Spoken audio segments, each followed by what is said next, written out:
You were originally an overworked office drone who died from consecutive all-night gaming sessions, only to transmigrate into the rebellious body of a rich second-generation heir. Not only did you inherit his physique, but you also awakened a God-tier investment system.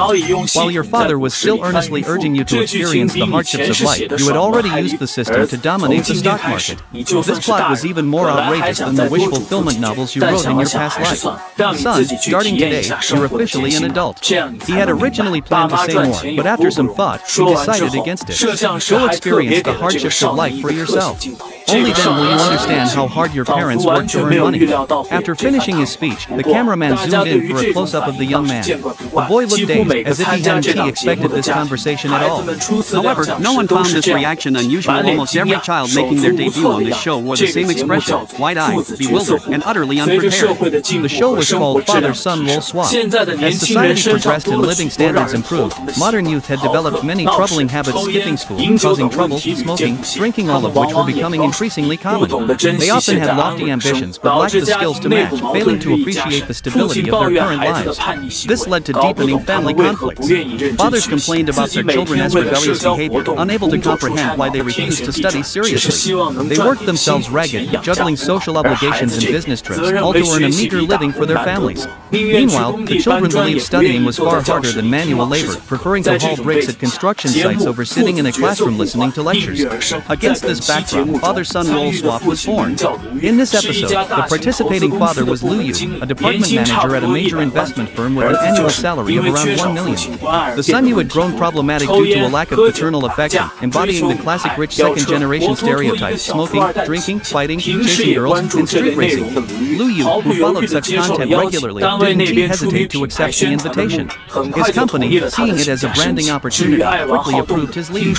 As for you, the thrill-seeking troublemaker, the moment you heard about this interesting experience, you eagerly agreed. After finishing his speech, Liu left home and followed the filming crew to report to the school. Only you remained in the house, facing several cameras and a few staff members, staring at each other in confusion, not knowing what to do. Netizens in the live stream room left comments discussing, "Look at that kid's expression, so dumb." That's why young people simply can't understand the hardships of adults. Such activities are truly meaningful, helping many misguided children find their way back. Supporting such positive energy programs. Hope they don't cause trouble once they enter the company later. Remember that case last time, where the delivery man's son messed everything up, ending up paying compensation and getting scolded? I doubt this kind of rich kid would take work seriously. Let's just hope he doesn't cause any major screw-ups. The live stream viewership exceeded 80 million. Although what would happen next remained uncertain, most predicted this spoiled brat would stir up trouble in the office. Such scenarios weren't uncommon in previous seasons. Already, 3 parents had been forced to resign due to their children's poor performance, though fortunately, the show's producers intervened in time to resolve the crises.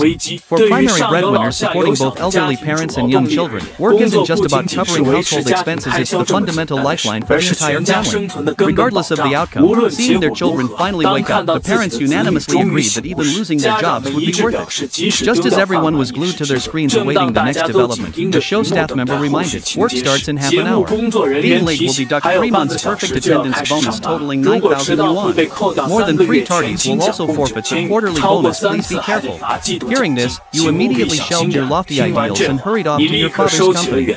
Though your father earns over 1 million yuan annually, the business world is a battlefield fraught with danger. Subordinates eye his position, eager to push him out. To keep his job, he's been absent from home lately, drinking himself into a stupor nightly to network with potential partners, which is one reason you resent him. Especially last time, when you brought home a failing report card and endured a harsh scolding, instantly freezing your relationship to sub-zero. At this thought, you couldn't help but sigh. Although you've never been a father yourself, how can you support your family without working hard to earn money? The most important thing right now is to make money quickly and achieve financial freedom as soon as possible. Only then can you realize your life's ideals. With this dream in mind, the car soon arrived at the company building, and following the filming crew, the group entered the company's main gate at 8:54. As soon as you entered the company, everyone's eyes were fixed on you, murmurs spreading in hushed tones. That's the supervisor's son. He looks quite handsome. Oh no, my makeup isn't done yet. Why did the filming crew arrive early? I hope this kid doesn't cause trouble, otherwise his father will have his hands full. If it weren't for riding the trend, how could the chairman possibly appoint an 18-year-old kid as department manager? It's ridiculous. Some admired your appearance, some waited to see a joke, others wanted to use this chance to get acquainted, and of course, there were those waiting to see you make a fool of yourself. Ignoring the whispers around you, you said, "Hello everyone, I'm the son of your supervisor. I'll be working here for a while, and I hope for your support." A few sentences in, everyone was immediately taken aback. If it were a composed adult in their 30s or 40s speaking this way, it might not have been so surprising, but these words came from a student who had just turned 18. An ordinary student would likely have been too nervous to speak coherently. Your performance made everyone see you in a new light, but you paid no mind to their comments. After exchanging greetings, you followed your colleague to the office. As soon as you entered, several staff members handed you a stack of documents. "Manager Liu, these are some potential investment projects our department has identified. Please review them." As the investment department manager, your task was to help the company identify valuable projects and report them to the board for decision-making, so it was natural for documents to be presented as soon as you sat down. However, those handing over the files seemed somewhat awkward. Addressing someone younger as their superior didn't come naturally. You smiled faintly, nodded, and said, "Thank you for your hard work," before picking up the documents and reading them carefully. Lucia sat in the chair, meticulously reviewing each report. At first glance, those who don't know him might think he's really the head of the investment department. But everyone knows he is just an 18-year-old kid. Hey, look at him, he is acting just like our boss. Oh my, this guy is really good at pretending. He actually thinks he's the boss. I didn't expect that. He actually opened the file and started reading it? Speaking of which, does he even understand these documents? Of course he doesn't. I'm in this line of work, so let me be honest with you. These documents may not be long, but they're filled with industry jargon that most people won't understand, like risk assessment or return on investment. So he definitely can't understand them. He's probably just killing time. He's quite the actor. This guy has real acting talent. Everyone agreed that Lucia definitely couldn't understand those documents. But what happened next left them speechless. Lucia not only understood the documents but could also accurately identify which projects were worth investing in. Because he had systematic assistance. When he picked up the first document, the system immediately provided a prompt. Fulian Fisheries. Investment return, loss. Reason. A typhoon will hit in 3 days. This typhoon was not supposed to appear in the area, but due to certain natural factors, it arrived anyway, causing all fishing boats to be unable to go out to sea and unable to work for 3 months. Therefore, whatever amount is invested will be lost. After reading this prompt, Lucia immediately set the document aside. He then moved on to the next document. Yuntang Technology Development Company. Investment return, loss. Reason. The company claims to develop high-tech products but is actually defrauding investors and subsidies. The truth will be exposed within 6 months, at which point the directors will flee, leaving investors to lose their entire investment. Ruixin Coffee. Investment return, loss. Reason. Claiming to help everyone develop a habit of drinking coffee to secure funding, but within 3 days, someone will expose their financial fraud. They attract customers with massive discounts, almost giving it away for free, and the stock price will plummet by over 10 times. After reviewing 3 consecutive documents, all showing losses, Lucia felt helpless but not surprised. Starting a company is like this nowadays. Those with the capability don't need external investment. Most of those seeking investment are scammers, with a few hoping to take a gamble if they succeed. Everyone profits if they fail, everyone loses. Only a tiny fraction are companies genuinely in need of funds for growth. Their job in the investment department was to sift through the many companies seeking investment and identify those worth investing in. No need to say more. Lucia quickly skimmed through the investment documents in his hands. Over 30 documents, and he finished them all in less than 10 minutes. However, this action not only failed to earn everyone's approval but also sparked various doubts. Finished in 10 minutes? Goodness, even if these documents were given to the investment department as general manager, it would take half a day to finish them. How could he possibly finish them in just 10 minutes? Chapter 3, Can't Save Face. What a genius. A true genius. I'm completely impressed. I'm starting to worry about this parent. I bet the parent would be furious if they knew what their son had done.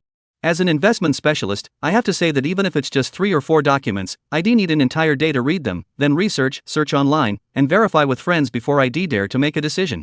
This isn't investing, it's faster to read a comic book.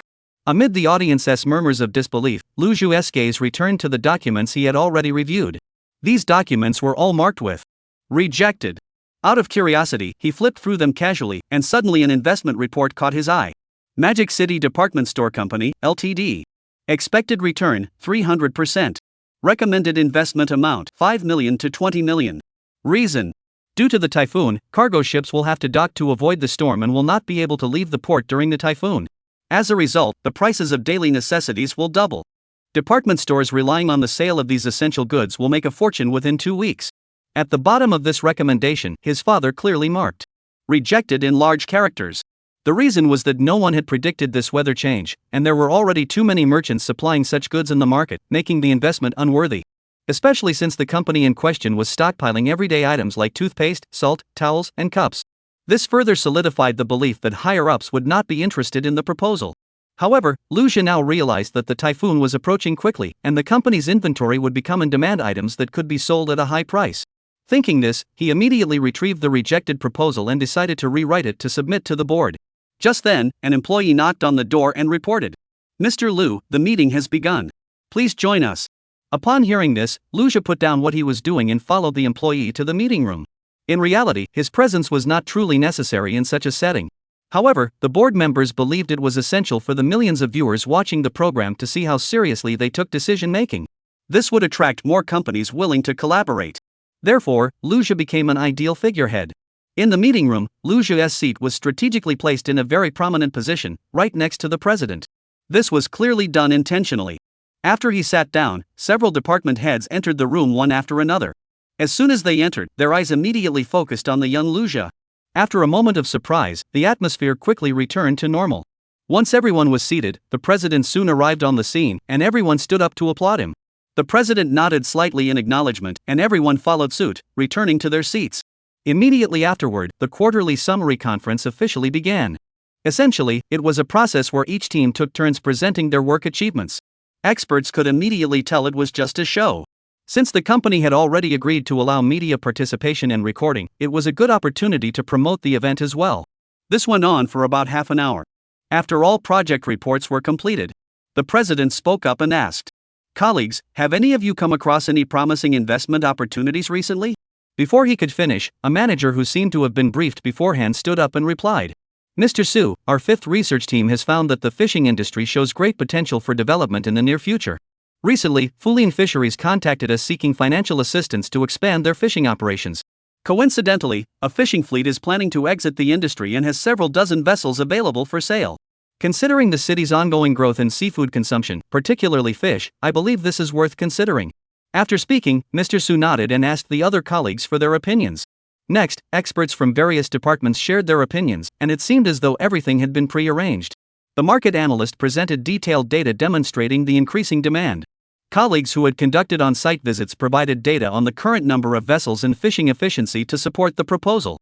After considering all factors, Mr. Su was ready to approve an investment of 100 million for this project. Just as he was about to sign, Lu Xia spoke up. "I don't agree." His objection left everyone in the room speechless. Everyone had assumed he was only there to observe, not to voice his opinion. This came as a surprise to the attendees. "Little Lu, according to the rules, you actually have no right to participate in the discussion. We invited you here to observe the atmosphere, not to expect you to speak or offer opinions. Please remain quiet." One of the department heads spoke up immediately. Looking in the direction of the voice, Lu Xia recognized the speaker as his father's rival at work.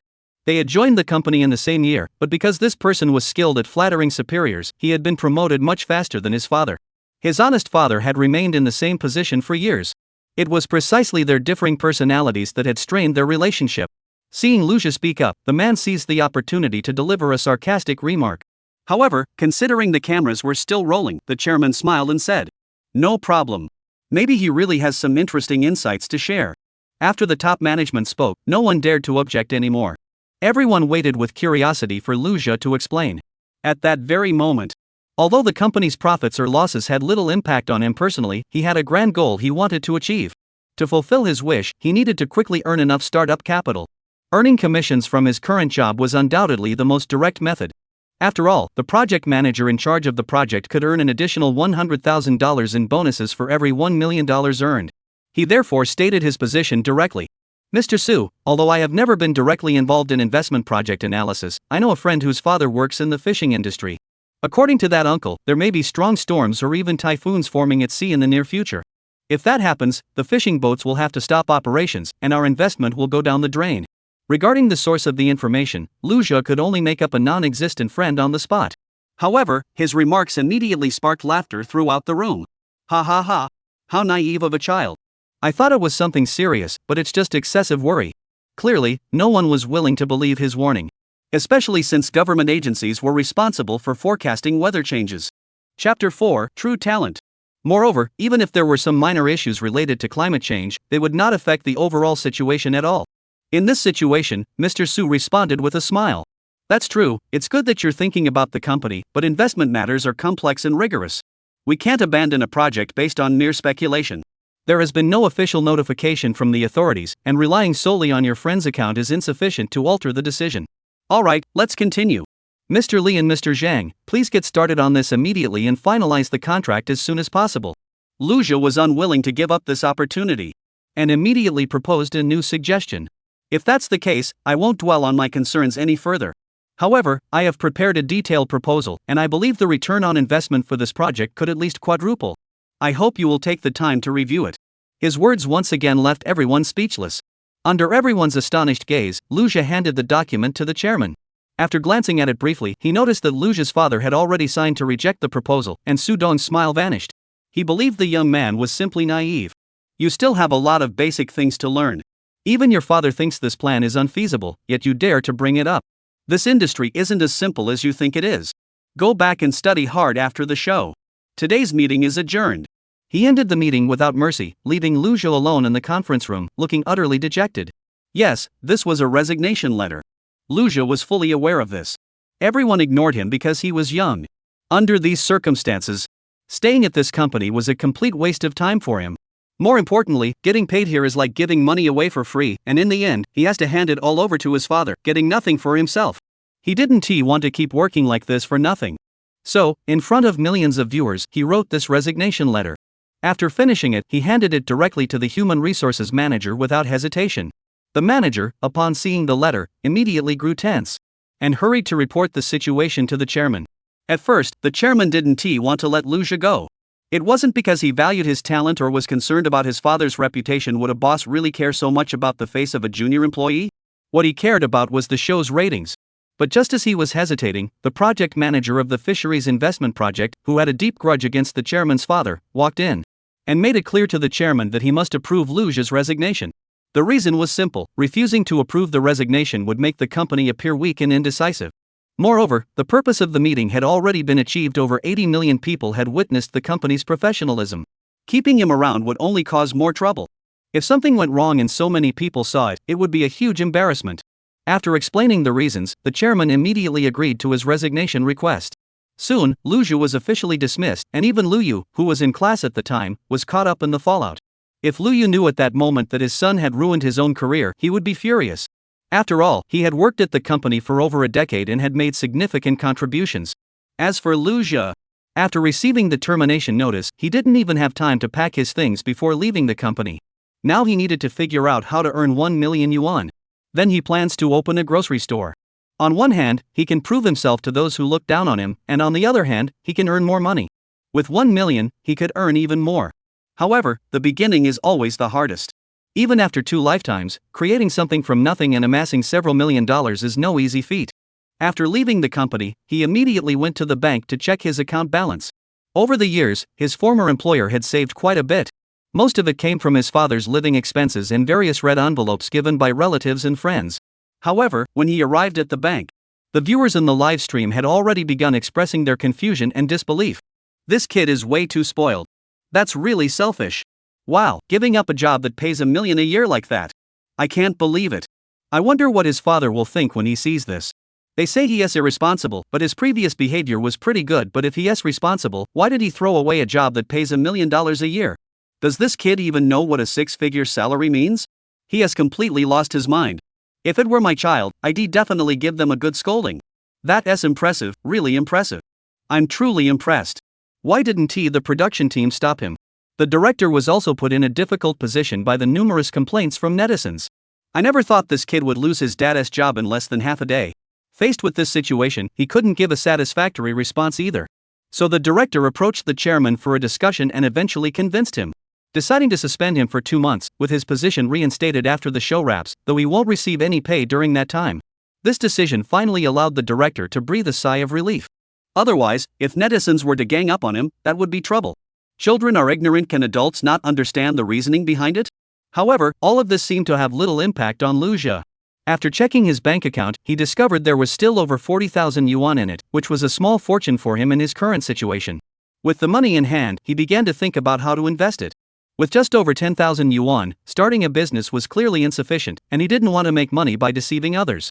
Under these circumstances, he chose the path of stock trading. The moment he thought of this, he felt as excited as if he had discovered a new continent. He immediately drove to the nearby stock exchange.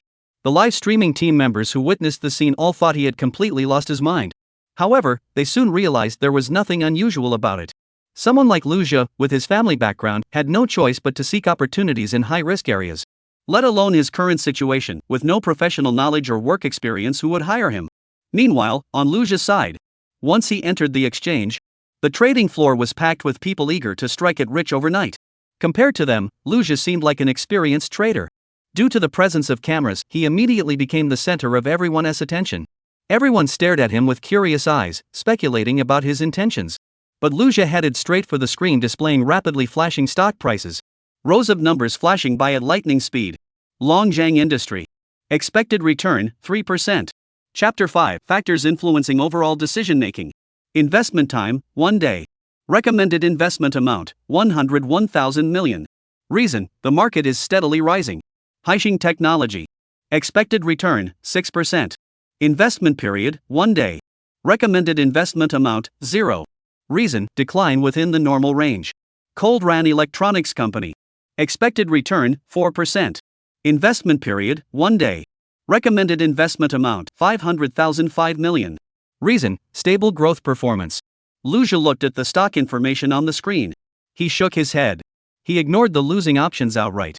Take C-Star Technology, for example. Buying now would definitely result in a loss of at least 6%. Such a money-losing deal was definitely not his style. The other stocks, though, while they looked promising, would yield much less profit after deducting fees. Moreover, these investments were all one-day trades, which was too long for Lu Jia. Not to mention that with only 14,000 yuan on hand, he couldn't make much money. His goal was to make a lot of money in a short period of time. Earning just 3% a day was simply not worth his time. He kept flipping through the screens, hoping to find an investment project that suits him. For Lu Jia, these weren't just numbers, they were potential opportunities for profit. To others, it seemed like he was hesitating over which stock to buy. The live stream audience was in stitches. Ha, this guy must be overwhelmed by all the data on the screen. Those who don't understand the industry are indeed easily confused. It seems like he hasn't even grasped the basic concepts yet. Don't make it so complicated, he probably doesn't even know the basics.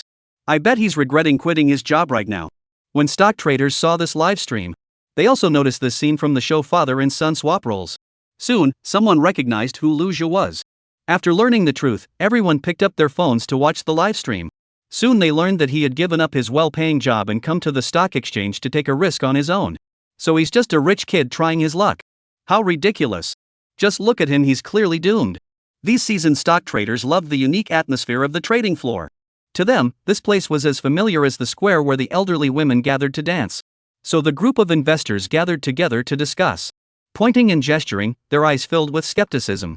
This scene was naturally witnessed by the tens of thousands of viewers in the live stream. Veteran investors vented their frustrations. This sparked a sense of resonance among the crowd, filling the live stream with laughter. The comments section was filled with confusion. Meanwhile, Lu Jia remained engrossed in screening projects. His eyes quickly scanned each piece of information. 3 minutes later, he finally found an opportunity that caught his eye. Nancheng Department Store. Estimated return, 9%. Holding period, 21 minutes. Recommended investment amount, 300,000 800,000. Background, due to the upcoming announcement of better-than-expected performance by its subsidiary, Lido Convenience Store, coupled with negative news surrounding its main competitor, Orma, capital has flowed into Nancheng Department Store, driving up its stock price. Act without hesitation. Open an account immediately. Actually, according to the law, individuals under 17 cannot open an account independently, they must wait until they reach the legal age of majority. However, this can be achieved legally through a guardian's authorization. With the program team's assistance, the entire process went smoothly. After completing the procedures, he invested all his savings of 14,000 yuan. Some seasoned stock traders on site furrowed their brows. Nancheng Department Store? This kid is really reckless. Currently, the hot sectors in the market are the pharmaceutical and rare metals industries, and most investors tend to follow the mainstream trend. Everyone agreed that such a choice was too risky. Of course, some simply think he's being too reckless. Such youthful arrogance. This stock trading strategy is unprecedented. Could anyone really believe the stock is worth that price? I've been in the stock market for 8 years, and my judgment has always been spot on. Nancheng department store is definitely not a good choice. Didn't you notice he's just here to join the crowd? Whether he makes money or not doesn't matter. The situation at the exchange was broadcast live and reached millions of households. After all, Luja had no social experience and was already attempting high-risk investments. He chose a stock that most people didn't think was worth investing in and put all his money into it. This sent the live stream into a frenzy. He actually picked Nancheng department store? I've never even heard of that company before. So this is how rich kids play the game. It doesn't matter whether they win or lose. Well, now that you've made a big splash, you can just walk away. You're right. Quitting your job on a whim and throwing money down the drain, that is some real boldness. Remember there was another contestant who did the same thing before? They still had hundreds of dollars left, but they went and bought lottery tickets and withdrew from the competition early. No doubt about it. Rich kids who've never known hardship have no clue about the struggles of life, they just know how to take shortcuts. Now everyone thinks Luja participated in this show just for the thrill, not caring about the outcome. In many people's eyes, stock trading itself is a form of getting something for nothing. Everything Luja has done since appearing on the show is utterly baffling. Especially his decision to quit his job outright was already shocking enough. Now diving headfirst into the stock market only reinforces people's existing impressions of him. No need to say more. At this moment, Luja feels surprisingly calm. Because he has already decided on the direction he will take next, there is no need to waste too much thought on it. All that's left is to take action. Currently, the stock price of Nancheng department store was X. At the moment he bought, the price fluctuated slightly before beginning to rise. 13.42. 13.56. As more funds poured in, the value of Nancheng department store rose rapidly. It rose by 1% within a minute. 5 minutes later, the price continued to rise.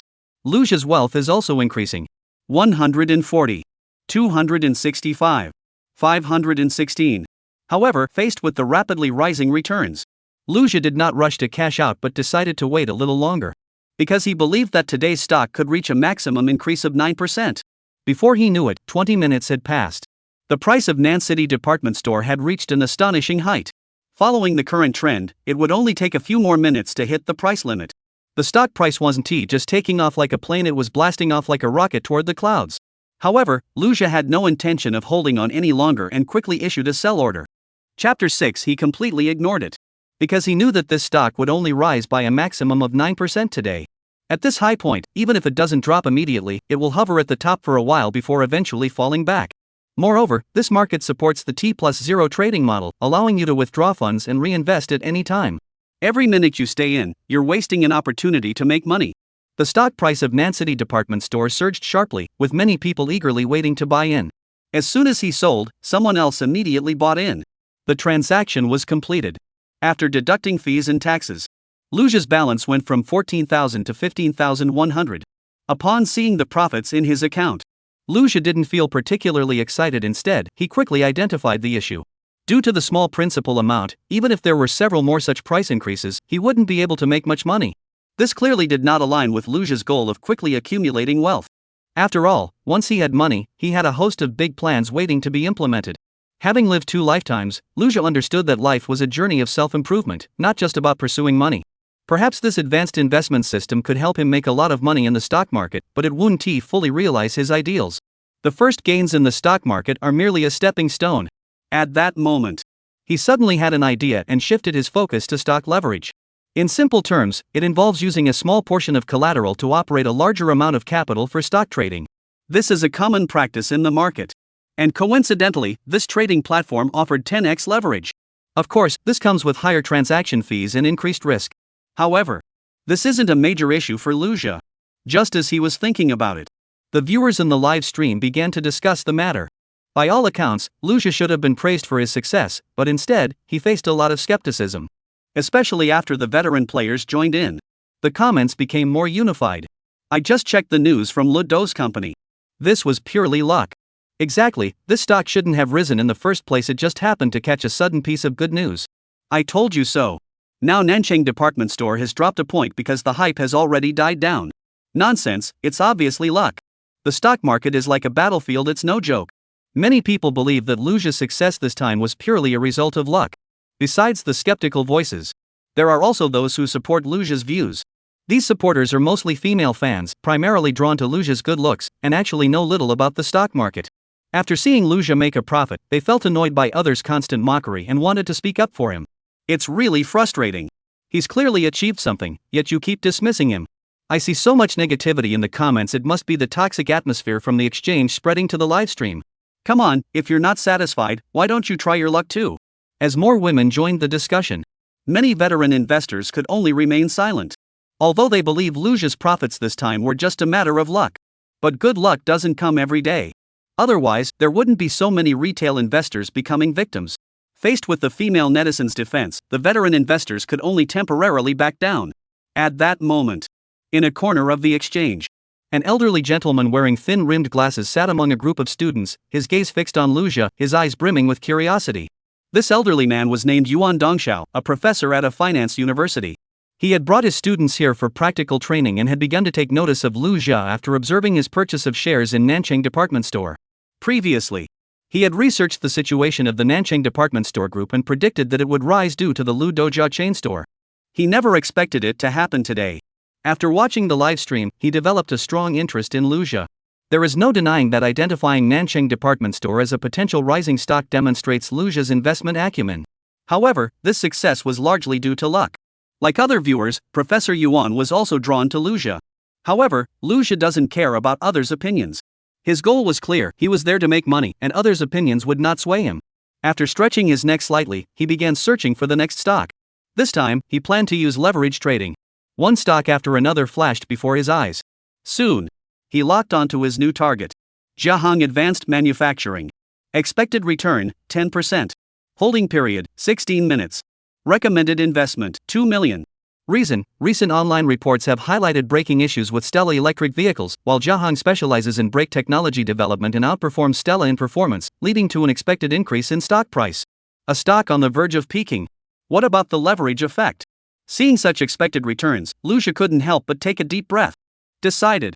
And all of this was captured on camera. When everyone saw Luja's expression of taking a deep breath, the live stream viewers all laughed. Haha, see? He was just relying on luck before, but now he has probably realized that too. With so many stocks to choose from, he has got his eyes spinning. Give the cameraman a chicken leg. Every time I see the guests looking so tense, it makes me feel great. I think this is a sign of high pressure. Isn't that obvious? If he doesn't have the same luck this time, he might end up embarrassing himself in front of everyone. How could he not be nervous? Haha, what a delightful scene. On camera. Under the gaze of the national audience, Luja didn't hesitate to choose Jiahong Advanced Manufacturing and invested all his money into it. Not only that, but he also used 10 times leverage. Facing the gaze of 80 million people, Luja's actions seemed extremely bold. Everyone was stunned. Isn't this risking his life? What's going on here? This guy is truly a daredevil. The once dense barrage of comments vanished in an instant. Everyone was stunned by this sudden decision. In most people's eyes, Luja's actions were no different from random guesswork. It was complete nonsense. About 3 seconds later, the audience finally spoke up again. Wow, that was intense. It was more thrilling than a casino. This guy is so bold. Youth is all about taking risks. The person above is right. Without a touch of madness, there's no excitement. That's the spirit of youth. I once did something similar, but in the end, it only left me with regrets. Courage is commendable, but if the method is wrong, it just becomes a cute little mistake. You can't always be lucky. I think he is going to fall flat on his face this time. The stock market closes at 3. Let us see what the outcome will be. This show is so much fun, I'm tempted to buy a cup of milk tea to quench my thirst. Watching Luja's actions, everyone thought he had lost his mind. Once you use high leverage, the consequences of a loss can be severe. You might even end up turning your motorcycle into a bicycle. Chapter 7 will eventually decline. On the other side, the elderly Professor Yuan Dongxiao adjusted his glasses, a hint of surprise flashed in his eyes, and his brows furrowed. Regarding Luja's choice, his opinion was split half in favor and half against. He supported Luja's chosen path. As a veteran professor at the School of Finance, he naturally kept a close eye on the latest financial news and was well aware of the recent issues with electric vehicle braking systems. Professor Yuan understood that mistakes made by large companies often had ripple effects across the entire industry, leading to a sharp decline in the stock prices of related companies. However, there were always exceptions. Sometimes smaller companies could see such opportunities for growth, much like the infant formula scandal years ago, when some emerging brands emerged as winners. Although Professor Yuan spends his days researching investments, his primary concern is educating the next generation, so occasional lapses are understandable. However, could Jiaheng Advanced Manufacturing be the next dark horse? Professor Yuan had no certainty. Why did Liu Jia specifically choose this company? What makes him so confident? At least the direction is correct. The professor believes this young man does have some talent. However, using a tenfold leverage ratio is too risky. With no other option, Professor Yuan could only shake his head in sighing and decide to observe for a while longer. Back to Liu Jia. As soon as the market opened, he focused intently on Jiaheng Advanced Manufacturing. Through the tenfold leverage operation, his original principal of 15,000 instantly turned into 150,000. The returns would be multiplied by 10. Of course, the losses would also be doubled. But this was not within Liu Jia's considerations, as he had an exceptionally skilled investment assistant. And the word loss had long since vanished from his mind. He knew the company's stock would hit the daily price limit in 16 minutes. The reason is that brake failures in electric vehicles have sparked interest from major institutions in northbound capital who are bullish on Jiaheng, a reputable brand, and plan to use this opportunity to boost the overall performance of the new energy sector. As expected, when these capital flows began to move, the stock price immediately rose. Shortly after Liu Jia bought in, a large amount of capital flooded into the market. Those small investors following the trend quickly jumped on the bandwagon. Experienced professionals all understand that one must never act like a small investor, as that would only make one a target for others to exploit. The correct approach is to follow the institution's lead and become one of the winners. Although they had previously known the direction of the trend, they did not know the specific breakthrough point. When large funds made their moves, many sharp players immediately sensed the opportunity. Soon, the stock experienced a sharp surge. Within just 15 minutes, the growth rate reached an astonishing level. Seeing this, Liu Jia sold his shares without hesitation. A price limit up means no further trading is allowed. This transaction turned Liu Jia's original 15,100 yuan into 29,756 yuan net profit after deducting various fees. Roughly speaking, it was almost a doubling of his investment. However, he still felt a bit regretful, as the initial investment was too small, and even with such a good opportunity, he hadn't made more. Looking at the money, Liu Jia couldn't help but sigh and complain.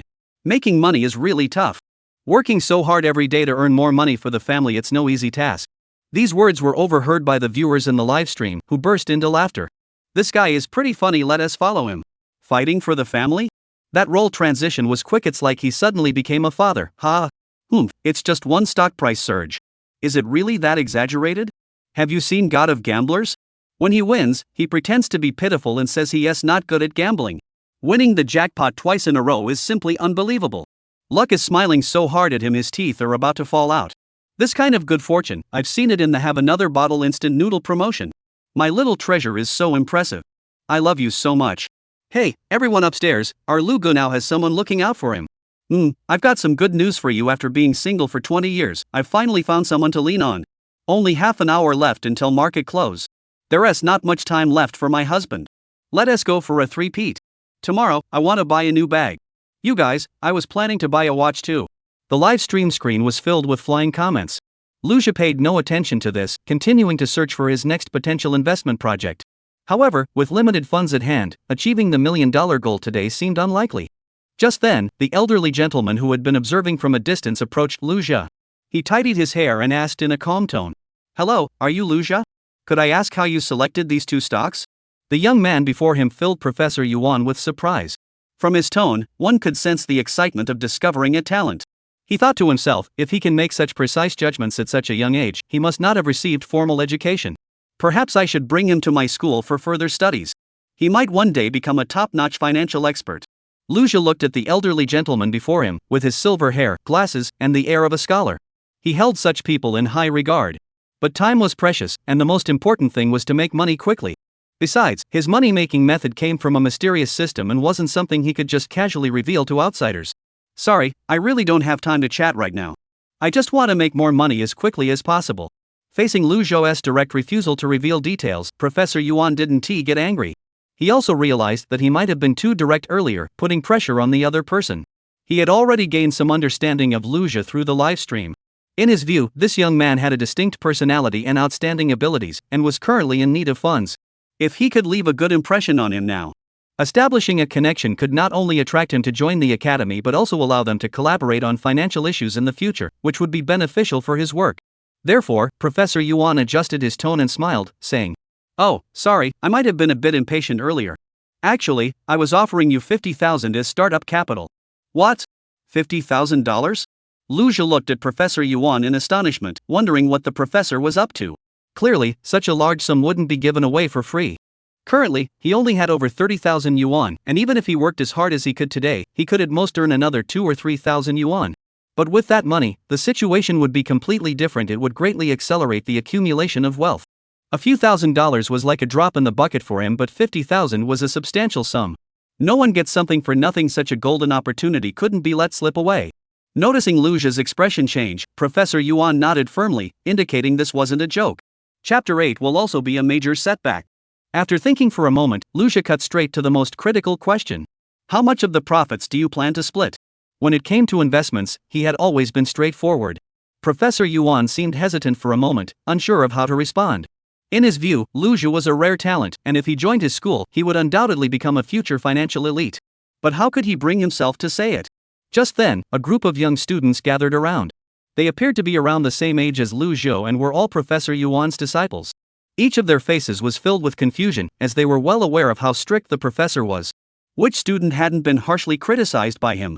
Though everyone understood that the teacher's strictness was for their own good, they always approached him with particular caution. However, what was surprising was that when facing Lu Zhi, Professor Yuan, who usually exuded an oppressive aura, displayed an unprecedented gentleness.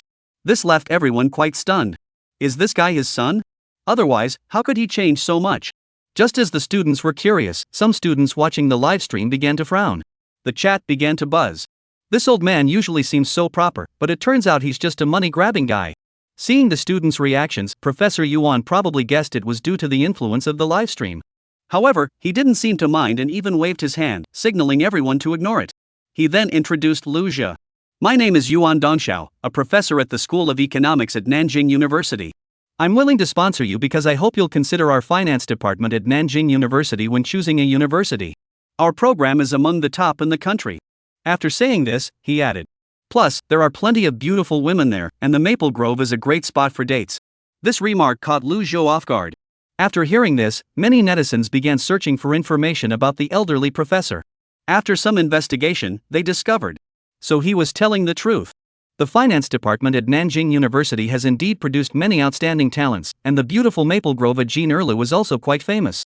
Some even considered paying to take online courses to listen to Professor Yuan's lectures. In the end, everyone realized the man before them was not only an experienced investor but also a kind-hearted old gentleman. Lu Zhi thought for a moment and then made an offer. If I ever decide to go to university, I'll consider your school.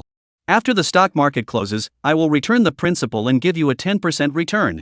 Upon hearing Lu Zhi's response, Professor Yuan nodded readily and immediately provided his bank account information.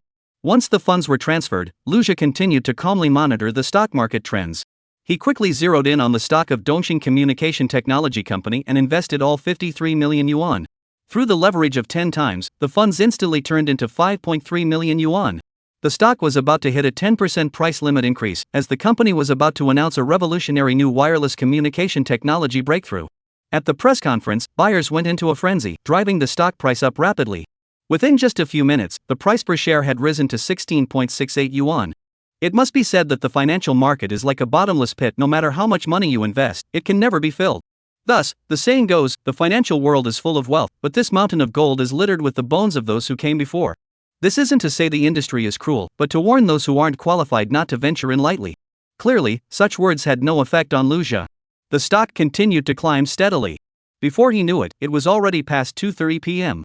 Lu Zhi's stock had already risen by 8%. And there were only 5 minutes left until the market closed. It seemed like it would end in the blink of an eye. The fans watching the livestream, especially the girls supporting Lu Zhi, were all overjoyed. They had already started planning what bags to buy as a reward for Lu Zhi. Of course, this was all just playful banter.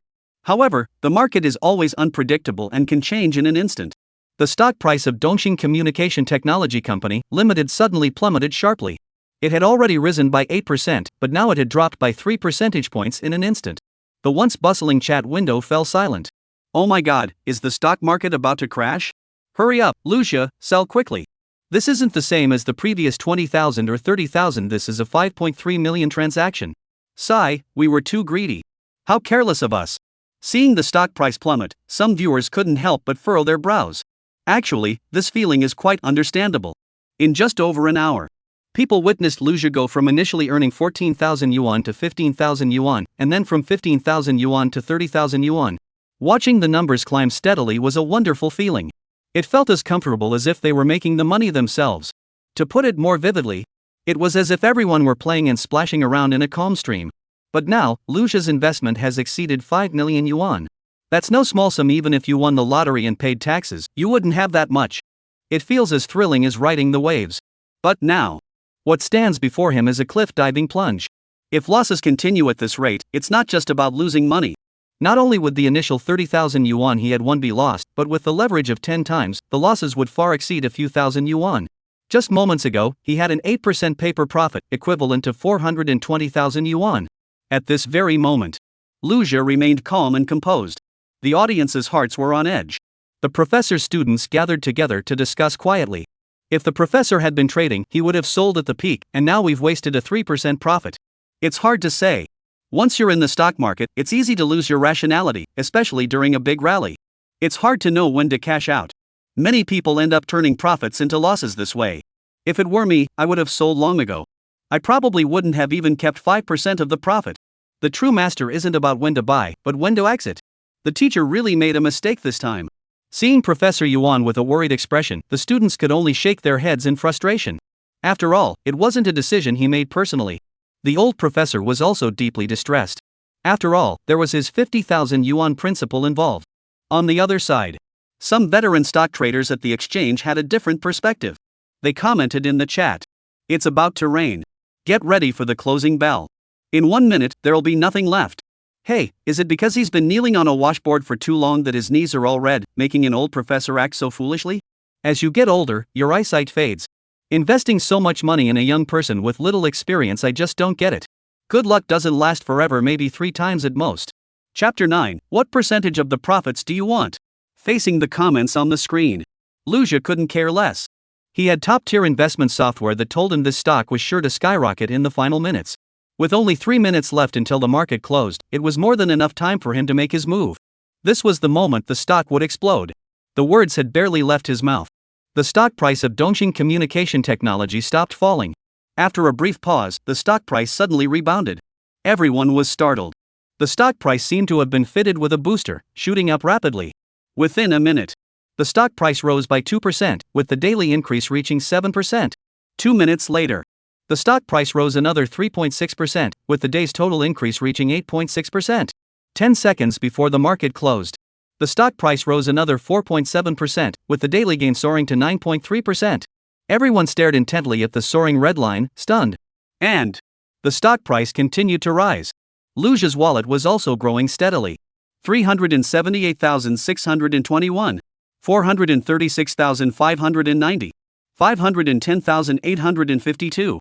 Time seemed to stand still. Finally, just seconds before the market closed, Luja sold his stocks. The final profit was 9.99%. Nancheng Communications stock directly hit the daily price limit. The trading floor, which had been filled with sighs of disappointment at the market close, was now so quiet you could hear a pin drop. The chat messages also became sparse. Those students who had previously looked at Luja with skeptical eyes are now speechless. Until a photographer's loud shout broke the silence. "Oh my God! It really hit the price limit?" Upon hearing the shout, everyone snapped back to reality, and the scene erupted into chaos. Within an hour, Luja only moved his hands 3 times. Among thousands of stocks, he picked out 2 that were skyrocketing. The first trade yielded a 9% return. The principal increased from 14,000 yuan to 15,100 yuan. The second trade resulted in a direct price limit up.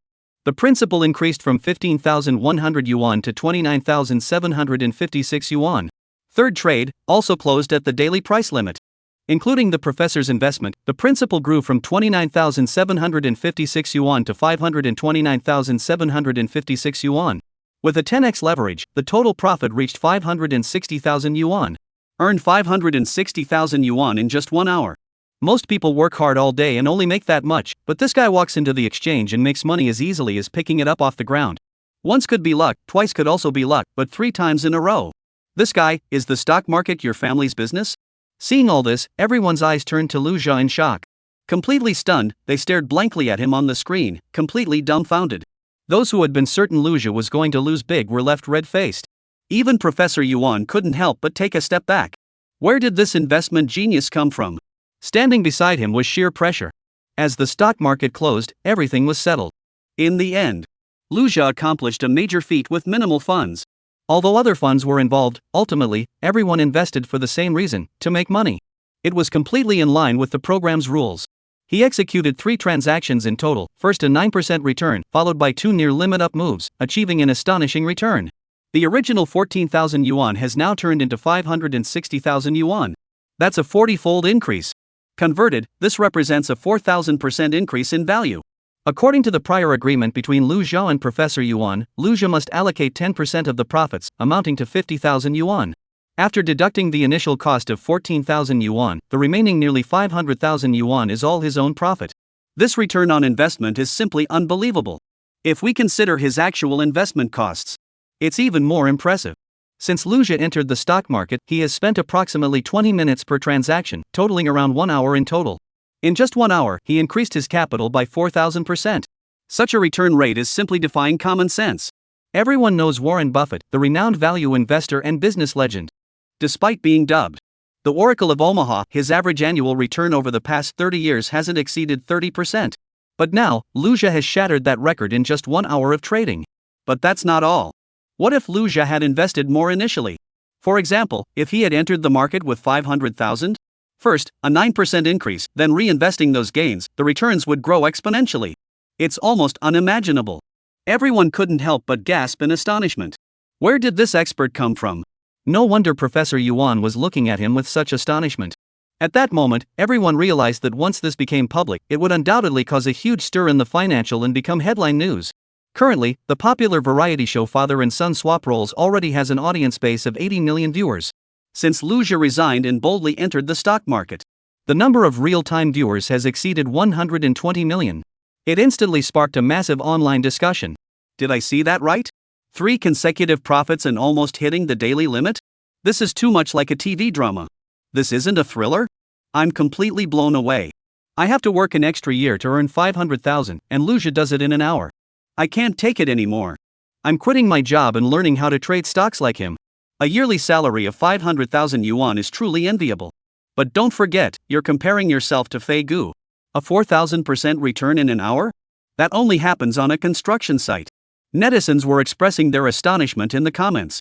Since Professor Yuan appeared on the show, many well-known figures from the financial industry also joined the livestream. One of them, a middle-aged man named Kai Gaogao, stood out particularly. He is a renowned fund manager in China, managing over 10 billion yuan in assets, with an annual salary of 50 million yuan. Kai Gaogao had another identity. He was a student of Professor Yuan Dongxiao. Seeing his teacher was naturally cause for joy, but after witnessing Lu Jia's moves, he was even more impressed. He immediately left a comment saying, "I'm Kai Gaogao from Nua Fund Management Company. I never expected to see my mentor here. Lu Jia's moves were outstanding. Are you interested in joining the fund industry?" Seeing Kai Gaogao appear, many stock investors and fund investors recognized him, and the chat was filled with lively discussions. "Hey, Mr. Kai, you dare to compete with Lu Jia? Mr. Kai, your performance this year is negative 18%. What qualifies you to invest in funds? Look at Professor Yuan, he invested 500,000 and made 50,000 in half an hour. You must be blind to still trust him. Get lost." Kai Gaogao was well aware of Professor Yuan's intentions. He just wanted to use his teacher's connections to get in touch with Lu Jia, hoping to gain some useful information that might help him manage products in the future. But as soon as he showed up, he was berated by a bunch of netizens until he was covered in shame. Chapter 10, Indifferent. When the stock price rises, they praise manager Kai. When it falls, he becomes a rookie. These investors are really hard to please these days. At the same time, this topic sparked widespread discussion in society. The camera cuts to another scene.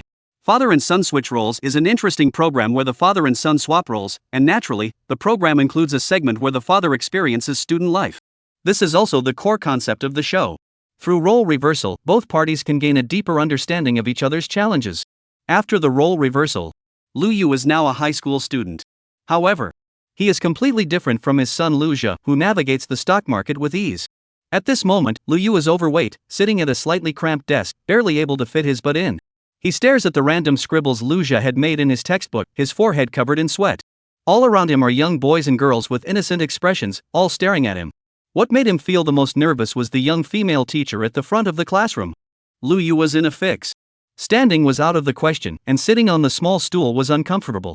He really wanted to stand up and say, "Teacher, I really can't solve this problem." But he hesitated for a moment.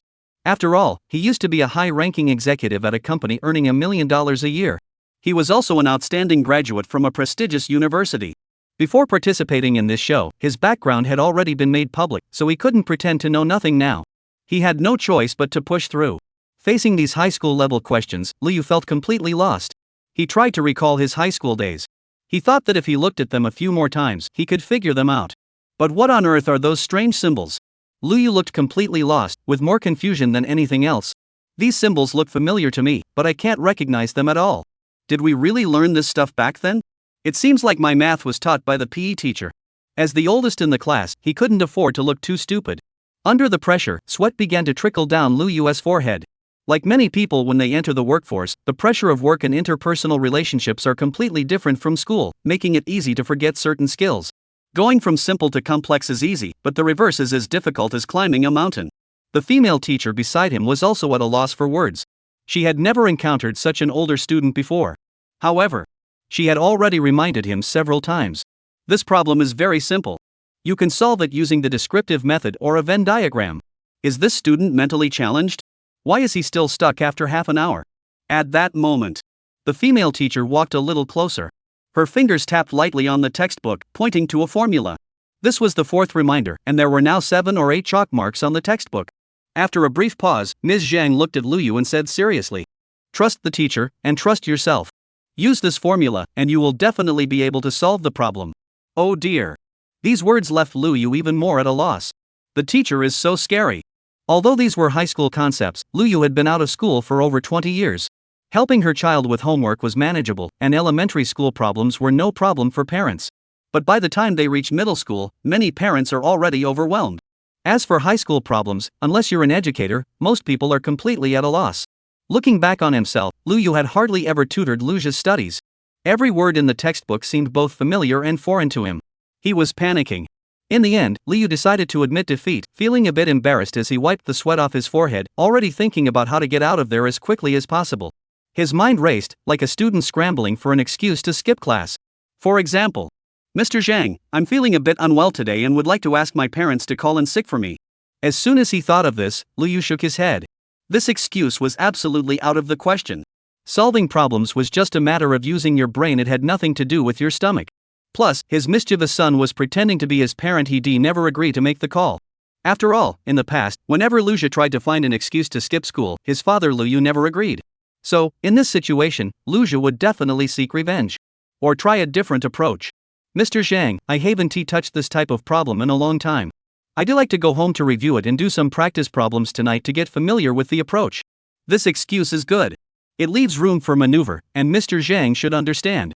After figuring it out, Lu Yu stood up without hesitation. Just as he was about to speak, the bell rang. Ding ding ding. Hearing the bell, Lu Yu felt as though he had heard the sound of a lifeline. He swore it was the most beautiful sound he had ever heard in his life. Overcome with emotion, he didn't even notice the camera was still rolling. Lu Yu wiped the sweat from his forehead, took a deep breath, and sat back down on the small stool. This moment was captured perfectly by the photographer, and netizens flooded the comments section. "Ah, this is too funny. To be honest, the whole parent-teacher meeting is just for entertainment. Parents have no idea how tough school is for the kids. Look at this parent, they gave it away on the first day. I'm dying of laughter. This parent is so nervous they're sweating buckets. How embarrassing. You can't blame Lu Yu, the classroom is so hot, adults sweat easily." Old Lu said, 5 cents per post, delete the brackets when posting. What law says sweating is a crime? It's not like it's Zhang San. Old Lu said, 5 cents per post, delete the brackets when posting. Ha ha ha, my son is making waves in the stock market, while I'm sweating buckets in the classroom. Do you think the production team will start the father-son role reversal experience interview segment early? Right. I almost forgot, I'm really curious to hear what this father-son duo will say. Director, hurry up and arrange the first experience interview for me. Father-son role reversal not only has the father and son swap identities to experience each other's hardships, but also features two particularly segments. One of them is called Role Swap Interview. As the name suggests, it's about sharing their feelings after switching roles. Typically, the production team does not allow the father and son to watch each other's live streams to avoid them learning about each other's situations. The role reversal initial experience interview is also conducted separately, allowing participants to speculate about each other's current state. Since neither party knows the other's information, this often leads to a lot of humor, making it very entertaining for the audience. This segment is only used when the production team finds it particularly amusing. It is usually introduced after the guests have built up a certain level of emotional connection. This segment was not used in the early episodes of previous seasons. Now, many netizens are online hoping the production team will introduce this fun segment sooner. Therefore, everyone is eagerly awaiting to see what the father and son will say. Another segment is Father-Son Role Reversal Summary Interview, which is usually conducted toward the end of the program. It mainly involves reviewing the gains and reflections of both parties at regular intervals. Enough chit-chat. Back to Luyu, who was playing the student. As the bell rang, Mr. Zhang, the math teacher, didn't pursue the matter further, and Luyu escaped unscathed. At that moment, he was standing in the hallway outside the classroom, staring blankly in the direction of his company. It was already past 3 in the afternoon. There were still 2 more classes left, which would be unbearable. It seemed he'd have to review his high school knowledge thoroughly after school. After all, he was a graduate of a prestigious university. Failing in high school would be utterly embarrassing. At the same time, Luyu also began to worry about Luja. No, to be more precise, she was worried that Luja might get into trouble. Luja's personality, how could Luyu not know it? It's highly likely that he's sitting in his office, crossing his legs and sipping tea in front of a national audience. Or causing a commotion at the company, demanding coffee. This is exactly the kind of thing Luja would do. Luyu had already anticipated that appearing on this show would be embarrassing. But as a parent, he hopes his children will grow up in the right direction. If Luja could experience how hard it is to earn money and grow from it, even if it means losing face, Luyu thinks it's worth it. Chapter 11, starting to wrap things up. The scene shifts to the other side. Outside the stock exchange. Luja had completed his tasks for the day and didn't want to stay any longer, so he left the exchange. Professor Yuan follows him and receives his investment dividends.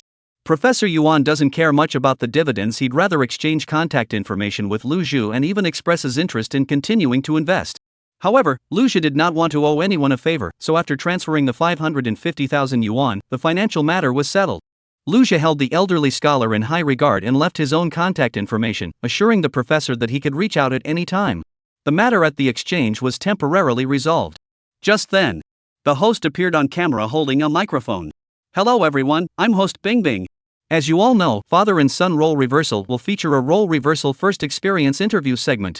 For this reason, the production team has decided to launch this segment immediately while the children are still on their break.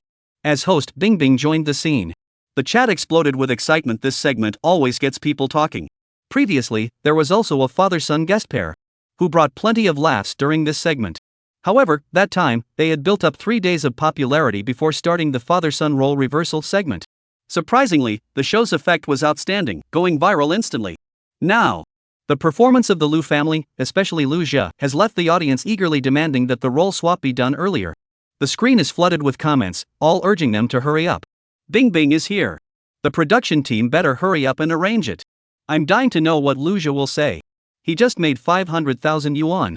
Will he act arrogant on the show? Earlier, a kid who received his father's salary spent all the money in one day by inviting a bunch of friends out for late-night snacks. These kids nowadays, how many of them understand how hard it is to earn money? Lu Jia is just lucky. Money that comes easily like this rarely stays. Who knows? Maybe Lu Jia will show his true colors soon. After all, he has always been a spendthrift. He might blow all 500,000 yuan in one night. As someone in the financial industry, I'm curious about Lu Jia's investment philosophy. I agree with the previous comment. Lu Jia bought 3 stocks, all of which hit the daily price limit, yielding a 4,000% return completely beyond my understanding of investing. Some enthusiastic viewers even flooded the show's phone lines with calls.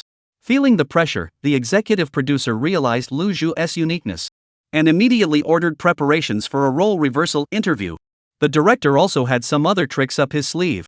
He knew exactly how to keep the buzz going. Currently, Lu Jia, thanks to his outstanding investment skills, has caught the attention of many viewers. Coincidentally, there's a perfect investment role model, Professor Yuan from the finance school. This industry heavyweight is also interested in Lu Jia, isn't he? Alright. Let's see what happens when two different investment philosophies, one old and one young, collide.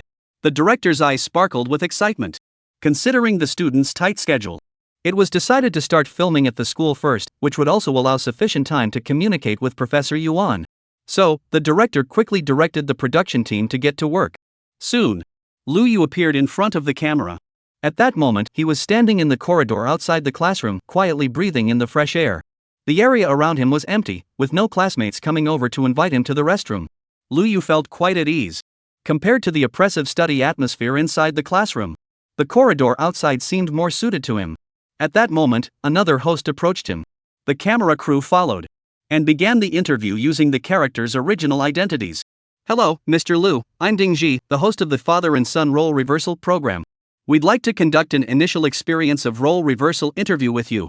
Lu Yu naturally knew about this segment. However, he still took a moment to think carefully before answering. Mr. Lu, netizens are curious, what were your feelings after this class? Do you think the children's academic workload is heavy? Lu Yu paused for a moment. Heavy? Compared to socializing outside? Harder than earning a living to support your family? Of course not. Moreover, with his experience and foundation, once he adapts, today's challenges will no longer be obstacles but tools for self-improvement. There's no need to worry about those geniuses. Getting an average grade and getting through this month, isn't that a simple matter? After thinking it through, Lu Yu replied. Returning to school feels like going back to my youth. It's a wonderful feeling. As for the pressure of academics, everyone feels it differently. As a student, I believe that studying hard now is for a better future. Clearly, this is an adult's perspective. In fact, that is exactly how it is. Unfortunately, time cannot be reversed. Lu Yu is simply answering from the perspective of someone looking back, and while her answer is fairly reasonable, it's a bit off topic. It must be said that this parent is right. If I had known what I would face in the future, I would have studied my hardest back then. However, this parent hasn't fully embraced the role yet. In other words, they haven't yet experienced the good intentions behind the teacher's homework assignments. I hope the teacher will call this student up to the front of the class during the next English lesson and have them write down the words on the spot. The math teacher should assign more homework, making him work until midnight. Please attend the morning exercises tomorrow on time, Lu Yu. The scene changes. Ding Ji nodded, took the microphone, and asked with a smile. Mr. Lu, what do you think your son Lu Zhe will do? Or rather, what do you expect him to do? Upon hearing this question, Lu Yu furrowed his brows. This wasn't an easy question to answer. In previous episodes, many parents had blindly praised their children's performances.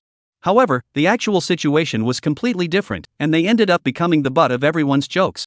Therefore, Lu Yu was well aware that he absolutely couldn't just say nice things in front of a national audience. But after all, it was his own child, so being too harsh wasn't appropriate either. After a brief pause, Lu Yu cleared his throat and said, That's a very good question. My son, I know him well. He has his flaws, which is why he's here on this show. As for his current behavior, I imagine he's probably sitting in the office with his legs crossed, snacking and watching a game stream. Even if he's not, he's probably doing something similar. At this point, he's not yet capable of handling my job. Additionally, I hope he realizes soon that in this father-son switch program, he bears the responsibility of the family. I hope he doesn't push himself too hard. As long as he learns something, that's enough. As for work performance, let it take its natural course. The bell rang. Lu Yu couldn't help but shiver, anxiously glancing at the host, hoping she would keep the interview going a little longer. Chapter 12, the outcome became a show-off. The host assumed Lu Yu was in a hurry to class, so she nodded, took the microphone, and began wrapping up the interview. Lu Yu could only wave goodbye and head toward the empty seat in the classroom. Seeing the sudden figure in the classroom, the viewers in the live stream were completely buzzing. Holy crap, the bell rang so suddenly. Lu Yu looks like he was scared by something. This is hilarious. Look at him saying the opposite with such a straight face. I don't even know how to make him snap out of it. Saying Lu Zhe can't finish his work? No, now he doesn't even need to work anymore. The real experts are all out making money in the stock market. Who would sit around leisurely eating sunflower seeds and watching a live stream? Who cares about work efficiency? Don't push yourself too hard with socializing. Learning something is what matters. I wish I could just sit quietly and trade stocks, make a few $100,000, wouldn't that be great? See that? As soon as the father and son switch roles, problems arise. The child has such talent, yet in the parent's eyes, he is so useless? Exactly. Parents and children often struggle to understand each other. I believe this is an innate generational gap that is hard to bridge. As a father, this generational gap definitely exists. As a daughter, I also feel that the generation gap is very real. We're done here. Lu Zhe's segment is about to start. Let us see how he evaluates his dad. As Liu answered, all the audience members vaguely sensed an issue. This issue is what is commonly referred to as the generation gap. And such a generation gap is all too common in life. Indeed, such examples are countless in real life. Despite a child's passion for drawing, many parents still insist that piano is more refined. Even when parents' reasoning is sound, children often insist on their own way, stubbornly refusing to budge. Whether adults or minors, regardless of how mature their thoughts may be. In reality, everyone has their own way of doing things. The older one gets, the more pronounced these differences become. From an adult's perspective, I've walked so many paths and weathered so many storms, my experience far surpasses yours. From the child's perspective, you've indeed walked many paths, but that doesn't mean you've been to Rome or seen the vast world. Due to the age gap, the contradiction between these perspectives is particularly evident.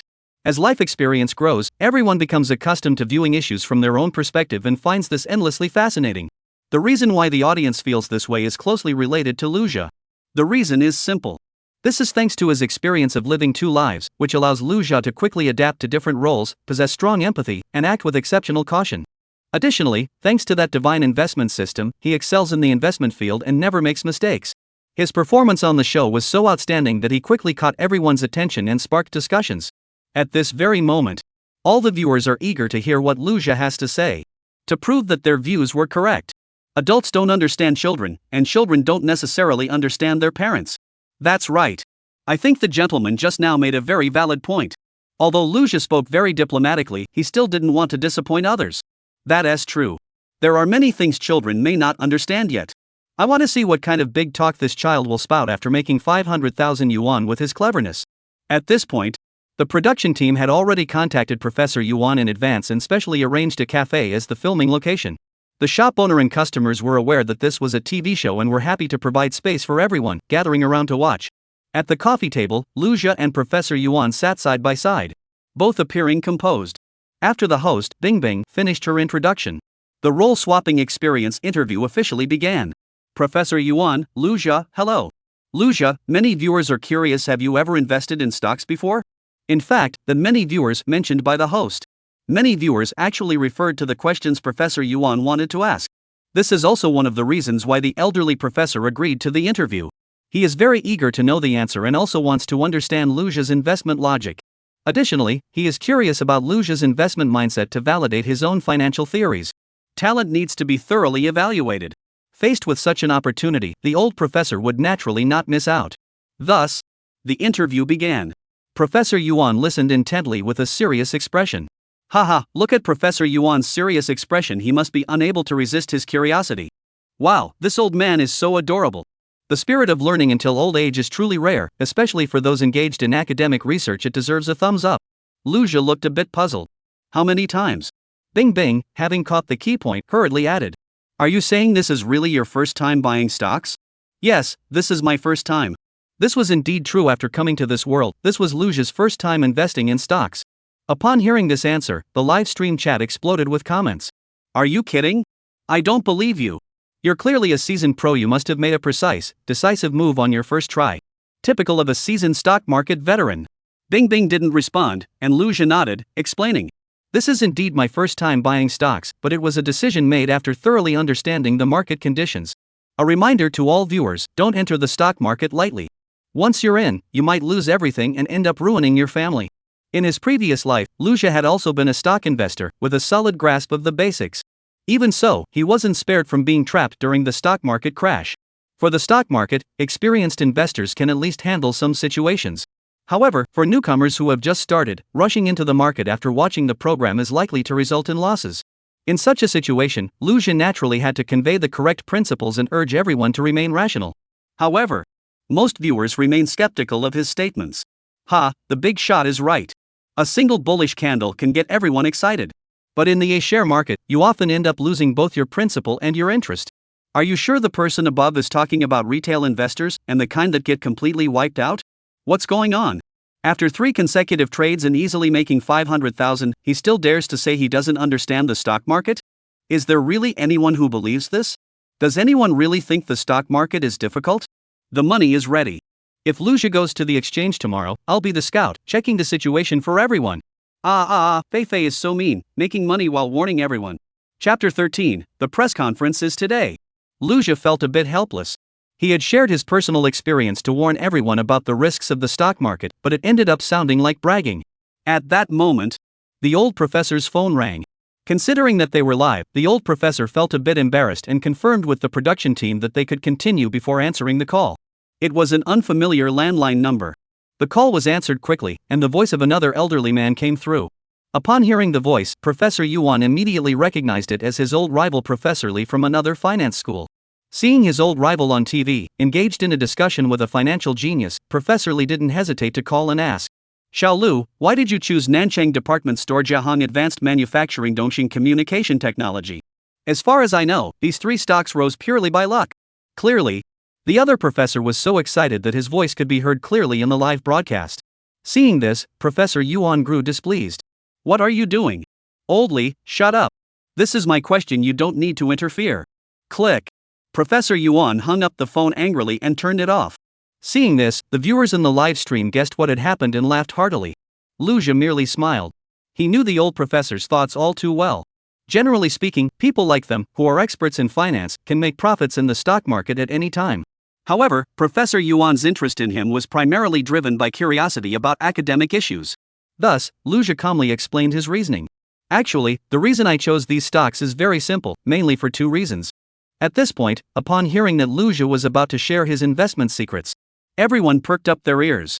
On camera, Professor Yuan also shifted his chair slightly and turned his body, looking just like a diligent student. Meanwhile, at Westsea University, Professor Li had just hung up the phone and was furious. However, he didn't want to miss the important information Lu Jia was about to share, so he quickly picked up his phone to watch the live stream. Over the years, Professor Li had also achieved a high status in the financial industry, and academically, he was on par with Professor Yuan. However, he had always been overshadowed by Professor Yuan in terms of education, which left him feeling deeply unsatisfied. The main reason was that the university where he worked was not as prestigious as South University, where Professor Yuan taught, and it also had fewer resources. Ultimately, it all came down to the issue of attracting talent. If he could prove that Lu Jia was an investment genius, it would undoubtedly bring high-quality students to the university, wouldn't it? Therefore, in Professor Li's view, Lu Jia was a ready-made prospect, and he must compete with the old Professor Yuan to see who had the better tactics. By any means necessary.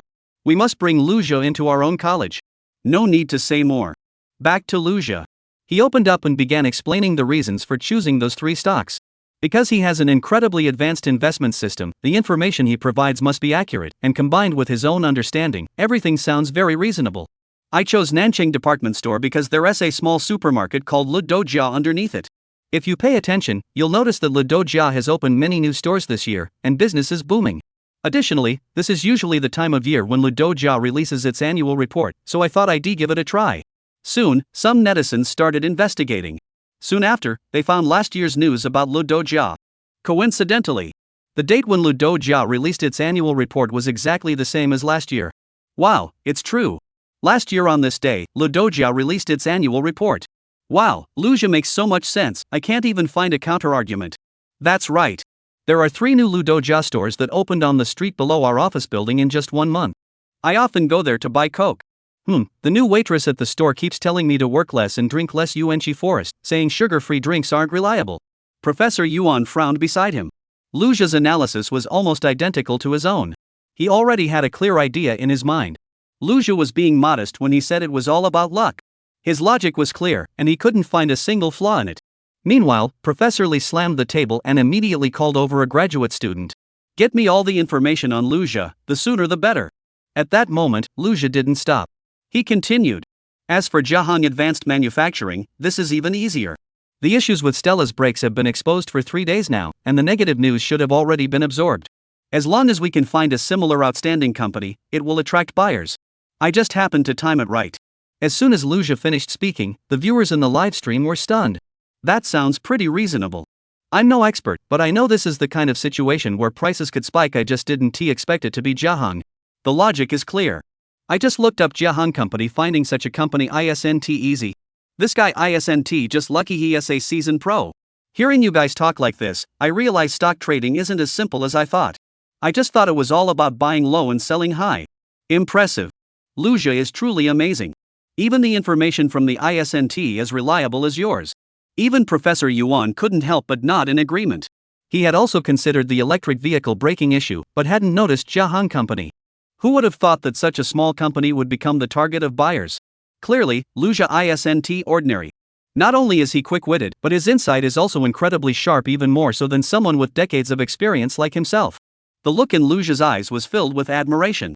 On the other side, Professor Li was so angry his beard was trembling. Old man Yuan, don't look at my student like that. Finally, Luja took a sip of the free cappuccino. He took out his phone, pointed to a news article about Dongxing Communications developing new technology 3 years ago, and said calmly into the camera, "I've been keeping an eye on Dongxing Communications for a while now, because they're developing new products. They said it would take 3 years, so I believe them. Plus, I was thinking of closing my account recently, so I bought some on a whim, just for luck." Originally, information about Dongxing Communications is scarce, and only partner companies know the details. Moreover, their confidentiality measures are very strict. Even many media outlets only received notice of the press conference at the last minute. Luja just happened to come across it and decided to buy some on a whim. Since there were 2 other stocks in the stock market yielding around 9%. But the returns were too small, so he decided to abandon them. However, in the eyes of others, it was completely different. Hey, this guy isn't telling the truth. Just look at his expression, he doesn't want to say it. What luck? With such high professional skills, he still claims it's just luck? Who would believe that? You knocked out Tyson and then tell me you don't know martial arts? Wow, you can see notifications for news from 3 years ago? Chapter 14, he was such a super sunny and warm guy. Even more amazing is that the press conference is being held today. Who would believe such deductive reasoning? If I hadn't been watching the live stream here, I would have knelt down and admitted defeat. A genius, an investment prodigy. Look at Professor Yuan's expression, it's full of approval. Everyone can see the admiration in his eyes. Luja's abilities are definitely top-notch. Finally, I get it. This guy is a genius. He might even short sell Wall Street and the Nasdaq in the future. These words sparked a heated discussion among everyone. Professor Yuan was even more deeply shaken inside. This child has been studying investment for 3 years? 3 years to accurately predict market trends. That means he's been consistently monitoring the market all this time. That's exactly right. There's no doubt about it, he's a genius investor. I must secure him. At that moment, Professor Yuan felt as though he had discovered a treasure, his eyes sparkling with a strong desire for talent. On the other side, the greedy Professor Yuan reappeared on screen, enraging Professor Li so much he stomped his foot. Intelligence. I want all the information on Luja. You little brat, how dare a graduate student drag their feet like this? Do you think your PhD spot is safe? As Luja finished speaking, the interview regarding the investment portion came to an end. However, the audience's enthusiasm remained high. After all, many people didn't understand investment, and after hearing Luja's explanation, they were not only amazed but also eagerly awaiting his evaluation of Luyu. Bing Bing looked at Luja, smiling so broadly her eyes crinkled into crescent moons, and her white teeth were visible. What a charismatic genius! A staff member beside her reminded her to rein in her eager gaze. Bing Bing pursed her lips, took the microphone, and began asking questions. This kid is truly talented, even a little genius like Bing Bing has been charmed by him. Finally, in the 9th season, I've lost my first love.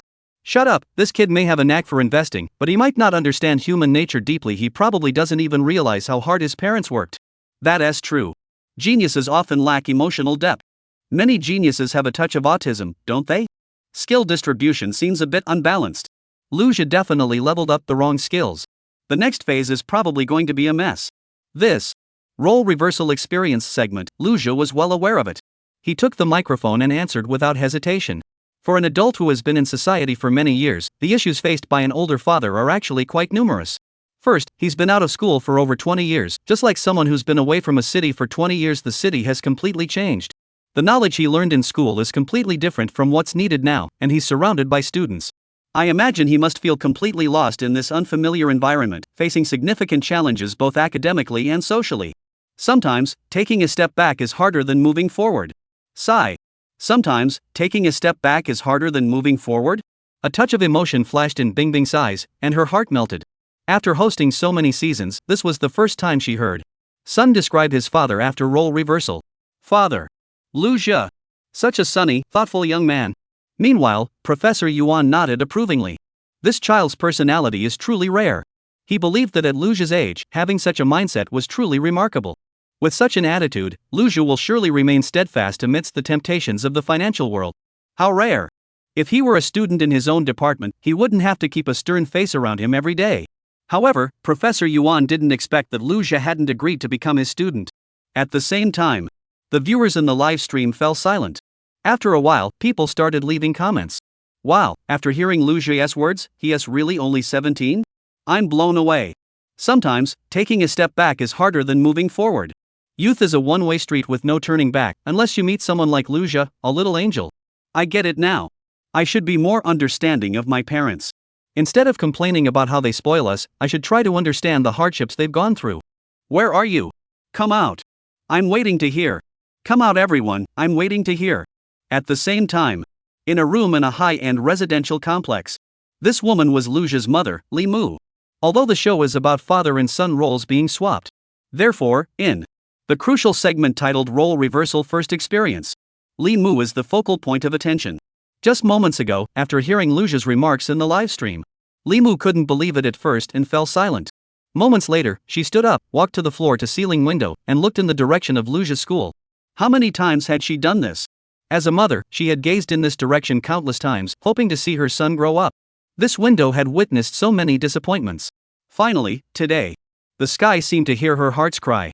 Finally, today, Li Mu realized that Lu Zhi had truly grown up. Though not captured directly, her reflection in the glass window was clearly visible. The host who had intended to approach for an interview also stopped in their tracks. In the live stream, many viewers were watching silently. Everyone remained silent, with no comments on the chat. Everyone was moving forward in unison. Of course, they were also witnessing growth. At that moment, silence is the truest form of expression. Finally, a viewer solemnly typed 2 lines. At the same time, coffee shop, live streaming studio. Lu Zhi's words made Bing Bing's eyes grow mesmerized. She even began to doubt whether the official information they had collected was accurate. Why was Lu Zhi described as a problematic rich second generation? What about skipping school, fighting, smoking, and drinking? And each of them is arrogant and has a life as fragile as paper? Chapter 15, An Unexpected Delight. Lu Zhi was clearly such a super sunny and warm-hearted guy. At that moment, Lu Zhi didn't stop. He politely gestured. Bing Bing understood his meaning and knew that Lu Zhi hadn't finished speaking. She immediately handed over the microphone obediently. As Bing Bing handed over the microphone, at that moment, the photographer felt completely at ease, convinced he understood Lu Zhi perfectly. As soon as Lu Zhi opened his mouth, the photographer knew that what he was about to say would be extraordinary. Lu Zhi naturally appeared in front of the camera. He paused briefly and smiled. I hope everyone can have a rational understanding. The sunny-natured young man is so considerate. Completely different from those mischievous kids before. So far, Lu Zhi's performance has been flawless. So what? Bing Bing couldn't help but ask curiously, whispering softly. Lu Zhi narrowed his eyes and continued. So, I'll give my cheap old dad some time. At the same time, I'll do my best to buy him a few more practice sets and sign him up for some tutoring classes, hoping to help him catch up with his studies as soon as possible. Everyone was stunned. The mood suddenly shifted. The host was momentarily speechless, unsure of how to respond. The live stream audience was also stunned. I think Lu Zhi makes a lot of sense. Exactly. Lu Zhi's words may be direct, but they're easy to understand. If you're good at gaming, you'll naturally be popular with students. Making friends is a piece of cake, and doing more practice problems will naturally improve your grades. Now I finally believe this kid is only 17. He's so worldly. However, finally, someone couldn't resist and started typing furiously on the keyboard. Oh, please, stop being so serious. I'm about to die laughing. Haha, Lu Yu must never have expected his son to be so clever. Oh no, I just remembered the kid who called the police. The police officer gave him a set of test papers, haha. Sorry, I usually don't laugh, but I couldn't help it, ha ha ha. Watching the live stream is making me laugh so hard I can't breathe. I'm going to call my mom to come watch. Washing peaches is nothing compared to this. Come check it out. The live stream was buzzing with excitement. The internet also began to buzz with excitement, with father and son swap gaining widespread attention. Instantly, major media outlets rushed to publish articles and videos. The most eye-catching were the news departments. News headline, shocking. A 17-year-old student becomes a father and dares to trade in the stock market like this. Shortly after, major media outlets quickly followed suit. Headline, variety show features financial genius, outperforming Warren Buffett. Hot topic, Gen Z live streamer confronts boss, discovers new opportunities in the stock market. Trending, veteran stock investors shed tears upon seeing him. Who is he? As one news story after another emerged, headlines flooded the screens, instantly capturing the attention of tens of millions of netizens. Many people had actually never watched the show Father and Son Switch. They doubt its authenticity, with most believing it's just a humorous news story. However, after reading the full article, everyone was stunned. Especially when they saw Professor Yuan from the financial industry appearing on the show and behaving with great humility in front of Lu Jia. Many who were unaware of the situation were deeply shocked and filled with admiration. Is there really such a brilliant investor in the world? They all expressed their intention to keep a close eye on this investment genius's future performance. After watching the video, I was completely speechless. The stock god should take my knees. This is pure genius. Why didn't we notice this before? There must be something special about this family's elders. Damn it, after watching the news, I dragged my son out of bed and gave him a good scolding. All he does is sleep all day. He should go to the stock market and see if he can discover some talent too. If this is real, please give me Lu Zhou's contact information. I'm willing to invest 5 million yuan in him. I'm a professional investor with a company worth over 100 million. I'm currently looking for a professional advisor and am willing to offer a high salary. Please pass this on to Lu Zhou through the program. Welcome Lu Zhou to apply to the finance department at Huqinjiwen University. Lu Jia, Northern University welcomes you to enroll early. Oh, the official accounts of Peking University and Tsinghua University are here too. Could you please extend a warm welcome to me as well? Thank you. At Huqing University at Peking University. At that moment, it was already 5:40 p.m. Lu Jia didn't pay much attention to trending topics. He was driving, with a photographer in the back seat and a host in the passenger seat. This was the final shooting location for the day. This segment was affectionately referred to by the audience as Father and Son Switch Roles First Meeting. Since it was the first day of the show, the father and son were still getting used to the pace. They had been busy with their own tasks all day and had no way of knowing what the other was doing. The production team's goal is to capture the awkwardness and uncertainty the father and son feel during their first meeting after swapping roles. At the same time, the live stream cuts to another scene. In the classroom, a figure was moving between the desks. Today was supposed to be Lu Jia's turn to do duty, but it fell on Lu Yu, who had swapped identities. After finishing his duties, the setting sun casts a sullen blow on Lu Yu's face. After all, the teacher had assigned too much homework, and the thick homework books needed to be organized and taken home. He closed the classroom door. Such a scene. Had the live streaming audience in stitches? Oh my gosh, so much homework. It's making me feel so sorry for him. Ha. Ha, seeing the parents like this, my stomach is about to burst from laughing. Lu Yu, listen to me, don't be so stubborn. Put on your painful face and finish your chores quickly so you can go home. It was 7 o'clock in the evening. Lu Yu lay on the sofa, flipping through the channels on the remote control. A day of school activities had already left him exhausted, and he still had to walk home on his own. Since Lu Jia hadn't given him any pocket money, taking a taxi was out of the question, and just thinking about it was frustrating. Lu Yu's company had been busy lately, especially his managerial position, which kept him running around non-stop every day. Lately, if he could get home by 11 p.m., he considered himself lucky. But on the first day after their roles were switched, he was able to get home earlier. Chapter 16. That was hilarious. This was the only pleasant surprise of the trip. It was actually quite pleasant. Seeing Lu Yu's expression on the sofa, the viewers in the live stream weren't idle either. Seriously, I'm dying to know what Lu Yu's reaction was when he found out he lost his job. I'm even more curious about his expression when he heard that Lu Jia made 50,000 in an hour. The production team is so mean. They should have told Lu Yu about it earlier. It's already gone viral online. The finance department of Beijing Qing University even sent Lu Jia an invitation letter for admission without an exam. Hey, can you guys be reasonable? Lu Jia is still a high school sophomore. So what if he is in high school? Getting into university early isn't impossible. Wow, the main character is finally back. At that moment, Lu Jia and the others pushed open the door and returned home. Behind them were the host Bing Bing and the cameraman. Lu Yu stood up from the sofa and asked, "Back so early? Isn't the company particularly busy lately?" Something felt off, and he immediately stood up, looking surprised. "Didn't you get assigned to a project? My position should give me the right to participate in those projects, right? Could it be?" The live stream viewers were also startled by his words. Could he already know that Lu Jia had resigned? The next moment, everyone was disappointed. I suddenly figured it out. After all, you don't have enough work experience yet. The company is being considerate and letting you leave early. Lu Yu patted Lu Zhu on the shoulder and continued. It's okay. I believe you'll gradually adapt. One day you'll be able to handle these projects. Take your time, don't rush. Lu Zhu was at a loss for words, walked straight to the TV, turned it off, and calmly said, "Have you finished your homework yet?" In truth, Lu Zhu wasn't thinking much of it. There was a rule in his class: if you didn't finish your homework, the teacher would call your parents. And that was not something Lu Zhu wanted to experience. However, in the eyes of the fans in the live stream, this statement immediately sparked another layer of meaning. They saw Lu Jia so quickly slip into a new role and became excited. After all, in previous episodes, many guests had no idea what to do at first.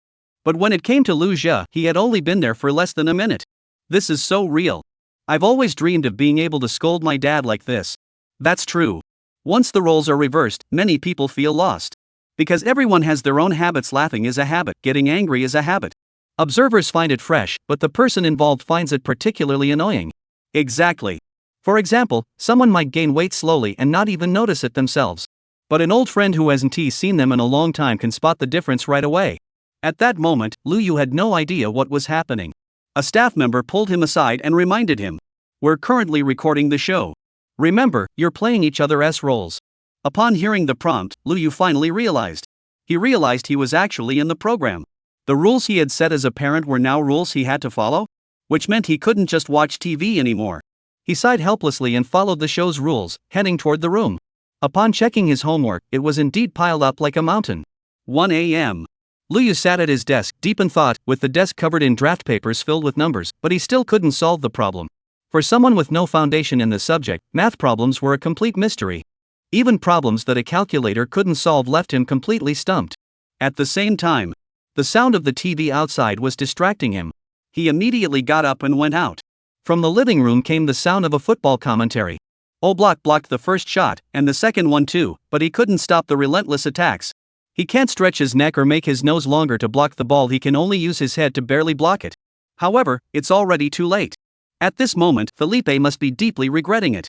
Perhaps he even imagined himself extending his tongue like a lizard to push the ball in, but it's impossible. Messi breaks through the midfield defense as if no one is there. The match is in the 67th minute, and Barcelona scores. Oh. Yeah. The fans at the stadium cheered wildly. Under the dim lights, Lu Yu quietly peeked out, appearing on the screen. He whispered to Lu Jia, who was lying on the sofa. "The Barcelona match? Want to watch for a bit?" Lu Jia was bored and couldn't sleep, so he just lay there. His mind was occupied with how to quickly turn the 500,000 yuan into 10 million yuan. After all, this amount was still too small. Only with sufficient capital could he launch his plans at any time. Otherwise, even if a good opportunity presented itself, he'd have to watch it slip away helplessly. Just then, his train of thought was interrupted. "Hey, finish your homework first. Stop daydreaming about watching TV." With a click, Lu Jia pressed the remote control. The TV screen went dark. The living room fell silent once more. Only the red lights of a few cameras were flashing. The night passed quietly. Lu Yu got out of bed, looking confused. He hadn't been able to watch last night's game and had been doing homework until 3:30 a.m.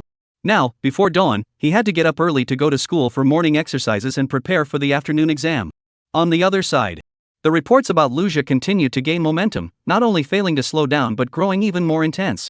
Investors nationwide had begun to take notice of the father and son Switch production team. Especially during daytime hours, they're afraid of missing any important information Lu Jia might reveal. What is most important to investors? Of course, it's money and information. The two are almost equally important. Lu Jia's actions yesterday left everyone stunned, and now everyone is waiting for him to appear on camera, hoping to gain some valuable information from him and jump on the money-making bandwagon. As for Lu Jia himself, he is still sleeping soundly in bed. He didn't wake up until noon. Lu Jia quit his job and became a freelancer, with no fixed schedule.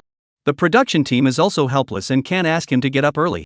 Lu Jia has earned 500,000 yuan, which is enough to support his family for a year. So even if Lu Jia chooses to play games for a month now, some people think it's only natural.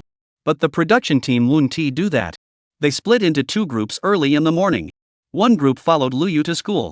This group of staff members were in a terrible mood. Following Lu Yu meant getting up early every day. It's always like this. Meanwhile, the cameramen and hosts filming Lu Jia were much luckier. They were waiting for Lu Jia to wake up at his house, sitting on the living room sofa, drinking beverages, essentially taking a break. Live broadcast in progress. Seeing that Lu Jia hasn't gotten up yet, the viewers started chatting in the comments. "You guys don't know, last night Lu knocked on the door wanting to watch the game together." Chapter 17, failed to sell in time. As soon as Lu Jia heard the sound, he turned off the TV with a bang.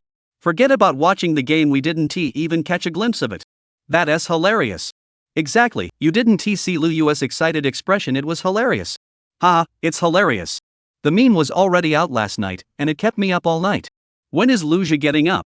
The stock market opens at 9:30 a.m. and closes at 11:30 a.m. As an investor, that's way too unreliable. The person above is right. Too many people think that way. Stock investors nationwide are waiting for Liu Jia, hoping to follow his lead. Enough chit-chat. At 1 p.m., Liu Jia appeared at the stock market. As soon as the production crew arrived, the once bustling exchange fell silent. Many veteran stock traders turned their eager gazes toward him. Just yesterday, these veteran investors had looked down on Liu Jia. But now, after a night of speculation, they all saw Liu Jia as a god of wealth. Their gazes no longer held doubt but were filled with anticipation. One after another, they were itching to get started. They are all waiting for Liu Jia to arrive and join in the action. When Liu Jia and his group arrived, their greedy glances became even more obvious. The god of wealth may have been late, but he finally arrived. In the live stream, seeing Liu Jia finally about to start trading stocks, everyone cheered immediately. Among them were fans eager to follow his lead and invest. Such an easy opportunity to make money, no one would want to miss it. Everyone was thrilled. It was completely understandable. After all, everyone loves money. Isn't it just because Liu Jia made money, so everyone's jumping on the bandwagon today? Liu Jia is a promising young man. I'll invest alongside him too. That's not too much, is it? At that moment, Liu Jia is already sitting in the exchange, surrounded by photographers. The atmosphere on site is growing increasingly heated. His eyes darted across the screens, and his mind flashed through a series of return rates. Liu Jia was still calculating, preferring not to act at all rather than settle for small gains. But the return rates he saw before him left him speechless. Western Database Company. Investment return, 9%. Investment period, 68 minutes. Investment recommendation, none. Jiayuan Airlines. Return on investment, 6%. Investment period, 45 minutes. Recommended investment, none. Half an hour had passed. Liu Jia still hadn't found a satisfactory stock, and his brows furrowed involuntarily. Something's off. Is the stock market about to crash today? At that moment, the chat feed erupted in chaos, and traders on the exchange began to grow restless, venting their frustration in the comments. Everyone was waiting for Liu Jia to make a move, but half an hour had already passed, and Liu Jia remained motionless. Some investors were already eager to buy on their own. It's already 1:40 p.m. Liu Jia has been here for half an hour. Why hasn't he made a move yet? Liu Jia, if you don't make a move, I'll do it myself. Liu Jia remained unfazed, continuing to stare at the index on the screen. In his view, even in a downtrend, there are always some stocks that can go against the trend. Today's stock market was a bit unstable, and Liu Jia began to think. At that moment, he had 50,000 yuan in his hands. However, given the current market conditions, making 10 million through stock trading seemed rather challenging. There were simply too few stocks performing well on the screen today. Compared to yesterday, there were over 20 stocks that nearly hit the daily price limit. Yet today, even stocks with a 5% increase are scarce, making this situation unsuitable for buying. Especially the stock I bought yesterday, Nancheng Communication Technology Company, which dropped by 7% today. If we hadn't sold it in time yesterday, this entire effort would have been in vain. Investing is like that, it's full of opportunities and risks. And no one can predict future trends. Just then, a bald man in his 50s approached with a menacing demeanor and was stopped by security personnel assigned by the program crew. "Sir, please stop." Facing the security guard, the bald man immediately softened his tone. "Is the exchange your family's business? I just want to ask Liu Jia a question." When the audience saw this, a flurry of comments appeared in the live stream. Who is this guy? He's barging in and claiming he's here to ask a question? He is so old and still so arrogant. Does he think he was reincarnated as a crab? This person has bad intentions. I hope Liu Jia ignores him. Stop him immediately. Ensure the guest's safety. The bald man, however, paid no attention to the reactions around him. He pushed aside the staff and directly shouted at Liu Jia.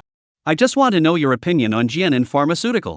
Liu Jia had been closely monitoring this information. And he had also researched Jianan Pharmaceutical. The moment he heard the words Jianan Pharmaceutical, information about the company immediately came to mind. Jianan Pharmaceutical. Return on investment, 10%. Investment time, 35 minutes. Investment decision, no. Reason: currently, both the healthcare industry and the liquor industry are experiencing significant growth, leading to high investor enthusiasm and excessive capital injection. At this time, bullish forces are joining together to suppress bearish momentum, and a sharp decline is expected soon. We do not recommend buying.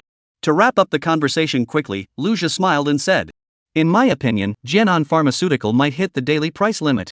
In fact, his reasoning was quite straightforward.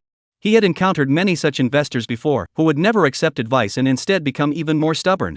Not only is it unhelpful, but it might even provoke the other party's dissatisfaction or even lead them to act in the opposite way.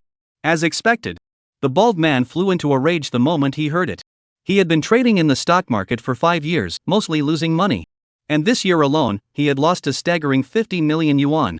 Only the stock of Jianan Pharmaceutical managed to bring him a glimmer of hope, but it only recouped 20,000 yuan, with the remaining 30,000 yuan still in the red. What's worse, 2 days ago, just before the market closed, he followed Lujia's recommendation and purchased shares in Dongxing Telecommunications Company. Chapter 18 did not influence his decision. As a result, due to failing to sell in time, the stock price plummeted by 7% today, leaving him deeply regretful. In other words, the small profit made yesterday was not only lost today but also required additional investment. Do you know how much Jianan has risen in the past 3 days? 3% a few days ago. Then percent. Yesterday another 2.43%. It's still maintaining a 1% increase. But the stock you picked yesterday, Dongxing Communications, plummeted 7.2% today. So these so-called investment experts are nothing special after all. I followed their lead and bought too. Ugh. Hearing this, Lujia already had a clear idea. It was likely because they saw that he had made profits from several consecutive trades, which sparked jealousy. So he blindly followed suit on the third trade. However, since he was a step too late, he only made a small profit. And in today's market conditions, he ended up in the red.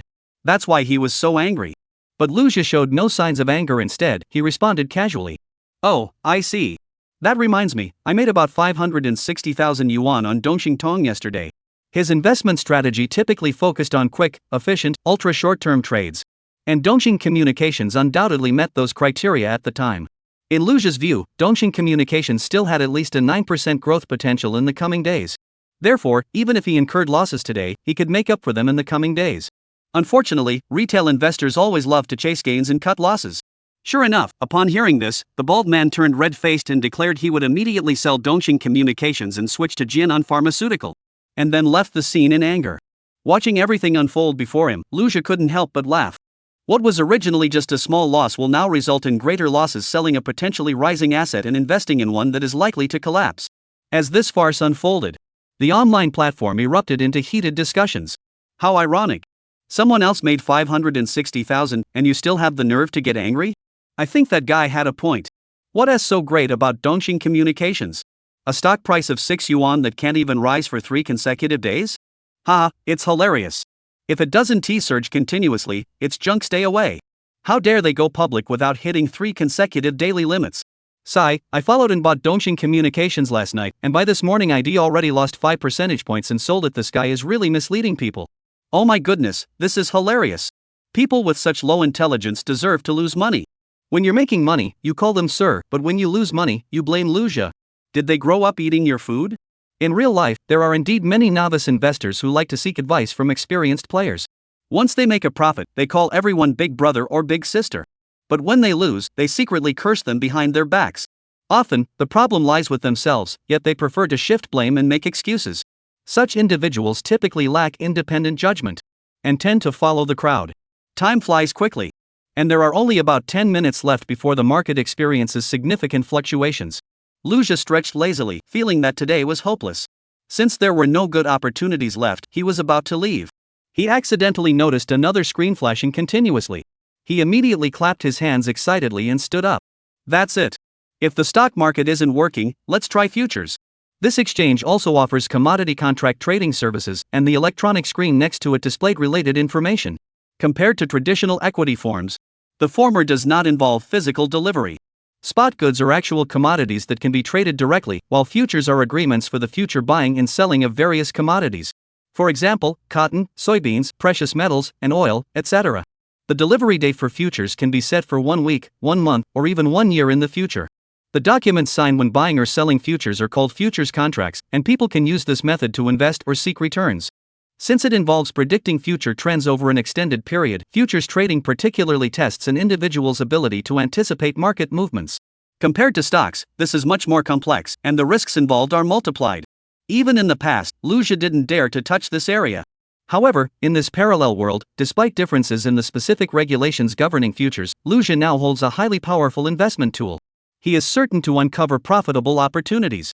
With stocks, once you buy them, you can immediately see whether they are rising or falling, and based on this, you can decide whether to hold on to them or sell them.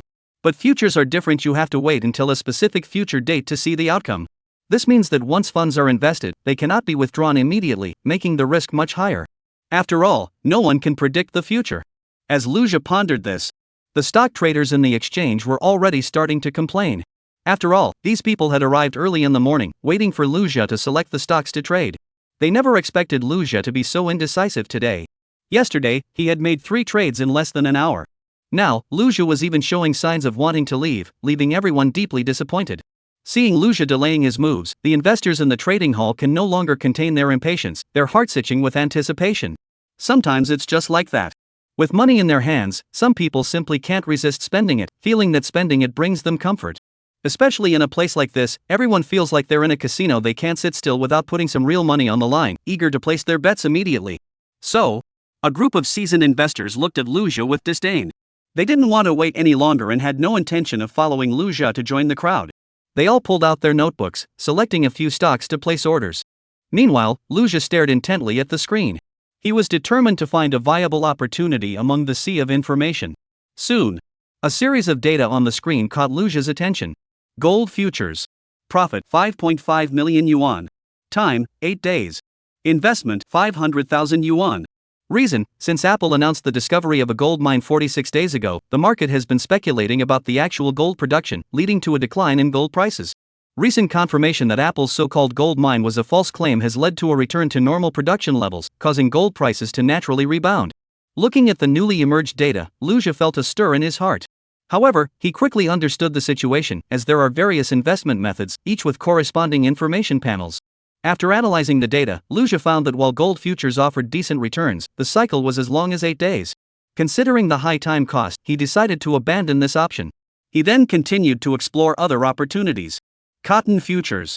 Return 820,000. Cycle 7 days. Investment amount 500,000. Explanation: normal price increase due to rising demand. Crude oil futures. Profit 18 million. Chapter 19, a decisive person. Deadline 3 days. Funding required 500,000.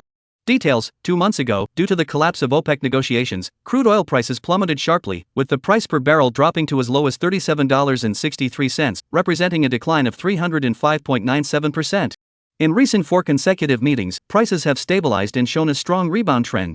After reviewing the relevant information on crude oil futures, Liu Jia felt extremely energized.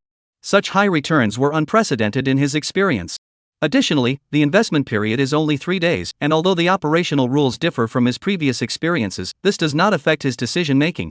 Faced with such a high return rate, Liu Jia decided to act. Let's do a trade crude oil futures. Ultimately, 18 million yuan plus the initial 5 million yuan principal totaled 23 million yuan. In other words, in just 3 days, Liu Jia's money could multiply by 46 times. This amount of money was more than enough to fund numerous plans. With this capital, I can now implement the investment plan I've been brewing for years. Let's proceed in this direction. Without delay, Liu Jia immediately pulled out his phone to search for relevant information. He quickly found a news article about the crude oil market and began studying it carefully. Before long, he had figured out the underlying logic. In fact, the reason for the sharp drop in oil prices was quite straightforward. The OPEC meeting was originally intended to coordinate cooperation among major oil-producing countries. However, the proposal to reduce supply put forward by the desert nation, which holds the dominant position, was opposed by the bear nation. As a result, the global market plunged into a price war to compete for market share, leading to a surge in supply that far exceeded market demand. Crude oil itself incurs costs associated with extraction, storage, and transportation. And if it cannot be sold, it results in the loss of storage costs. Most critically, crude oil differs from other liquids. It cannot be discarded like fresh milk from a farmer's home nor easily destroyed. As a result, numerous oil-laden ships were forced to remain at sea, waiting for an opportunity to proceed. Crude oil prices plummeted to rock-bottom levels. Now, a liter of crude oil is actually cheaper than bottled water. However, the reasons for the rise are also clear. The United States' attempt to dominate the market with its shale oil has triggered a joint counterattack from other countries. On the surface, this appears to be an escalation of conflicts between nations, but in reality, it is a strategy to curb the production of U.S. shale oil. Given the relatively high production costs of shale oil, it is difficult to turn a profit in the current downturn. Additionally, since oil is settled in U.S. dollars, the benefits the U.S. gains under current circumstances are minimal. Under pressure, the United States was ultimately forced to agree to adjust its policies, leading to a consensus at the 4th meeting. As for the recent sharp rise in oil prices, most observers had predicted that the talks would likely end without results, with oil prices expected to remain in a low volatility range. However, in reality, the US compromise facilitated smooth negotiations, immediately bringing a turning point to the crude oil market. Therefore, prices rose rapidly. After reading this information, Lucia looked at the numbers displayed on the screen and couldn't help but exclaim, "Who would have thought that oil could actually become cheaper than water?" At that moment, viewers in the live stream began to discuss the matter. That's not right. Is this person planning to trade futures? Futures are absolutely not something to try lightly. Their risk level is far higher than the stock market. It's practically gambling. That's right. I tried it once and lost all my savings, 40,000 yuan. It took me 3 years to slowly pay off the debt. Since then, I've never touched it again.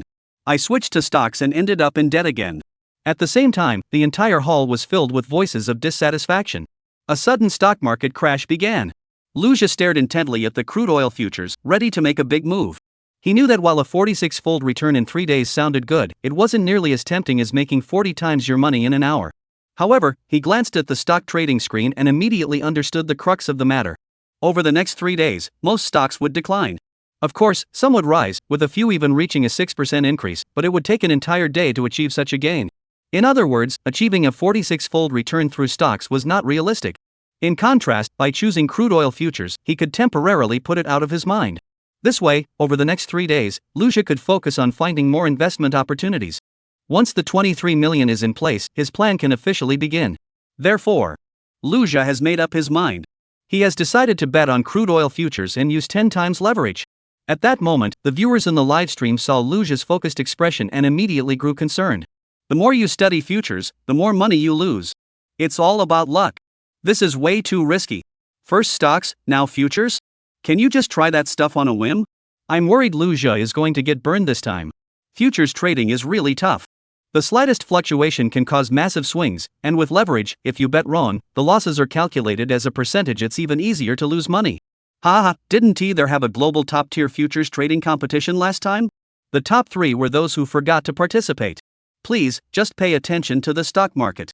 It's dropped again.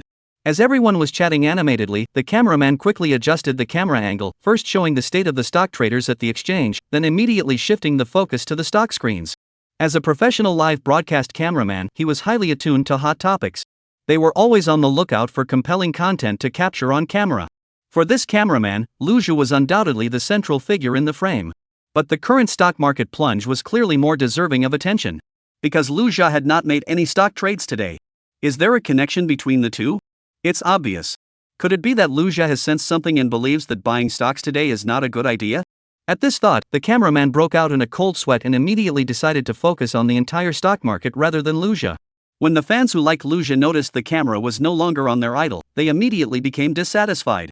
Camera guy, do you want to eat? Please, this is so amateurish. Are you a rookie? Hurry up and switch back to our husband-esque footage. Just a few seconds without him, and we miss him so much. Switch back quickly. Is the production team that broke? They can't even hire a decent cameraman? I'm going to complain. Seeing the audience's reactions, host Bing Bing also immediately noticed something was off. Lu, the cameraman, was one of the best photographers at the TV station. He wouldn't make such a mistake. After a moment's thought, Bing Bing figured it out. Over the past few days, she had come to understand that Lucia was a person who made decisions quickly. Once he sets his sights on a goal, he acts swiftly and achieves success with an extremely high success rate. Chapter 20, not a single minute was wasted. Yesterday, I decisively resigned from my previous company to come here and trade stocks, then placed several orders without hesitation, without wasting a single minute in between. The result was 2 transactions directly multiplied the initial capital by 40 times, reaching 500,000 yuan. You have to understand that 500,000 yuan is roughly equivalent to 2 years' salary for me. However, today, Lucia seemed like a different person, hesitating to act, looking quite indecisive. The reasons are twofold. First, he believes that futures trading is more profitable. Second, he thinks there is no profit to be made in today's stock market. After figuring it out, Bing Bing immediately began her live commentary. Everyone can follow our camera to observe. It is currently 2:23 p.m., and Lucia has yet to make any trades. Perhaps he has noticed some signs, and the overall market seems to be fluctuating, causing a tense atmosphere in the entire hall. Although she didn't explicitly state the specific reasons behind these changes, her words clearly guided the audience to ponder the underlying causes. Soon, the discussion in the live stream grew again. What's going on? Has the market dropped again? Could it be that Lucia sensed something was wrong and decided not to act? Come on, that doesn't make sense. Stock market fluctuations are normal. How could it be related to him? Exactly. He's just trying to trade futures. You people who don't understand the stock market just love to speculate. I firmly believe that the market will close in the red today. Agreed, let us wait until the market closes. There are many adult viewers in the live stream. After entering society, they began to pay attention to financial management. Due to skyrocketing real estate prices, many have turned their attention to the stock market in hopes of profiting from it. After this group spoke, it seemed as though the market had heard their thoughts, and the index suddenly rose slightly. This undoubtedly reassured the investors present. The bald man who had been anxious and sweating profusely earlier finally breathed a sigh of relief. He believed this was just a normal correction, and after the major players had weeded out some of the less committed small investors, the market would soon return to normal operations. There was no doubt that today would end with positive growth. Thus, the bald-headed man shouted excitedly. For most people, they were just there to watch the spectacle, but for professionals, they were more concerned with the key information itself. Following the aftermath of yesterday's events, many financial industry insiders were instructed to closely monitor this program. Some companies and institutions even set up dedicated research teams to analyze every word Liu Jia said. Whenever major financial topics arise, such organizations mobilize all their internal experts to assess opportunities and risks. The primary reasons for this heightened attention are twofold. First, Liu Jia's actions yesterday surprised the entire financial industry. Indeed, many experienced analysts did not believe such a move was possible. Second, it is to verify the accuracy of these claims. In short, Liu Jia is now under close scrutiny by the entire industry. Inside the headquarters building of Xiamen Bank, as the key department responsible for formulating and implementing national monetary policy, as well as preventing and addressing financial risks, this place is the pinnacle of China's financial industry. At that moment, a large conference room was packed to capacity. 3 massive screens are placed at the center of the room. The middle screen displays a live stream filled with real-time comments, while the 2 side screens displayed various real-time data and chart trends. In the meeting room of Xiamen Bank, a group of top financial experts from across the country had gathered. It's important to note that since entering this field, they have had to sign a series of agreements. In simple terms, in such a financial circle, accessing information is extremely convenient, and making money is as easy as pie. However, those sitting here are not here for personal gain. They are here to ensure the smooth operation of the market and to serve the interests of the people. In this era, military conflicts only arise between nations with vastly disparate strengths, with the core reason being their desire to dominate global financial rules. On the other hand, nations with comparable power are unlikely to cross the line due to the far-reaching implications involved. Since military conflict is unlikely to occur, then the financial markets have become the new battleground. Whether it's an individual or a nation, money is always the hard currency. Countries like the United States, which impose sanctions on one country today and another tomorrow, do so because they hold the global currency and can act with impunity. The financial tycoons on Wall Street are backed by their governments. They shout about shorting this and shorting that, using extremely ruthless methods, without considering the impact of economic turmoil on the lives of ordinary people. When it comes to financial instruments that represent wealth, they are like a seemingly insignificant small knife. In the hands of a doctor, it can save lives. But in the hands of a villain, it becomes a deadly weapon. Those who can use this knife skillfully are the so-called financial elites. At this very moment, the experts in the conference room are closely watching a live broadcast to confirm the authenticity of certain matters. The key figure in this incident is none other than Liu Jia. Enough with the formalities. In the live stream, seeing that the stock market had finally stopped falling, many netizens began to discuss it loudly. I knew it. Such a good market trend couldn't possibly decline. That was terrifying. I almost sold my stocks. Dongxing Communications stock price has dropped by 8%, but Jianan Pharmaceutical has recovered a bit. The bald-headed uncle made the right bet this time. He's really skilled. There are many experts in the stock market. That bald man clearly knows what he's doing. Sticking to your judgment is the key to success. As for following Liu Jia, forget it, I can win on my own. Just as everyone was chatting animatedly, the camera lens suddenly shifted to Liu Jia. At that moment, Liu Jia had already begun his actions. He went straight to the futures trading hall, completed the necessary procedures, and used 50 million yuan as capital, leveraging it tenfold to buy crude oil futures. According to the plan, the floating profit after 3 days would be equivalent to 18 million yuan. In other words, by then, Liu Jia's initial investment would have turned into 23 million yuan. Witnessing this, everyone couldn't help but gasp in astonishment. Because the day before, Liu Jia had already shocked many people by turning 14,000 yuan into 560,000 yuan. Later, someone posted online speculating, if Liu Jia had started with 500,000 yuan, his profits could have reached 20 million yuan. Last night, this post was widely shared and reposted by netizens. After all, many people love to fantasize. If your monthly salary reached 100,000, would you be willing to work at a funeral home? Or, if you were given a month without internet access or a year of single life, which would you choose? One of the hottest topics last night was, assuming Luja really had 50,000 yuan as his initial capital. Chapter 21, but is that really true? Now, everyone has witnessed this moment come to life. Luja has indeed made his move, and it's exactly 50,000. This scene left everyone speechless. Suddenly, it feels like a dream has come true. But is this really true? Over the past 2 months, news about oil prices being lower than water has been circulating non-stop, even reaching those who don't usually follow financial news. As a result, everyone has gained some understanding of the current downturn in the oil market. How should we describe the current situation? Due to skyrocketing storage costs, numerous oil tankers have been forced to remain anchored in international waters. In other words, even if crude oil were given away for free, few would want it. Just a few days ago, during the OPEC meeting, representatives from the United States and Russia got into a physical altercation, and the video went viral.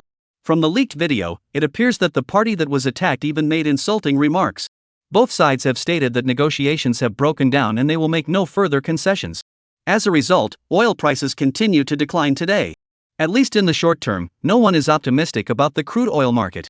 So, Luja choosing to buy crude oil at this time is essentially courting disaster, isn't it? Hahaha, I never thought he'd choose crude oil. Good thing I didn't follow suit, otherwise, I'd have wasted my money. This is hilarious. Why invest in crude oil of all things? Could it be that someone didn't see yesterday's news? The people at the meeting are already getting physical, and they still think crude oil has a future? Case closed. So-called geniuses are just gamblers. Luja has now hit a dead end. Not only has he lost his job, but this transaction might also leave him deeply in debt. He'll probably have to work on construction sites just to make ends meet. Ha ha ha. Luja is still a minor. Is it really okay for the show to allow him to take such risks? They should modify the rules to restrict minors from participating. This isn't investing, it's public gambling. This show is doomed. It was indeed thrilling. A friend recommended this show to me yesterday, and I thought it was something special. Turns out it's just for show. Congratulations on successfully tricking me into watching this trash. It's over, completely hopeless. Who told him to get involved with crude oil? At that moment, all viewers watching the livestream were closely monitoring Luja's actions. Comments were flooding in, with most of the criticism directed at Luja's decision-making. Such skepticism is understandable. After all, crude oil had been plummeting for 60 consecutive days, leaving people feeling despair and numbness. It was like walking through the streets of Chongqing, feeling like you were in an open area, only to look up and see skyscrapers, turn a corner and find yourself in the middle of buildings, then walk around and discover that there was even a subway line passing beneath your feet? What the heck? It's utterly confusing. This situation is even more confusing than the futures market. You have no idea where you stand. Are we at the peak or the bottom? I have no idea, just feeling utterly lost. Moreover, yesterday's reports on the oil conference caused quite a stir, with even the attendees getting into a fight. Under such circumstances, it's clear that no solutions can be discussed. As we all know, the fundamental reason behind the sharp decline in oil prices was the failure to reach a consensus at the previous OPEC meeting. Even if the two sides had merely argued instead of fighting, oil prices would still have been driven down to rock bottom levels. Would the injured party be willing to sit down and resolve the issue peacefully now? No one would believe such a thing. Just as everyone was discussing the matter heatedly, the stock market suddenly plummeted, almost as if it had plummeted from the summit. Since everyone's attention was focused on Luja, few noticed the situation. On the other side, a meeting was underway at Xiamen Bank. On the large screen in the meeting hall, comments and analyses kept scrolling by. Many actuaries took turns presenting their analyses, while those sitting beside them were also busy. Their fingers danced swiftly across the keyboards, as if performing a dance. The whiteboard on the podium was already filled with various diagrams, text, and numbers, densely recording numerous important details. Suddenly, a loud voice rang out. Instantly, an actuary stood up excitedly. And others followed suit, standing up excitedly as well. Everyone, the stock market is currently experiencing a severe downturn. And oil prices are highly likely to rise. The actuary's passionate voice echoed through the conference room. It was like throwing a stone into a pot of boiling oil. The entire meeting room erupted into chaos. Upon hearing this, the leader presiding over the meeting immediately issued an order. No one is to leave. The meeting will continue. The only issue to be discussed at this meeting was one thing: whether it is appropriate to invest in crude oil at this time. At present, there is an excessive amount of crude oil floating in the ocean, and to put it bluntly, this crude oil is virtually worthless. However, once this incident subsides, oil prices will skyrocket, and hoarding crude oil will no longer result in losses but profits. When compared this way, crude oil becomes a hot commodity and may even rise to even higher prices. Therefore, investing now will allow you to capitalize on its value. Everyone present knows that while the topic of discussion is crude oil, the real focus is on Luja himself. If it can be proven that crude oil has investment value, Luja's investment acumen will naturally be recognized. At this very moment, Luja's investment case is right before everyone's eyes, waiting for all the experts to analyze it. So the question arises, can the OPEC meeting reach an agreement? Because the OPEC meeting involves extremely complex forces. Fortunately, there are many professionals available, and with Luja providing the case study, the goal is very clear. 20 minutes later, a dedicated team obtained a confidential piece of information. A petroleum company in floating countries secretly halted its shale oil operations yesterday. Is this a sign that they are pulling out? Everyone should also consider the pressure from the yuan settlement. After thousands of calculations, ultimately, half of the dozens of experts on site raised their hands to indicate that the government would intervene, and they would have to swallow the loss. Within 2 days at most, a crude oil trade agreement will be reached. In that case, Luja's investment decision does indeed make sense. Despite the evidence, many present still refuse to believe it. After all, this is a strategic game between major powers, and the relevant countries will not disclose any information in advance. We can only speculate. However, in the meeting analysis, half of the participants raised their hands in support of Luja's viewpoint. Under such circumstances, securing half the support was already quite remarkable. As a result, all the professionals present turned their attention to Luja on the livestream, as if he were an outsider. Even if we're wrong, we'll accept it. The decision-maker stood up and made a decisive statement. Soon, Luja's name appeared on the list of those under observation. This list will be reviewed after the crude oil investment concludes to determine whether it should be submitted for further consideration. Meanwhile, he also issued an order. The underlying principle behind Chapter 22 is straightforward. Follow. And by follow, he didn't mean following Luja's crude oil futures. The measures are simple and direct: buy crude oil outright.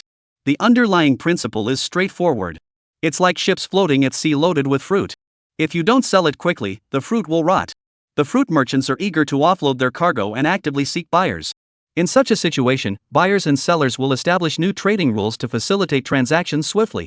The authorities issue orders. The state apparatus begins to operate. First, applications are submitted layer by layer to higher authorities and quickly approved. Once approved, the instructions are documented and transmitted to the relevant departments responsible for crude oil trade. The subsequent steps become more complex.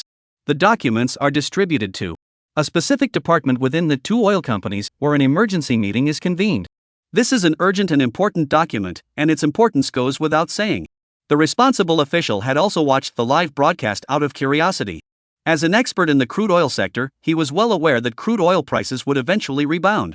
Since Luja invested in crude oil, he has been confident in his hypothesis, but he still hasn't figured out the key point for the price increase.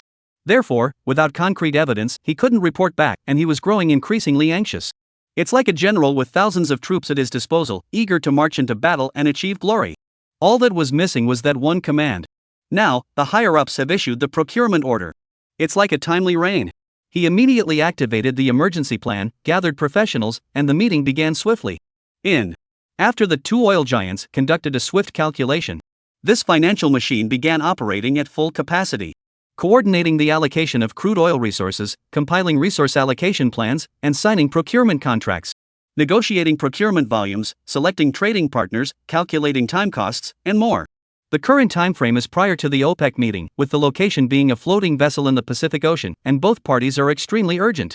Heaven, earth, and man are in harmony. Thus, one by one, issues are being resolved under the powerful machinery of the state. At this moment, the follow order is fully implemented. On the other side, at this moment, Huron, the head of Minxing, knew that the origin of all this was Luja. He stood at the headquarters of Xiamen, his expression far from calm. Investments have their wins and losses. The key lies in the OPEC meeting at 1:20 a.m. tonight. All financial elites will stay up all night monitoring the meeting's progress. Everything now hinges on time. The results will speak for themselves at that time. Enough about that. Let's get back to Luja. After completing his crude oil investment, he left the exchange amid the cries of a crowd of stock investors. He didn't know that his investment had drawn the attention of the state-backed team. What he didn't know was that, in addition to his trades being tracked, his name had been added to a special list. This list would eventually become a stepping stone for Luja's rise to prominence. In fact, most people could learn from the news that the government also makes investments, such as building railways abroad, but few were aware of the financial investments involved. At that moment, on the other side, at the stock exchange, trading was about to close, but the stock market was in a downturn, with prices so low they were painful to look at. Only a handful of stocks are still rising. However, this slight increase is insignificant. This was primarily due to investors opting for conservative investments in pursuit of safety. Many stocks couldn't withstand the market downturn, and those holding them began to sigh in frustration. There were only a few minutes left before the market closed. Stock prices have plummeted to near rock bottom, and the likelihood of closing in the red is now zero. The market's wild plunge left everyone speechless, and even some seasoned investors lost their composure, unable to analyze the situation calmly. Especially when they saw Luja had chosen to invest in oil, they felt even more despair. Everyone had been full of confidence, and many had planned to follow Luja's lead. However, Luja did not buy a single stock today. His only move was to trade crude oil futures. As an investor, it's impossible not to pay attention to the latest news, and the oil situation was a major event. They believed Luja must have overlooked the news about the OPEC meeting. Such blind investment carries far too much risk. So no one was willing to follow him into a losing venture. Looking for trouble? This is clearly setting yourself up to lose money. Luja's actions are utterly unethical. Buying crude oil now is like jumping into a pit. It's a surefire way to lose money. This situation is like China's national football team playing against Brazil. With such a clear outcome, supporting the national team and expecting them to win is something that would only happen if a miracle occurred. Therefore, everyone unanimously opposes following Luja's lead, and aside from official institutions, almost no individual investors dare to buy crude oil. As the stock market closed, the live stream chat began to fill with complaints. Look at your trading. My 5 stocks are all crashing. It's a bloodbath. I waited an hour and didn't see Luja make a move, so I didn't buy anything. Only the real big shots dared to buy stocks today. Come on, that's not skill. He just happened not to buy. Does that broken crude oil futures contract really think it'll go up? I dare say Luja will definitely regret buying crude oil. I bought China Construction Bank's crude oil futures, and now I owe the bank several million. I'm so unlucky. Crude oil is a trap. Whoever touches it gets burned. Everyone knows the current oil market situation, and yet there are still people speculating on it? That's just crazy. I just want to see Luja's expression when crude oil drops again. As veteran stock traders flooded into the live stream, complaints started flooding the screen. Those who hadn't participated in stock trading became even more active, flooding the chat with comments. Ha ha ha. I never thought anyone could still lose money in the stock market. I've already made 300,000 yuan. Don't ask me how I did it. Yesterday I recommended several friends to trade stocks, and today they almost broke my legs, losing me over 300,000 yuan. I'm so happy, I can add more tomorrow. These people must be losing all their savings, but at least they're learning fast. Keep going tomorrow, don't be afraid. Back to Luja. Luja has already invested his funds and is now waiting for the results. Results should be visible in 3 days. He didn't care about the online comments and criticism at all. There was no need to dwell on such things. However, he places great importance on his own reputation. Having fame is like having an extra business card. The more famous you are, the easier it is to attract investors. It's like a brand name store. A good brand naturally attracts customers. This is also the main reason why Luja agreed to participate in the program. According to his plan, the first step is to start an investment company. When it comes to starting a company, he actually has 2 main reasons. Chapter 23, Experience the Power of Mixed Doubles. First, it wasn't that he was interested in business, he just didn't want to waste his breath explaining. Once you have a company, it's like telling everyone, if you want to invest, come to me, and that naturally opens up the communication channels. Second, it's about freedom. Things run more smoothly, and you can do things your way.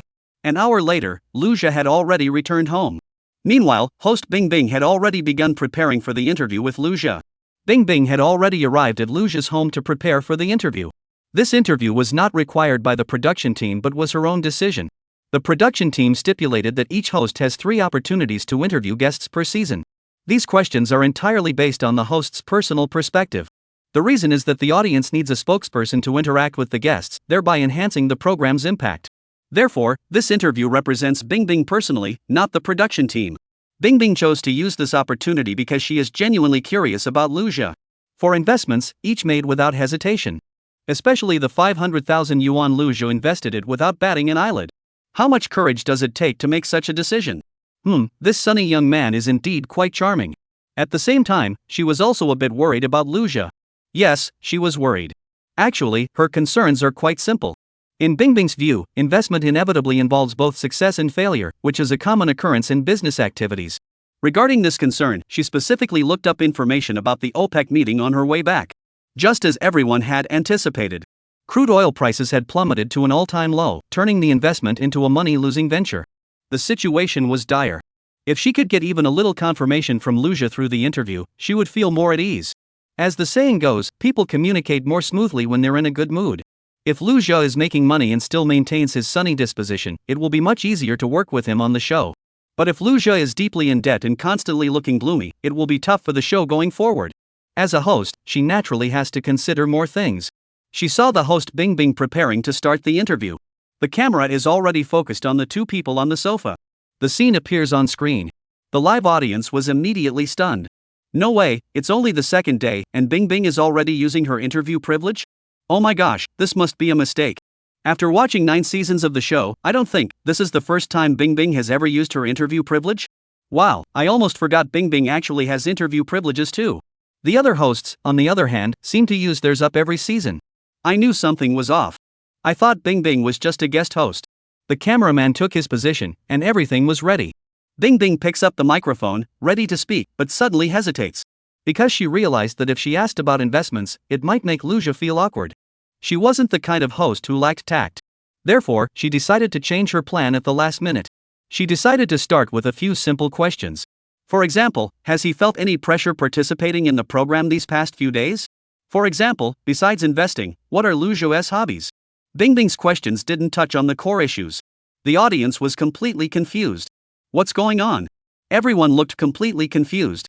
Lu Zhe was also looking puzzled. Why not ask me what my plans are next? I could use this opportunity to promote the upcoming investment company. How can we attract potential companies to collaborate without any reputation? In reality, after Lu Zhe obtained the divine-level investment system, his goals were already clear. Starting an investment company was just the first step. This would allow him to quickly accumulate capital. Once the company is established, we can continuously make investments, spending the least amount of money to secure the largest share. Is there a golden money basket?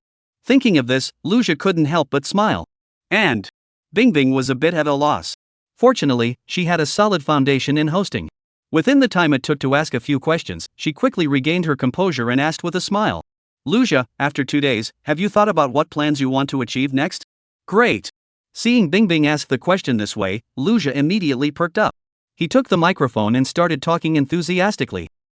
I do have a small plan. I plan to use the money I earn from crude oil to establish an investment company. The company will operate somewhat like angel investing, primarily providing assistance to entrepreneurs with innovative ideas but limited access to funding. Even if their businesses are still just initial concepts, as long as they have potential and are willing to take risks, we'll support them. The goal is to achieve mutual benefit for both parties. And I don't care how small these businesses are right now. What matters is whether they have innovative thinking behind them. If we don't give these ideas a chance to grow, how will we know if they'll turn into ordinary birds or golden phoenixes capable of soaring to great heights? When Lu Zhe spoke about his plans, Bingbing's eyes sparkled with excitement, and she nodded in agreement. The cameraman focused the lens on Lu Zhe, vividly capturing his vision for the future. It seems Lu Zhe is indeed ready to dive into the real economy and make investments. This message has been clearly conveyed. And once his crude oil investment is confirmed to be successful, it will undoubtedly trigger a series of chain reactions. Meanwhile, in the live stream, the audience is laughing hysterically in the comments section. Oh my god, are you kidding me? Lu Yu is so hilarious. Is this just the small plan? Haha, this guest is really different from the others. Previous guests were all focused on playing the role of a good dad, and some even learned how to flatter their superiors, but ended up making their superiors look awkward. Just quit your job and start your own business. That's so cool. Ideals are beautiful, but reality is cruel. I bet once the OPEC meeting ends and Lu Zhe is deep in debt, he'll be able to become his own boss. Young people these days are so bold. This show is so entertaining.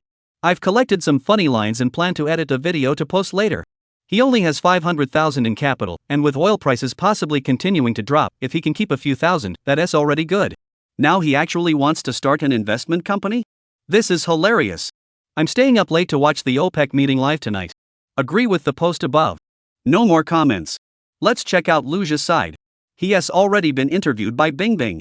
The living room was crowded, so to ease the awkwardness, he turned on the TV and watched it casually. The director switched the camera angle, and the live broadcast switched to the entrance of Lu Zhe's home. At that moment, the camera showed a middle-aged man holding a math test paper covered in crosses. 2 bright red numbers stood out prominently on the paper. 16 points. Chapter 24, half his face was contorted. His other hand held the key, as if he were hesitating whether to open the door. He recalled what Mr. Zhang, the math teacher, had said. Lu Yu, all the teachers in the school have agreed to watch the live stream. Make sure to have Lucia sign your autograph, and don't pull any tricks. That's right. 6 o'clock in the afternoon. Lu Yu returned home from school with a worried expression on his face. Oh my gosh, the test results are out, and I only got 16 points? How did I even get such a low score? Haha, I could have just thrown a handful of rice on the test paper and let a chicken peck at it, and it wouldn't have been this low. Lu Yu's luck is just too bad. Even if you guessed randomly on the multiple choice questions, you couldn't get such a low score. I remember once I got a 28 on my math exam, but it was changed to 88. This teacher is really something. The number 1 was written so straight, yet they had to change it to 18? But this score doesn't matter anyway, haha.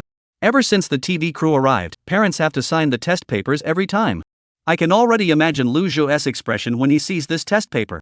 Feel the power of mixed doubles. The live stream viewers all joined in the teasing. Lu Yu didn't disappoint anyone. He walked in, turned his face away, and scratched his ears and cheeks awkwardly, his helpless expression resembling that of a child who had done something wrong. However, Lu Zhou, sitting on the sofa, didn't react much to this. He knew that saying anything more in this situation would be pointless. Lu Yu was an adult now, there was no need to dwell on such a minor matter. For the production team, their original intention was to understand both sides' difficulties, but ultimately, their focus was on the children's growth. However, Lu Zhou wasn't a problem child, and his behavior was impeccable, so there was nothing to criticize. Lu Zhou wrote down a few large characters without hesitation. Lu Zhou read and acknowledged. Time passed. It was already 1:10 a.m. At this point, Lu Zhou had already fallen asleep, and the live stream only showed Lu Yu doing his homework. The program entered the late-night segment with little to see. However, the audience's enthusiasm remained undiminished. There was no doubt that Lu Zhou had become the focal point over the past 2 days. Because of his investment in crude oil today, online attention toward the OPEC meeting had also increased, and the meeting was about to begin. Therefore, many viewers were eager to learn more. Even if they find it boring and decide to tune out, they won't miss much. However, the atmosphere in the live stream has taken a turn for the worse due to the influx of stock traders. Gradually, it started to feel a bit like a battlefield. You guys are talking about crude oil stocks. If you have time, you can start a separate thread to discuss it. What are you doing here? Exactly. This is a live stream. We didn't have enough time to discuss it during the day. These people are really something. What is it to you? The comments in the live stream are my business? I can say whatever I want. Wow, I was about to go to sleep, but I was startled by the current comments. What's going on? On the other side. In the offices of the finance department at Nanjing University and the finance department at Shihai University, a similar scene was unfolding. Professors Yuan and Li were working late into the night. At that moment, they were both closely monitoring the progress of the OPEC meeting. The reason was, after watching Lu Zhou's live stream earlier that day, both professors were so angry they had slapped their thighs until they were red. What's going on? Lu Zhou actually invested in crude oil? The meeting results were originally scheduled to be released the next day, but the two old men couldn't wait and worked through the night. All to get the meeting results as soon as possible. As finance professors, while they possess deep financial knowledge, they lack expertise in the strategic maneuvering between major powers and simply don't believe that oil prices could rebound in the short term. At this moment, the two former rivals, who were now on the same side, watched the OPEC meeting live while discussing the situation over the phone. The conversation began with mutual complaints. Then they began discussing how to teach Lu Zhou, the brilliant young genius, to hit the brakes. A group of doctoral students nearby were all on edge, afraid of getting caught up in the heat. Meanwhile, as the economy developed, oil consumption also increased. Currently, Xiaoguo consumes millions of barrels of crude oil daily, with 2.2 million barrels imported.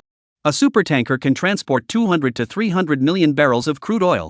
Based on these figures, a certain department has also formulated a reasonable oil extraction plan. At this moment, in the Xixia Strait, Menjiala Bay, Alabai North Sea, and Bashi Bay, oil tankers have been at sea for over a month, and the crew members are feeling quite distressed. Seeing the oil tankers start up, everyone is thrilled. And the destination of this oil tanker is none other than the vast land of China. At this very moment, in the grand hall of the headquarters conference center of Xiamen Bank, the air suddenly grows still, and the atmosphere becomes tense. The OPEC meeting has begun. In the silence, a staff member spoke softly. Everyone present was filled with doubt. Although the decision to purchase crude oil had already been made, it could be said to be a done deal. Breathing grew heavier. Silence descended. Delegates from various countries sat down one by one with cold expressions on their faces, some with bruises, others even wearing band-aids. The clicks of cameras, the flashes of lights, and the whispers of journalists all contribute to the increasingly tense atmosphere in the meeting room. At this moment, they represented their country's investment interests, and failure would mean immense pressure. Even ridicule from the international community. At this moment, everyone understood. The calm before the storm was about to end. The OPEC meeting is about to begin, with only 3 minutes remaining until the official opening. The audience has already prepared snacks and drinks, eagerly awaiting the show. In truth, most people have little interest in what OPEC is. However, they noticed that even though Liu Jia had already taken a break, the live stream background was still his living room. However, the chat comments are unusually lively. As a result, many viewers decided to open 2 live streams simultaneously, one to see what new developments were unfolding at the meeting, and the other to follow the chat and pass the time. The production team also noticed that in the previous 8 seasons, the highest viewership had only reached 110 million. Since Liu Jia joined, the number of viewers has been steadily rising. At the start of the program, there were already 80 million viewers tuning in for the warm-up. Later, it broke the 100 million mark, and today it even reached 150 million, breaking all records. And it's already the middle of the night now. The hosts and guests have all gone home. What's going on with these night owls? Are they really treating this like a chat room? Don't they sleep? Even though the number of comments is only a fraction of what it is during the day, there are still 30 million fans staying in the live stream. This is truly amazing. The main stars have already gone to bed. The heat generated by Liu Jia remains sky high. The executive director praised it as truly amazing. I'm even more certain that as the show continues to gain momentum, the ratings will definitely break new records. Therefore, the production team decided not to shut down the live stream and continue broadcasting. No need to say more. At that moment, the OPEC meeting officially began. In the luxurious conference room, representatives from major oil-producing nations began arriving, primarily divided into several factions. Chapter 25, Great Power. Oprah, the representative of the United States shale oil industry, had red-purple circles under her eyes, clearly having just been beaten up. The representative of the Bear Nation, Vikrisky, had a swollen jaw that was barely recognizable, half his face distorted. Abdul al-Aziz of the Desert Nation remained expressionless. He had not been involved in the previous altercation and thus remained unharmed. Of course, as an important trading partner, our country also sent a representative to the meeting, who remained calm and composed. As the meeting began, the room fell into silence. Neither the United States nor Russia spoke, and the Desert Kingdom, caught in the middle, naturally had little to say. The atmosphere in the hall grew awkward. This situation was captured by the global media, and news reports were quickly disseminated worldwide. Meanwhile, viewers in Xia Kingdom, curious about Liu Jia, began paying close attention to the meeting. Seeing this, everyone burst into laughter. Oh my goodness, is this what they call OPEC? Is that it?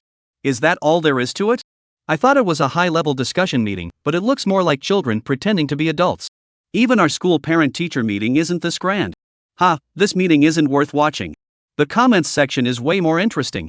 On the other side, the atmosphere in Xiag's financial circle was far from relaxed. Everyone sat in silence.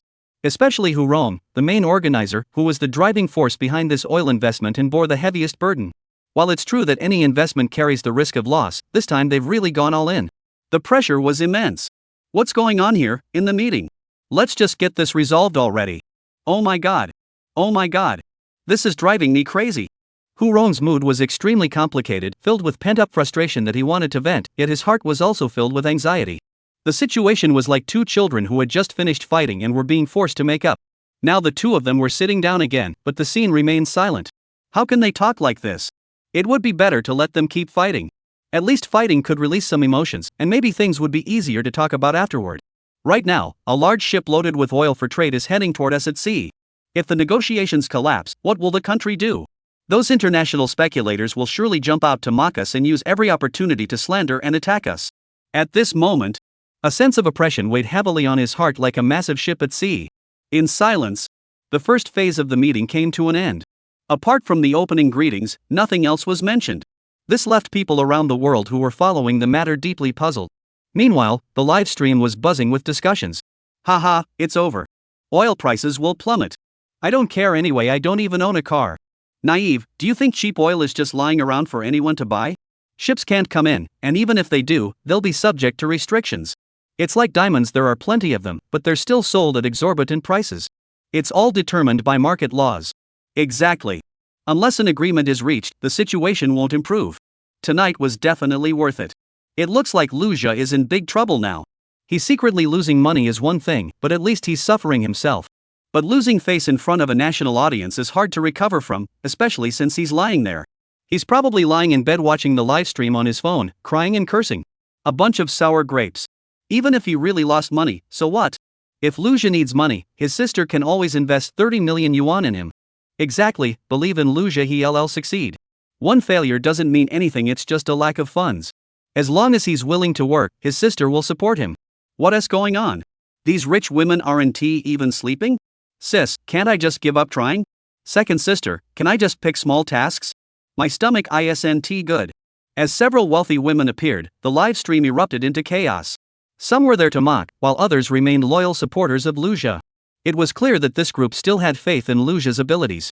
After all, investing inherently carries risks, and one shouldn't dismiss someone just because of a temporary setback. Moreover, Luja is still so young, and has recently caught the attention of two renowned financial experts. It's easy to see how bright his future prospects are, it doesn't take much thought to figure that out. At this moment, while netizens were still engaged in heated discussions, the second phase of the OPEC meeting officially began. Surprisingly, the United States and Russia had switched representatives. Upon seeing this change, the two elderly professors were speechless, staring intently at the screen. Could this be a turning point? Hu Rong, the head of Xiaxing, was so excited that he jumped to his feet, knocking over the water cup beside him. Clang! Everyone turned to look at him. Hu Rong made no attempt to hide his astonishment. His heart finally relaxed, and he couldn't help but smile. Hu Rong was experienced and well-versed in all the tactics of major negotiations. Whenever negotiations hit a deadlock or encountered insurmountable issues, the usual approach was to replace the representative to find a breakthrough. Now that someone else was in charge, doesn't that mean there's hope for resolving the issue? The weight on his chest finally eased slightly, and the remaining mysteries would soon be revealed.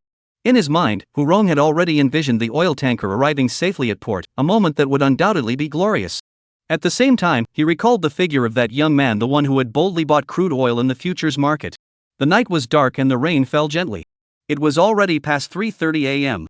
At the headquarters of Xiamen Bank, Hu Rong was pacing restlessly. The situation at the OPEC meeting was extremely tense. Although representatives from various countries had been replaced and were striving to engage in rational discussions, the situation remained deadlocked. However, overall, things were moving in a positive direction. What was causing headaches was that after the meeting had been suspended 3 times, journalists were no longer permitted to provide live coverage. The live broadcast had been interrupted. Half an hour later, the clock struck 4 a.m. Generally speaking, this should be the final decision-making stage. At the same time, for the participants in this investment game, this was the most nerve-wracking moment. It was like a lottery player holding a ticket, finally waiting for the results to be announced, having already matched 3 numbers, but the last one was taking forever to come out. Then, a power outage caused the screen to go black. At this moment, Hu Rong is already extremely anxious. He must obtain the meeting results immediately. After much deliberation, he returned to his office, closed the door, and picked up a phone. The phone had only one contact, someone he hadn't spoken to in 6 months. He quickly dialed the number. Upon answering, Hu Rong's serious voice came through. "I'm sorry to disturb you so late, Mr. Zhang. I made a bold investment tonight. Yes, it's about crude oil." Chapter 26 was entirely based on intuition. As the head of Xiamen Bank, Hu Rong held significant power. The primary reason was that he himself was bold and cunning, capable of navigating the political arena with ease. Another reason was that he had a powerful backer. Since Hu Rong could call the other party at 4 in the morning, it naturally indicates that their relationship is far from ordinary. Without the support of that elderly figure, Hu Rong believes he would never have reached his current position. The elderly man on the other end of the phone remained silent for a moment before hanging up. 2 minutes later, Hu Rong's phone rang again. 3 seconds later, the call ended again. Hu Rong leaned heavily against the chair. The elderly man had the power to influence events at will within the country. He knew that there were representatives from Xiagua at the OPEC meeting. Since the meeting had reached its final stage, this was no secret to the real decision-makers. Therefore, the old man must be aware of the specific details of the meeting. In simple terms, the OPEC meeting had already reached an agreement and signed the documents. The remaining details were just being finalized. In other words, he is certain that oil prices will inevitably rise. Meanwhile, the documents from the OPEC meeting would soon be distributed to the major global powers. Those in the inner circle have no information gaps. Therefore, it is already too late to make oil investments at this point. However, Hu Rong has already taken the initiative, transporting low-priced crude oil originally intended for other countries to Xiagua. He knows that the greatest contributor is Luja. Without Luja's opportunity, he believed he would never have been able to seize this chance. After hanging up the phone, he stared at the ceiling and sighed deeply. Once the OPEC meeting concludes, the rest of the world will be in an uproar. Then, he walked into the conference room and slowly uttered 2 words. "It's done." At that very moment, 4 a.m. in the conference room, over 100 financial elites of all ages stood up in unison. Suddenly, the entire conference room erupted in enthusiastic applause. On the other side, the sky is beginning to lighten. In the live streaming studio, there were still a few scattered comments. Wake up and get excited. I don't think things are looking good. Although they've brought in a new batch of representatives, the meeting doesn't seem to be making any substantial progress. This is so disappointing. The meeting stopped streaming halfway through. Probably because they got into a fight last time, and now they're doing the same thing again. Maybe they've already started fighting. What are they using? Where are they fighting? How are they fighting? Watch your language, upstairs. I said if they start fighting again, it'll be a real spectacle. I'm going back to sleep. This is boring. At that moment, the waters of the Malacca Strait. The sea was calm, stars twinkled, and the Milky Way spanned half the night sky. Two massive oil tankers met, traveling parallel to each other at a distance of 1 nautical mile. Captain Hassan spotted the familiar vessel and picked up the communication device. Hey, old buddy. The other tanker responded. Hey, your ship's out too. Where's this shipment headed? Haha, I really didn't want to keep drifting at sea anymore. Finally received instructions from Yurko's Petroleum Company. I'm heading straight to China. That's impressive, brother. Me too. At that moment, a third voice came over the radio. Haha, I'm right behind you, 3 miles away. Damn it, Big Beard Mohamed, you're heading to China too? For oil tanker shipping, they only collaborate with oil companies. Whether it's OPEC or oil prices, none of that matters to them. As long as they can sail, it's a pleasant thing. It was just dawn, 6 o'clock. Editors from various media outlets were working overtime to meet deadlines. Because they had all received a sensational piece of news. As the leading company in the financial industry, Minhang had spent a fortune to purchase a large amount of crude oil. In this period of low oil prices, Minhang has taken such a bold step. This news is undoubtedly a major headline. The financial markets are sure to be in turmoil. Immediately, major media outlets rushed to publish their reports. As professional journalists, they know exactly what constitutes a news hotspot and how to grab attention. Among them, the most active group was the Shock Team. Shocking news team, shocking. Investment genius Lu Jia and Minhang are in perfect sync. They've actually chosen. Other media outlets followed suit almost simultaneously. Writers frantically typed away, their fingers flying across the keyboard. One article was far from enough. Keep writing, can't stop. Search news, breaking news. Lu Jia, who gained fame on a TV show, had already figured out Mingxing's intentions long ago. Headline, is this proof of genius thinking? Or will both parties be trapped in an oil crisis? Hu Mao, is it true? Will our country usher in an era of low-priced oil? By the time the sky was fully lit, it was clear that the night would not end peacefully. Online discussions are brewing. One after another, news articles with eye-catching headlines appear on the official websites of major media outlets. When the public wakes up to this news, it will undoubtedly spark a major uproar. And behind all this, the media's access to this information is, to some extent, the result of Hu Rong's tacit approval.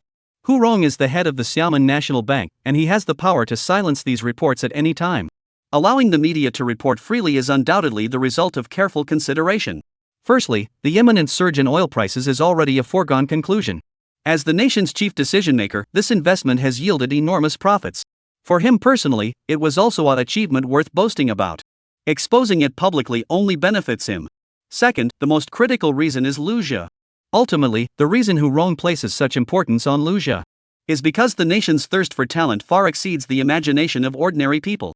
Currently, Xiaogui is in a phase of rapid development, with a strong upward momentum, and will inevitably attract the attention and even suppression of other nations. Those who lag behind will be targeted. Semiconductor and lithography machine issues serve as cautionary examples. Once exploited, one can only endure the helplessness of being forced to confront such weakness as a reality only those who have experienced it can truly understand.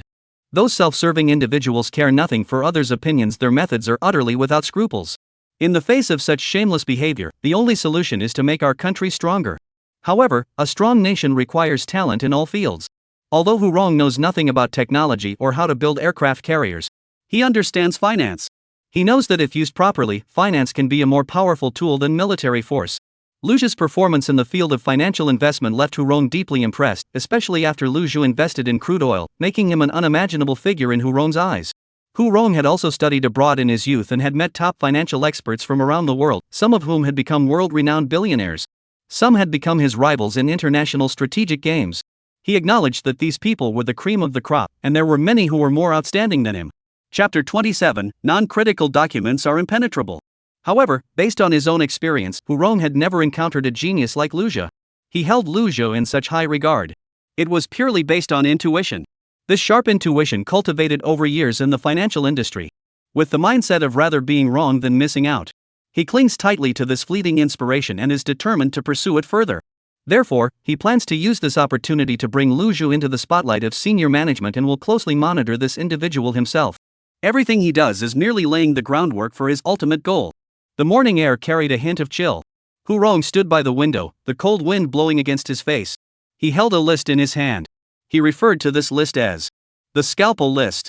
It contained the names of individuals who might become the future pillars of the nation's financial sector. Hu Rong knew well that every person on the list was no ordinary individual. Their specific skills will be crucial for the future of the nation. In Hu Rong's view, Lu Zhou's defining traits were his keen insight and relentless determination. Needless to say, Lu Zhou successfully completed 4 consecutive investments in just 2 days. In the ever-changing stock market, doesn't that speak volumes? As for his determination, Lu Zhou never holds back when he acts, and he is extremely demanding of himself.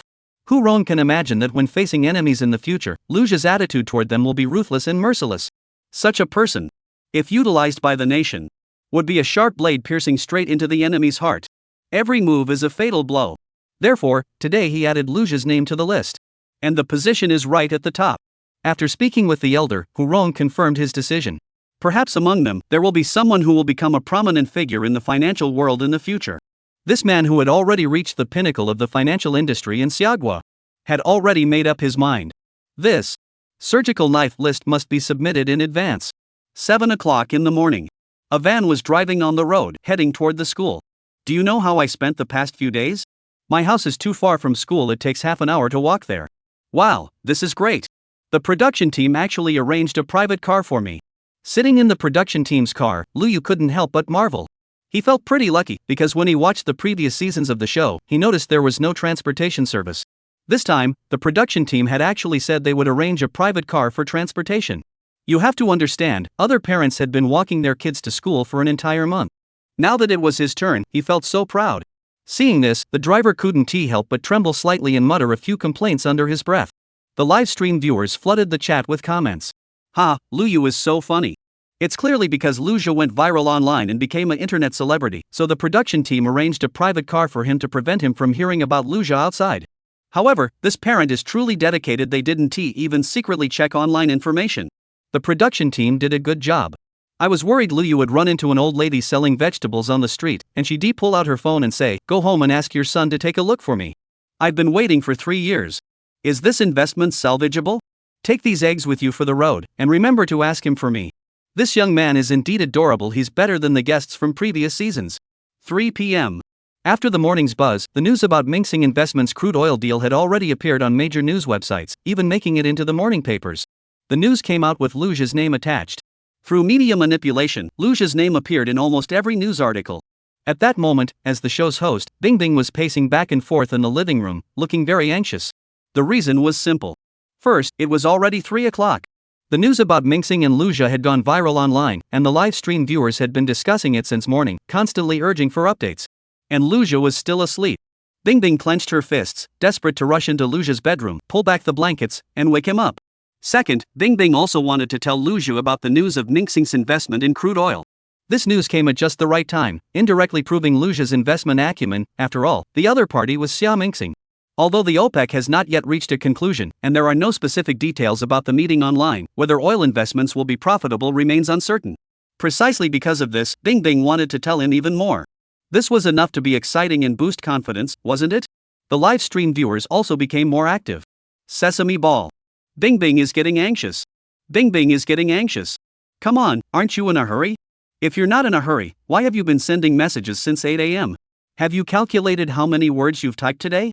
If a certain author had your speed, they wouldn't be driven crazy by readers. Meanwhile, inside the room, Lu Zhou had already woken up. He had already seen the news about Minxing Investments' crude oil deal. Even funnier, Xia Minxing's official Weibo had been flooded with comments. The comments mainly focused on the following directions. 1. Who invested in crude oil first, you or Lu Zhou? 2. Did you follow Lu Zhou's live stream before investing? 3. Is Lu Zhou a relative of your senior management and obtained insider information? 4. Let's just sit back and watch the show. In response, he smiled and muttered to himself. Interesting. Since Liu Jia is so famous, the production team gave him a lot of freedom, only requiring him to appear on camera for 1 hour a day. Liu Jia thought this was fine. He was well aware of why he was still on the show. He had a specific goal. His goal wasn't to become an internet celebrity, but to showcase his investment skills and promote himself. The reason, of course, was to attract more investors and accumulate wealth faster. He was well aware of the show's viewership. This was the best advertising platform. For example, if you were to run an advertisement on CCTV, the fees are calculated by the second. Nowadays, shows are almost always live, and the key is that the viewership is strong. Even if he accidentally reveals some information, it's free advertising. Even yesterday, when investing in crude oil, he intentionally left some loopholes. It was all to attract media attention. When the time comes, it will inevitably spark a wave of excitement. This will be of great help to him. Liu Jia estimates that once OPEC reaches a decision, these seeds will begin to sprout. It can be said that since appearing on the show, Liu Jia has been carefully planning every move to benefit himself. And this benefit is not just about money. Upon seeing the news about Mingxing, Liu Jia smiled. Because he saw the results. Although he didn't know if Mingxing had followed his lead or if they had planned it all along. That doesn't matter. What matters is that the momentum has built up, which will naturally attract national attention, confirm his harmlessness, and may even grant him a pass. For example, a license for online payments. Chapter 28, The One-Eyed Alliance. This license, in simple terms, is about competing with state-owned banks. Private companies' non-critical documents are impenetrable. This is the state-owned sector. To secure a share of their market, one must pay a hefty price. In the previous life, Alibaba's Alipay was so powerful precisely because of this license. I wonder what price Jack Ma had to pay. In any case, it's definitely not easy. Liu Jia himself has a sound moral compass, possessing basic qualities such as patriotism, diligence, and integrity, and he adheres to the rules of the game. At that moment, the live stream's chat was constantly refreshing as everyone waited for Liu Jia to appear. They wanted to know how Liu Jia would react upon learning about Minhang Investment's decision to invest in crude oil. Since OPEC was still in the final stages of negotiations, no one knew the specifics of how much oil prices would rise, so a heated discussion began in the livestream. I've been waiting for 8 hours. Where's the main character? Bing bing, go wake Liu Jia up. Yeah, this is so unprofessional. Does he even qualify as a guest? Just kick him out and let me be the guest. You think you're qualified? Look how popular Liu Jia is now. Your way of thinking is truly unique. Do you think the production team would let you on? It's just an investment. OPEC hasn't finished yet, so I think it'll probably collapse, and Minhang Bank will make a mistake too. Stop being so jealous. Since Minhang Bank also invested in crude oil, it means Liu Jia's vision is the same as those financial experts at Minhang Bank, right? Regardless of success or failure, isn't that worth acknowledging? Exactly. Minhang announced its oil investment this morning, but Liu Jia bought it yesterday. That's his independent judgment, not following the crowd. Thinking about it this way, Liu Jia is really impressive. Liu Jia is a genius. Everyone stand up and salute the boss. I'm kneeling to salute the boss. Please get up. I'm going to flood Xia Minhang's official Weibo with comments to see what they have to say. Same here, I'm going to refresh it again too. Me too. Wait, oh no, the official Weibo account has responded. Just as netizens were about to rush to the official account. The official account had already posted a detailed explanation. Upon hearing the news, the viewers in the livestream went wild. They all rushed over to see what was going on. Everyone knows Xia Mingxing's status in the country. Although it is a bank, it is by no means an ordinary one. Its operations include deposits, loans, and remittances, though the methods differ from those of other financial institutions. In summary, Xia Mingxing plays a crucial role in the formulation of financial regulations, the implementation of monetary policy, and the maintenance of financial stability. It is a state-owned institution directly under the national government, responsible for managing the national treasury. And today, this institution has updated its official Weibo account. Yes. Specifically to provide an explanation for everyone. The matter regarding Xia Mingxing's investments, after fermenting throughout the morning, has become a hot topic of discussion on the streets and alleys. Posting an explanation at this time is like throwing a bomb into a pool of water, causing an immediate uproar among all netizens following the incident. Oh my goodness, the official Weibo account responded. Instantly, everyone felt both honored and surprised. Wow, this feels amazing. Netizens rushed to click the link and head to Minhang Bank's official Weibo account to verify the information. The official account's post was very simple, consisting of only 3 lines, totaling 126 characters. Of these, 29 characters were addressed to the netizens.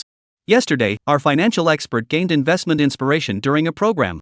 After precise calculations by multiple actuaries, we believe this investment is feasible.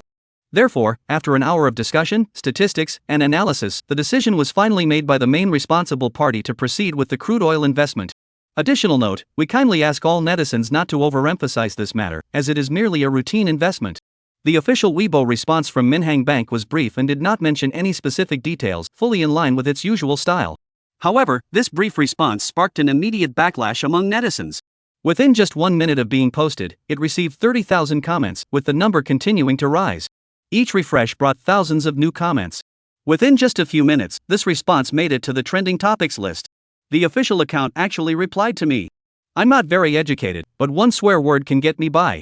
Those 29 characters were written for me. I'm so happy I could cry. Wait, a show? What show? What show is the official account talking about? No way, are they referring to father and son swap? Is the official account talking about Lu Zhao? Financial experts drew inspiration from Lu Zhao, held an emergency meeting for an hour, and the head honcho made the final call that is so impressive. There is no doubt that this message contains a lot of information, with 5 key points. 1. Nancheng gained investment inspiration from a certain program, but the specific program was not explicitly mentioned. 2. This investment was the result of extensive calculations by multiple financial experts, indicating that it was well thought out. 3. A 1-hour special meeting was held to make the final decision, indicating that this was the consensus of the majority. 4. The decision was made by senior management, indicating that this matter may involve major strategic decisions. 5. In contrast, the final PS note to netizens is more out of politeness. After reading this, the collective netizens left comments like, "Alright, I get it, just passing by." They then returned to the live stream. You're really asleep? The official Weibo account is blowing up.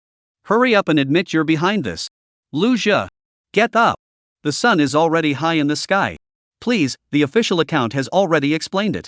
Lu Zhe, please come out and clarify the situation. Go knock on the door, hurry up. I'll get a headache if you sleep any longer. For Lu Zhe's health, please, go knock on the door. I can't take it anymore, I just want him to come out and explain. Hey, if the official account is citing financial experts' analysis of investment trends, then Lu Zhe is basically a surefire winner, right? Nothing special. Just another copycat online writer.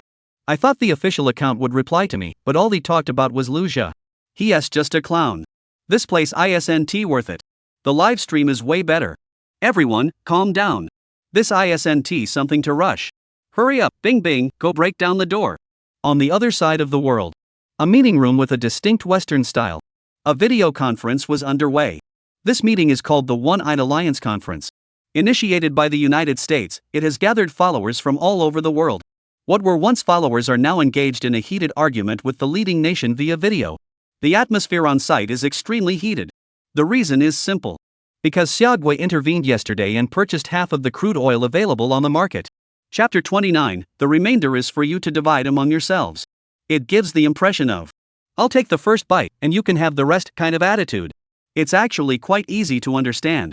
Crude oil is a consumable resource. Every country needs to purchase it to maintain daily operations. So it's like a family country that must use 3 bananas crude oil every day. However, the refrigerator has limited capacity, so when shopping, 2 factors must be considered. First, the quantity. Therefore, many families typically only buy enough bananas for 3 days to avoid waste. However, buying too many will result in spoilage. Second is storage conditions. The natural solution is to store them, which is like having a refrigerator. However, refrigerators and electricity costs are also cost considerations. However, due to the failure of the OPEC meeting to reach an agreement, major oil-producing countries began to freely extract oil, resulting in a massive influx of crude oil into the market, causing oil prices to plummet to rock-bottom levels. Global markets are currently in a state of observation, with only limited transactions taking place. As the outcome of the meeting becomes clearer, storage costs are no longer an issue, as prices are expected to rise significantly in the coming period. However, a new problem has emerged. All the goods in the market have been bought by Xiaogui. The dialogue in the video is roughly as follows.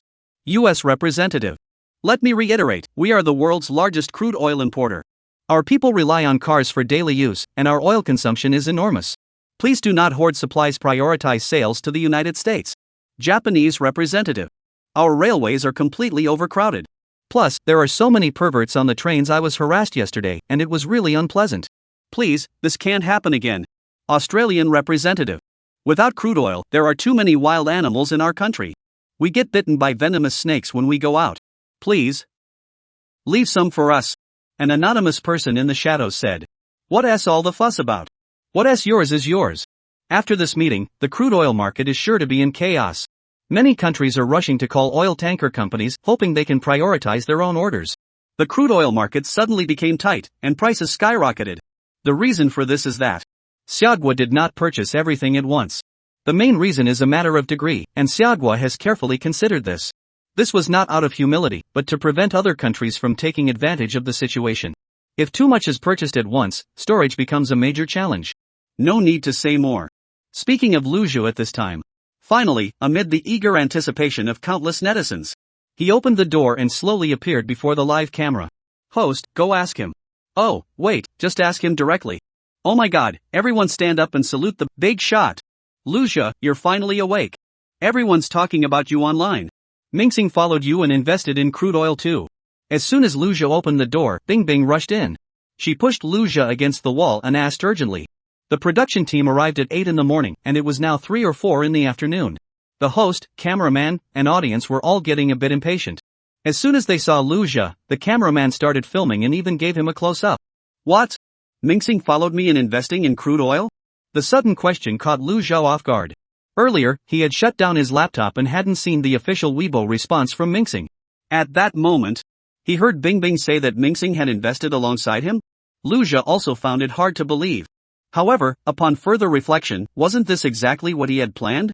Moreover, crude oil itself was a good investment project, and being co-invested was normal. Lu Zhu flashed a row of white teeth and smiled, saying, "Oh, that's great. That's not what I meant. I meant that Minhang followed your investment in crude oil." The host's voice grew louder. Given Minhang's investment timing and the strong hints on its official Weibo account, many people, including the program host, believed there was definitely a connection between the two, even if Minhang wasn't co-investing in Lu Zhu. Right, that's good. We can all make money together. That's it? That's it? Why? Does Lu Zhu not seem surprised at all? Looking at Lu Zhu's calm expression, the host didn't know what to say, and neither did the audience. After a moment, someone commented. Lu Zhu looks like a piece of wood. Is he really not surprised at all? That's Minhang, one of the top investment firms in the country. Now that Minhang is co-investing in his oil project, why does he seem so indifferent? Lu Zhu didn't seem indifferent, he just answered calmly. It's precisely because he is too calm that I find him unusual. No, he is definitely putting on an act. If I could get Minhang to follow my investment, I'd be over the moon. That's a national-level institution. Staying humble and composed, Lu Zhu is truly impressive. That kind of personality is really admirable. Ring ring ring. At the same time, Lu Zhu's phone rang. It was Professor Yuan, the finance professor. Professor Yuan had talked with that person surnamed Li all night last night and hadn't slept a wink afterward. They later found out the results of the OPEC meeting. Not only had Lu Zhu invested, Xiamen Bank had also followed suit. It was Professor Yuan and his disciple Hu Rong who made the decision. This series of events left the two old professors completely stunned. If it weren't for the fact that both of them regularly exercise in them and are in great shape, they would have been nearly scared to death upon hearing the news. As a result, taking advantage of the entrepreneurship exhibition at Nanjing University, Professor Yuan wanted to invite Lu Zhu to come and visit. The location is at Nanjing University's Entrepreneurship Park. Nanjing University is a key national university, so it naturally has an entrepreneurship park, primarily providing a space for entrepreneurs and attracting talent. This exhibition will gather many outstanding graduates from various departments of Nanjing University. There will also be some prominent figures from various fields. In fact, Professor Yuan places such a high value on Lu Zhu. First, it is because Professor Yuan values talent highly. Second, he has been teaching at the School of Finance for many years, and nurturing talent has always been his ideal. He has also been continuously improving the financial education system. Now, he hopes to use Lu Zhu, this investment prodigy, to introduce more people to Nanjing University's finance program. Of course, Nanjing University's finance program is already well known and doesn't need any exaggeration. Similarly, Lu Zhu will also need to attend university in the future, won't he? Earlier, Lu Zhu was asleep, and the old professor didn't want to disturb him. Upon seeing Lu Zhu come online, the phone immediately rang. Lu Zhu, Nanjing University is hosting an entrepreneurship exhibition. We hope you can attend. Also, your trading in crude oil was impressive. It scared the old man half to death. Never mind, OPEC has already made its decision. Just wait for the news. Professor Yuan's voice was very excited and quickly reached the live stream. Especially, Professor Yuan mentioned that the OPEC meeting had already been settled and told Lu Zhu to wait for news. Chapter 30, Is OPEC over? Upon hearing the old professor's exclamation, the live stream audience erupted in chaos. Oh my god, what did I just hear? OPEC is over? Wait, that can't be true. There's no news about this in the country yet. It's clear that Professor Yuan already knows the specifics of OPEC's situation. Someone of his caliber must have special information channels, and judging by his excited tone, it's probably not bad news. It's almost certain that oil prices are going to rise. As a skilled analyst, the person above made a well-reasoned argument, and I can't refute it. Additionally, Luja is truly impressive. So does that mean our country's oil investment is a sure win? Oh my gosh, I'm so curious, how much will Luja make? And how much will the country make? The more, the better. This is so exciting. Everyone, here's the logic. Luja live streamed his crude oil investment. Mingxing watched and decided to follow suit. Later, Mingxing learned the results of the OPEC meeting through his channels, so Mingxing is definitely going to win this time. And that moment when he replied to the netizens was clearly just showing off. Exactly. It's definitely showing off. 6,666. Perfect understanding. No need to say more. After receiving the call, Luja quickly agreed to Professor Yuan's proposal. In his view, Professor Yuan's move was a lifesaver. He was just about to establish a company. You can't start a company with just one person, can you? Naturally, Luja needed some employees. If he could find a few suitable candidates at the exhibition, that would be ideal. Therefore, Luja had no reason to refuse and agreed immediately.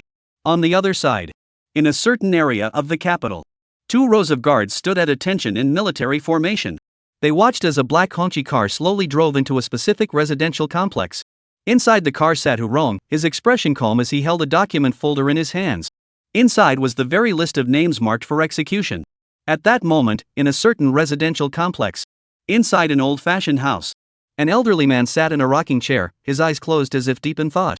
Upon hearing the sound, he spoke softly. "They're here?" "Yes, Mr. Zhang, I." Before Hu Rong could finish, the old man gently raised his hand, signaling him to stop. "Go ahead, how big a risk did you take this time?" The two were very familiar with each other, and the old man naturally understood Hu Rong's adventurous nature. This kind of risk wasn't about gambling at the card table, it was about taking chances whenever opportunities arose, even if they were risky. At 4 in the morning, the old man heard about Hu Rong's decision to invest in crude oil and was speechless for a moment. However, after checking the situation at the OPEC meeting, he felt slightly reassured. Even the seasoned old man felt a bit uneasy at the time. Hu Rong was aware of his shortcomings and immediately explained awkwardly. "Mr. Zhang, this time it's not reckless risk taking, there's a special reason." Then, Hu Rong turned on the TV on the wall and played a edited video clip. The footage showed several clips of Luja's actions.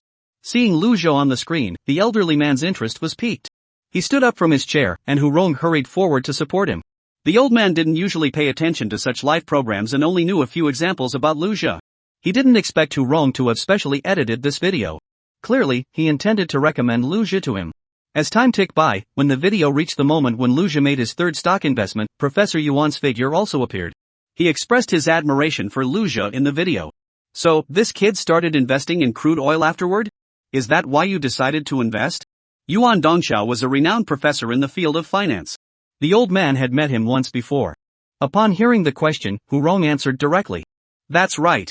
It was after he invested that I gathered a team to thoroughly analyze the feasibility of investing in crude oil, and ultimately decided to follow suit." Although the elderly man acknowledged Luja's investment talent, he still felt something was missing. What was missing was concrete evidence. The OPEC meeting was no simple matter. On the surface, the arguments and silences during the meeting, followed by the personnel changes, seemed trivial. However, the situation was far more complex. Especially the undercurrent of rivalry between the United States and Russia, where both sides refused to back down, making it difficult to reach a consensus. Therefore, for OPEC, anything was possible. The old man continued watching the video. Suddenly, he noticed a detail. In the footage, Luja shifted his focus from the stock market to the futures market, his eyes flashing with a gleam of determination.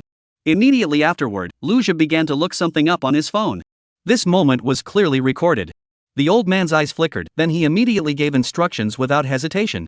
Pause at 4 minutes and 35 seconds, 4 minutes and 48 seconds, and 5 minutes and 3 seconds, then zoom in and take a closer look.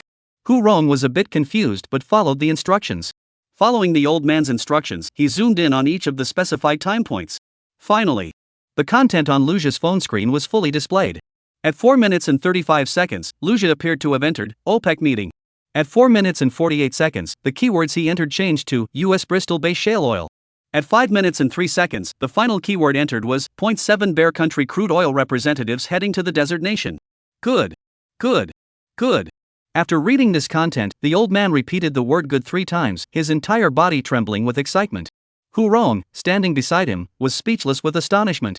He had never seen the old man so excited before. Hu Rong's first thought was that the old man had thought of something. And these keywords seemed to indeed have some connection. The more he thought about it, the more reasonable it seemed. Before Hu Rong could think further, the old man continued. How much did you make this time? Given the current fluctuations in oil prices, Hu Rong could only make a rough estimate. Mr. Zhang, after deducting costs and other expenses, it's approximately 88 billion. When will the oil tanker arrive in Xiagua? In 2 days. Good. Keep an eye on that young man. If he's suitable, you can bring him to meet me directly. The conversation ended. Although Hu Rong hadn't fully grasped the situation yet, he had received the old man's approval. In other words, his plan could begin.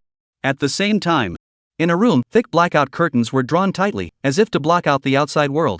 However, the glow from the computer screen on the workbench illuminated the entire space. A young woman sat at the computer, her fingers moving swiftly across the keyboard.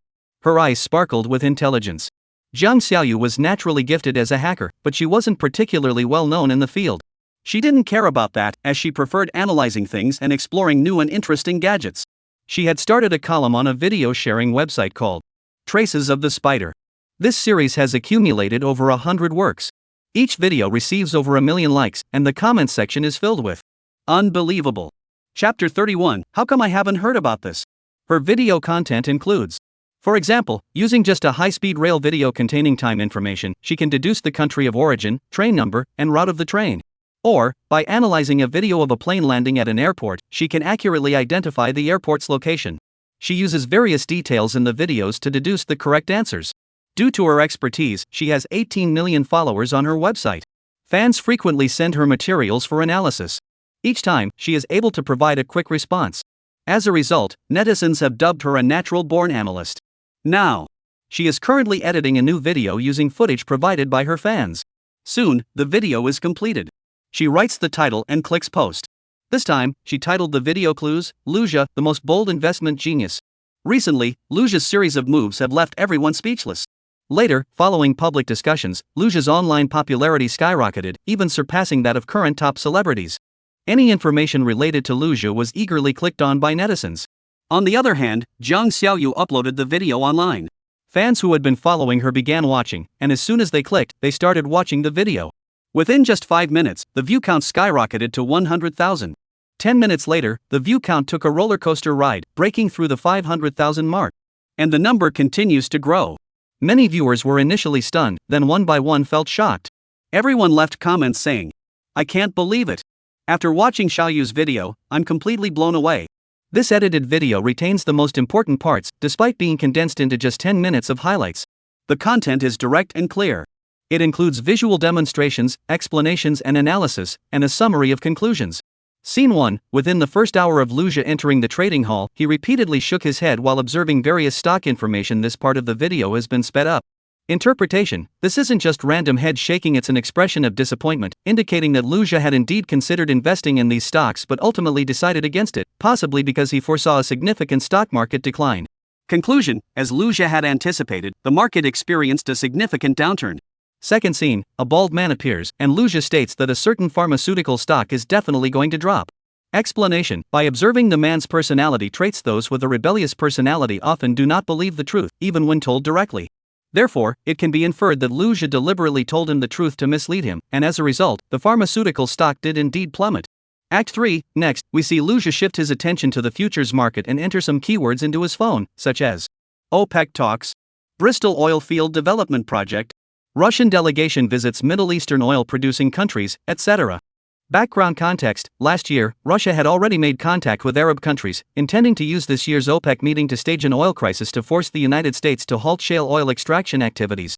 The upcoming OPEC conference is expected to prompt the United States to shut down its shale oil and gas projects and reach some form of compromise. Finally, Jiang Xiaoyu specifically noted that all the above content has been verified by her hacker friends, with 3 key pieces of evidence provided at the end of the video. On May 7, 2020, a work document from a senior Russian oil executive. On May 5, 2021, an internal protest letter from an employee of a U.S. oil company and an official notice regarding the closure of the Bristol-based shale oil project. Additionally, yesterday date, global oil companies received the latest resolution notice from OPEC and the internal seminar arrangements for the company regarding the decisions made at this meeting. Overall, all of this indicates that Lu Jia foresaw the upcoming rise in oil prices, making him a fearless investment genius. This video is like a deep water bomb, causing a huge stir online. Although many people remain skeptical and find it hard to believe, in the face of such compelling evidence, most people are swayed by emotion and choose to believe the authenticity of this information. Moreover, Jiang Xiaoyu herself is highly professional and credible.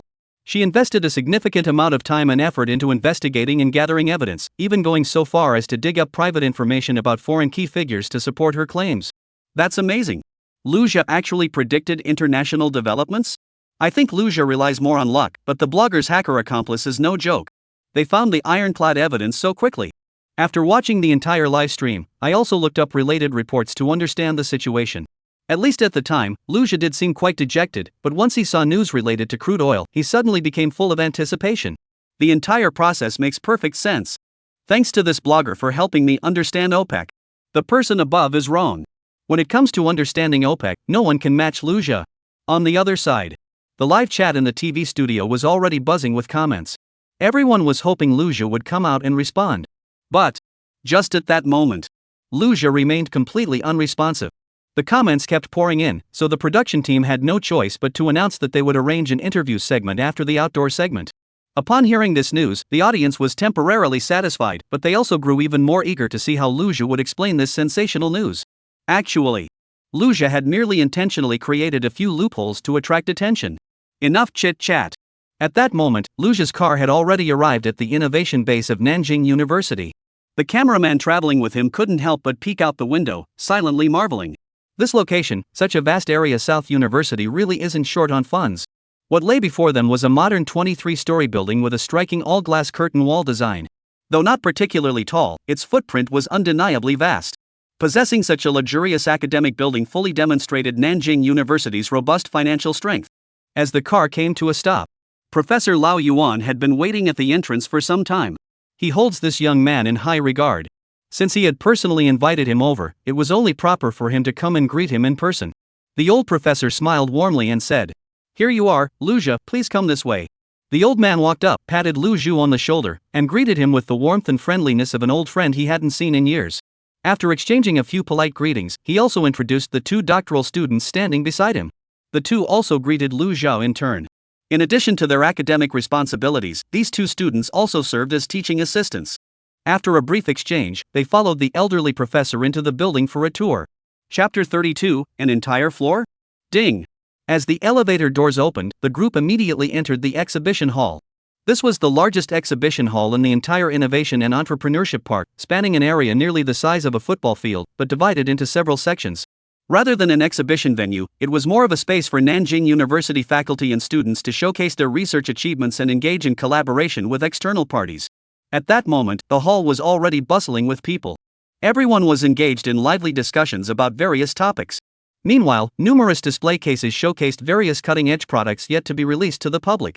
As the elderly professor and Lu Jia arrived, the entire hall fell silent, and everyone instinctively turned their attention toward them. Is this the investment genius who's been all over the internet lately? Seeing him in person, he looks much younger than on TV. He's full of energy. If he really comes to our school, the finance program at our university would definitely get a huge boost. The old professor is really going all out to recruit him. He's using every trick in the book. I heard he even plans to set up Lu Jia's startup company at the Entrepreneurship Center. Is that true? I haven't heard anything about this. Now, the news is spreading like wildfire across campus. Professor Yuan from the finance department is planning to rent an office in the Entrepreneurship Center to Lu Jia in order to recruit him to Nanjing University. For this, the professor even made a special trip to the president's office. When they came out, both of them were smiling. This matter is no longer a secret on campus. Many people are already aware of it. At that moment, under everyone's gaze, Lu Jia felt a bit embarrassed. At that moment, a doctoral student standing beside the professor whispered in his ear, "Professor, why don't we invite Lu Jia to join our ICQ group?" Professor Yuan thought to himself, that's a good idea. Although the doctoral students under his supervision were not yet particularly proficient in the field of finance, they were quite resourceful. Once he joined the group, the students would have the opportunity to communicate directly with Lu Jia, which was a good thing. So, he immediately added Lu Jia to their ICQ chat group. Faced with this situation, Lu Jia was a bit surprised. Had he managed to infiltrate Nanjing University's inner circle?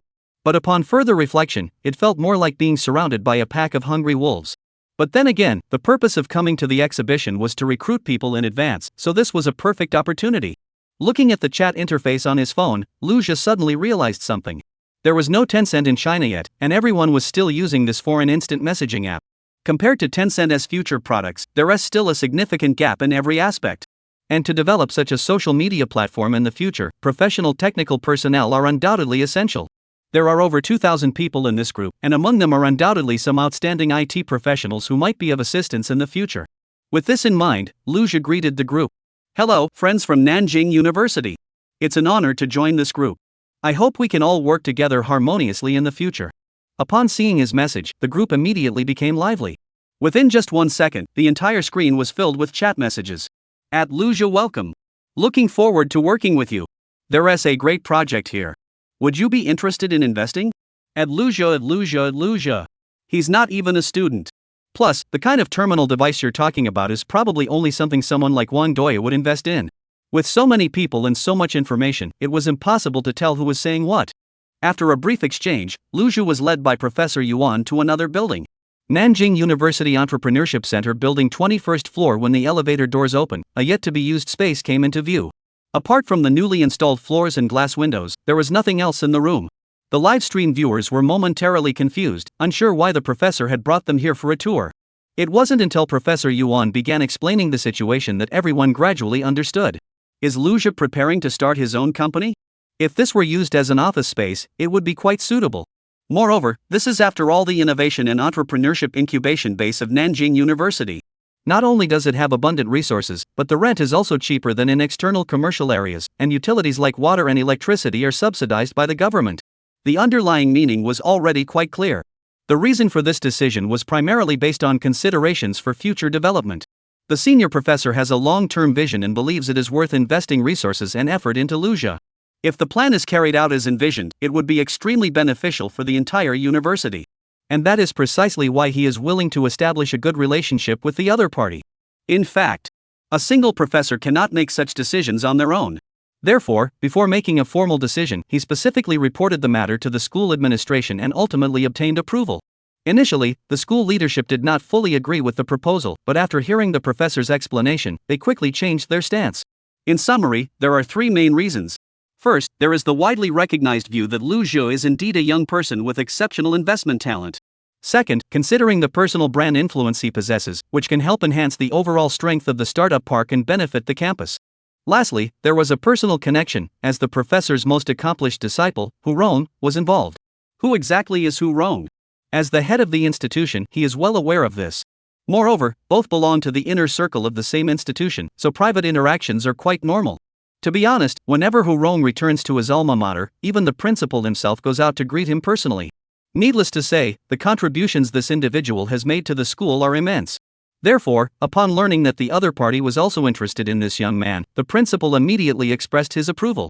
Additionally, he specifically instructed Professor Yuan to expedite the admission procedures.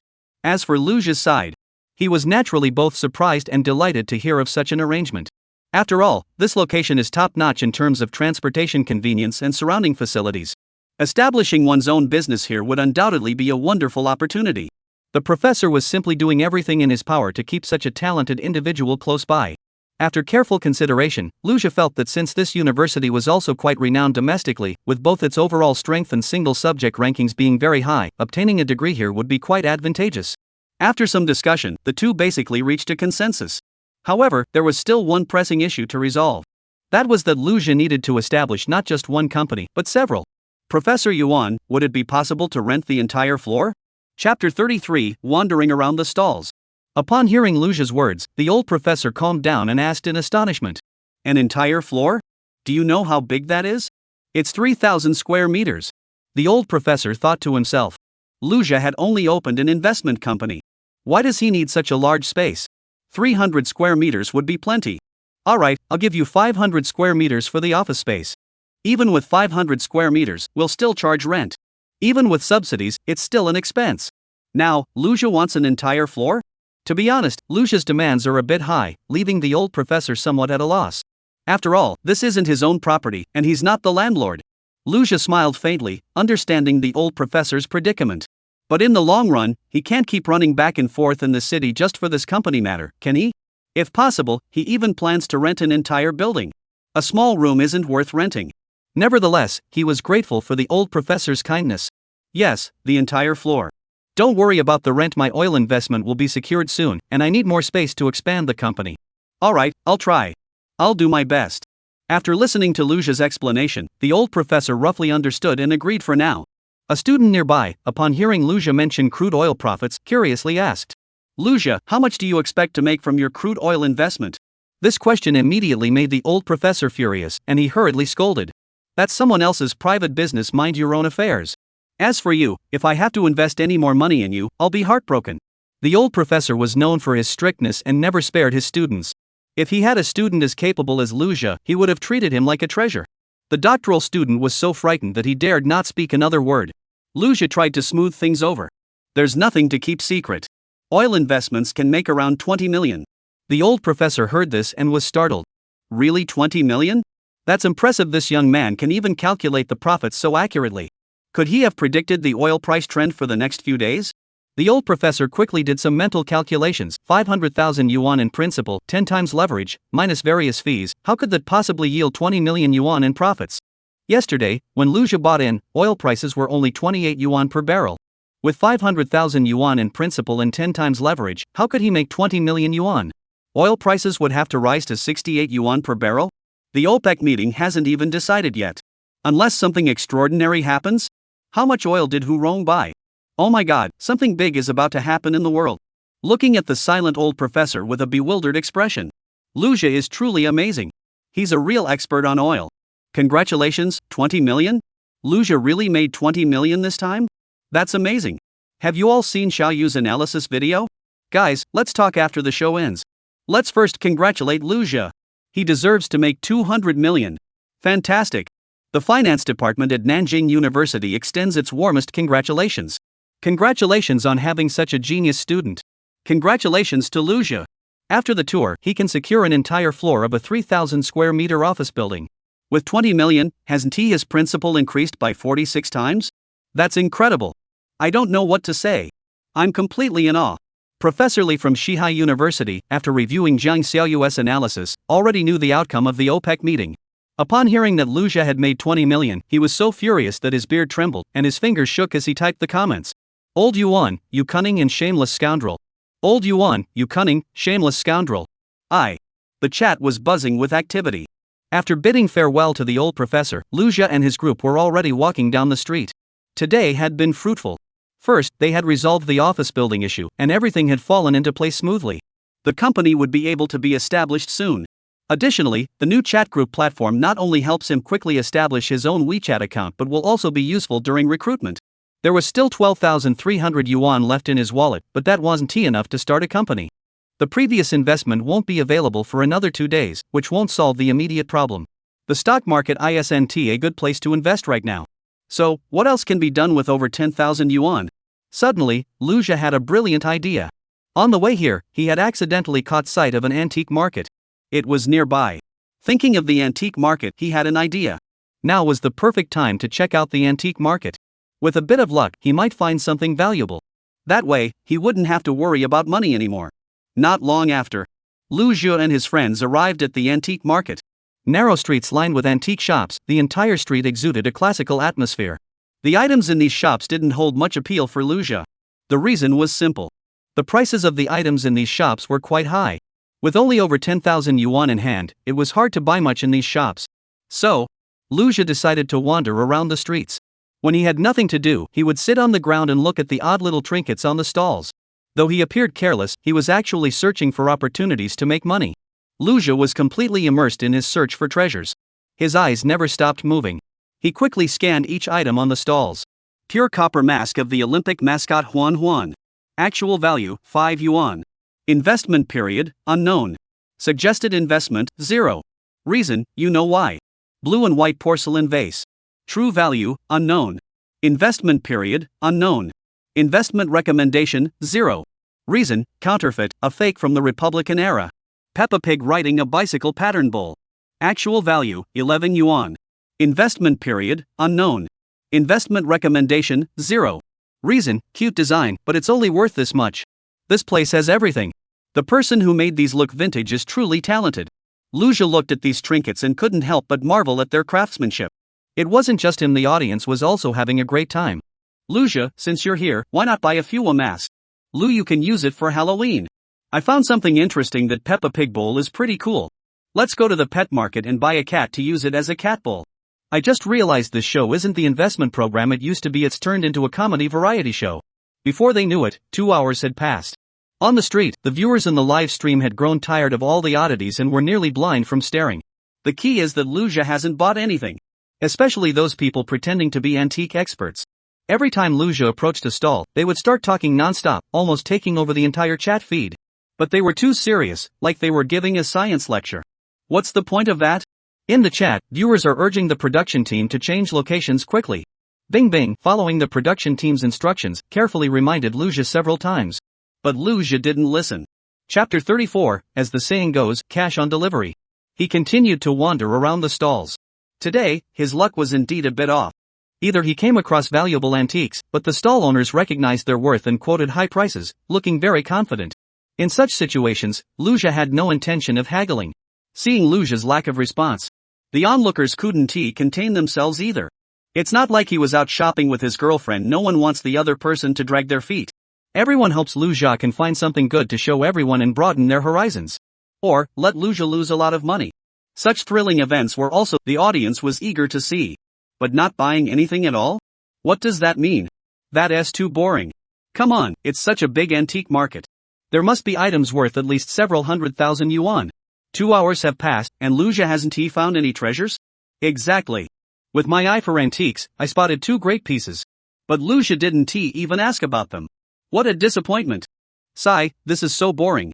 This show is getting worse and worse. Production team, change the scene. I miss Lu Yu. I think Luja just rose to fame by luck. His taste isn't that great. Dealing in antiques requires some real skill. The problem is Luja won't spend any money, he's too cheap. After 2 hours of waiting, the audience finally grew impatient and began to voice their doubts. Just then, a message appeared on Luja's screen. Only to see, on the fabric of a stall, there was a ceramic wine jug casually placed on a piece of fabric. Unlike ordinary vases, this wine flask was small and delicate, easily held in one hand, a traditional ancient Chinese vessel used for drinking wine, perfect for handling and admiring. Jade spring wine flask. Authentic value, 800,000. Investment period, unknown. Suggested investment, unknown. Reason, a genuine jade wine flask from the Qinglong period, though not a court artifact, it is meticulously crafted and holds significant collectible value, purchases recommended. Upon reading this, Luja couldn't help but feel thrilled. It turns out there are still good pieces in the antique market. A genuine jade vase from the Qinglong era? Worth 800,000 yuan? This isn't stocks or futures, so the system's actual price estimate is relatively accurate. Luja speculated that the actual price wasn't the final price either, as antique prices are influenced by many factors and often involve significant markups. As for the unknown factors mentioned above, they may be due to market haggling and other factors, making it impossible to provide a specific estimate. However, if this transaction is successful, 800,000 yuan is also a significant sum for Luja. Luja quickly glanced at the jade-handled spring bottle and then looked at the other items on the stall. He thought to himself, if it's here, there must be some hope, right? Luja slowly squatted down in front of the stall. This action he had repeated countless times on this street. To passers-by, it had become a familiar sight, even somewhat numbing. Just then, the stall owner noticed someone approaching and began to size up Luja. He smiled and said, "Take a look around. If you like anything, just take it." In this line of work, the first thing you need to know is how to read people. If the customer is an expert in antiques, you have to be extra careful when selling items. After all, while you may have many treasures, you never want to make a mistake. Sometimes, you can tell from a customer's expression whether they're interested in an item, which helps you identify any oversights on your part. Otherwise, you might end up letting them get a good deal. In the antique world, getting a bargain refers to buying a high-value item at a low price. To avoid this, many vendors have learned the art of reading people's expressions. Out of habit, the shop owner assumed the young man in front of him was around 20 years old, quite handsome, and probably a somewhat famous online influencer. More importantly, there was a cameraman following him at that moment.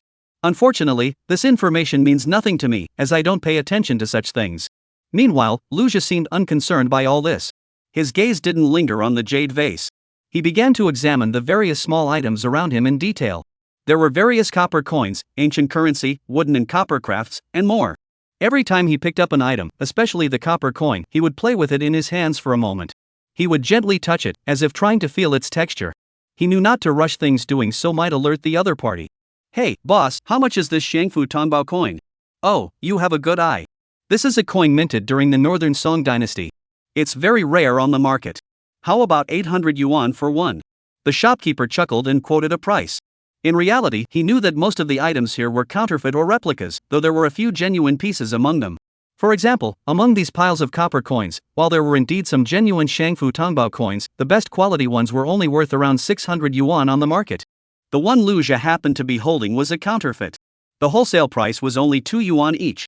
Lu Jia put down the copper coins and continued to ask about the prices of the other items. Although each item looked very realistic, relying on his judgment and the system's assistance, he was always able to accurately identify the counterfeit items and ask for their prices. Gradually, the shop owner began to lose patience. In his eyes, the young man before him was clearly plagued by bad luck.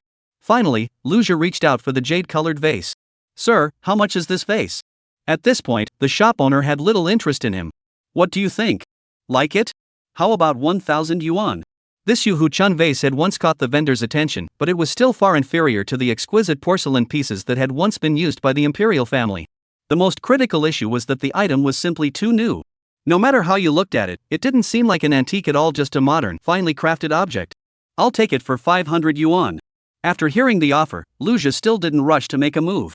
At this point, he couldn't afford to appear too eager.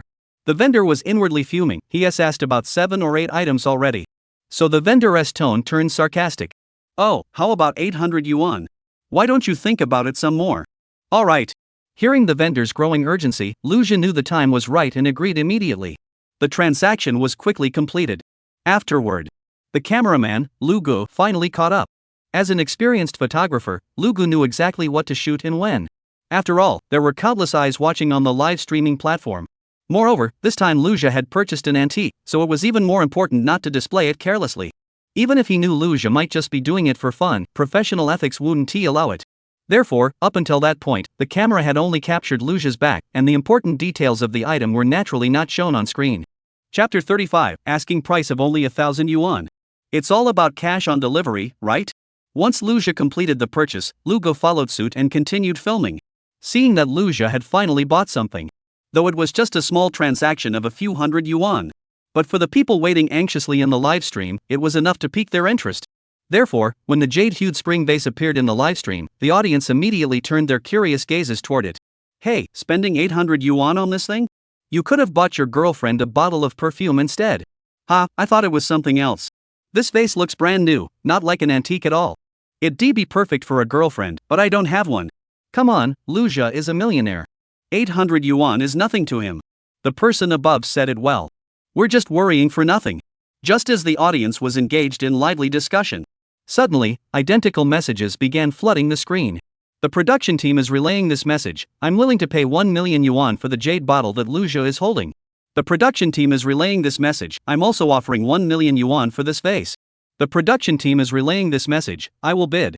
The user who initiated the comments was ID, Yuhuzai.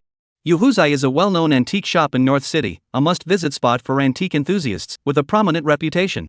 Therefore, many viewers in the live stream were curious when they heard the name. At Yuhuzai, boss, is this little bottle the real deal? A flurry of questions appeared on the screen. He immediately replied. This Yu Hu Chun vase is indeed from the Qinglong period, originally part of a pair, but it was not exclusively used by the imperial family. Yu Hu Zhai happens to have another one, so we're willing to buy it for 1 million yuan. Not long after, the production team responded to the Jade Vase Studio. We received your message. We'll notify you once the filming on the Antique Street segment is complete. The production team had also noticed.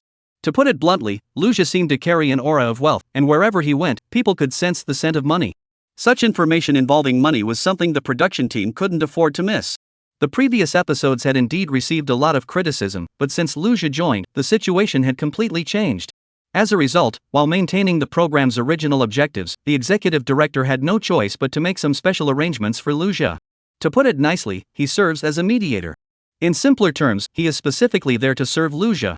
Thus, when the audience heard the response from the owner of Yu Hu Zhai, the chat exploded. Chuan Boga. Since Yu Huzai has already made their stance clear and offered a reasonable price, I won't argue anymore. Tang Wang Lu. The price offered by Yu Huzai is reasonable. As old friends, I'll give them face today. Seeing the supportive comments from his peers, Wang, the owner of Yu Huzai, was deeply moved. My goodness, Yu Huzai, Quan Baoge, and Tang Wang Lu appearing together? The three renowned shops endorsing it jointly? I'm impressed. It seems Lu Zhe really found a treasure. Lu Zhe really hit the jackpot this time. Goodness, something bought for 800 yuan can sell for 1 million? That's over 1,000 times the original price. Impressive. Lu Zhe is at it again. Follow him quickly. No need to say more. Just as Lu Zhe and his group were about to wrap up their journey and head toward the end of the antique street, at the second stall in front of him, an incense burner caught his attention. It appeared to be an old incense burner. It was entirely black, with an unusual shape. At that moment, the stall owner had placed a cigarette case and a lighter inside it. Heaven and Earth Fatal Incense Burner. Actual price, 20 million. Investment period, unknown. Suggested investment, unknown. Background: during the Southern Song dynasty, the Liao dynasty repeatedly invaded the borders and suffered repeated defeats. Later, General Han Chang set up a large formation named Heaven and Earth's Fatal Destiny. Yang Liang, alone on horseback, went to investigate. On his way back, he was ambushed but managed to escape by hiding in the White Water Temple, where he survived by scraping rice off the walls. He eventually succeeded in breaking the formation. This incense burner has been passed down from that time. Note, due to minor damage, its value has been reduced. Reading this far, Lu Zhe felt a surge of excitement. A genuine Song dynasty antique, even with some damage, is still worth so much. Plus, with the story behind it, its potential for appreciation is incalculable. Lu Zhe quickly scanned the cigarette case and lighter inside the incense burner. The vendor seemed to be using it merely as a temporary storage box. That meant there was an opportunity. Lu Zhe knelt down and carefully picked up a few knife coins. How much are these knife coins? Oh, these are Yen Kingdom Ming knife coins, 400 each. The ones on the other side are from the Qi Kingdom, 1,200 each. The vendor answered with a smile. Could there be something valuable hidden in this batch of coins that I hadn't noticed? The shop owner began to examine the knife coins carefully. Ancient coins come in a wide variety, and among them are rare pieces worth hundreds of thousands of dollars. On the surface, he seemed to be counting and pricing them, but in reality, he was constantly rubbing them with his thumb to determine their authenticity and quality. After a moment, the shop owner sighed in relief. There are a total of 15. If you want them, you can take all of them for 13,000. How about it? Isn't that a good deal? 13,000 yuan? This means the other party is treating each one as genuine. Lu Zhe didn't say much and stood up immediately. Seeing this, the boss quickly added, "Brother, these are the cream of the crop. How about 12,000? No more than 6,000. Lu Zhe responded firmly. Relying on his divine investment system, he knew exactly that the total value of these knife coins was no more than 2,635 yuan. In reality, Lu Zhe was merely preparing to purchase an incense burner later. After understanding the true market value, Lu Zhe didn't give the other party any room to haggle. He had human nature firmly under his control. From the vendor's perspective, out of the 15 pieces, 11 were fake, and the remaining 4 were worth only around 2,500.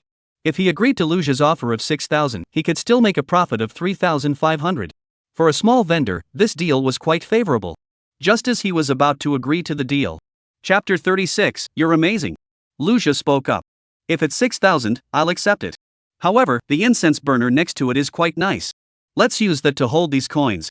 Seeing that Lu Zhe not only lowered the price but also offered an extra item, the vendor immediately became displeased. 6,000 for the knife coins is fine, but that incense burner will cost an extra 1,000. Seeing that Lu Zhe wanted to take another look at the incense burner, the vendor wasn't about to let it go easily and immediately raised the price. Upon hearing the seller's asking price of just 1,000 yuan for this heaven and earth life and death incense burner, at that moment, Lu Zhe suddenly felt more confident. So, in the vendor's eyes, this antique was only worth 1,000 yuan? That's practically free. Lu Zhe immediately realized that the stall owner had no idea of the incense burner's true value. Never mind then. As Lu Zhe stood up and waved his hand to leave, the vendor suddenly panicked. This was a flea market, not a buy one get one free place. At least let everyone save face. Besides, this incense burner has a story behind it. Earlier, a fellow vendor on this street had quit and sold this incense burner along with some other items to him in a bundle. When divided among them, each item only cost around a few dozen dollars. After buying this batch of goods, although there were many experts coming to inspect the items every day, but not a single item sold in 3 whole months. In the end, he was forced by his mother to return home to farm the land, and now no one knows where he is working in the fields. So, all these items are now in the hands of the stall owner. He has actually looked at them several times and found that there is really nothing of good quality among them. Regarding the phrase heaven and earth's final judgment, he'd never even heard of it before. However, seeing that Luja was really leaving, he thought he'd lose out if he didn't sell them. Even if he lost a few dozen dollars, he could still make over 3,000. Plus, getting rid of these odds and ends would make packing up easier. So the vendor quickly pulled out a lighter and a cigarette box, stuffed the coins inside, gritting his teeth and said, "Deal, take the money."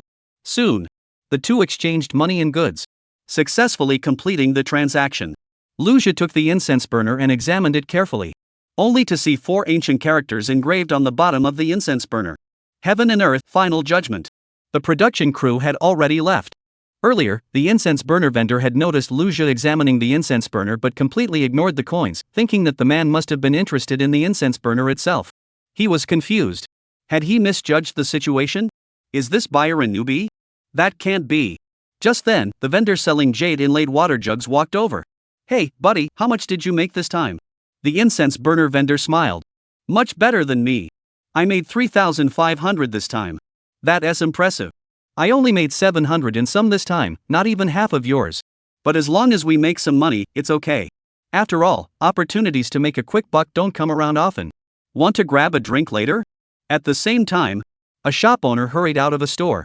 The three were old acquaintances. The shop owner had just seen on a live stream that the price for the jade vase was very high, but the transaction here had already been completed, and it was clearly too late. "Goodness gracious, Ernio, how can you still be in the mood to drink? That Yuhu-chun vase was snatched away from you, costing you 1,000,000 yuan. How can you still be in the mood to drink? Hurry up and check the live stream." The Yuhu stall owner froze upon hearing the shop owner's words. He collapsed onto the ground, picked up his phone, and looked at the dense stream of comments, especially the fact that the Jade Pot Studio was willing to pay 1,000,000 yuan for the item, leaving him completely dazed.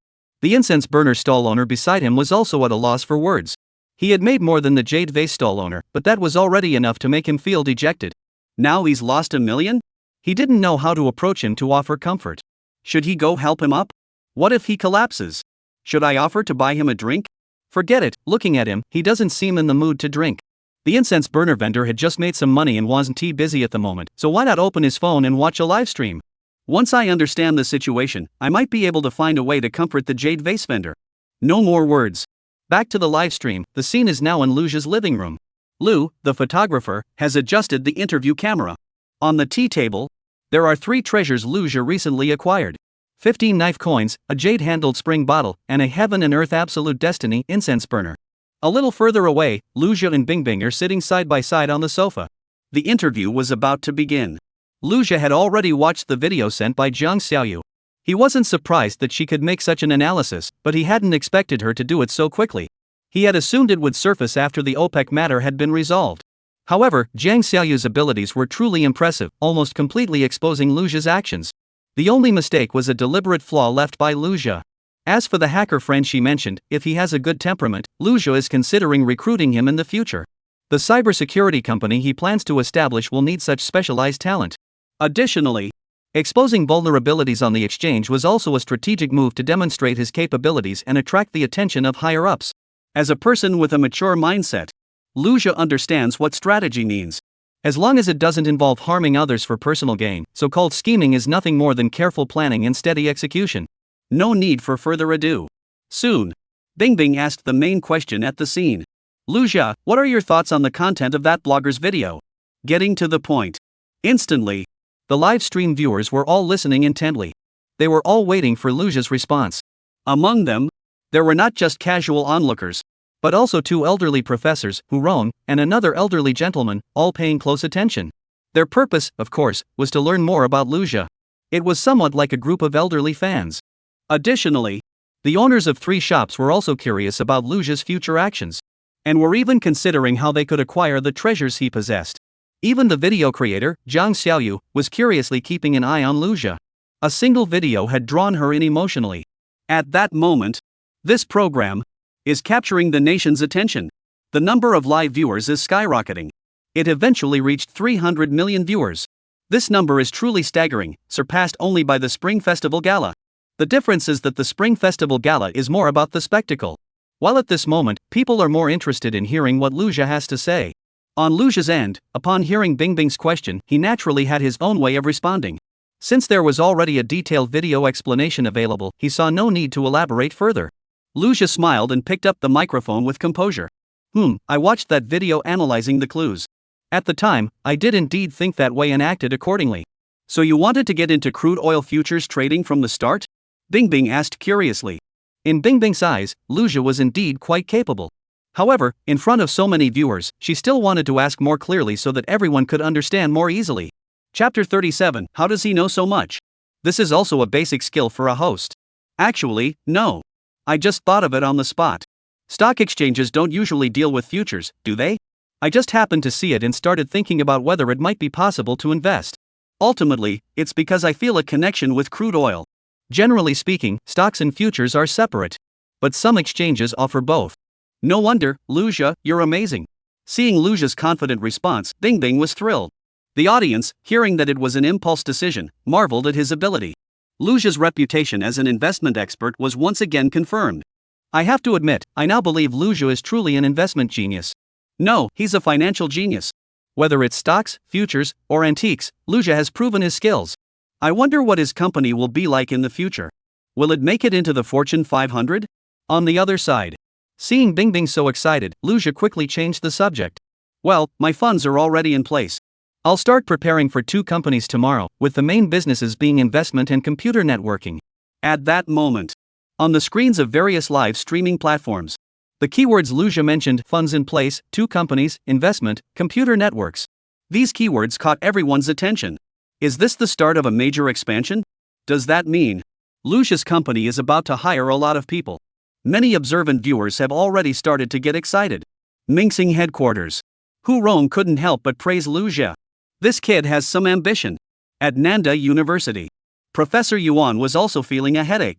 He understood Luja's meaning with the funds from both companies in place. They were essentially urging him to meet with the principal. Tonight, I'll have to pay the president a personal visit. Ha! After hearing Luja's words, Bingbing looked surprised and asked, aren't the oil revenues supposed to arrive in 2 days? Could it be? In her view, the jade vase Luja had recently acquired was said by the shop owner to be worth 1 million yuan. However, due to the interview, the transaction hadn't yet entered the negotiation phase. However, while the jade vase was valuable, it was only worth 1 million yuan. But setting up 2 companies would require a significant investment just for infrastructure alone. Bingbing was successfully brought into the conversation. Luja felt that Bingbing was really down to earth. She explained with a smile. Actually, this trip to the antique street was quite profitable. I estimate we can sell for several million, which would be enough to establish the company. Besides, there are so many antique experts in the livestream, they should know the value of these items. Don't hesitate, just go for it. In truth, Luja's plan for the jade vase or the heaven and earth fatal incense burner was simply to sell them for cash. The reason was simple. Although they are good items, they are not top-tier treasures. Moreover, they don't align with his aesthetic preferences, they're even unattractive as decorative items. It's better to sell them to collectors who appreciate them. What's more, the money could solve his current capital shortage. With so many viewers in the live stream, there are bound to be wealthy collectors among them. In this show, selling things is that simple. Upon hearing this topic, the owners of the 3 famous stores were all stunned. That's not right. Luja didn't buy anything else, did he? There are only a few items on the table, and none of them are particularly eye-catching. Wang, the owner of Yuhu Zhai, was even more confused, wondering if he had quoted the wrong price. If that's really the case, he'd be utterly humiliated. But he quickly calmed down. After all, he had 30 years of experience in the jade industry, he couldn't have made a mistake. The price of that jade spring vase was correct. Lu, the photographer, was also completely confused. While he wasn't an expert on other antiques, he knew a thing or two about coins. He had briefly examined the knife coins Luja had purchased earlier. Those 15 coins were mostly counterfeits and weren't worth anything. In other words, Luja's investment was a loss. No way, I watched the entire livestream. The jade vase has been authenticated by the Jade Vase Studio and is only worth 1 million yuan. Where did Luja get the figure of several million? My math and Chinese teachers taught me this. How many times is several million times 100,000? There aren't that many items worth millions in the shop. Luja only walked down one antique street, how could there be millions? He's just daydreaming. Impossible. Those ancient coins aren't worth that much. Could it be that black little alchemy furnace? Are you guys up there cultivating immortality? Isn't that just the knife coins the vendor gave away for free? Exactly, they're all free gifts. The incense burner vendor on the antique street also looked confused when he saw the comments. A vague sense of foreboding crept into his heart. Could there really be something wrong with this batch of goods? No need to say more.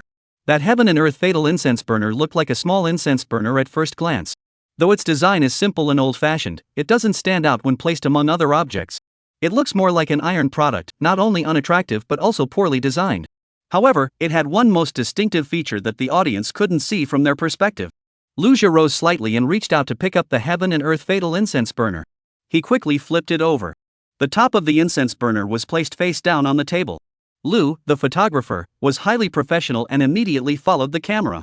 As the camera slowly zoomed in, the details of the incense burner became increasingly clear. The details continued to zoom in. Finally, the camera came to a stop. The 4 ancient characters at the bottom of the incense burner were revealed to the audience for the first time. Heaven and Earth Decree. How do you read those 4 characters? What do they mean? It seems to be heaven and earth's color in destiny, which could be interpreted as all things in the world are governed by color in destiny. What the person above said makes sense. This is the inevitable path of reproduction and survival. At that moment, the screen was flooded with comments. Heaven and Earth's fatal array, Yang Liang of the Northern Song Dynasty. If this incense burner is real, I'll pay 40 million. The speaker was the owner of the Tengwang Pavilion, though he wasn't certain of its authenticity either. However, he had read about the story of Yang Liolong's heaven and earth fatal array in an ancient book. If it's real, this incense burner would definitely be a treasure. And now that it's being broadcast live, private discussions are no longer possible. Therefore, the boss directly provided a psychological price range. If it's confirmed to be genuine later, we'll buy it outright. Netizens? ? Confused. Numb. Time 5:50 p.m. Photographer Lu heard the quote from Tengwang Tower and froze for a moment, then quickly ran back to the camera to adjust it, trying to capture the inconspicuous incense burner more clearly. He was just trying to hide his surprise. Lu simply couldn't understand how such an unremarkable incense burner could be worth so much money. At that moment, all the audience finally understood. From start to finish, Luja's target had always been this incense burner. Luja's true intentions lay elsewhere. What is this nonsense about knife coins? It was just a diversionary tactic Luja used to cover his tracks. Now, everyone in the live stream had been completely fooled. Chapter 38 is simply amazing. It wasn't until Luja casually revealed the words engraved at the bottom of the incense burner that everyone snapped out of their trance, realizing how complex human nature could be. But a new problem arose. During the live stream on the antique street, Luja hadn't even touched this incense burner at all. How did he know all that? For a moment, 300 million viewers were left speechless. Meanwhile, Luja no longer held back. At this critical moment, his father was about to return, and if they were caught, it would be trouble. But he had no idea that the production team had already made arrangements. The driver had entered the most congested section of the road, yet his driving skills were smooth as silk, leaving Luyu completely baffled and exclaiming that the driver was unprofessional. At that moment, Luja picked up the microphone. His voice echoed through the live stream. The heaven and earth fatal incense burner has a very small crack. If it's determined to be fake, we'll refund the full amount. After speaking, Luja gently rotated the incense burner. Soon, under the camera lens, a barely noticeable crack appeared on the screen, so small it was almost imperceptible.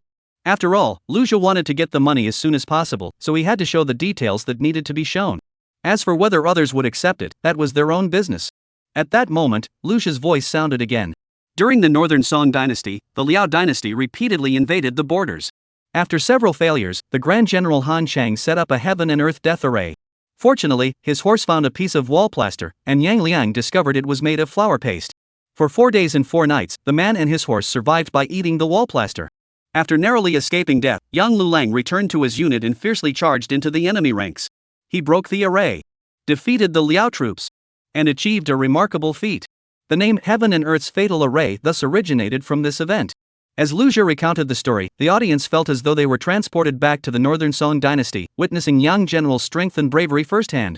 Looking at the Heaven and Earth's Final Judgment incense burner once more, it was no longer an ordinary incense burner but a historical artifact bearing the weight of a legendary tale. After the story was told, the value of the incense burner in the audience's eyes had greatly increased. 40 million? That's a joke. Is this an insult to Yan Jia Lulang? After receiving Luja's quality guarantee, Yu Huzhai, Quan Buj, and Tengwan Lu all began bidding. What's this talk of competition among peers? It's just that their goods aren't good enough.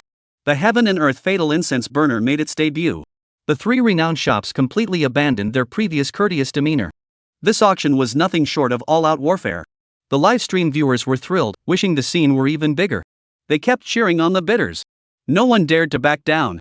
In the end, the Yuhu Chun vase, which had already been priced, did not participate in the bidding. It was purchased by Yuhuzai for 1 million. The Heaven and Earth Fatal Incense Burner, after over a dozen rounds of intense bidding, was finally sold for 51 million yuan and acquired by Tong Wang Lu. The live auction came to an end. On site, photographer Lu was so shocked he couldn't speak, and even the camera he was operating remained motionless for 10 minutes.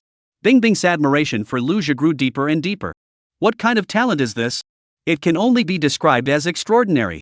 As she looked into Lu Zhe's eyes, it was as though she was gazing into a vast, star-studded sky filled with all the beauty of the world. Backstage at the program, the executive director was collapsed on the ground, and 3 staff members were struggling to help him up. At that moment, the live stream had reached an astonishing 400 million viewers. This viewership rating was on par with the Spring Festival Gala. According to statistics, during this brief half-hour interview, the number of comments reached 300 million. For a TV program to achieve this level of success is unprecedented. It could even be called the strongest in history. And this, all because the 9th season featured a legendary guest. The show's rules had to be changed. Let's talk about the audience. At this moment, everyone has transformed into tentacle monsters, calculation masters, shock enthusiasts, and fans of Lu Zhe. A small gift included with the purchase of knife coins is worth 51 million. If this weren't live, who would believe it? The audience can no longer keep track. How many times over does 0 need to be multiplied? How much profit does 51 million yield? This question stumped everyone. Neither multiplication nor division could solve it. The comments are gradually dying down. At that moment, the antique street had already closed for the day. Only 2 lonely figures remained on the street, walking together. In this post-apocalyptic antique street, they seemed detached from the world, simply seeking a cheap restaurant to have a drink. Finally, let's talk about Lu Zhe. With the 52 million yuan transferred, the handover of the antiques and other matters were handed over to the production team. At that moment, Lu Zhe had already returned to his room. After this trip to the antique street, his assets had seen a significant increase. The upcoming 23 million yuan in oil revenue, combined with the 52 million yuan from the antiques, totals 75 million yuan. In just 3 days, Lu Zhe had gone from having only a few thousand yuan in principal to 75 million yuan. His assets had multiplied by a staggering 5,357 times. Of this total, stocks contributed 40 times, amounting to 500,000. Crude oil contributed 46 times, amounting to 23 million. The Jade Spring bottle contributed 1,250 times, amounting to 1 million. As for the Heaven and Earth Fatal Incense Burner, the multiple is simply unimaginable. After all, it was a free gift, yet it contributed 51 million in revenue. 75 million enough for Lu Zhe to do a lot of things. At that moment, the door was pushed open. Lu Yu, who had just returned from school, entered the house. Seeing a familiar face, the atmosphere relaxed a bit. On the production team's side, after learning the true value of the antique, especially the Heaven and Earth Fatal Incense Burner, no one dared to touch it lightly. The production team had no choice but to arrange for experts to handle it. Therefore, the antiques remained on the table. This scene was accidentally witnessed by Lu Yu, who was unaware of the situation. Ice host, whose things are on the table? Lu, these are antiques the production team bought at an antique market. They're very valuable and shouldn't be touched. Bing Bing was in a bind, nervously spreading her hands to stop Lu Yu from approaching, and could only shift the blame onto the production team. She couldn't possibly say these were all things Lu Zhe had bought on a whim, and then tell them that the 2 items together were worth 52 million yuan, could she? Oh, I thought it was Lu Zhe, that good for nothing, messing around with antiques. Let me tell you, most antiques in the market are fake. Uncle has been around, I'm not lying to you. After saying that, Lu Yu sighed. As usual, she started doing her homework. Alright. The production team was in chaos. The viewers in the live stream watched Lu Yu, who was kept in the dark, and felt deeply sorry for him. Seriously, production team, please show some humanity. On the other side, in the room, Lu Zhe's phone kept ringing non-stop. The chat group was filled with messages tagged at him from Nancheng University students. At a glance, most of them were asking for help finding jobs. As the program aired, Lu Zhe's astonishing return on investment caused the chat group he had joined earlier to suddenly become lively again. During the program, Lu Zhe explicitly stated his intention to establish 2 companies, detailing their direction and type. Additionally, Lu Zhe's current net worth has reached 75 million, giving him ample financial resources. Chapter 39 is still ongoing. This genius has completely shattered the worldview of over 2,000 students. Such an amazing person is truly a master. After Lu Jia left the show, the chat group immediately buzzed with excitement, with everyone expressing their desire to follow Lu Jia and make a name for themselves in business. Brother Fei, take me with you to make money. I'm a computer science major at Nancheng University. Brother Fei, I don't mean anything by it, but could you take me as your disciple? Brother Fei, you provide the funds, and I'll put in the effort even if it's just menial work. Brother Fei, when is your company hiring? I want to apply. I'm from the design school at Nancheng University. Let me know if there are any suitable positions. At Lu Jia, I'm an upperclassman from the finance department. I made over $1 million in the stock market this year. Let me intern at your company. Flattery filled the entire Nancheng University chat group. If this scene were to happen outside, it would definitely cause a stir. What kind of group is this? The Nancheng University group. And it's not just any ordinary student group, it's the elite student group at Nancheng University. You should know that Nankai University is no less prestigious than Tsinghua University. It's filled with outstanding students from all departments. But now these outstanding students are all vying to follow an ungraduated high school student and even begging him to take them under his wing? This is like a real-life version of a high school dropout becoming a big shot. It's simply unbelievable and mind-boggling. Let's get back to Lu Jia. Now that he has funding, he can freely pursue any money-making venture, whether it's the stock market, cryptocurrency, or starting a company. As long as there's an opportunity, he can make money effortlessly. I'm sure it won't be long before his wealth accumulates significantly. With money comes companies and fame. However, the most important thing right now is to lay the groundwork for his future company. The basic framework of the company is already clear in Lu Jia's mind, and he won't deviate from the goal. When it comes to high-level strategic talent, a few capable individuals are sufficient. The number isn't that important. As for the Nancheng University students in the chat group or the Nancheng University elites in society, while their quality may not be exceptionally high, it is at least acceptable. Lu Jia is well aware that, given his earning capacity, supporting a few more people is no problem, and he doesn't want to spend too much effort on talent screening. To put it another way, even cleaning requires people. Therefore, Lu Jia immediately said, "Thank you all for your support. Currently, the company is in need of personnel in finance, planning, law, computer science, software programming, web design, etc. Those who meet the requirements are welcome to apply." A finance student. At Lu Jia, wait a minute, Brother Fei, you're starting an investment company. Why isn't there a position for an investment advisor? Another finance student. Yeah, Fei Ge, what's going on here? As he glanced at the quickly scrolling comments, Lu Jia couldn't help but smile. He explained, "When it comes to investments, I can handle it all on my own."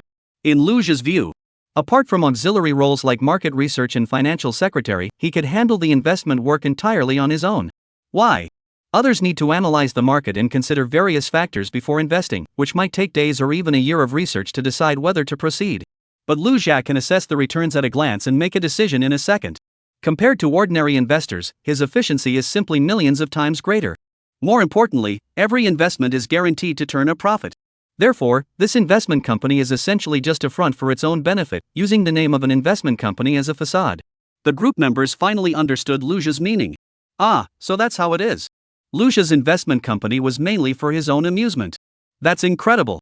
At the same time, Professor Yuan, who had just left the principal's house, was also keeping an eye on the group's activity. Seeing many students expressing their desire to find jobs, the elderly professor felt deeply gratified, as growing alongside the new company would greatly benefit the students' future prospects. Walking through the maple forest, the old professor looked at his phone and nodded satisfactorily. It seems his expectations have been met.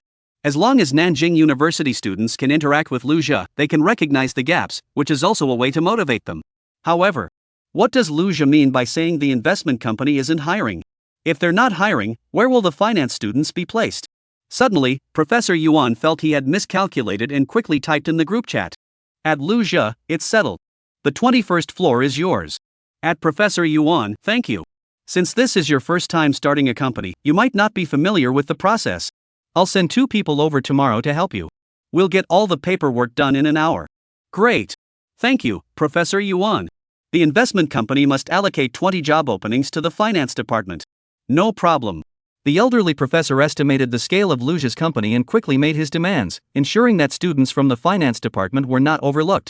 Lu Jia saw how enthusiastic the old professor was, helping him step by step with the office space and even assisting in quickly establishing the company more so than he was himself.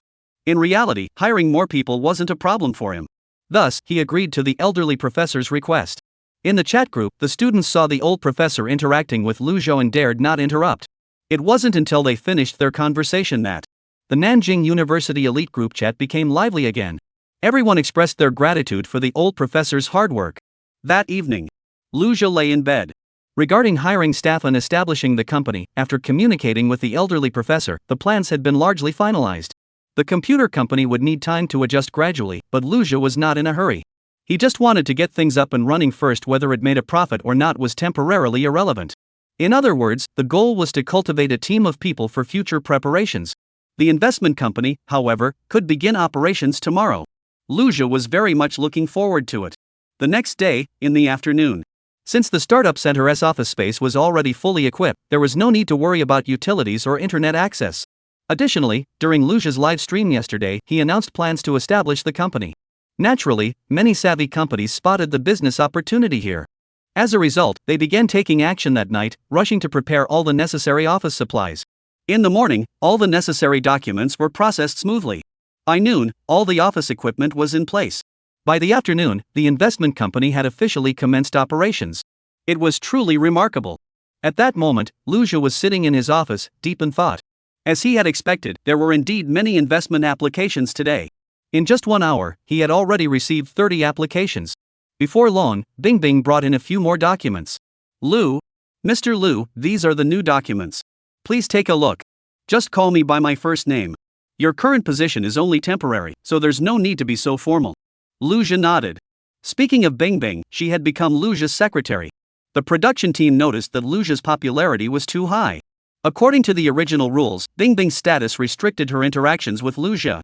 Chapter 40, Do you have a reservation? So the production team made a slight adjustment, giving the host more freedom. And so, Bing Bing's role changed. After consulting with Lu Zhe, she was officially made his secretary, but in reality, she was doing supporting work. Lu Zhe also found the production team's maneuvering quite clever. However, Lu Zhe didn't mind. If it weren't for the show's popularity, such an opportunity wouldn't have come knocking so quickly. 30 investment briefings, and the number is still growing. What does that even mean? Even a typical investment firm would consider this a good month's output. And now, Lu Zhe's investment company had only just opened its doors, yet so many companies were proactively reaching out to submit their materials it was almost a miracle.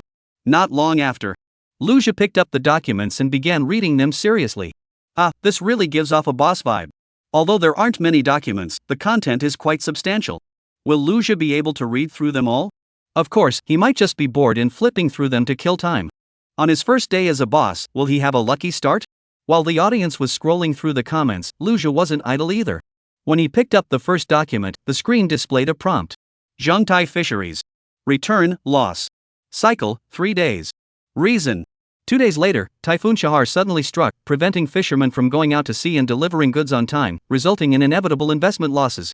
Lu Zhe sighed helplessly and set the document aside. Extreme health supplements. Return, loss. Cycle, 3 months. Reason. This company's so-called health supplements are actually just flour mixed with protein powder, used to defraud the public of their money. 3 months later, the scam was exposed, the company went bankrupt, and investors lost all their money. Rock solid hard drive. Return, 30%. Term, 6 months. Reason, 6 months later, the company's engineers resolved the technical challenges in hard drive data transmission, increasing transmission speed by 3%. The new product was well received upon release, significantly enhancing the company's reputation. After reviewing 3 documents, some projects have suffered significant losses, while others have lengthy timelines. Overall, there are still some promising investment opportunities. However, Lu Zhe currently lacks the time to wait. Lu Zhe also felt helpless and could only continue reviewing the documents in his hands. In less than 10 minutes, he had reviewed over 40 documents. He then leaned back in his chair and began to rest. Such behavior, in the eyes of the audience, was nothing short of arrogance and laziness. That's way too fast. Bing Bing worked so hard to organize the documents, fax them, print them, and bind them, yet Lu Zhe finished them in just 10 minutes? I'm also an investor. At our company, we spend at least half an hour on each document, and some even take an entire day to verify the information. We wouldn't dare make a decision without completing this. I think he doesn't even know his own position. As the boss, he is personally reviewing these documents? Doesn't the company have anyone else? Despite the audience's doubts, Lu Zhe didn't care. There were indeed some reports with decent returns in this batch. However, due to the long cycle and time costs, it wasn't worth it for him. Most of the remaining projects were money-losing ventures. After thinking it through, Lu Zhe opened his computer and idly scrolled through the news. Since these projects weren't profitable, he had no choice but to try his luck elsewhere. One financial news article after another flashed before Luja's eyes. The stock market is in a downturn, no opportunities. Oil prices are skyrocketing, no opportunities. The incubation period for virtual currencies is too long, no opportunities. Seeing this, Luja could only switch channels. Just then, a pop-up window appeared. More bad news for Mad Wolf 2. Director Wu Jing's hired actors have refused to perform, and investors have declined to inject additional funds. Even if Wu Jing mortgages his property, he may not be able to cover the funding gap, and Mad Wolf 2 is highly likely to be cancelled.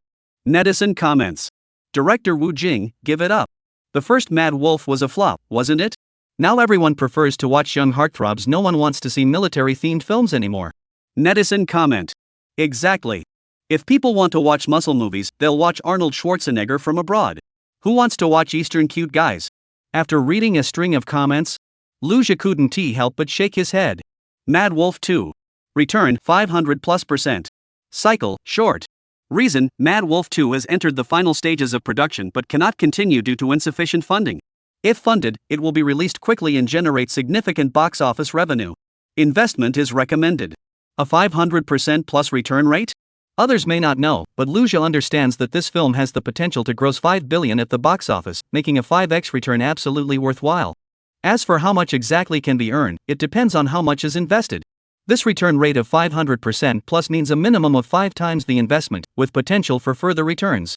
What's there to hesitate about? Moreover, investing now is undoubtedly a timely and helpful gesture. Luja is currently thinking about how to contact director Wu Jing. At that moment, Bing Bing brought over a cup of coffee. After half a day of adjustment, Bing Bing no longer felt awkward and had become like a curious little girl. Seeing Luja reading an article about Mad Wolf 2, she became curious. Hey, Luja, is Mad Wolf 2 the new movie coming out? Hearing Bing Bing's words, Luja knew the girl was here to help again. Wu Jing couldn't find an investor, could she? She must be as anxious as an ant on a hot pan right now. If he mentioned it on the show, there was a good chance it might reach Wu Jing's ears. Not yet. The current production of Mad Wolf 2 is lacking funds and has been put on hold. It's a shame, I actually really like this kind of genre. After delivering the coffee, Bing Bing left. Luja kept clicking the mouse, his fingers flying across the keyboard. Soon, news about Mad Wolf 2 started popping up on the screen. It turned out that during the filming of Mad Wolf, due to being unable to meet the demands of a certain popular celebrity, an investor and the production team had a falling out, ultimately leading to the film's release being delayed and the funding drying up. The first film, Mad Wolf, received poor reviews online, and now the sequel can't secure funding, leaving only the final details unresolved. Luja estimated that if they could overcome the current challenges, Mad Wolf 2 would definitely become a hit, a dark horse in the film market, with substantial returns. In short, this project is a golden opportunity to make a fortune. For Luja, it is undoubtedly a good investment opportunity. The prospect of making money naturally appeals to him. Time slipped away quietly. By 7 o'clock in the evening, at Luja's request, Bing Bing made a reservation at a restaurant. Lately, he had indeed been a bit short on cash, struggling to make ends meet. But since earning $50 million, Luja had finally escaped financial constraints, and his standards of living had also risen. After all, one of the main purposes of making money is to improve the quality of life. After reviewing the information about Mad Wolf, Luja and his group headed to the reserved restaurant. Chapter 41 can also be shorter. Prince's Wine House. This Chinese restaurant is famous throughout the entire southern city. As Luja and his group arrived at the entrance, a server immediately greeted them. Sir, madam, do you have a reservation? The middle-aged waiter, with sparkling eyes, bowed slightly and asked with a friendly smile. Yes. Bing Bing quickly pulled out the reservation information and showed it to the server. Enjoy your meal. The server responded with a smile. Strangely, the reservation date was for the same day. How could the booking be so quick? Typically, during the off-season, reservations need to be made a week in advance, and during peak season, even a month in advance. So, Luja and his group walked straight into the private dining room. Luja smiled and explained. Upon hearing Luja call him here, Lu the photographer felt both honored and surprised. This young man is so efficient, he's simply flawless. Soon, under Luja's guidance, the dishes were ordered. Soon, the waiter brought out dish after dish. This is our signature dish, 10-year-aged flour-scented drunken crab. It's marinated in 10-year-old flour-scented wine for 2 days. Though it looks simple, it's highly refined. If the marinating time is insufficient, the wine aroma won't come through. If it's too long, it becomes overpowering. This drunken crab, however, has the perfect balance of wine aroma, tender crab meat, and is undoubtedly a masterpiece. Seeing the table filled with exquisite dishes, the live stream viewers were buzzing with excitement. Wow, these dishes are so exquisite. All high-end ingredients. This table must cost at least $3,000. I've been to Taizi Jiuxian once before. I had to book 2 weeks in advance, and their efficiency really impressed me. But the food there is truly top-notch. It's one of the most famous hotels in the entire province. That's right, this place is truly elegant. I pass by every day but have never gone in before. I never expected to get a glimpse of it in a live stream. Ha, Liu eats cafeteria food at school while Luja is wasting money like this? I'm impressed. As soon as Luja has money, he starts wasting it. The show has lost its charm. But a dish that costs thousands of dollars must be delicious. No more talk. An hour later, everyone was full and ready to leave. Just then, dong dong dong. Someone knocked on the door. After waiting for a while with no one coming in, it was clear it wasn't the waitstaff. So Bing Bing got up to open the door. As the door opened, a familiar face appeared before her. It was Wu Jing, the director of Mad Wolf. Bing Bing recognized him immediately. She had interviewed him before. But she didn't understand why Wu Jing was here. Before Bing Bing could speak, Wu Jing glanced at Lu Jia, who was sitting in the main seat, and smiled, saying, "Excuse me, I'd like to speak with Mr. Lu." Earlier on the show, Lu Jia had mentioned that he liked the movie Mad Wolf 2 and seemed interested in investing. But he had also mentioned that he might have other investment plans tomorrow. In other words, if Wu Jing wanted to secure Lu Jia's investment, today was her only chance. For him, he had already mortgaged everything he could. Additionally, the film's release has been delayed due to a young actor causing trouble, leading many investors to want to withdraw their funds. This is clearly stipulated in the contract, and Wu Jing cannot stop it. After pleading desperately, he has already done his best to delay things, but there is still a lack of funds. If new investment isn't secured in the short term, Mad Wolf 2 is doomed to fail, and he'll have to take on over $100 million in debt. So when he heard about a young man named Lu Jia who seemed interested in investing, he naturally wouldn't let such an opportunity slip away. Upon learning that Lu Jia is a decisive person, waiting until tomorrow might result in a change of heart. Currently, Lu Jia has 50 million yuan, and allocating 10 million yuan might be sufficient. Therefore, Wu Jing hurriedly drove 5 hours from another city to Nancheng. During the trip, he kept watching the live stream of the program and quickly found his spot. By the time Lu Jia and his group had finished eating and were preparing to leave, he chose to push open the door and appear before everyone. No way, that's Wu Jing, right?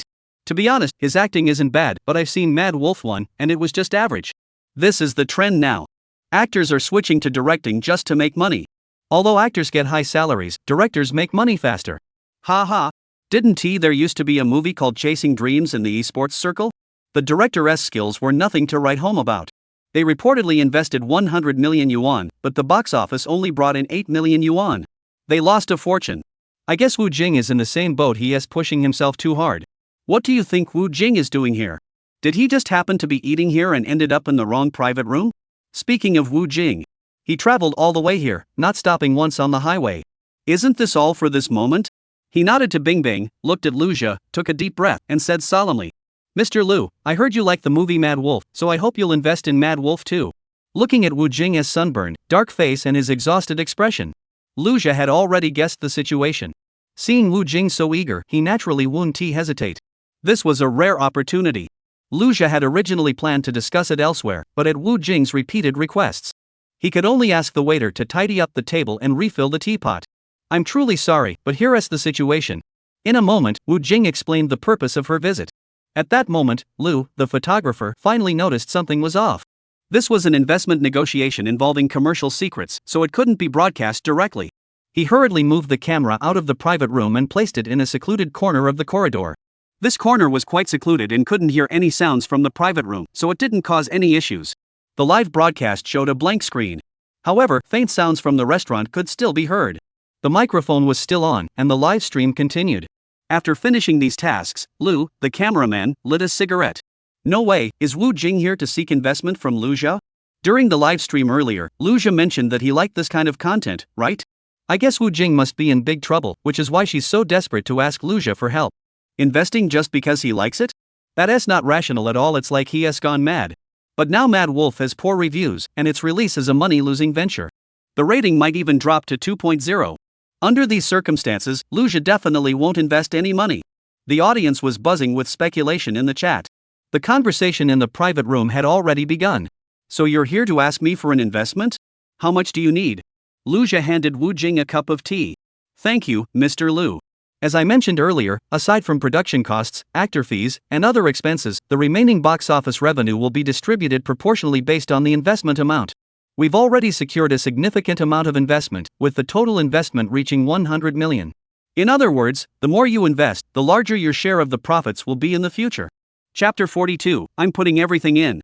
The production of Mad Wolf 2 has reached its final stage. If Mr. Liu is willing, we need an additional 10 million in investment. Of course, if you feel that's too much, we can negotiate a lower amount. Wu Jing had already invested nearly everything she had for this film. She had scraped together funds from various sources, investing a great deal of time and effort. But even now, even with 10 million, he has begged every friend in the industry and still can't raise enough. He only mentioned the possibility of reducing the amount because he was afraid Liu Zhi wouldn't be willing to take on the risk. After hearing Wu Jing's words, Liu Zhi furrowed his brows, rubbing his chin in deep thought. Numbers flashed through his mind. Only 10 million? Isn't that not very profitable? Mad Wolf 2 was already in its final stages, with most of the funds already invested. It was like a football match that had reached the second half. All the hard work was done, and now all that was left was to score a goal. But 10 million is indeed a bit too little. Liu Zhi hesitated. Wu Jing noticed that Liu Zhi was still considering it and seemed reluctant, so she immediately stood up and said seriously, "If Mr. Liu feels that's too much, 5 million is fine. No, 3 million is fine." The profit-sharing ratio has already been agreed upon. The only thing left is to determine the specific investment amount. Wu Jing could tell that Liu Zhi was interested but also hesitant. The scene fell silent. Liu Zhi was also helpless. He was clearly complaining that the investment was too small, but why was Wu Jing making such an assumption? Just then, Wu Jing's phone rang.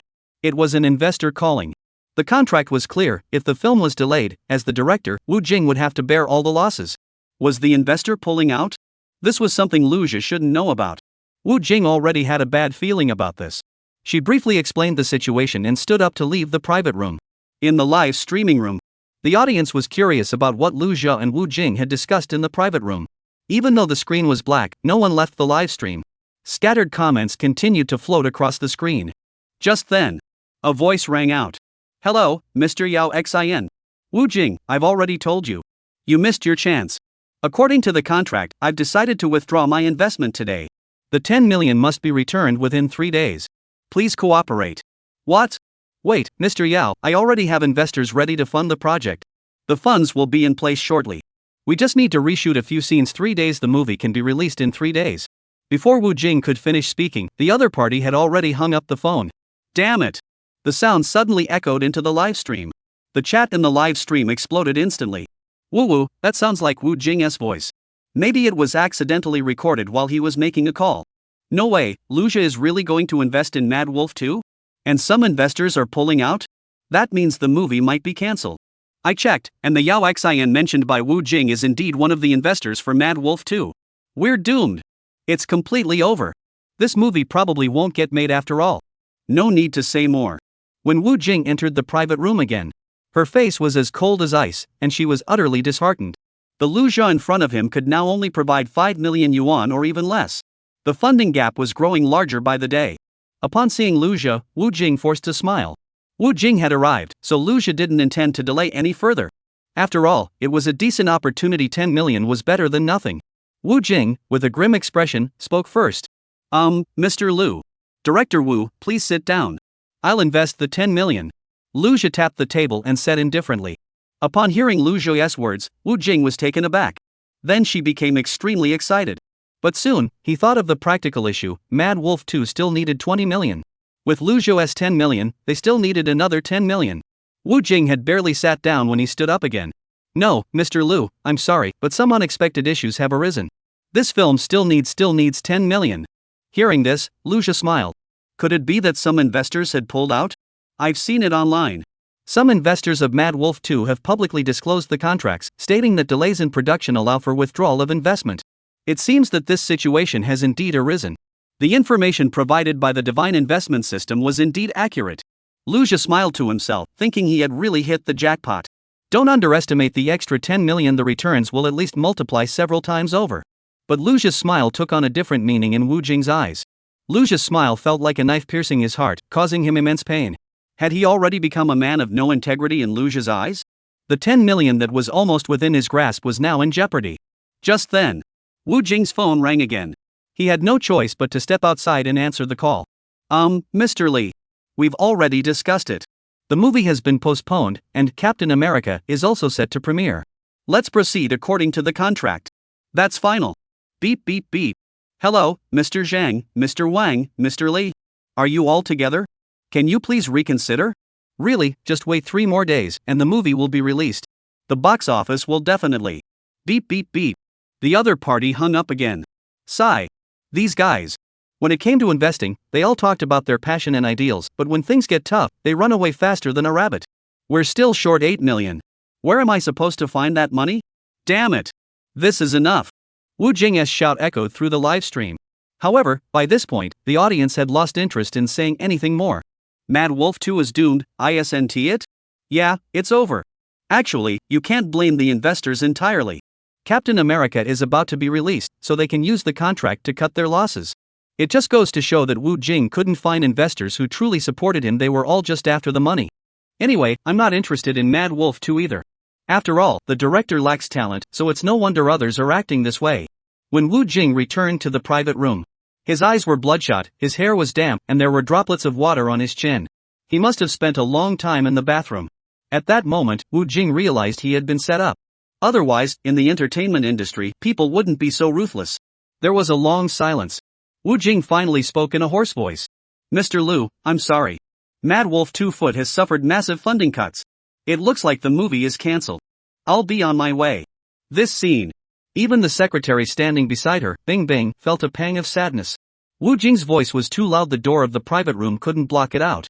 Upon hearing the voices, Liu Zhou already knew the general situation. Just 80 million? What's that even worth? Chapter 43, Explosive.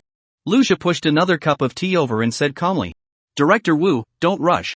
Sit down and have a cup of hot tea first. How much is the funding shortfall for Mad Wolf 2 right now? I've invested everything I have left. Regarding the matter with Prince Winehouse, 2 days have already passed. This time, Liu Zhou invested 80 million yuan in one go. Of this amount, 40 million came from selling some antiques, plus 23 million earned from the crude oil business. The remainder, Liu Zhou decided to invest in the US stock market. He aims to find investment opportunities in the stock market to replenish his funds. Although the stock market was not performing well recently, with limited gains, Liu Zhou's substantial capital and shrewd investments quickly yielded profits. The remaining 1 or 2 million yuan was mere pocket change for Liu Zhou. At this point, Liu Zhou had less than 3 million yuan left, with the rest of his money invested in Mad Wolf 2. After this incident, Wu Jing had finally come to fully understand the root of the problem. Upon returning from Liu Zhou, Mad Wolf 2 entered an intense production phase, with work continuing day and night. With the 80 million yuan in hand, Wu Jing threw himself into the project with reckless abandon. He vowed to secure a high box office and give Liu Zhou, the largest shareholder, a proper account. Wu Jing never expected the last investor to be so decisive. What a lifesaver! In his view, Liu Zhou had not only saved the film but also saved everyone's hard work. After learning about Liu Zhou's recent actions, Wu Jing grew even more convinced of Liu Zhou's vision. With tears in his eyes, he firmly believed that Mad Wolf 2 would be an instant hit. Driven by this belief, Wu Jing threw himself into the film production day and night, determined to get the movie released as soon as possible. As for those ungrateful investors who abandoned him, let them go their own way. Enough said. Let's take a look at Liu Zhou now. He had already begun calculating the expected profits. After deducting costs, profits will be distributed proportionally. With a total investment of 210 million yuan, Liu Zhou contributed 80 million yuan, accounting for over 40% of the total investment, making him the largest shareholder of Mad Wolf 2. The exact figures will only be determined once Mad Wolf 2 is released and generates revenue. Exactly how much will depend on how the market performs. Liu Zhou looked at the investment contract for Mad Wolf 2 on the table. It not only outlined the box office revenue share but also the earnings from video streaming platforms and online film distribution, though these portions were relatively smaller. Meanwhile, the film industry was abuzz with another piece of news. Captain America had originally planned to allocate 20 million for promotional expenses, but this has been increased to 80 million. In China, the advertising and promotion for Captain America were extremely extensive. It can almost be described as omnipresent. The reason is that the production company received a request from the US side to increase investment and promote American culture. This is an unprecedented move. Even the Hollywood stars who starred in the film had to come to China personally for promotional activities. As a result, the effect is highly significant. This is closely tied to the oil crisis. As of today, over 100 oil tankers have entered Chinese waters. These oil tankers are heading toward the coast in large numbers. At this very moment, the online sentiment has shifted dramatically. What's going on? I didn't even follow Marvel, why are they constantly pushing this crappy captain to me? But after watching the trailer, it actually looks pretty good. Wow, I've seen the trailer. Those muscles and that build, that's a real man. This is a blockbuster. Wow. Evan is coming, and so is Black Widow. I have to go to the press conference to support them. I'll watch it 5 times. I'm going to rent out the entire theater to watch it. Meanwhile, Mad Wolf 2 is being rushed into production under the relentless efforts of Wu Jingye. Due to missing the optimal release date, Mad Wolf 2 will now face direct competition with Hollywood blockbusters. However, Wu Jing remains unfazed. He firmly believes that his work will not be inferior to Captain America. With Luja's investment, Mad Wolf 2 has already begun its promotional campaign. However, compared to the lavish promotional campaigns of Captain America, Mad Wolf 2's promotional activities seem rather lackluster. In fact, few people took notice. Even with all the main actors in place and Wu Jing doing his best to promote it, the film lacks both a big-name star and sufficient promotional budget. As a result, Mad Wolf 2 has generated far less online buzz than Captain America. Regarding the opening numbers, Wu Jing isn't very optimistic. Mad Wolf 2 is coming out? And it's the same genre as Captain America? Dude, do I have a choice? EvilGrin.jpg. How can you compare? Are you comparing broken glass marbles to diamonds? That's a Hollywood blockbuster with international superstars. What does Mad Wolf 2 have? A monk who became a monk as a child? What's the comparison? Mad Wolf 2 foot is overreaching itself. Captain America is part of mainstream global culture. How can we compare? Don't be so extreme. What's wrong with domestic films? I just like watching what we make ourselves. I'll support Mad Wolf 2 anyway. I can't agree with your outdated thinking. Why act like a marginalized clown? That's how it is. Living in your own little bubble, never seeing the beauty outside. That's exactly right. Some people just refuse to admit it. When it comes to Hollywood blockbusters, domestic films simply have no competitive edge. If there is any, it's only Mado Media that can hold its own. At that moment, in the company office, Luja stared at the online comments. Though not overly concerned, he couldn't help but feel a bit puzzled. How to put it? Despite the fact that the top-tier investment system had never made a mistake before, investing in Mad Wolf 2 was sure to yield at least 5 times the return, but seeing the overwhelming publicity for Captain America, even Luja felt a bit overwhelmed. He had to admit the fact that the promotional budget for Captain America had quadrupled, and such a gap indeed existed. $8 million in promotional expenses? That's a huge investment. Businesses are all about profits. It's clear that Captain America's moves this time have made Luja feel uneasy. 2 movies releasing at the same time will definitely impact box office receipts. 2 films. Both scheduled for 8 p.m. Currently, online debates remain intense. On the Weibo trending chart, Captain America and the promotional video featuring the lead actor. The buzz remains high, directly climbing to the top 5. This momentum is unprecedented. Meanwhile, Mad Wolf 2 hasn't even made it onto the chart. At that very moment, Minxing updated its Weibo with 2 posts, sending the entire internet into a frenzy. Minxing. Recently, we have successfully secured crude oil investments. Today, 3 ports Nanju, Zhongmiamohai, and Beitianjin will welcome a large number of oil tankers arriving between 2 p.m. and 5 p.m. The 2 oil companies. The state-backed investment has achieved tremendous success. Over the next 3 months, oil prices nationwide will see a significant decline, which is good news for the transportation industry. We encourage everyone to stay tuned for this positive development. Chapter 44 is now available. Sensational. Explosive. Comments under the official account exploded instantly. Everyone shared, liked, and commented endlessly. Major news platforms and live streamers also picked up on this hot topic. They rushed to the 3 major ports, hoping to witness this spectacular event. Please live stream the oil tanker's arrival at the port on all platforms. I'm so excited. This investment is amazing and so important for the country. I'm going to watch the live stream of the oil tanker arriving, then go to the cinema to watch a movie. It's perfect. Captain America? Let us wait and see later. There's nothing worth watching anyway. Our country is amazing. This is so inspiring. I saw that things were already in chaos over in the US, disrupting the international oil market. I never thought we'd get cheap oil too. Captain America or whatever. I'm definitely not going to watch it today. That's amazing. It's truly boosting our national prestige. We're unstoppable. It was now 2 p.m. Live streams began one after another. The screen was filled with golden waves. At that moment, many streamers from Nanju Port, Zhongmiamosi, and Beitianjin had already gathered at the port. All live streams have switched to wide-angle mode. As time passed, small black dots began to appear on the screen, and the live stream suddenly became lively. The oil tanker is here. Wow, there are so many. It's truly breathtaking. How much crude oil did the national team buy this time?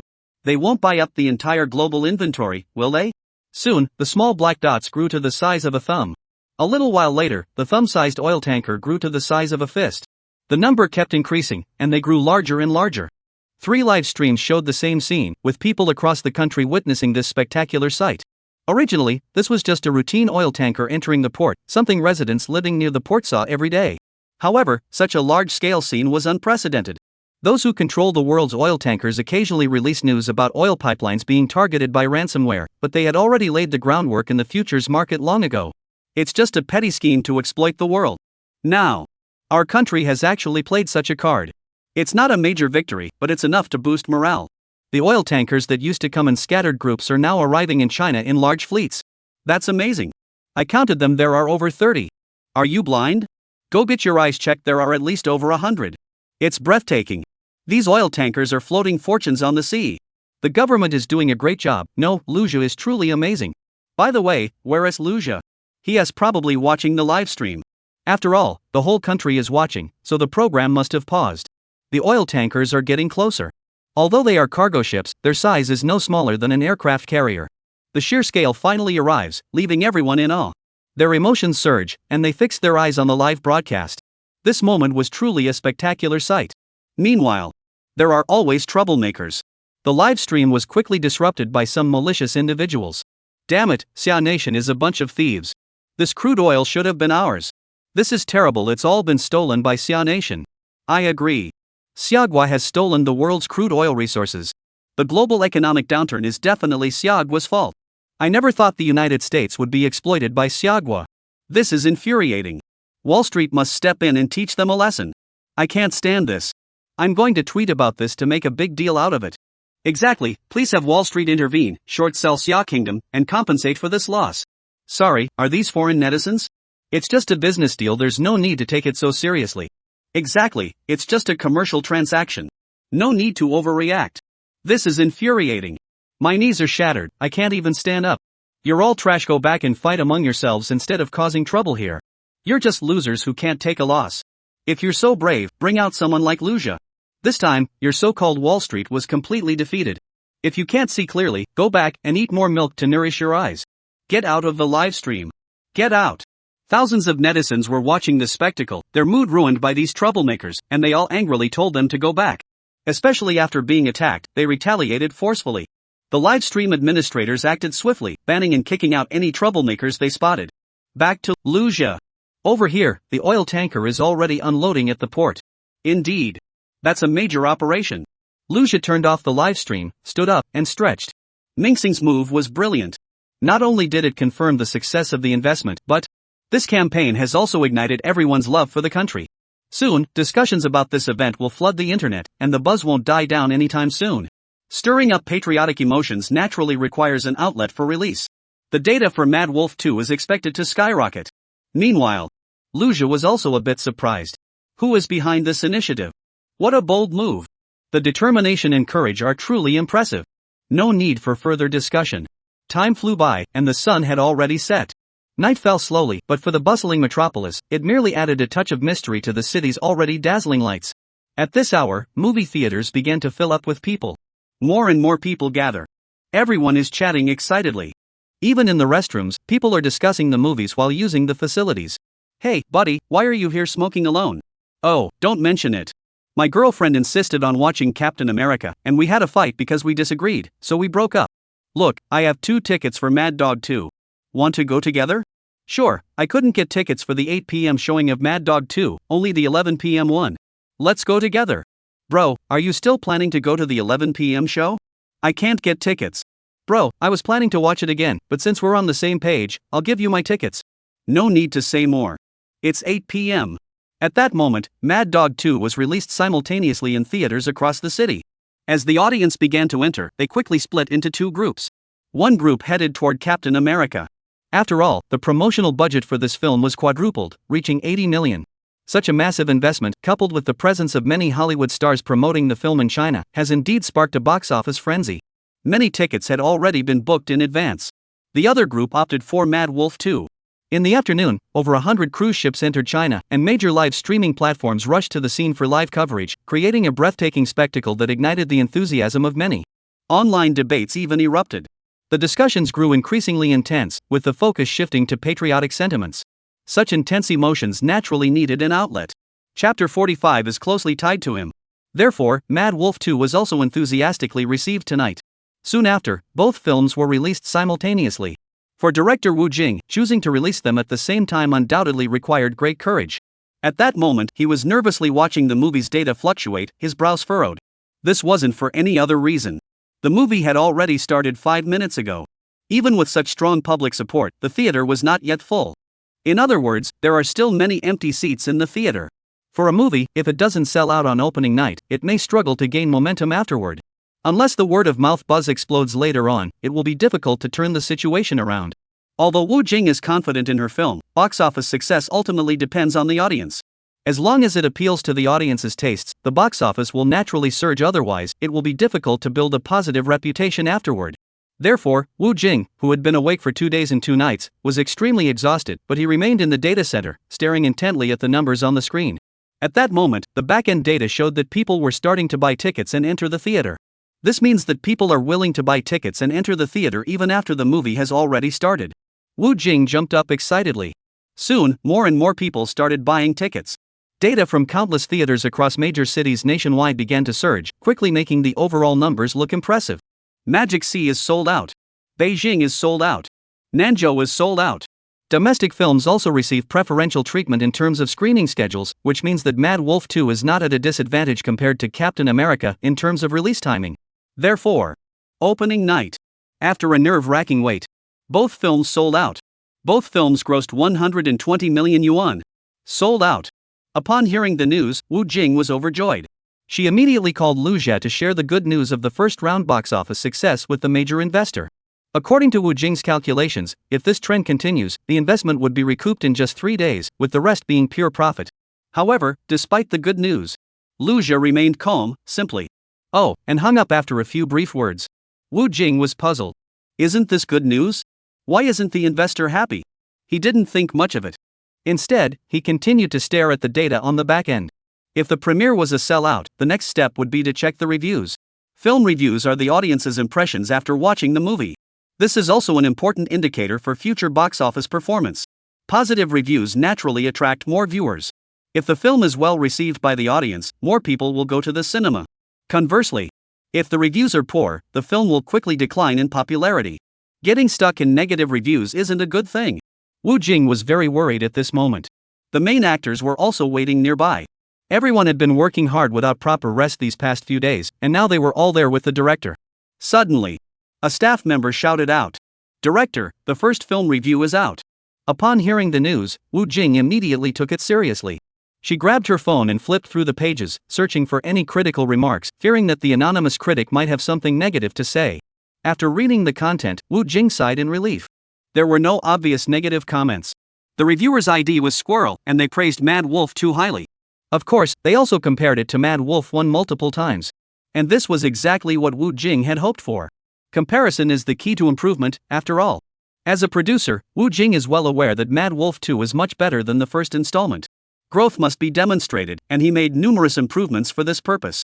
When discussing these improvements, the film critic also had nothing but praise. It's solid. After reading the review, Wu Jing couldn't help but cheer. At that moment, the staff refreshed the page again. Swish, swish, swish, more viewing feedback posts appeared on the screen. All praise, it was a perfect start. Meanwhile, online, on Weibo, the buzz around Mad Wolf 2 was skyrocketing, rising from obscurity to 30th place and still climbing. The premiere ended. People began to exit the cinema. They began sharing their thoughts online. Those who dare to offend China will be punished, no matter how far they are. Slogans spread rapidly online, sparking wave after wave of enthusiasm. The news had already spread online, with some posts receiving 2.4 million views, 98,000 shares, and 130,000 comments, all of which were overwhelmingly positive. Even the few skeptical comments were more questioning than malicious. Many viewers were filled with passion. They urged everyone to go watch the movie. However, some people pointed out that the movie isn't even over yet. What are you talking about? However, the momentum hasn't slowed down. At this point, several celebrities also began to endorse the film. Zhang Zhe. Actors are getting younger and younger these days, but to see such an outstanding work in the age of online popularity is truly inspiring. Long live China. Lu Difu. Mad Wolf 2 is one of the few good films released recently. I particularly admire the characters created by director Wu Jing. After watching it, I feel proud to be a citizen of Xiagua. With the support of celebrities, the buzz is skyrocketing. It even spawned several new trending topics, though they didn't rank very high, but at least they made the trending list. Shocking revelations emerge: shareholders of Mad Wolf 2 are withdrawing their investments, with the 80 million yuan investment provided by Luzhu enabling the film to be released smoothly. Mad Wolf doesn't have that flashy American style, it's a hero movie belonging to Xiaogua. When receiving the withdrawal notice, the director of Mad Wolf 2, Wu Jing, shed tears. Source: audio recording from a father-son role swap program. Luzhu is the biggest investor in Mad Wolf 2. For new trending topics appeared instantly. This clearly demonstrates the immense of Mad Wolf 2's premiere.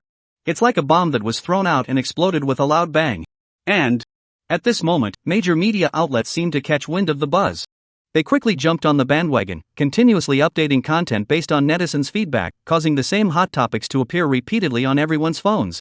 Despite this, netizens are still engrossed in the story, as the scenes and recordings of Lu Zhao and Wu Jing meeting were gradually exposed. Ultimately, everyone agreed that it was Lu Zhao who saved the film.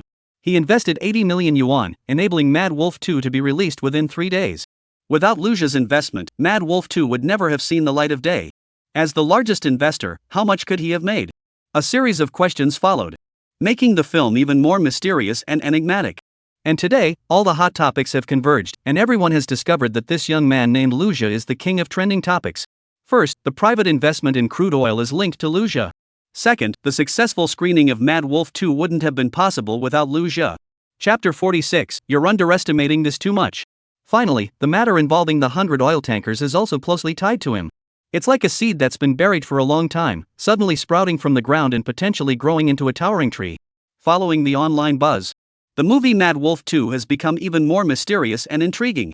A new trend has completely turned the tide for Mad Wolf 2. Traffic attention is skyrocketing. Plus, it's peak internet usage time in the evening. Many netizens have already grabbed their phones and rushed to the cinema, fearing they might miss the chance to watch it firsthand, otherwise, they wouldn't be able to brag to their friends tomorrow. Watching Mad Wolf 2 tonight is the only way to stay on trend. As a result, major cinema chains are holding emergency meetings, with the main focus on whether to schedule all-night screenings. Currently, Mad Wolf 2 and Captain America are the top 2 box office hits of the day, and the two films are sure to go head-to-head. Given the online frenzy, many people are eager to get tickets for Mad Dog 2. After discussing it among the various cinemas, a bold idea emerged. Why not schedule an all-night screening to meet audience demand? Soon, the cinema's announcement was sent out. Gradually, a significant number of theaters decided to stay open all night. They posted the news on their official accounts. Due to the extremely high popularity of Mad Wolf 2, our cinema has made the following decision: all-night screenings to meet audience demand. Given the extraordinary popularity of Mad Wolf 2, our Bata Cinema has decided to screen the film all night to cater to the public. As these announcements were released one after another, the internet erupted once again. What's going on here? Even those who originally planned not to go are now starting to get excited. Isn't this interesting? At that moment, a piece of news began circulating online. The producer of the American film Captain America criticized this vote-rigging behavior online, calling it unfair cheating. His comments were immediately met with. They immediately sparked heated discussions online. Many fans of Captain America quickly agreed. The producer is right, this is absolutely unfair. Exactly, I believe everyone should start on an equal footing, but increasing the number of screenings to boost box office numbers is clearly cheating. This doesn't reflect the true value of a movie. As the online debate intensified, movie theaters aren't pushovers. While there are many other movies to choose from, they know that the nearby theater is the only one in the area. You need us to put food on the table. They immediately responded with a lengthy post on Weibo. According to back-end data for Mad Wolf 2, there are still a large number of viewers who haven't been able to purchase tickets, and demand remains extremely high. That's why we made this decision. Subsequently, the data was published in the form of images. The images showed that currently 50% of movie tickets for Mad Wolf 2 have been purchased, with the remaining tickets for other films. Upon seeing this, the opposing voices gradually subsided, with only a few random complaints remaining. The matter was not yet resolved. 10 minutes later, the cinema released the latest data. The percentage of audiences purchasing tickets for Mad Wolf 2 rose to 55%, with the remainder for other films. Half an hour later, even more astonishingly, the percentage of viewers willing to watch Mad Wolf 2 had reached a staggering 80%. This almost meant it had completely dominated the entire cinema. It's over. The entire cinema chain was in an uproar. At least today, Captain America has no chance. Just then, Wu Jing called. Mr. Liu, Have you seen the news online? At this rate, we'll break even by tomorrow morning, and everything after that is pure profit. Wu Jing, of course, knew that Lu Jia was in it for the money. So, he didn't bother with empty talk about movie ideals or patriotic sentiments, and simply told Lu Jia that he could make a fortune tomorrow. Oh, got it, Director Wu.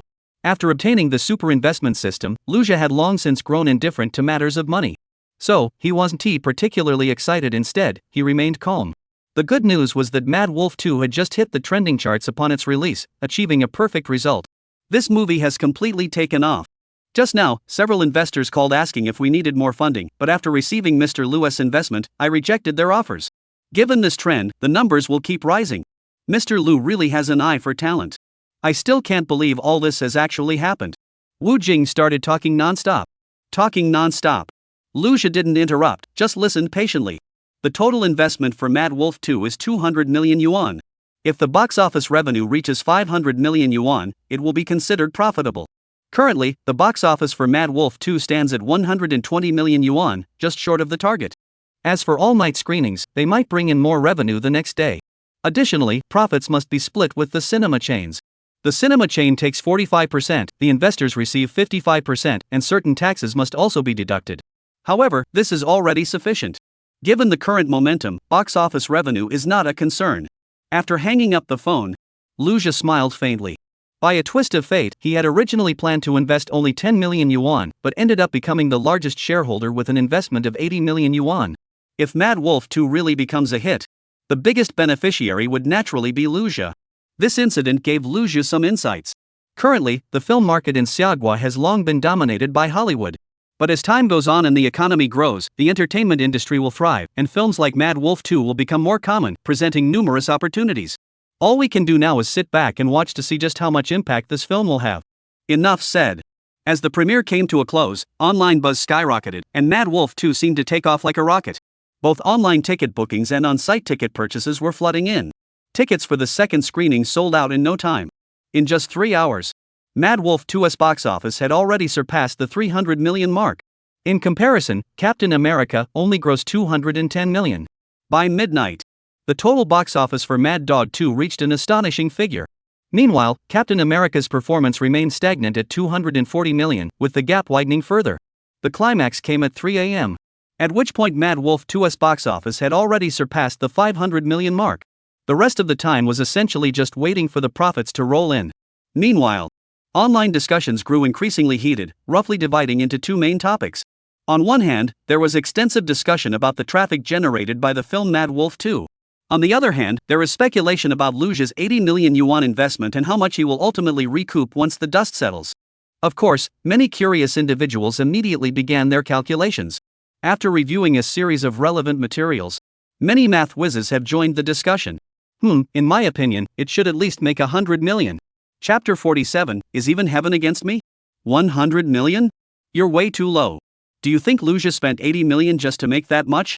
It should be at least 40 or 50 times that, which is 3.2 billion. That's way too exaggerated.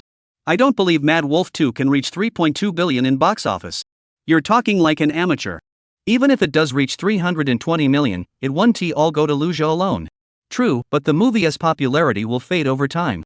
Mad Wolf 2 might just become a little wolf, and then it'll be our turn with American Captain to make a splash. Wake up, you're dreaming too much. Get out of here. The next day, Wu Jing, who hadn't slept all night, looked at the data in front of him and couldn't help but laugh.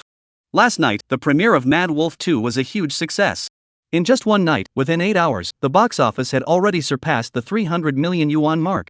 This achievement was truly unprecedented and astonishing. Seeing these numbers, Wu Jing, as both producer and director, was naturally overjoyed. Dragging her tired body, Wu Jing decided to find a quiet place to rest for a while. Just then, a staff member rushed over in a panic. "Director, ticket sales for our movie have suddenly stalled." "What?" Wu Jing, who had just closed her eyes to rest, was startled awake. He understood that the opening day figures were important, but they couldn't rely entirely on last night's enthusiasm. In other words, such enthusiasm comes quickly and fades just as fast. Sure enough, after reviewing the data, Wu Jing couldn't sleep at all. It was now past 2 p.m., and while daytime attendance typically doesn't match evening numbers, it shouldn't be that much lower. Yet, the box office figures for Mad Wolf 2 had come to a standstill. Only 8 million tickets had been sold. Such a low number could only be considered a failure under any circumstances. After all, major cinemas nationwide had allocated numerous screenings. If this were the case, there was only one possibility: audiences simply weren't going to the cinema to watch Mad Wolf 2. In reality, Wu Jing has simply been blinded by overly high expectations. After all, after the frenzy, everyone is exhausted. If the director doesn't rest, do the audiences not need a break either? At that moment, Wu Jing, unable to resist the urge to sleep, immediately went to the restroom to splash water on his face to stay awake. The cold water on his face made him feel a bit more awake, and he began searching online for possible reasons. However, after a night of revelry, the fans were catching up on sleep, and the internet was filled with criticism. These criticisms seemed very coordinated. Now the box office for Mad Wolf has plummeted to rock bottom and can't climb back up. I never thought it would be such a fleeting success, just riding on the wave of a patriotic theme to stir up emotions. These numbers must be fake. Exactly, I never thought Mad Wolf would be so shameless, using connections to arrange screenings and even rigging the box office. The people staying up all night to watch the movie are all part of the same group hyping it up. Online platforms are flooded with skepticism toward Mad Wolf. This post quickly gained traction and soon made it to the trending topics. However, 3 minutes later, some began to joke in the post. Please, these tickets are all fake. I live in a small county with only one cinema. Please stop rigging the numbers and leave me a ticket. Wah, my girlfriend was going to break up with me yesterday because I couldn't get a ticket for Mad Wolf 2. Please stop buying fake tickets. I just want to buy one ticket. Seriously, I'm not joking. Movie tickets here are super hard to get. I'm willing to pay 300 yuan for a ticket. I'll buy as many as I can. On the other side, Wu Jing felt utterly despairing. He suddenly felt guilty toward Lu Jia, the film's biggest investor, who had shouldered immense pressure to support the project. Now, he faced this dire situation. He had been reporting good news to Lu Jia all night yesterday, but now he was being humiliated. He even felt too embarrassed to contact the main investor again. Even if it doesn't make a profit, if it ends up losing money, how will he explain it to the investors?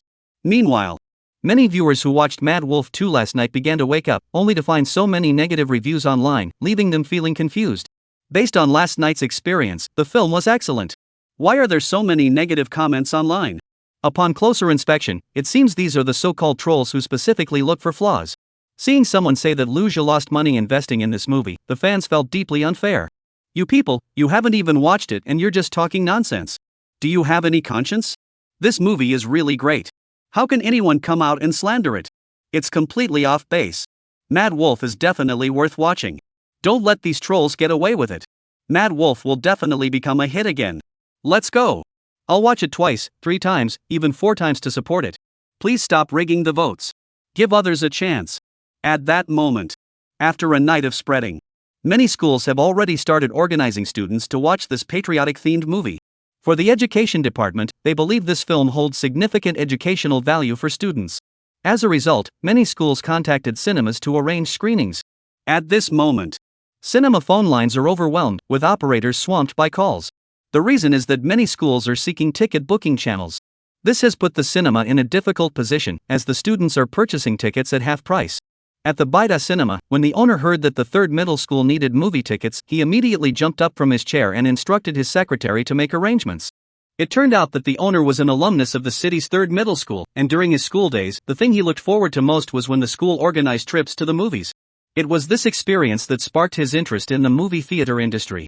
He believes that without those educational activities, he wouldn't have achieved what he has today. Now, thanks to Mad Wolf 2, he has fulfilled his long-held wish. No matter what, he wouldn't neglect these younger students. As a result, the 100 Great Cinemas immediately announced that they would invite schools in the city to watch the movie, with tickets priced at half the usual rate, and even included free popcorn. Various cinemas quickly responded, stating that daytime screenings were reserved for students. Shortly after, the official Weibo account of the Little Grass Group also joined the promotional efforts. They first praised the patriotic spirit displayed in this movie craze, then stated that Mad Wolf 2 was truly awe-inspiring, with netizens also giving it rave reviews. No way, all the students are going to the movies. I won't join the crowd today. I just cancelled my ticket, but I'll make sure to catch it before it leaves theaters. Agreed. I'll wait until the hype dies down before going to the cinema.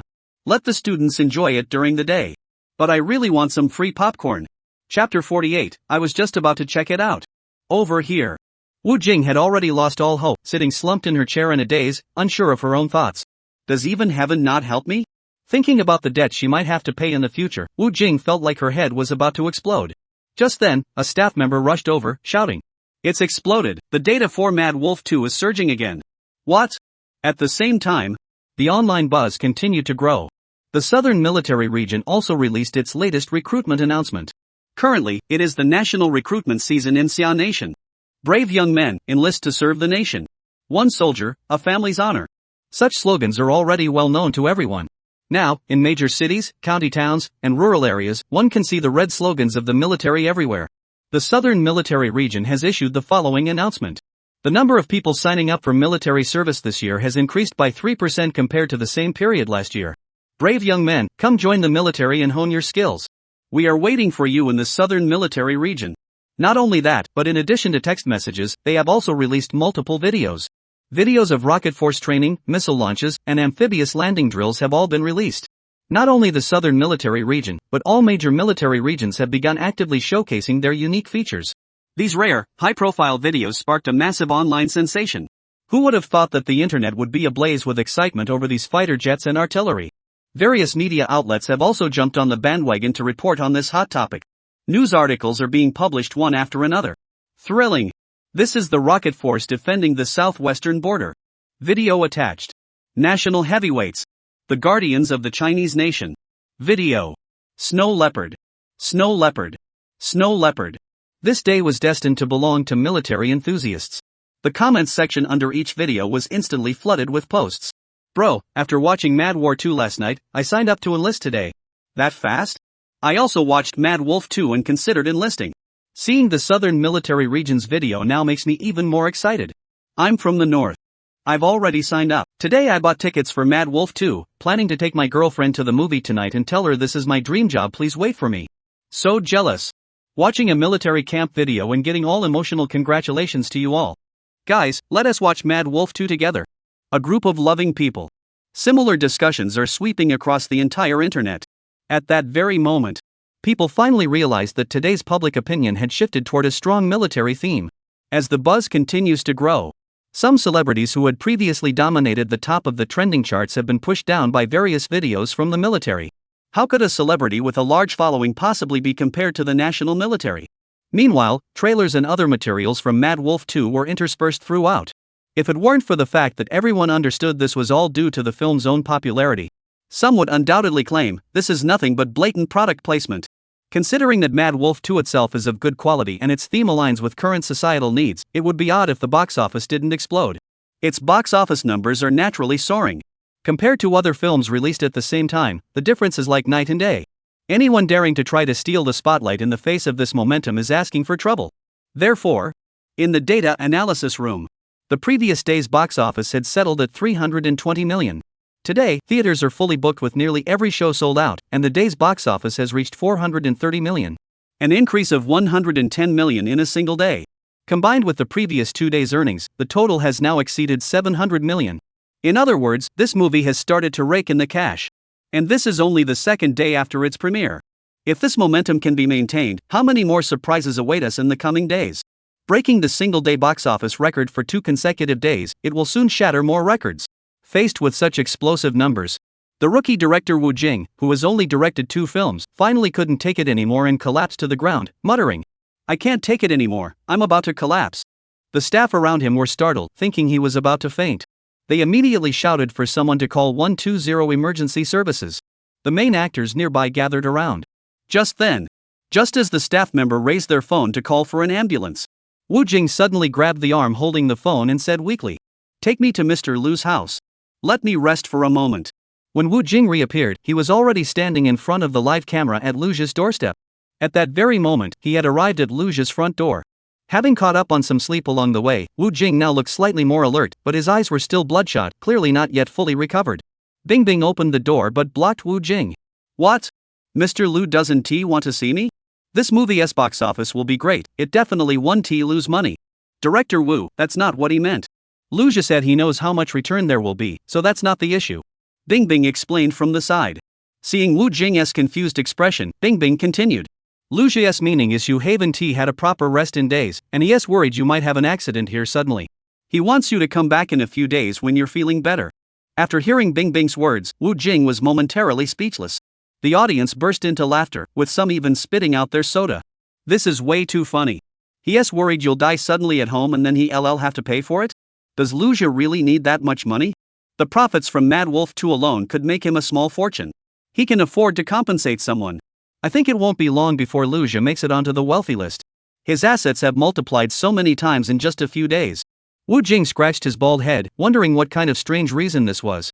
However, Mr. Lu was quite considerate. He knew she hadn't rested well and was actually trying to make sure she got some rest. Then, Wu Jing handed a USB drive to Bingbing. Bingbing, this is the original footage of Mad Wolf 2. Your production team has been following Luja during filming and probably hasn't had time to go to the cinema. If you want to watch it, just use this. Wu Jing was quite confident in this work. He had poured his heart into it and it had already gained market recognition, so there was no issue with sharing it. As the executive director, he naturally didn't need to go to the cinema to watch his own work. He always had the original footage on hand. This time, he wanted to use the production team to let the investor, Luja, see the film as well. At that moment, some sounds came from the hallway. Lu Yu just happened to return and spotted Wu Jing immediately. Holy crap, Wu Jing! How did a big star end up in our neighborhood? Is he a guest invited by the production team? Chapter 49, 800 million plus? Seeing Lu Yu's shocked expression, Wu Jing felt as if she had struck gold and immediately rushed over to Lu Yu. She hadn't had the chance to shake hands with Luja, this important figure, so shaking hands with his father first would be a decent consolation. Is Mr. Wu Jing also a guest on the show? Lu Yu, who was being enthusiastically shaken hands by Wu Jing, could only turn to Bingbing for help. Bingbing was also helpless and shook her head repeatedly, indicating she didn't know. Seeing that Bingbing didn't know either, Lu Yu was even more puzzled. He was just a high-ranking executive at an ordinary company. There was a significant gap between him and a public figure. Moreover, he had recently heard at school that Wu Jing had a new movie coming out and was planning to go see it. He never expected to encounter her in person today. Lu Yu had originally thought it was the production team as set up, and there was a good chance the next segment would be at his home, so he enthusiastically invited Wu Jing over to his place and wanted Luja to meet her as well. Now it seemed like things were getting complicated. Wu Jing, however, realized while Lu Yu was inviting him to come home that Lu Yu had no idea he was a guest on the show. I have a relative living in this building, so I came to take a look. By the way, I watched your show, Mr. Lu. It was really amazing. After chatting enthusiastically for a few minutes, Wu Jing found an excuse to leave. Lu Yu returned home, completely confused. Seeing Luja sitting on the sofa watching the news, he excitedly said, "You know Wu Jing, right? He just came to our neighborhood, and coincidentally, I ran into him. That famous director was pretty friendly. He shook my hand and then hurried off." Luja listened with a blank expression. The live stream viewers were speechless. Lu Yu is really clueless. Doesn't he have any sense of propriety? Time passed. In a film bureau in Beijing. While casual viewers were just there for the spectacle, industry insiders were more focused on the key metrics. After several days of explosive growth, Mad Wolf 2 has been on a roll, and industry professionals can estimate the final box office figures based on current data. Of course, box office figures ultimately depend on market performance, so there may be some discrepancies in the data. The Film Bureau is the government agency responsible for monitoring the film market. The reason they are so focused on this is because analyzing a film and reporting the findings to the market is their responsibility. At that moment, inside the meeting room, the routine Film Bureau meeting began. A set of data quickly appears on the large screen. The staff present couldn't help but gasp in astonishment. The figures were simply staggering. Mad Wolf 2, Day 1 box office, 320 million yuan, Day 2, 430 million yuan. Captain America, Day 1, 130 million yuan, Day 2, 87 million yuan. The Vortex Man, Day 1. The data was updated daily. As Mad Wolf 2 continues to break records, it challenges people's perceptions every day. Those present are seasoned film industry observers who are no strangers to movie data. But now, the data for Mad Wolf 2 has surpassed their imagination. Prior to this, such figures were only seen in foreign blockbusters. Whenever films are released simultaneously, foreign blockbusters always lead the way. Domestic films were always suppressed. Now, it seems like the tables have turned? Is Mad Wolf 2 really that strong? A cinema manager stepped forward. So-called film viewers are actually film censors, whose job is to review films to ensure they meet domestic standards. If they don't, the films are required to be revised. This person, who holds the fate of films in their hands, has spoken. Mad Wolf 2 aligns with the current market and is undoubtedly a mainstream film. Its box office performance in the coming days is highly anticipated. As a film screening official, he has watched countless films and can easily determine whether a film will be a hit. His words were authoritative. His words left everyone present in awe. It must be said that the box office figures for Mad Wolf 2 are indeed staggering, with other films released at the same time being completely overshadowed. In recent years, China's cultural industry has experienced rapid growth. Numerous projects have been launched, such as animation, film, and traditional festival culture. However, the animation industry has become a sector producing a large volume of low-quality work solely to secure government subsidies. Traditional festivals have been gradually replaced, with Valentine's Day becoming February 14th for many people, and Christmas turning into a nationwide celebration. Among these priority development projects, which one has truly stood out? The film industry is no exception. Producing one or two outstanding works in a year is already considered a major achievement. Now, a film like Mad Wolf 2 has given people new hope. Just looking at the data is enough to get the blood pumping, because it has the potential to break all records. The staff on set have seen countless sets of data, but they've never seen such impressive results, and this time, it's a miracle achieved by a domestic film. At that moment, an analyst's voice rang out. Based on the number of screenings and the future market trends, the box office for Mad Wolf 2 was estimated to be between 5.7 and 6.3 billion. Hearing this estimate, the industry peers below were all stunned. Are you kidding? Really, billions? How many records would that break? I think we should release this number quickly, it's sure to cause another sensation. Lou is right, let's arrange to release the news immediately. Not long after, the official announcement was released. It was mainly about the latest box office predictions for Mad Wolf 2. After a series of data analyses, the expected box office for Mad Wolf 2 was projected to reach approximately 6 billion. This news was like a deep water bomb. It caused a huge stir. Netizens immediately erupted in discussion. 6 billion? Am I seeing things? The second highest domestic box office record is only 1.8 billion. Wow, that's amazing. Mad Wolf 2 has completely outshone all foreign blockbusters. We're always dominated by overseas films, but this time we've finally proven ourselves. Have you ever thought about it? Without Liu Zhuo's investment, we wouldn't even have seen this film. This is hilarious.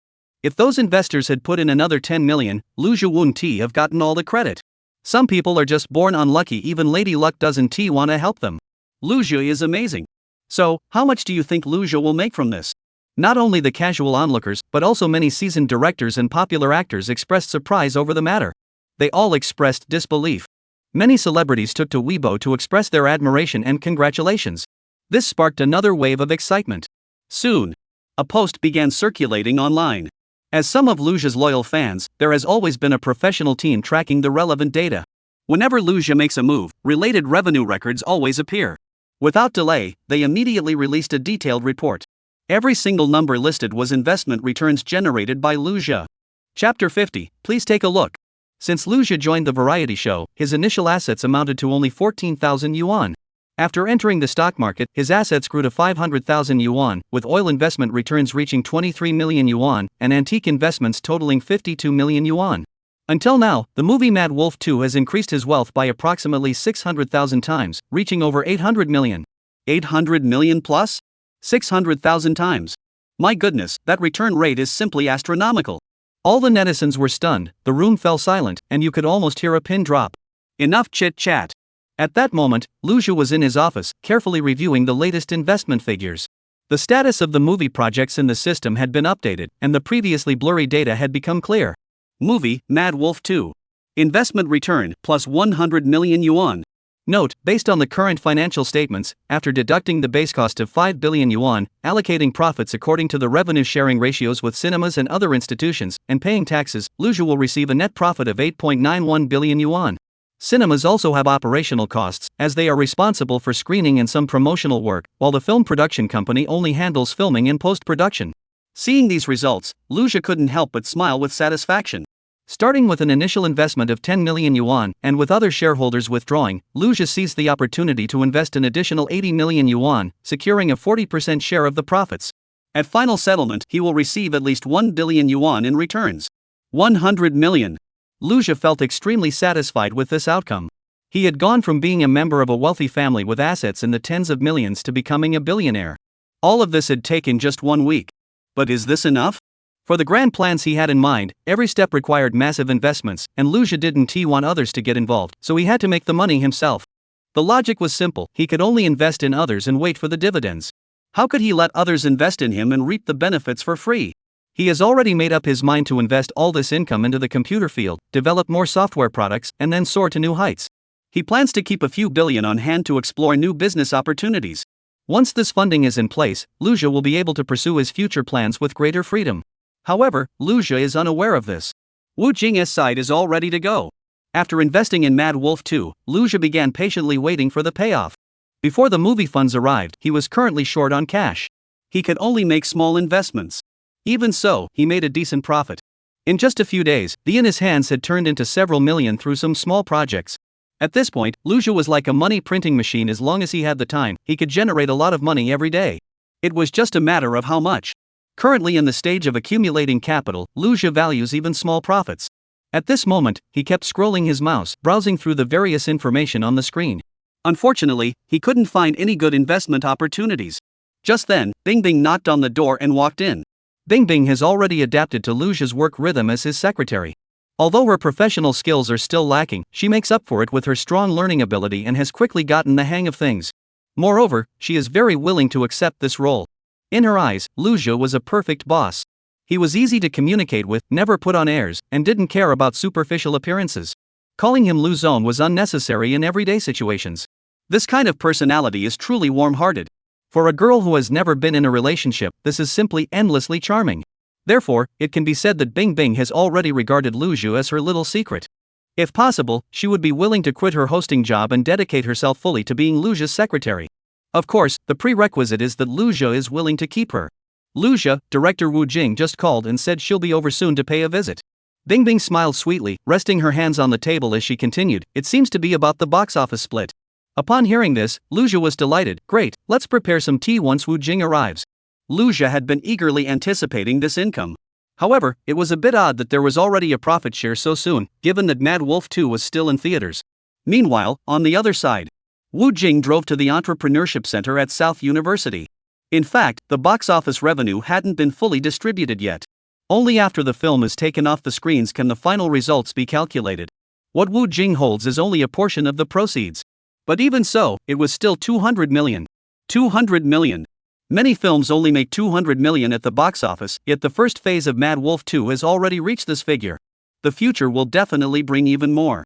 In Wu Jing's mind, although Liu Jia isn't the only investor, he is indeed a key driving force behind this film. Wu Jing is well aware of what Liu Jia does. As an investor, what you need is to be able to handle money. Therefore, after receiving the first batch of funds, Wu Jing decided to give it all to Liu Jia first. Upon arriving at the startup park, Wu Jing was surrounded by student fans, signing autographs and taking photos. She hurriedly made her way to the 21st floor where Liu Jia was located. In Liu Jia's territory, Wu Jing dared not act arrogantly. This was the respect he owed him. Wu Jing understood this principle. Watching their idol run into Liu Jia's company, the students from Nancheng University felt particularly proud. After all, how often does one get the chance to see a celebrity pay a personal visit to a company? No need to say more. Soon, the two met. At the simply set tea table, Liu Jia's skill in brewing tea made Wu Jing feel that he was very experienced. Mr. Liu, I'm here mainly to express my gratitude. Without your investment, Mad Wolf 2 would have been cancelled long ago and wouldn't have achieved its current success. I speak on behalf of the entire team to thank you. Wu Jing got straight to the point.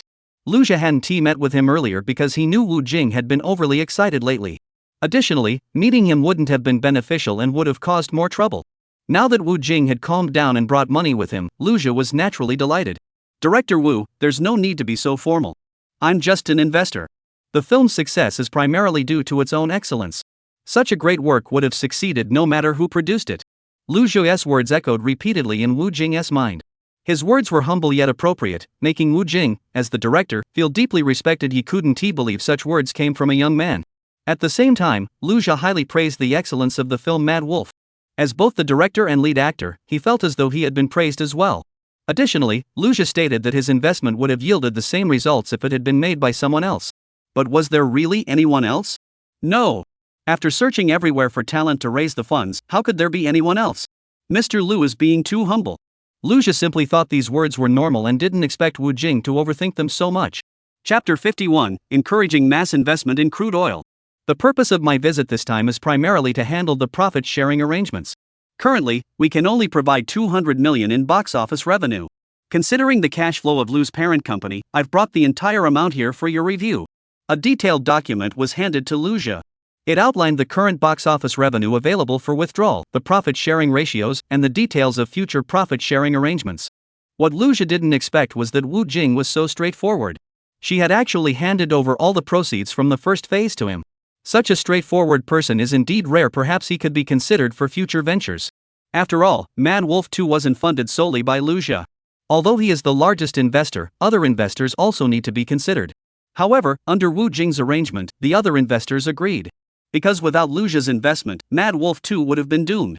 After signing the agreement, Wu Jing quickly transferred the funds. Just as quickly, the 200 million yuan arrived in Lu Xia's account. Xiamen Bank reminds you that the account ending with 1234 has completed a transfer of 20 million renminbi, with a remaining balance of 20 million. Exactly 200 million. Seeing the money arrive so quickly, and via the express channel, Lu Xia was very satisfied. With this money in hand, woohoo, this investment is going to be a huge success. Let us go ahead and arrange for the things we deserve to enjoy. As for the future box office revenue, it will come eventually, just keep waiting. Bing Bing, standing beside him, saw Lu Xia's income and was immediately startled, exclaiming that it was terrifying. That's 200 million. So much money. He doesn't even blink when he takes the money. It could be said that ever since Lu Xia joined the production team, he hadn't left Bing Bing's sight. This feeling was as if Bing Bing had experienced it herself. From 10,000 to 200 million, that's 5 extra zeros. And dealing with money every day, she just can't handle it. Is Lu Xia even human? He's a money-gobbling monster.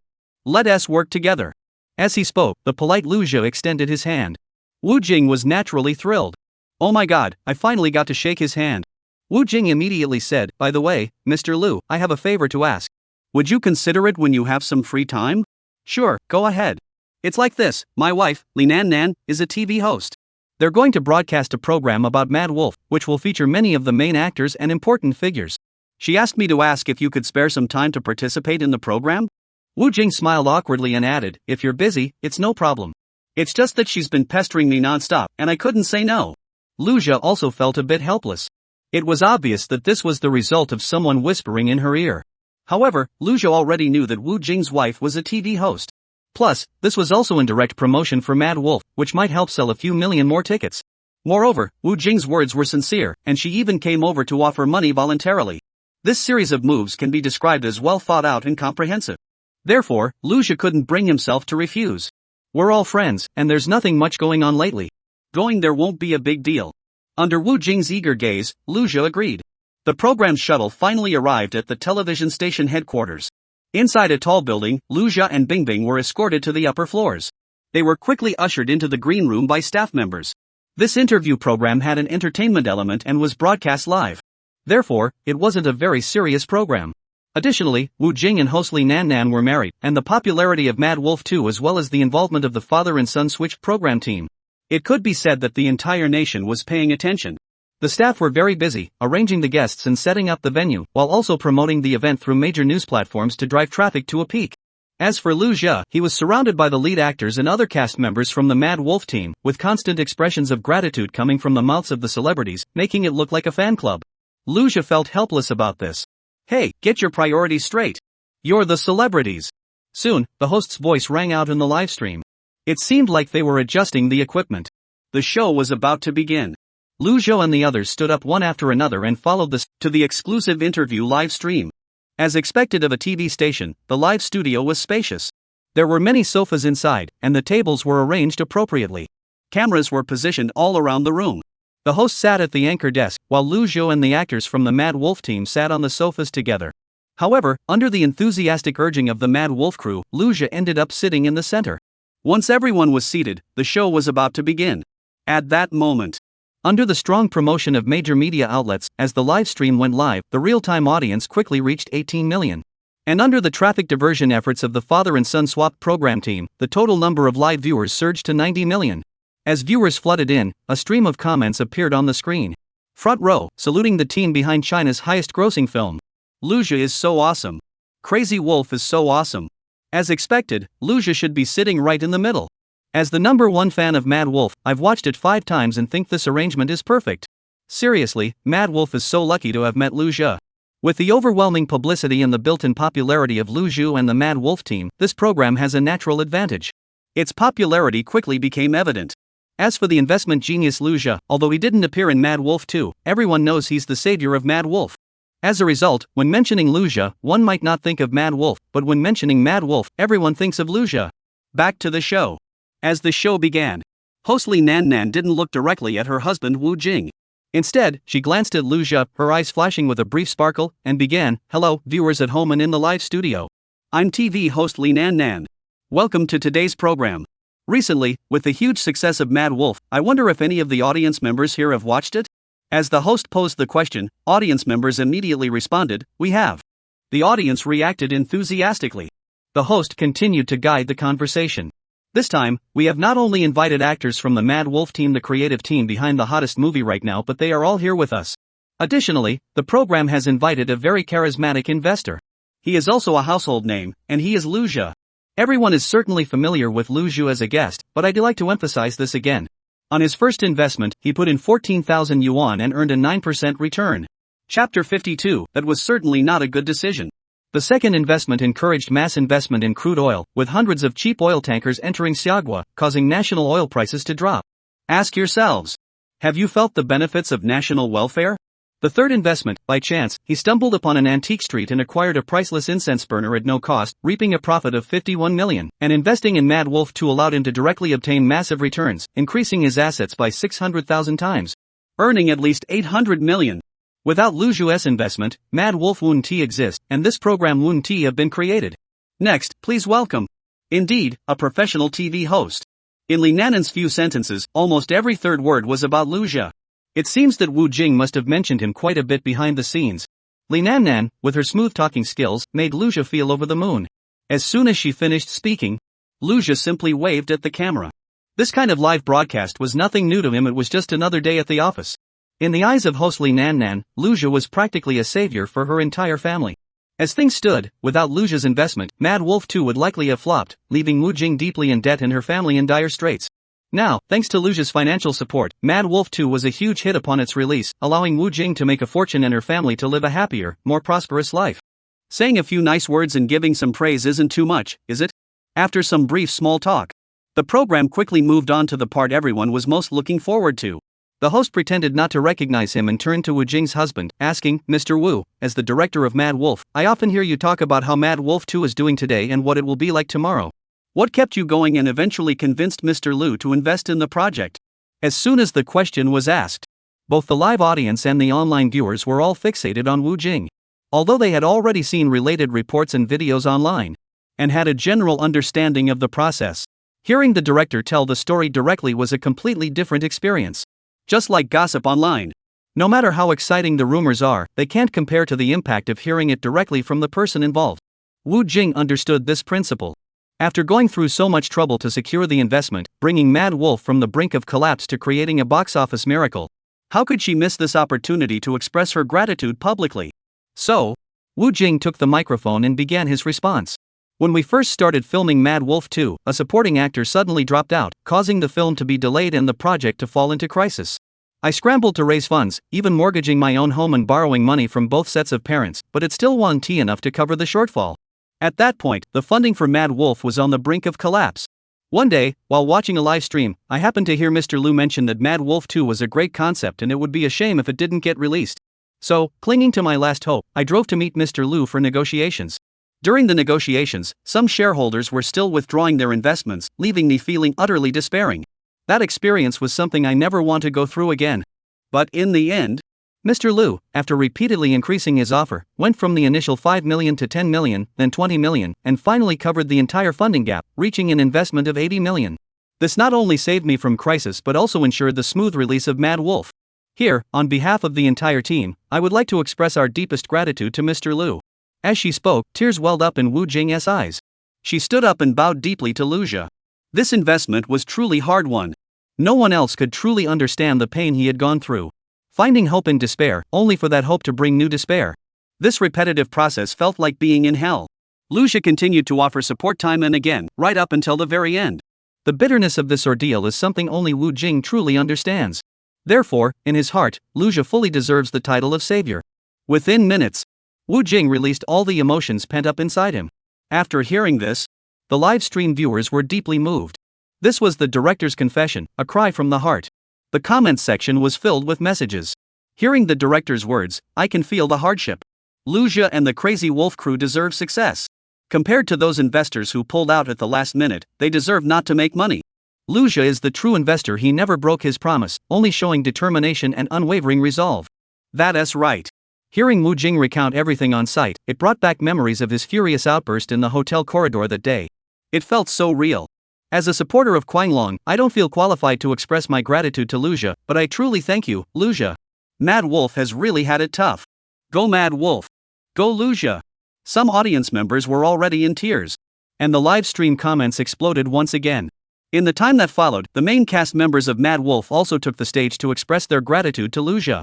There was no doubt that it was Lu Zhi who had given them the opportunity to step onto the stage and stand at the pinnacle of domestic box office success. The first phase of the interview concluded amid the audience's emotional response. Immediately afterward, the second segment began interaction between the host, guests, and the live audience. Soon, a lucky audience member was selected. After receiving the microphone from the staff, the male audience member began his question. Hello, Lu Zhi, I am a loyal reader of Nine Bodies. This work, hailed as the greatest science fiction masterpiece in the world, has left an indelible impression on me. Given your previous experience in film investment, I would like to ask you, if such an opportunity were to arise, would you consider investing in Nine Bodies? As soon as the audience member finished speaking, both the audience on site and those watching the live stream grew curious. The name Nine Bodies is well known to everyone. It's a work that won the highest science fiction award, and even the US president urged the author to update it. Such a high-dimensional work, how would Lu Zhi make his choice? Lu Zhi took the microphone without hesitation and responded directly. I refuse. What? Everyone was taken aback by Lu Zhi's answer. How could this be? Setting aside the issue of money, such an outstanding work, and Lu Zhi refuses to invest? Does a businessman only pursue profit? A chorus of boos erupted both on site and online. Facing these questions, Lu Zhi didn't get angry. Instead, he explained. The reason I'm unwilling is simple. It's not about the money. I believe that Nine Bodies is a great work, but the current level of cinematography and special effects technology simply doesn't meet the requirements. Investing recklessly would only ruin this excellent sci-fi work. Therefore, I will not invest at this time, but I may reconsider in the future if the opportunity arises. In fact, Lu Zhi truly believes this. For good works, one should naturally do one's best to support them. Chapter 53 has already surpassed 200 million. However, if investing would ruin it, that would certainly not be a good decision. The world building of Nine Bodies is too vast and isn't suitable for investment at this stage. Lu Zhi is currently more focused on making money and doesn't have the energy to invest in it. After hearing this explanation, the audience felt they had been unfair to Lu Zhi earlier. Lu Zhi makes a valid point. Forcing an investment would indeed ruin this masterpiece. I agree with this perspective. I see. As an investor, Lu Zhi isn't just focused on profits. It's great to see such a live stream. This completely changes my perception of investors. At that moment in the live stream, a writer named Delu, the author of Nine Bodies, was watching. Hearing Lu Zhi's words, he felt quite relieved. In this parallel world, the copyright to Nine Bodies was still in his hands. Over the years, numerous investors had frequently contacted him about the copyright, which had been a constant headache for Delu. Delu always responded, "Can you stop pushing? If we give it to you, can you really make a good film? Aren't you afraid of messing it up?" Surprisingly, over a dozen investors all spoke in unison, "Mr. Delu, we guarantee we'll make it excellent. You'll gain both fame and fortune." Faced with this situation, Delu could only sigh in frustration. "Since you all love sci-fi so much, why not just finish The Wandering Earth instead?" From then on, whenever someone mentioned investing in Nine Bodies, he would lash out at them. But now, hearing Lu Zhi's simple and straightforward words, it struck a chord deep within Delu's heart. He couldn't calm down for a long time. Back to the program. Lu Zhi's words left everyone present deep in thought, nodding in agreement. At that moment, host Li Nannan took the microphone, looked at Wu Jing, and smiled, saying, "This Mr. Wu of mine has quite a few stories to tell." Upon hearing this, Wu Jing couldn't help but think, "Oh no, is she going to spill the beans on me?" The audience and members of the Crazy Wolf group were also piqued by curiosity. What exactly? Wu Jing rubbed his buzz cut, feeling a bit flustered. Li Nannan smiled and said, "You mentioned earlier that The Wandering Earth and Mad Wolf 2 were filmed around the same time, right?" As the lead actor of The Wandering Earth, which is also Lu Zixin's work, it seems like you're facing the same issue as Mad Wolf 2. The film is finished, but there's no budget for special effects. It might be true. The movies I star in always seem to be short on funds. In fact, Wu Jing had been working on 2 films recently. One was Mad Wolf 2, which secured funding at the last minute, and the other was The Wandering Earth, where he starred but wasn't the director. Due to a lack of funding, the special effects for this film have not been completed. Originally, if the proceeds from Mad Wolf 2 had come in, he planned to continue investing in this project, as it was his heart and soul, and Lu Zixin had personally written the screenplay. However, due to Luja's reasons, all the income was used to cover losses from other projects. As a result, The Wandering Earth still hasn't been able to be released smoothly. Wu Jing smiled at Lu Zhou and said, "The Wandering Earth is actually a good film. It has already been filmed, but the special effects are extremely expensive, so the project had to be suspended. It's really a pity. It's not entirely the lead actor's fault, it's mainly because the special effects are too costly." He added, "I heard they're currently seeking investment. I wonder if Mr. Lu would be interested in supporting it." In truth, Wu Jing himself had little confidence. After all, the final decision maker for the film wasn't him, and he had no say in the matter. Additionally, whether it would be a box office success was also uncertain. Looking at Lu Zhe, he felt a bit embarrassed, as domestic sci-fi films have never performed well, and special effects are particularly challenging to compete with Hollywood.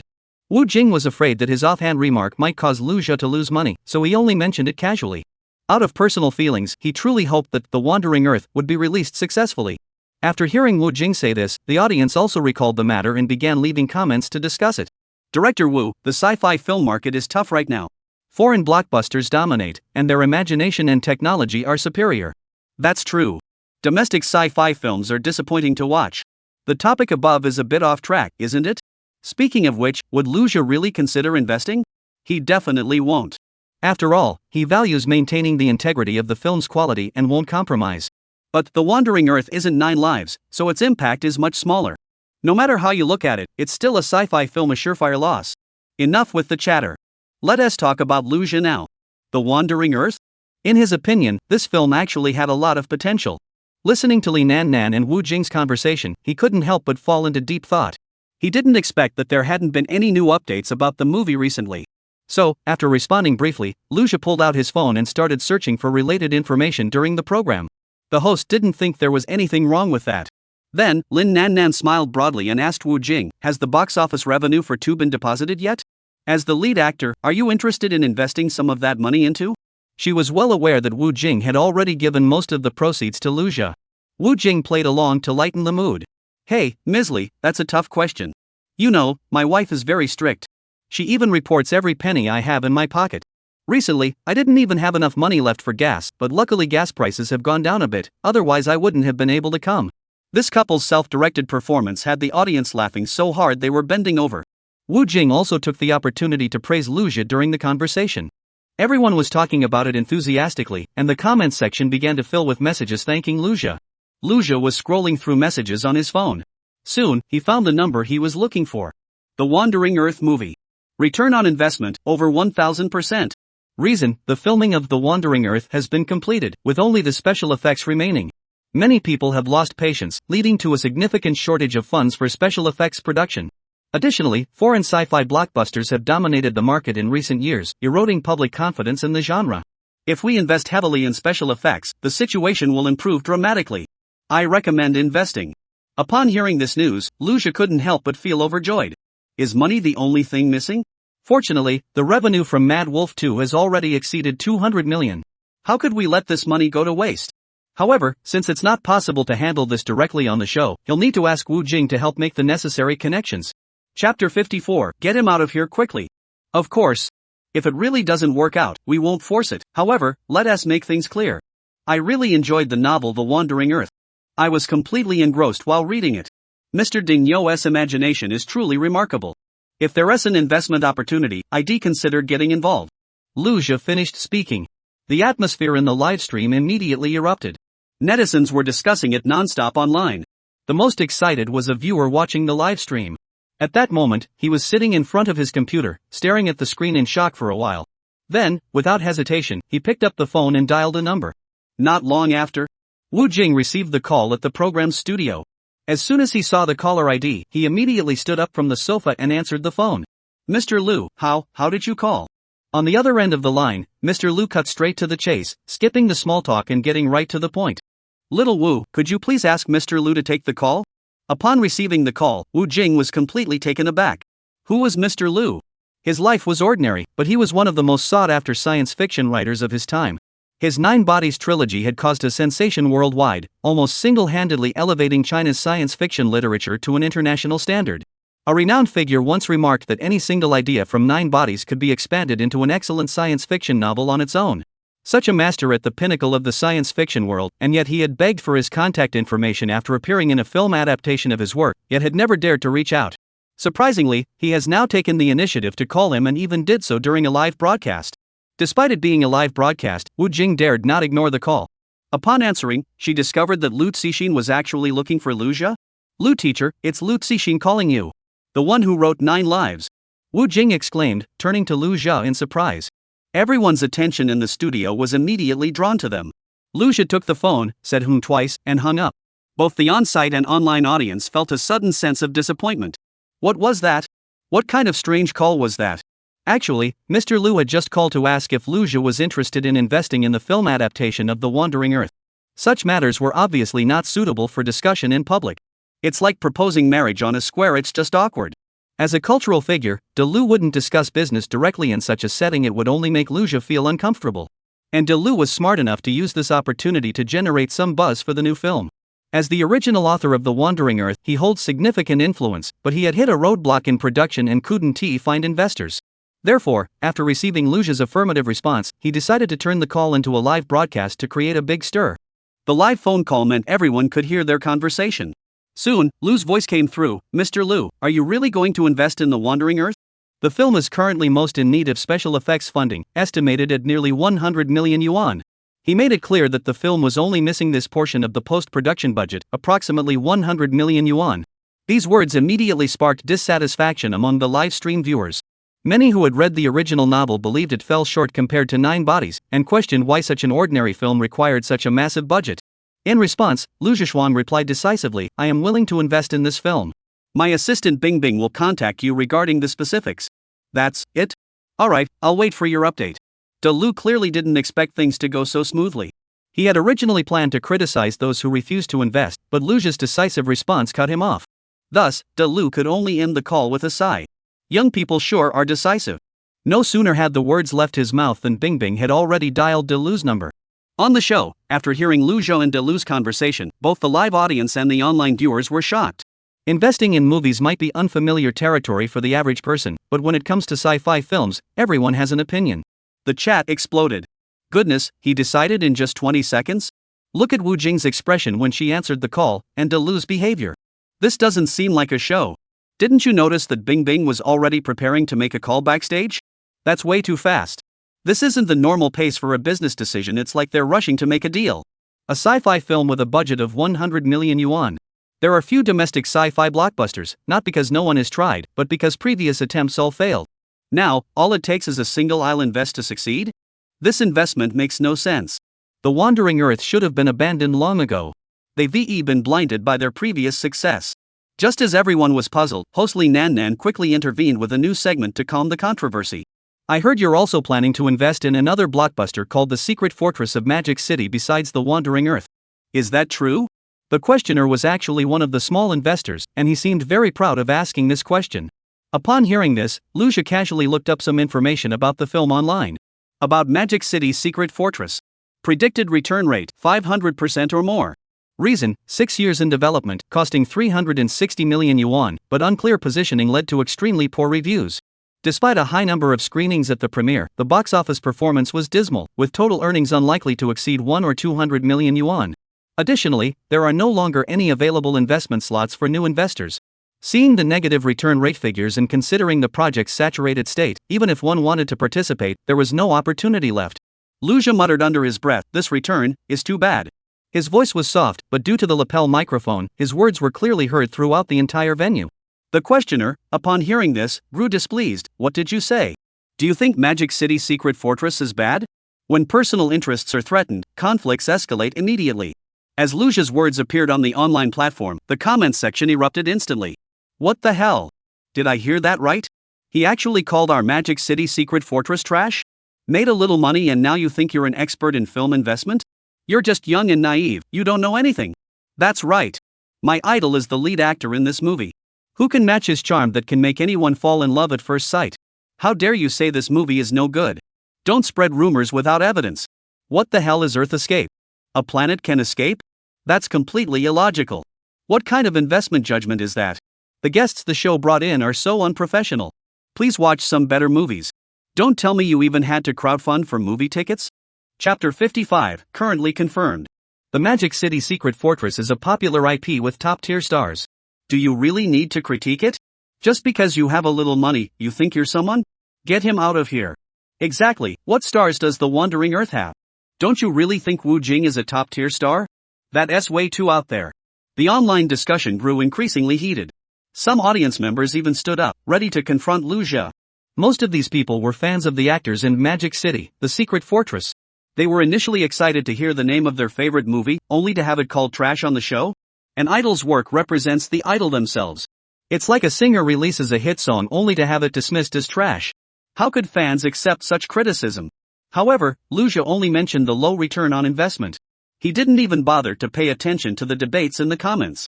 In any case, Magic City Secret Fortress is doomed to fail. Facing this situation, the host and other guests were all taken aback.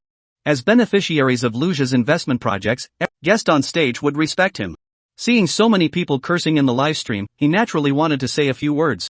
The first to stand up was Wu Jing. He immediately stood up, and the other main actors also stood up in support. Just as he was about to take the microphone to respond, the production team suddenly cut off the livestream. The reason was simple. The show was about to end, and the atmosphere on set had already become tense. Continuing could have been detrimental to the guests. This was a wise decision. With a click, the live stream went black. But these haters weren't going to give up that easily. As the situation shifted, netizens flocked to the live stream of the father and son Switch program on the Weibo platform.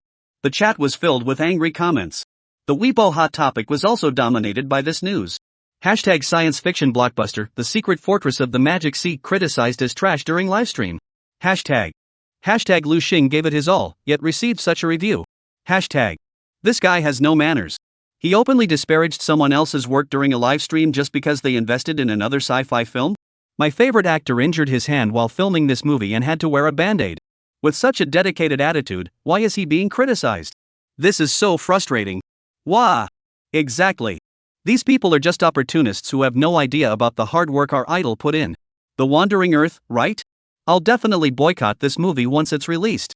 As the main actors' names were tagged one by one, their fans noticed and rushed to support them online. And behind every idol is a dedicated management team, known as the Fan Support Group. As soon as they heard the news, they immediately joined in. A single stone caused 1,000 ripples, and the entire Weibo topic was instantly flooded. These people seem to have nothing better to do than stare at these numbers all day.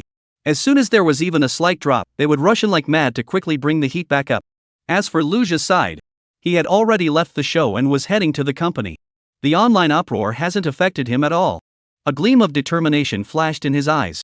This world is very similar to the one we know, with many things following predictable patterns. Lu Jia was enthusiastically invited by Wu Jing to watch Mad Wolf, and after seeing it, he realized that the special effects in this world were far superior to what he remembered. Especially The Wandering Earth, where the special effects were crucial to showcasing the appeal of hard science fiction. Once the final product is released, it will undoubtedly be even more refined and polished. Perhaps the box office could even surpass that of Mad Wolf 2. As for the profits, that's something the market will decide. At this point, Bing Bing interjected, Lu Jia, I already transferred the money to the Wandering Earth team earlier. The profit-sharing arrangement is the same as for Mad Wolf 2. Mr. Lu also updated us on the progress. Apparently, as long as the funding is secured, it should be completed soon. A few days later, on the other side, at Bing Gully Film and Special Effects Company, the studio was bustling with activity, with employees moving around constantly. De Lu and Wu Jing had already arrived and were reviewing the preliminary special effects. At that time, Bing Bing had specifically conveyed Lu Jia's message to Mr. Lu during their call, don't worry about the funding, do your best. After securing the investment, De Lu immediately launched the special effects production, ensuring every step was executed to the highest standards. When it comes to film special effects, besides technical skills, human resources are also crucial. For example, a single special effects artist might take a year to complete an hour of special effects. But if several special effects artists work together, the time can be significantly reduced. Although it's not that fast in reality, De Lu has already assembled the best special effects team in the country. And he has extremely high standards for quality. Of course, such demands naturally require substantial financial support. There's no way around it. The Wandering Earth has been delayed for too long, and we need to speed things up. In the screening room, a 5-minute clip is shown to Lu Cixin and Wu Jing. The moment they saw the planetary engine, De Lu excitedly shouted, this is exactly the planetary engine I envisioned. It's like a laser piercing through the thin layer of the atmosphere and shooting straight into space. This is true romance.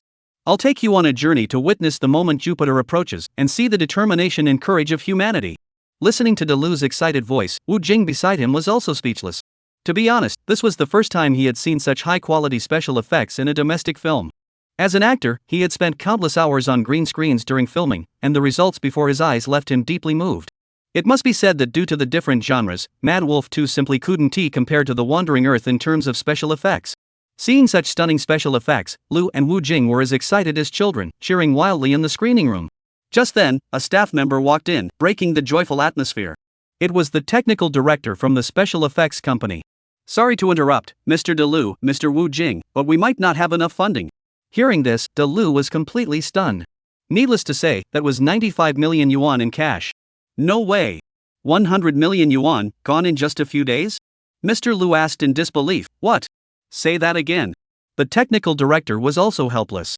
To meet Mr. Lu's demands and speed up progress, Ice Particles outsourced some less critical special effects, earning nothing from it. The most critical parts of The Wandering Earth were completed by the company's core team working overtime, with no inexperienced personnel allowed to interfere. Everyone was giving it their all, and the machines were on the verge of breaking down. Despite this, the special effects were still not completed. How much more is left? Delu asked, furrowing his brows. Chapter 56, it's just a bad movie, isn't it? If it's just a few million short, there's still a way to make it up. The technical director presented a detailed calculation sheet. Currently, we can confirm that 92% of the special effects have been completed, and the remaining 8% requires additional funding. Hearing this, Delu sighed in relief. Only 8% left. Such a small portion. It should still be manageable. But the next moment, the technical director's words nearly made Delu jump out of his seat.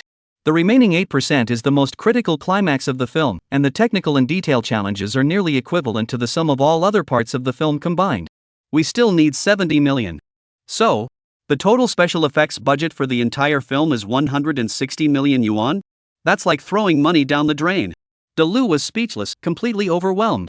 The theater was dimly lit, and the enclosed space felt oppressive, with the atmosphere suddenly growing tense. After a long while, a loud voice broke the silence. Goodness, how did so many suddenly appear? Delu's voice was filled with astonishment. Days had passed, and they had already spent 90 million on special effects. Although the effects were impressive, the finished product hadn't been released yet, and the money felt like it had been thrown down the drain. Increasing the budget at the last minute was a complete disaster. Another 70 million? 9 million plus 7 million, that's a full 16 million. And that's just for special effects. The costs are almost as high as the total budget for a movie. The technical director is also quite helpless. Mr. Lu, according to our previous agreement, the normal scenes only required level 3 special effects, with level 5 for the climax. But the new agreement says that even ordinary scenes must now use level 5, which is already on par with American blockbusters. And the climax scenes are even done at level 6. As your loyal fan, I also hope this movie can be completed smoothly. That's what he said. But even the technical director didn't expect that slightly raising the standards would double the costs. This level of special effects was something he had only ever done in experiments. When the funding was secured, Delu was particularly excited and immediately demanded the highest level of special effects. This led to the money disappearing like water. At that moment, Wu Jing, who had been silent the entire time, spoke up. Mr. Lu, why don't we give Mr. Lu another call? Delu heard this and immediately frowned. No way, absolutely not. He won't agree. Trust me, Mr. Lu will invest. Wu Jing said confidently, I was the one who increased the budget from 5 million to 80 million. Looking at Mr. Lu's dejected expression, Wu Jing couldn't help but recall her own experiences. Scene after scene flooded her mind. She could only use her own example to convince Mr. Lu.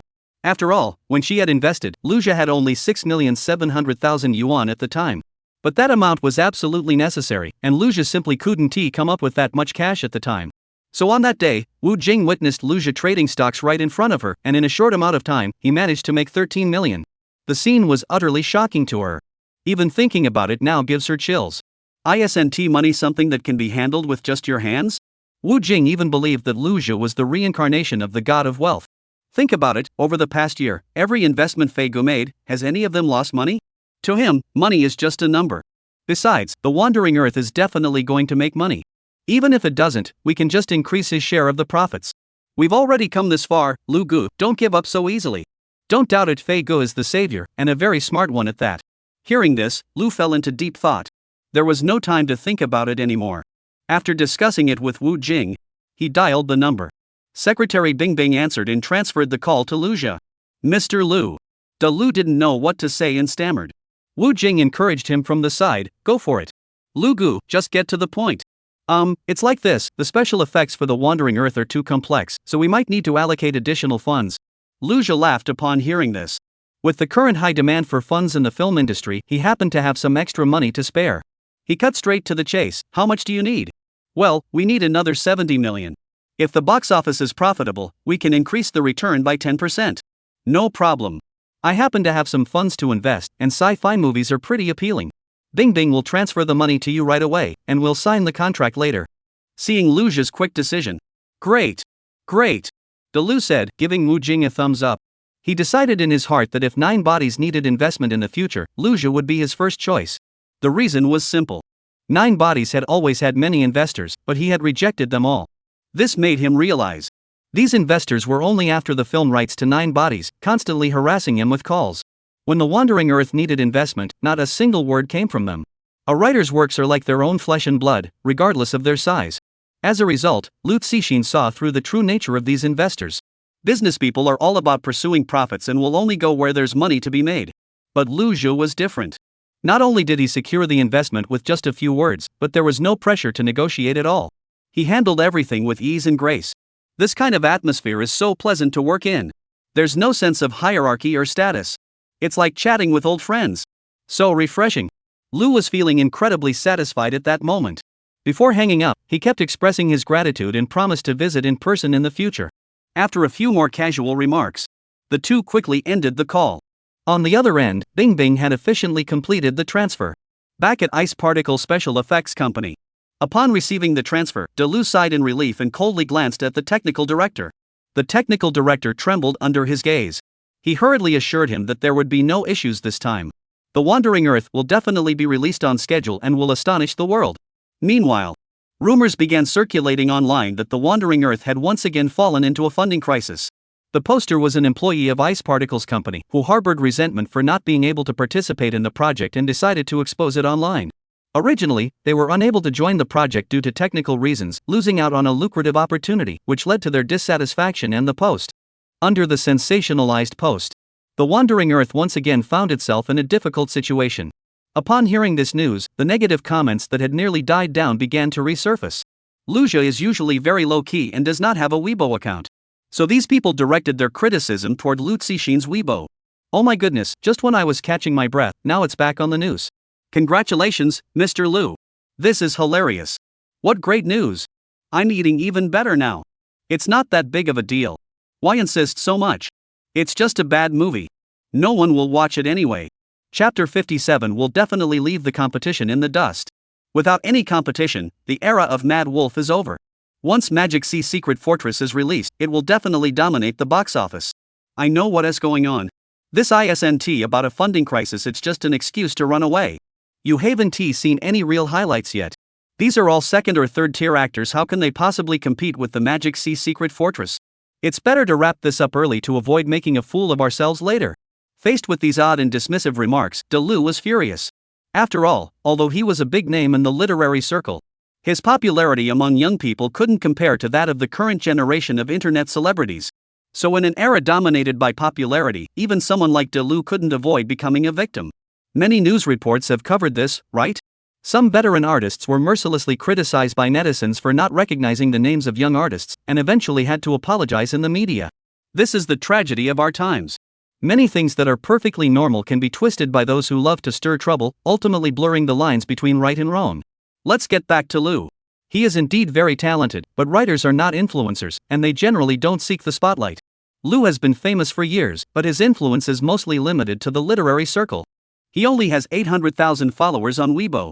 When compared to others, this number is even lower than that of a moderately famous third or fourth tier actor. However, these 800,000 followers are genuine, with no exaggeration.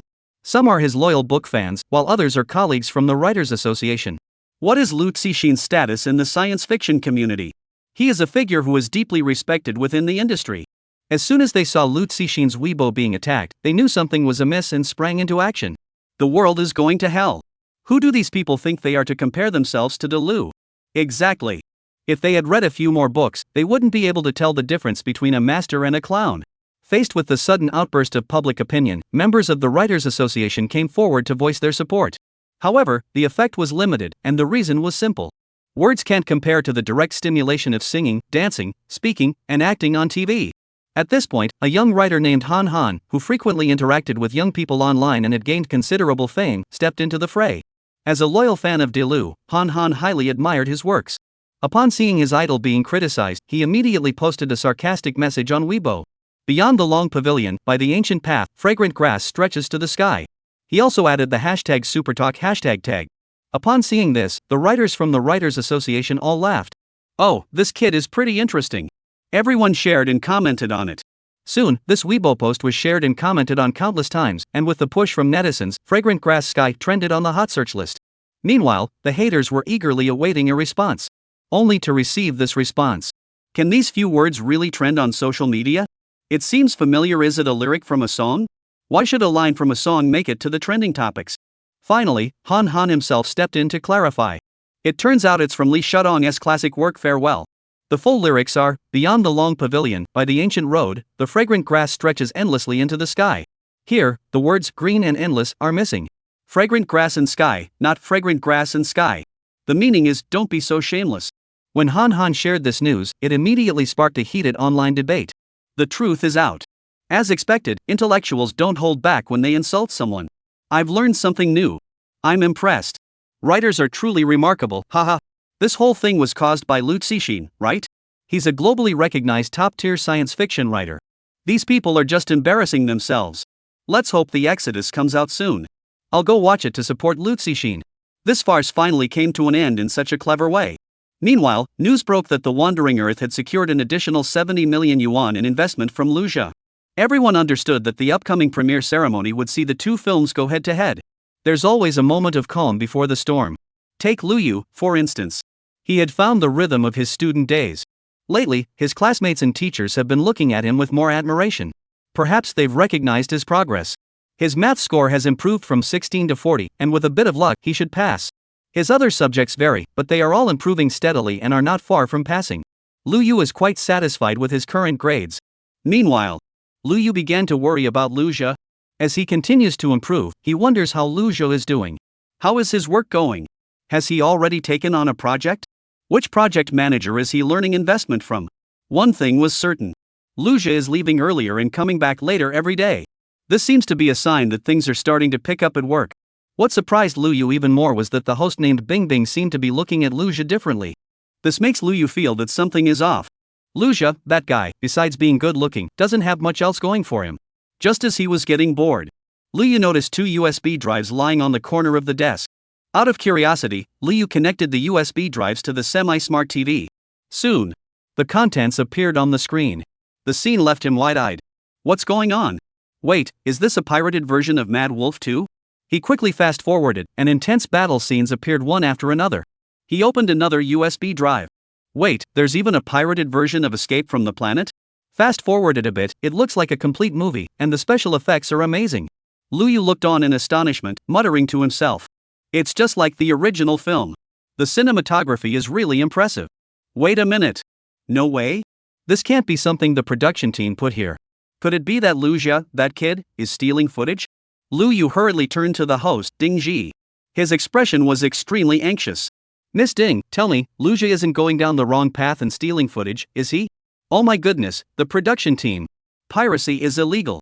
As for Mad Wolf 2, it's almost out of theaters, so it's not a big deal. But Escape from Earth is a new film that hasn't been released yet, and it's commercial confidential information.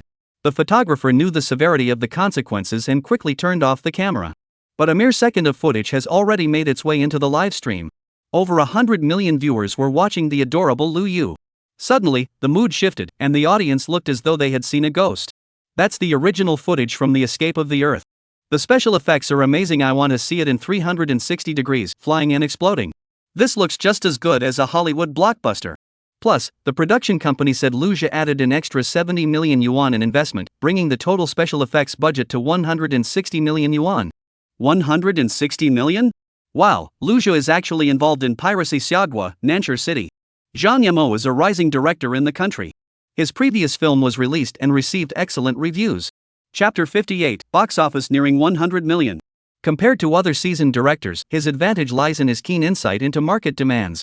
Previously, he noticed that the domestic science fiction film industry was virtually untapped, with no one capable of taking on this challenge. Therefore, Zhang Mo went to great lengths to find the top science fiction writer, Mr. Liu, and after expressing his sincerity, Mr. Liu agreed to let him direct a pilot project. That film was Escape from Earth. To make this happen, Zhang Mo went out of his way to show his sincerity, even giving the original author, Mr. Liu, significant decision-making authority. This allowed Liu to select the investors. Such an arrangement was uncommon in China, where directors typically hold the upper hand, making Zhang Mo's approach notably generous. At this very moment, 3 p.m. Southeast District Film and Television Data Center. Wu Jing, Mr. Liu, and Zhang Mo arrived here together. Since Mad Wolf had just been released, this place was already familiar territory for Wu Jing, so he immediately began explaining to Mr. Liu. Mr. Liu, this is the data center.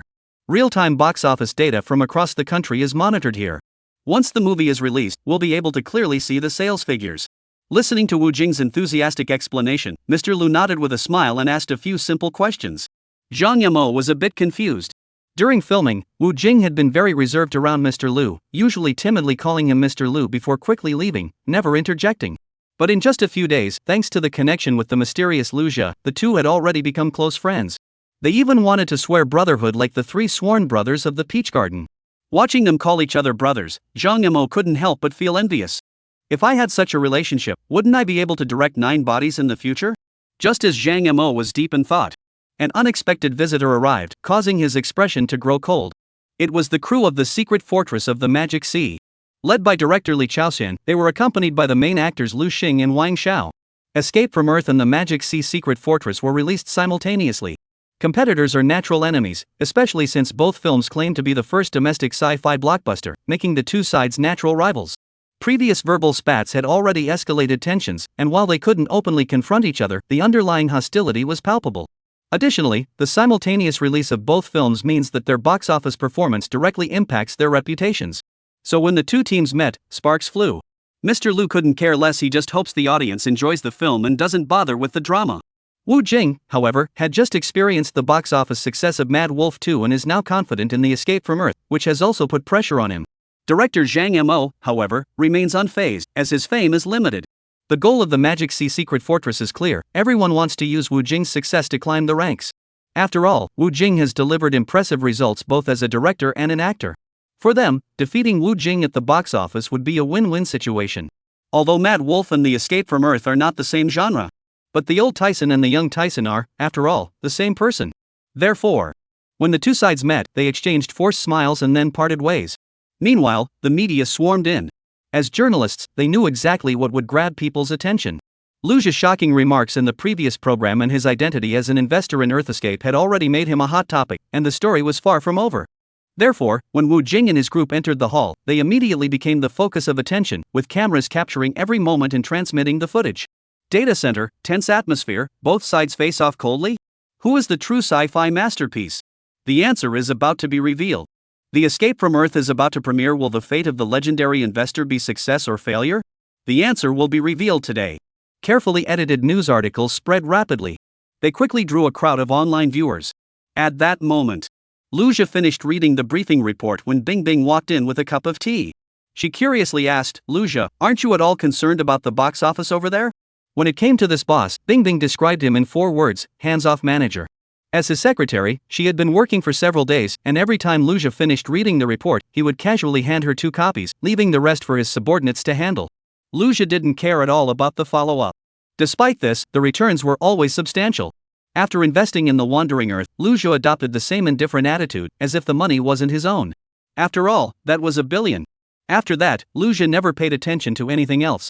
Bing Bing was utterly impressed by this. Liu Jia handed over 2 reports. The box office figures are what they are. Wu Jing will keep you updated. By the way, invest 50,000 each in these 2 projects.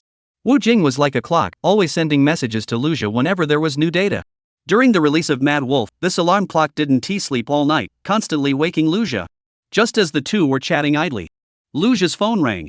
He looked at it. It was indeed that alarm clock again. Wu Jing, Mr. Liu, the data from the first screening is in 50 million. The peak period for the movie market is usually in the evening. And unlike Mad Wolf, Escape from Earth doesn't have the same patriotic fervor to drive it, so the current numbers are pretty normal.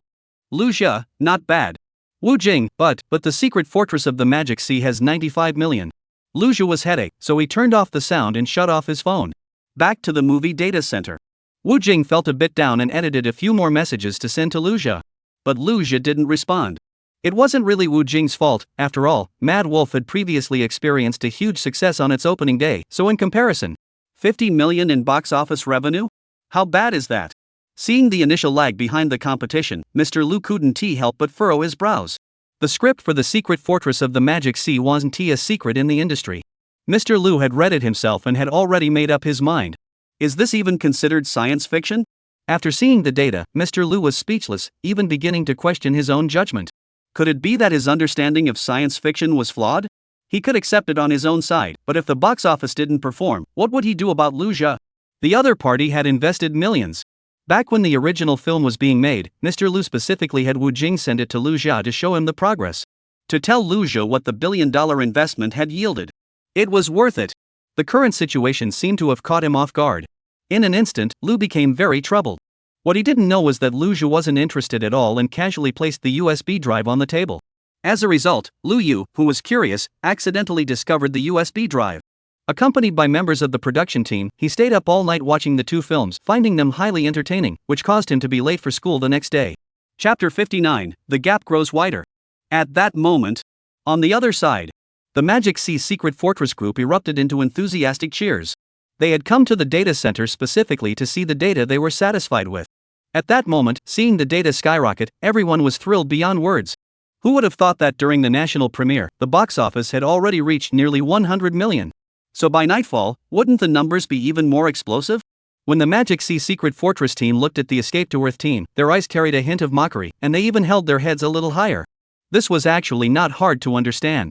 Both teams were focusing on science fiction themes, using sci-fi blockbusters to attract audiences. If one team took the lead, it would naturally gain more fame, while the other would seem less impressive. It's like a football match. The team that scores first has a psychological advantage. This feeling of being trampled underfoot caused Lu Di, Wu Jing, and others to furrow their brows. The media also noticed this tension. Reports began to surface. The Secret Fortress of the Magic Sea premiered with 95 million yuan, while Escape from Earth only made 50 million yuan. Is the outcome already decided? The investor who put in 1 billion yuan wasn't at the event. Did he know something beforehand? Such information sent some previous haters into a frenzy. People who had just left the cinema after watching The Secret Fortress in the Magic Sea found it somewhat boring, but upon recalling their favorite idol's sweet smile, they instantly felt satisfied. After seeing the news online, they immediately felt that their idol was unbeatable. As a result, they began questioning the production team of Escape from Earth Online.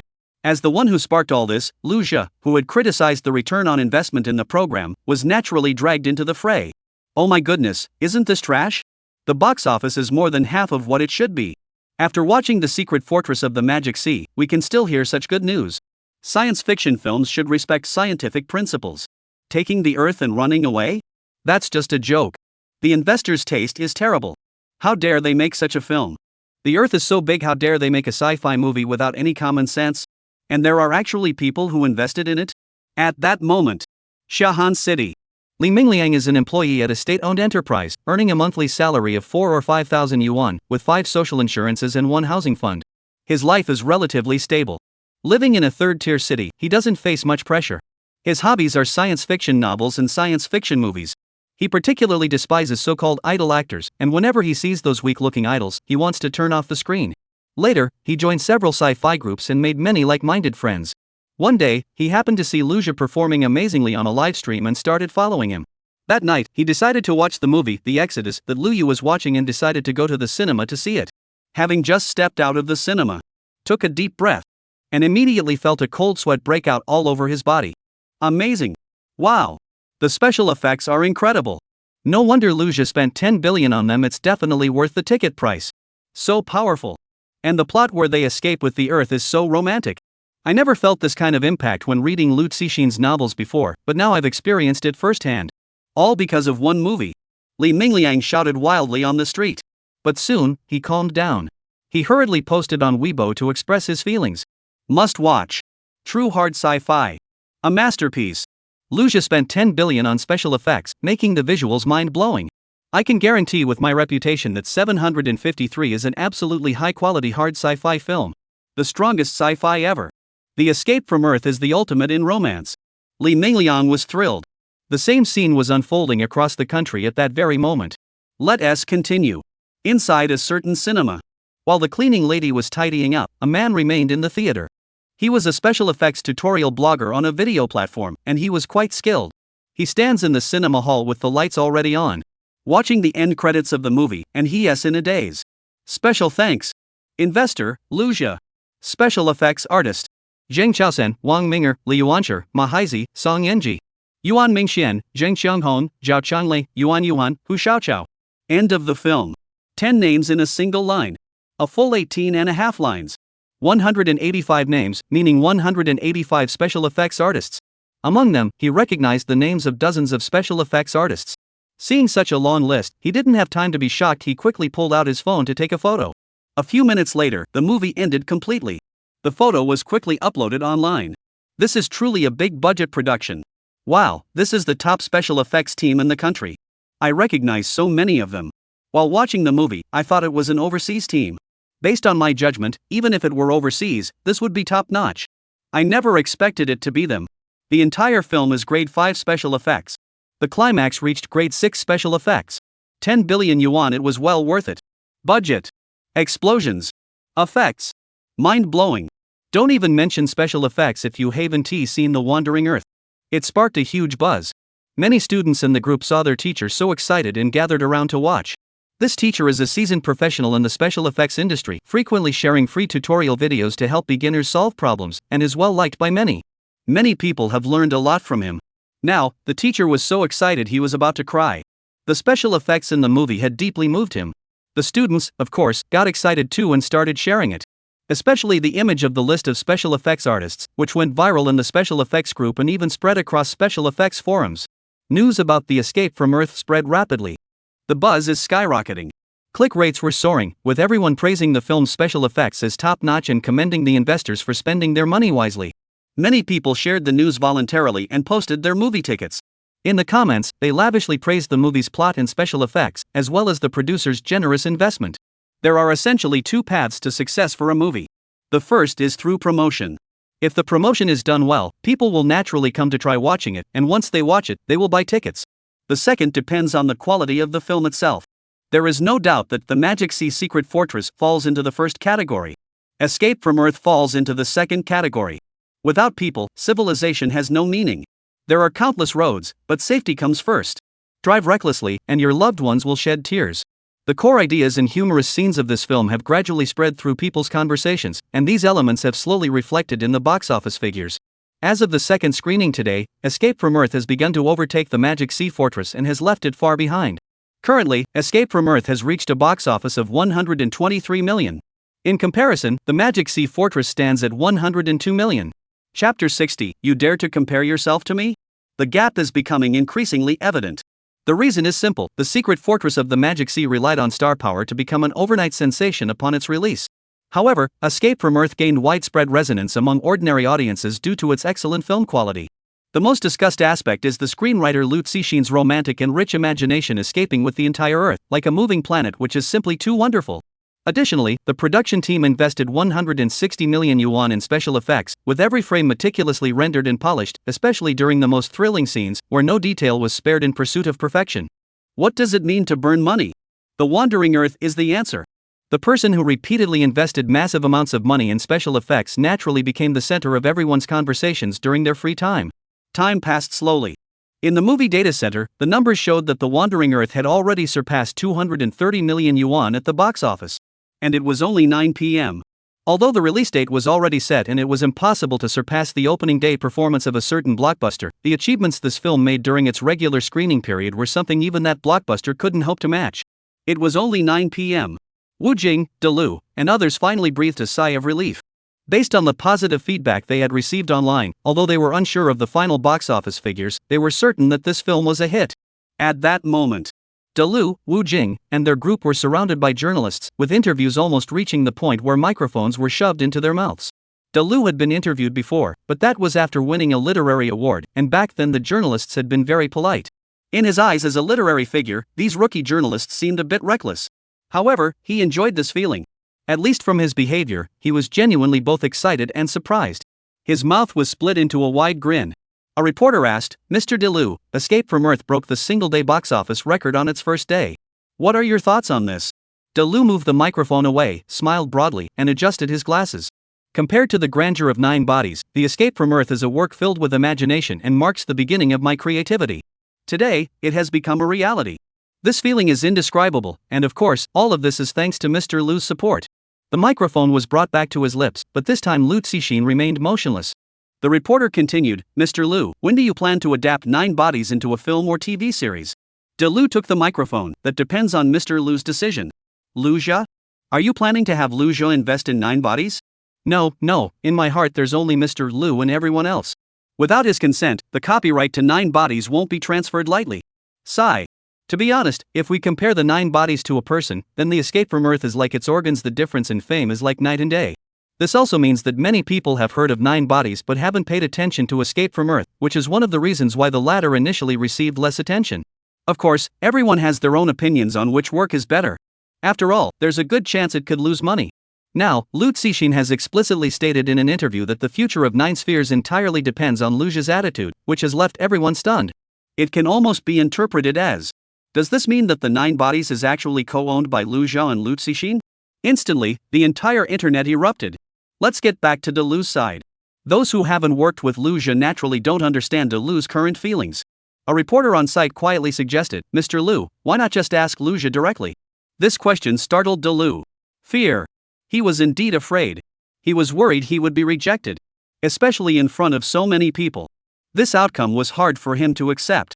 Moreover, Lu Jia had previously stated on a program that investment in the three-body problem would not be considered until the technical requirements were met, which only added to Lu Cixin's anxiety. Wu Jing, who was standing nearby, noticed something was off and immediately comforted him. "Bro, don't worry. Trust me, Mr. Lu's side is definitely fine. It's all good." Oh? At some point, when it came to issues involving Lu Jia, Wu Jing had become Lu Cixin's main source of reassurance. Since Wu Jing had said that, Lu chose to trust him. Lu Jia should be fine. Thus, DeLu dialed Lu Jia's number without hesitation in front of the camera. Beep, beep. Before he could say anything, Lu Jia's voice came through. "Mr. DeLu, I'm currently watching your interview. Whether it's 10 billion or 100 billion, I'm willing to invest in Nine Bodies, with plans to achieve this within the next year. Currently, allocating funds to more profitable areas is more important, but if given more time, would he still need this amount in the future?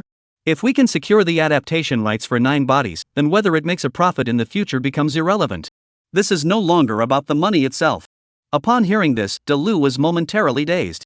In his nervousness, he pressed the wrong button and accidentally hung up the call. He stood there motionless, unsure of what to do. Wu Jing, seeing this, immediately pulled Lu away from the scene, leaving a group of journalists behind, discussing the matter animatedly. However, DeLu's words, combined with Lu Jia's response, were like a double-barreled bombshell, causing a stir on the surface. The clear answer was right before their eyes.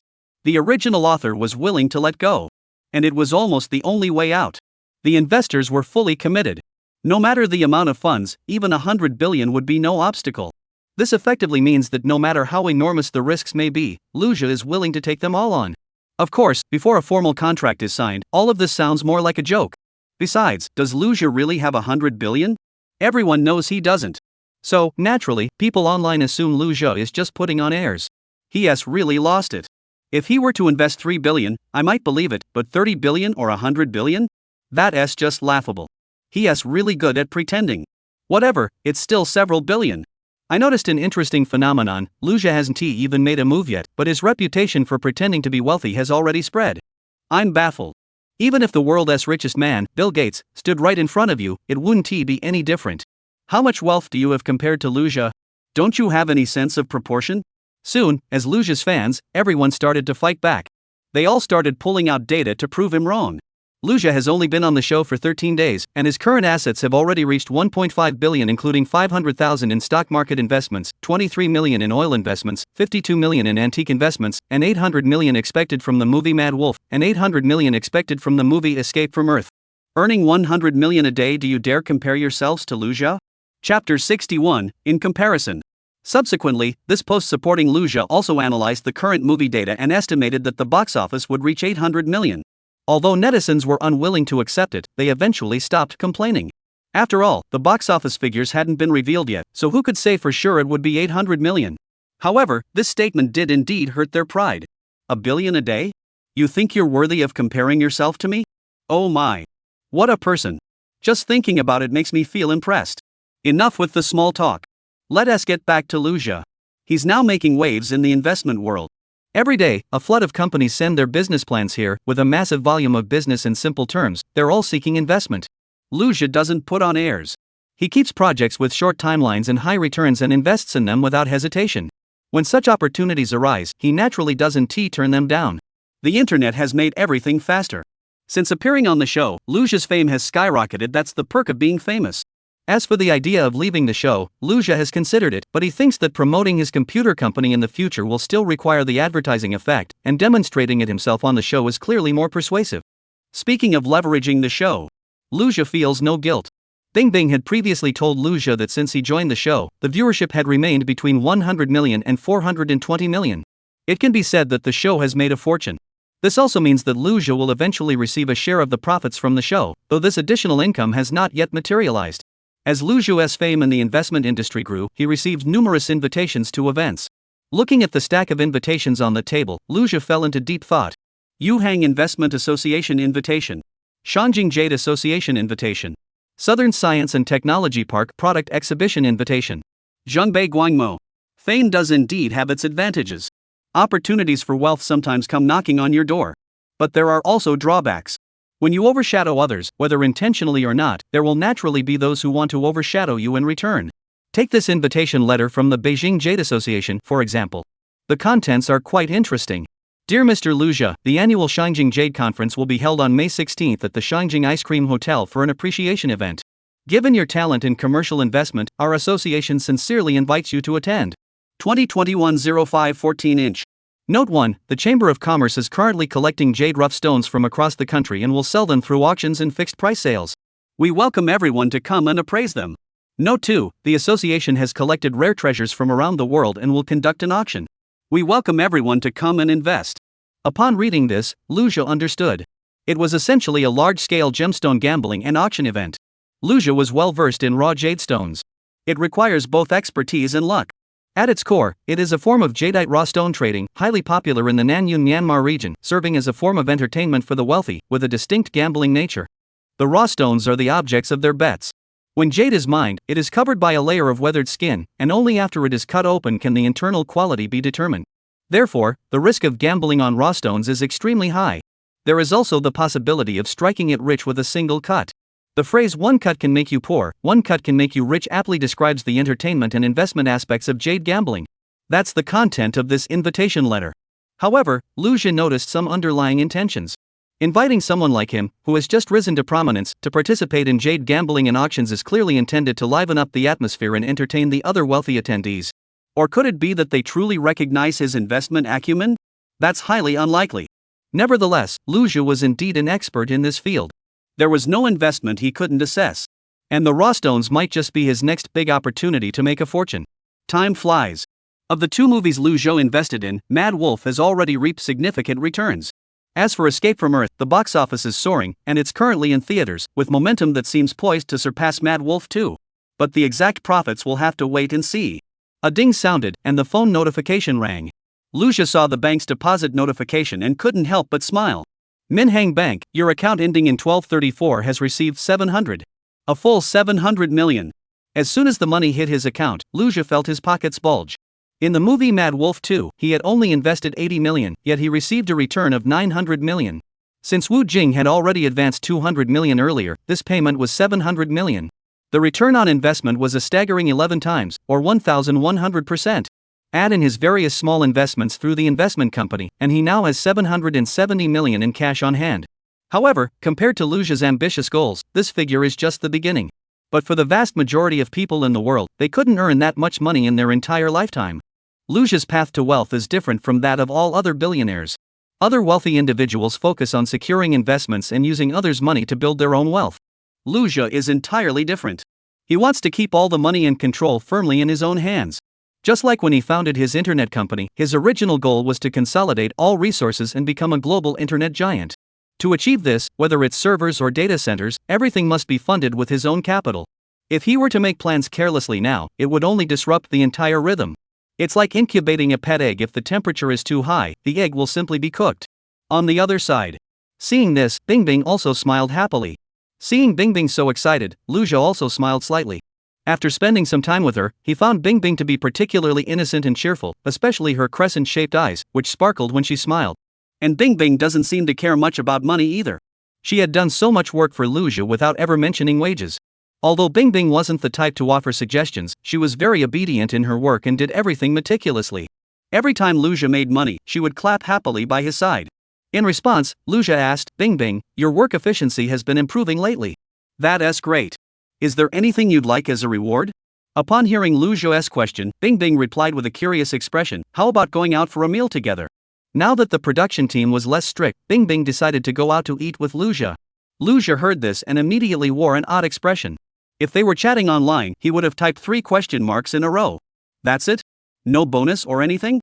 Never mind, I'm in a good mood today, so let's go eat. Let's go. The two of them left the production crew and headed to a high-end private dining restaurant. They didn't eat much for lunch, but it cost 8,900 yuan. This amount of money was nothing to Luja. By the way, Luja, after the show ends, can I work at your company? I'll do anything. Bingbing's words caught Luja off guard. Why give up being a host? Want to be my secretary? No problem. Bingbing would definitely be perfect for the role. Chapter 62, The Economist. So Luja nodded in agreement. Little did he know that participating in a show would lead to poaching the show's host. Since Luja joined the show, its viewership has fluctuated between 120 million and 150 million viewers. It could be said that the production team had made a fortune as a result.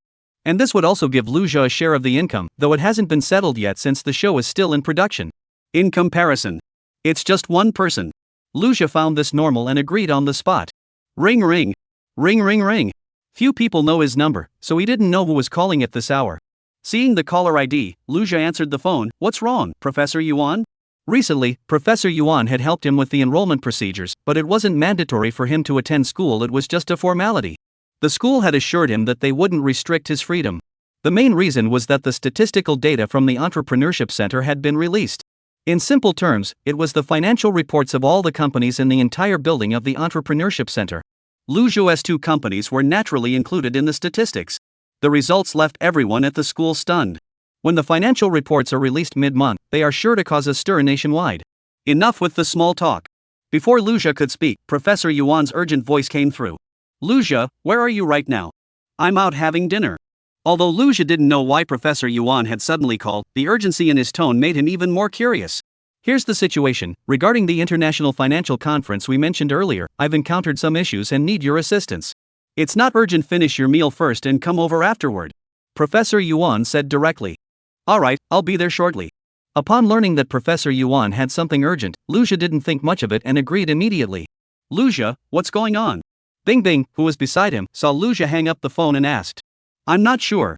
Professor Yuan asked me to go to the International Financial Center. From the sound of it, it seems pretty urgent. Luja was also clueless, he didn't know what was happening over there, but judging by Professor Yuan's tone, he suspected something major might be happening. Let's go. At that moment, Luja remembered the International Financial Conference Professor Yuan had mentioned earlier. In essence, it was a financial exchange conference between the international and domestic education sectors, with participants being financial experts and outstanding students.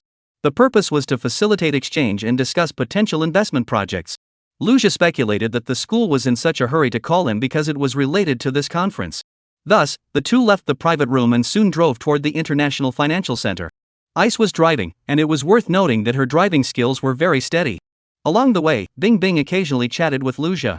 Regarding Professor Yuan's sudden call, Luja was also unclear and could only figure it out once they arrived at the International Financial Center. International Financial Center. The International Financial Conference is held annually, divided into domestic and international sessions, with domestic exchanges followed by international exchanges.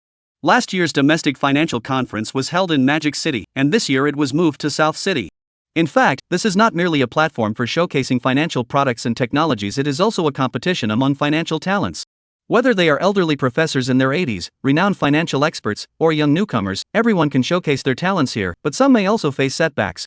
Competitors at every level face equally formidable opponents. Only through actual competition can one determine who the true winners are. It can be said that the International Financial Center at this time is like a battlefield without actual combat. Professor Yuan is a top professor in the finance department at Nancheng University, enjoys national special treatment, and is a recognized national first-class economist. With numerous titles to his name, he appears at conferences every year and is one of the core figures among domestic representatives. However, at this very moment, the professor was venting his anger at an internal domestic meeting. He even started cursing loudly. Under normal circumstances, opponents at this level would typically exercise caution when facing such a senior professor. Therefore, regardless of the setting, everyone would give each other some face and avoid openly confronting one another. But now, the other party is openly provoking him. What was most infuriating was that the provocation came from a domestic peer. This year's International Finance Conference is bound to be highly charged. This is also why Professor Yuan invited Lucia. Here's what happened. With the times evolving, an increasing number of people believe that the perspective of the younger generation is increasingly important for financial markets, prompting many veteran masters to gradually step back into the shadows. Therefore, a viewpoint was proposed at this year's conference to encourage young people to participate more actively in economic activities and take on greater responsibilities. As a key figure at this conference, Professor Yuan also expressed his support for this idea and actively promoted it. When this topic was brought up, Lucia's name immediately came to his mind. After recently receiving a financial report from the Nanjing University Entrepreneurship Center, Professor Yuan was thrilled. Lucia's company's investment performance was simply outstanding. Professor Yuan believed he had never seen such outstanding results elsewhere. This 18-year-old young man truly lives up to his reputation as the most promising investment genius he had ever encountered. His abilities far surpass those of his peers. No, he should say, he is more outstanding than any financial master in the world. At the meeting, Professor Yuan boldly proposed an idea. Let more young people like Lucia, especially those aged 18 to 25, enter the national system for training to become future decision-makers. In short, it's about recruiting elite talent and utilizing them effectively. This view aligns with that of Professor Yuan's student, Hu Rong. However, Hu Rong was more low-key in his approach. From a common-sense perspective, this age group is brimming with vitality and potential, and no one would disagree with this. However, in the financial industry, lacking experience is simply not feasible. Surprisingly, this proposal was met with almost universal opposition as soon as it was put forward. It's not that they think the suggestion is bad, it's that they generally doubt young people. In their eyes, how could young people possibly manage capital? Isn't that just a joke? At first, Professor Yuan tried to explain his viewpoint rationally, hoping to help everyone recognize the immense potential of the younger generation. But when a sarcastic voice finally spoke up, he could no longer contain himself. Oh, promoting the youth of the financial workforce is a good idea that way, we old folks can retire early. But letting those 18 to 25-year-olds manage things? That's absurd. Are we afraid they'll stumble over their words on stage? Chapter 63, Most things online are unreliable. The speaker was Zhang Dan, a renowned economist in the country. Though he didn't work in academia, he frequently wrote articles offering advice on national economic development and held significant influence in the industry. However, compared to experts of Professor Yuan's caliber, he still falls short. Due to the significant difference in their statuses, and the fact that such high-level conferences typically do not allow direct confrontations. But Zhang Dan disregarded these rules. Moreover, he almost directly criticized Professor Yuan by name. In fact, Zhang Dan and Professor Yuan have always been at odds with each other. They were classmates in university and were equally matched in their academic performance. Back then, they competed for a spot in a prestigious graduate program, and Professor Yuan ultimately emerged victorious. Not only did he secure that opportunity, but he also won the affection of the campus beauty queen at the time. From then on, the conflict between the two grew increasingly intense. Zhang Dan subsequently left the education sector and turned to economic research. Although they now appear to be only one rank apart, for people of their caliber, that is an insurmountable mountain. However, the two eventually went their separate ways. Professor Yuan remained at the university to teach and nurture students, while Zhang Dan focused on writing articles on economic topics. At such high-level conferences, Professor Yuan's words were usually well received. But today was different. To place such a heavy national responsibility on such a young group? It's almost like a joke. At least in Zhang Dan's view, even at his age, he hadn't fully grasped what true finance really meant. Trusting these kids is sheer fantasy. Seizing on this, Zhang Dan launched into a scathing attack. Such insulting remarks were almost equivalent to publicly accusing Professor Yuan of having dementia. Professor Yuan, upon hearing this, was naturally furious. He had always been a powerful figure in the finance department of Nanjing University, with a hot temper, and his first reaction to any situation was to explode. In this situation, being called an old fool and accused of dementia was something he couldn't possibly tolerate. Thus, a meeting turned into a heated argument between the two. A person lives for their pride, such an insult cannot be swallowed. Thus, what could have been resolved peacefully escalated into an increasingly intense confrontation between them. If someone hadn't intervened, they would have come to blows. Under the intervention of their superiors, the two appeared to calm down on the surface, but how could they possibly contain their emotions inside? At that moment, Zhang Dan spoke directly. I was indeed too impulsive just now, but I won't treat everyone as if they're ignorant. Young people aged 18 to 25 entering the national financial sector? This isn't a race. Finance requires brainpower. That idea sounds like something a random child on the street would blurt out. He was still mocking him subtly, speaking in a sarcastic tone. As soon as Zhang Dan spoke up, Professor Yuan couldn't hold back and fired back. Some people just have a narrow-minded perspective. They're nothing but mediocrities. Even if they are mediocre, they still think everyone else is on their level, just lacking experience. Take my new apprentice, for example. At 18, he's already shown extraordinary investment talent. He's a genius among geniuses. Because of him, our finance department at Nancheng University has become even more prestigious. You don't know the real situation here, but there's official data to prove it. That's why mediocrities become the main obstacles to national economic development. One accusation after another flew through the room. Professor Yuan's words gave Zhang Dan an opening. What? 18 years old? Has Professor Yuan lost his mind? I think the prestigious reputation of the finance department at Nanda University can be taken down now. The two engaged in another verbal exchange. But this time, even those who had been trying to mediate fell silent. The reason was simple. Professor Yuan's words were too exaggerated. It was clearly a statement meant to belittle others in order to praise oneself. It was a bit much. To be fair, the finance department at Nancheng University is indeed one of the top-tier programs in the country. This is something everyone acknowledges. However, to support his own viewpoint, Professor Yuan went so far as to exaggerate so much. Can a child really add so much luster to Nancheng University's prestigious reputation? What kind of logic is that? Even the greatest economist in the world, Marshall Smith, wouldn't be praised so excessively. Moreover, Professor Yuan's praise is actually a form of belittling the finance department at Nancheng University, effectively disparaging the entire field of finance. As a result, everyone fell silent in such an atmosphere. However, Professor Yuan was unwilling to let the matter rest and instead decided to salvage all the lost face. There was only one solution, Lucia. And that's why there was the earlier scene where Professor Yuan made a phone call. Seeing that Professor Yuan had gone out of his way to call someone over, everyone was puzzled, thinking he was becoming increasingly unreasonable. What's the difference between this and a child's behavior? Still, some tried to persuade him. Old Yuan, think about it. Many outstanding figures became famous at a young age, and we all know that. But you also know that the financial industry is no walk in the park. Success comes quickly, but so does failure. Without some real-world experience, where would you get the calmness and judgment needed for such decisions? That's right. This is a major matter involving national financial services. How can you treat it like a joke? You say you're the mentor of an 18-year-old kid, but in our eyes, this is just your personal preference. Enough with the nonsense.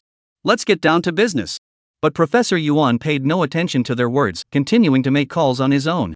Even after learning that Lucia was having lunch, he told the other party to finish eating before coming over. You must know that this meeting had already been going on for half a day, and there were so many financial industry heavyweights present, all enduring hunger. This situation left everyone speechless, and they even sped up the meeting to wrap things up as soon as possible. After a while, staff brought in some simple food, and everyone started eating to regain their strength. However, Professor Yuan had no appetite. He was only thinking about Lucia arriving soon. Finally, the phone rang. Seeing it was Lucia, Professor Yuan quickly answered. Professor Yuan, I've arrived at the entrance of the International Financial Center, but it's too big, and I don't know my way around. Even the security guards won't let me in. Wait at the main gate, I'll come out to meet you right away. Upon hearing that Lucia had arrived, Professor Yuan immediately perked up, grabbed a steamed bun from the table, took a few bites, and headed outside. The feeling of eating while walking was actually quite pleasant. Everyone present shook their heads. Once Professor Yuan's figure disappeared from the doorway, they began to gossip. Really, face is more important than substance. Old Yuan has really gone all out this time. I just don't understand why he is praising a young person so much. Does he think having ability means you can just say whatever you want? Chapter 64, this report is sure to go viral. Could it be because of that investment expert online? The young guy who correctly predicted 2 blockbuster movies in a row during a live stream? Oh, that show might have been scripted in advance. You can't trust it. To be honest, most things online are unreliable, just sensationalist clickbait. Those in the financial industry value experience and accumulated knowledge. So-called talent doesn't hold up in this field. The more genius you are, the more likely you are to fail. These scholars rarely pay attention to external news and only believe what they see with their own eyes. Therefore, in their view, the most important factors for working in finance are experience and background. On the other side, Professor Yuan had already arrived at the financial district. On his way there, he had quickly finished 2 steamed buns. As soon as he reached the entrance, he saw Lucia standing in the sunlight, accompanied by Bing Bing. Come on, Xiaofei, you have to help me make an appearance today. Lucia looked confused. What does this old man mean? After some explanation, Lucia finally understood the situation, but he thought to himself, is this worth it? Seeing Lucia's calm expression, Professor Yuan was surprised. How can this guy not react at all to such a big deal? Shouldn't he be angry, yelling, and demanding to take the lead? Xiaofei, please, help me out. Otherwise, where will my face be? Being pleaded with like this, Lucia was also at a loss. But Professor Yuan, you're so old. Why are you arguing with someone else? I hadn't even finished eating yet, and you called me over. I thought something serious had happened. Seeing Lucia's reaction, Bing Bing beside him couldn't help but smile. In fact, the two of them had specially taken the time to drink some milk tea earlier. There was no way they hadn't finished their meal. It seemed like Lucia was pretty humorous after all. Faced with Lucia's response, Professor Yuan was momentarily speechless. What? You said you hadn't eaten yet? I told you to eat first. Sai, you really don't plan to help me out? Lucia nodded to confirm. He didn't need to prove to others how capable he was. Who he was had nothing to do with others, and their opinions meant nothing to him. Seeing Lucia's refusal to help, Professor Yuan grew anxious. Why hadn't he thought of this earlier? If even you won't help me, I'll lose all face in this circle. I'll never be able to hold my head up again. I'm already this old. What if I can't handle the blow and end up going to heaven early? Professor Yuan was both pleading and joking. He knew Lucia wouldn't ignore him, but this guy always wanted something in return, preferably a win-win situation. So Lucia spoke up. Professor Yuan, you know that empty plot of land next to the South University Entrepreneurship Center, right? I've always thought it's such a waste. If we don't build a skyscraper there, it's a shame to let it go to waste. At this point, Professor Yuan's eyes lit up. It couldn't have been more perfect. The school had already planned to invite Lucia to collaborate on developing that vacant lot. How to put it? What a coincidence! When the financial report for the startup project was released, the school's top brass held an emergency meeting in the middle of the night, and everyone was stunned. Mentioning Lucia again, the only word that came to mind was genius. The financial report mentioned 2 things. First, Lucia's computer network company had been operating at a loss, having invested 12 million yuan in less than a month. However, the school assumed Lucia had his own plans, so this amount was not included in the calculations. The second matter was that Lucia's investment company had made a profit of 1 billion yuan in a short period of time. Of that, 900 million yuan came from the Mad Wolf project, and that didn't even include the revenue from Escape from Earth, which would have added at least several hundred million yuan in profits. In summary, within less than 2 weeks, Lucia is expected to net at least 1.5 billion yuan. The speculations online are all mere guesses. However, the financial report from the Entrepreneurship Center is undeniable data. Such reports are like official records and can be submitted as legal evidence to a court at any time. The expenses of the computer company are hard to fathom, but the investment company made 23 investments, all clearly documented, and every single one was profitable. All the data has been officially documented in full. Such a return rate is truly staggering. The evidence is irrefutable. Therefore, the school authorities have begun to gradually realize the issue at hand. Though hard to believe, faced with this irrefutable evidence, the school administration has no choice but to engage in hypothetical thinking. Could Lucia's investment company merely be a front for making money? Could the real objective be his computer company? If that is the case, he is aiming for a massive commercial empire.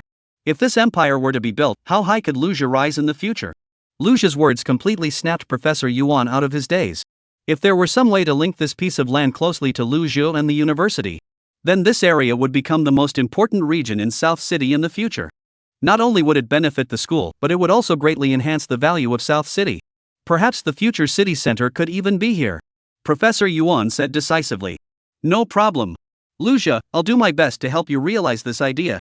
Hearing Professor Yuan's assurance, Lucia felt a glimmer of hope. In fact, aside from other considerations, Nanda University's foresight truly left Lucia in awe. Many of their perspectives aligned perfectly with his own, and this institution truly had a unique vision. Only Lucia himself knew how much potential his future held. The headquarters of global top-tier companies are a source of pride for entire cities. And now, the university seemed to have noticed this and was more than willing to cooperate, even going so far as to propose collaboration. No need for further ado. After obtaining Lucia's consent, Professor Yuan led the 2 of them to the center of the venue. The journalists, who had originally come to cover the economic discussion conference, became immediately excited due to some previous misunderstandings. As journalists, their task was not merely to report the news but to uncover newsworthy angles. Such conferences rarely yield sensational content, as in the current social climate, many people are uninterested in economics, some don't even know what GDP is. However, the fact that economists were now debating among themselves gave the journalists an immediate topic to cover.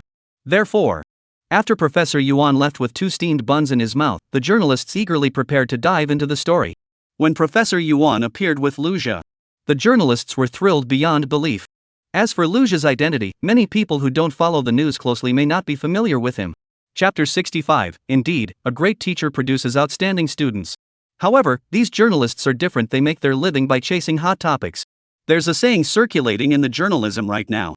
Whoever manages to interview Lu Zhe, their report is guaranteed to go viral. Dozens of journalists rushed to the scene. Even if they couldn't get an interview, as long as they could take a photo, it would be a worthwhile trip. The other economists present immediately felt neglected. Professor Yuan, may I ask? A journalist tried to ask a question, but Professor Yuan ignored him completely, instead leading Lu Zhe and Bingbing directly into the main hall. What a joke! Professor Yuan knew exactly what he was doing. He wouldn't waste his time here. The journalists dared not block their path, as this was a national-level conference with strict protocols. The slightest misstep could lead to trouble. However, with Lu Zhe's arrival, the atmosphere at the venue had already been stirred up. Today was definitely a big day for them. On the other side, in the main hall, seeing Professor Yuan enter with Lu Zhe, everyone present wore expressions of displeasure. This was clearly trouble brewing. Old Yuan, who are these 2 you brought with you? Is this the genius you were talking about? They just look like children. Everyone present was an elderly scholar, with the youngest being over 35 years old. Lu Zhe and Bingbing looked to be around 20 years old. Zhang Dan couldn't help but mock them sarcastically. Facing Zhang Dan's mockery, Professor Yuan just laughed, pulled Lu Zhe to sit next to him, and had Bingbing stand beside him. Speaking of which, Lu Zhe was like a stabilizing force in Professor Yuan's presence. No matter how big the storm, as long as he is there, everything stays calm. At that moment, Professor Yuan looked full of energy.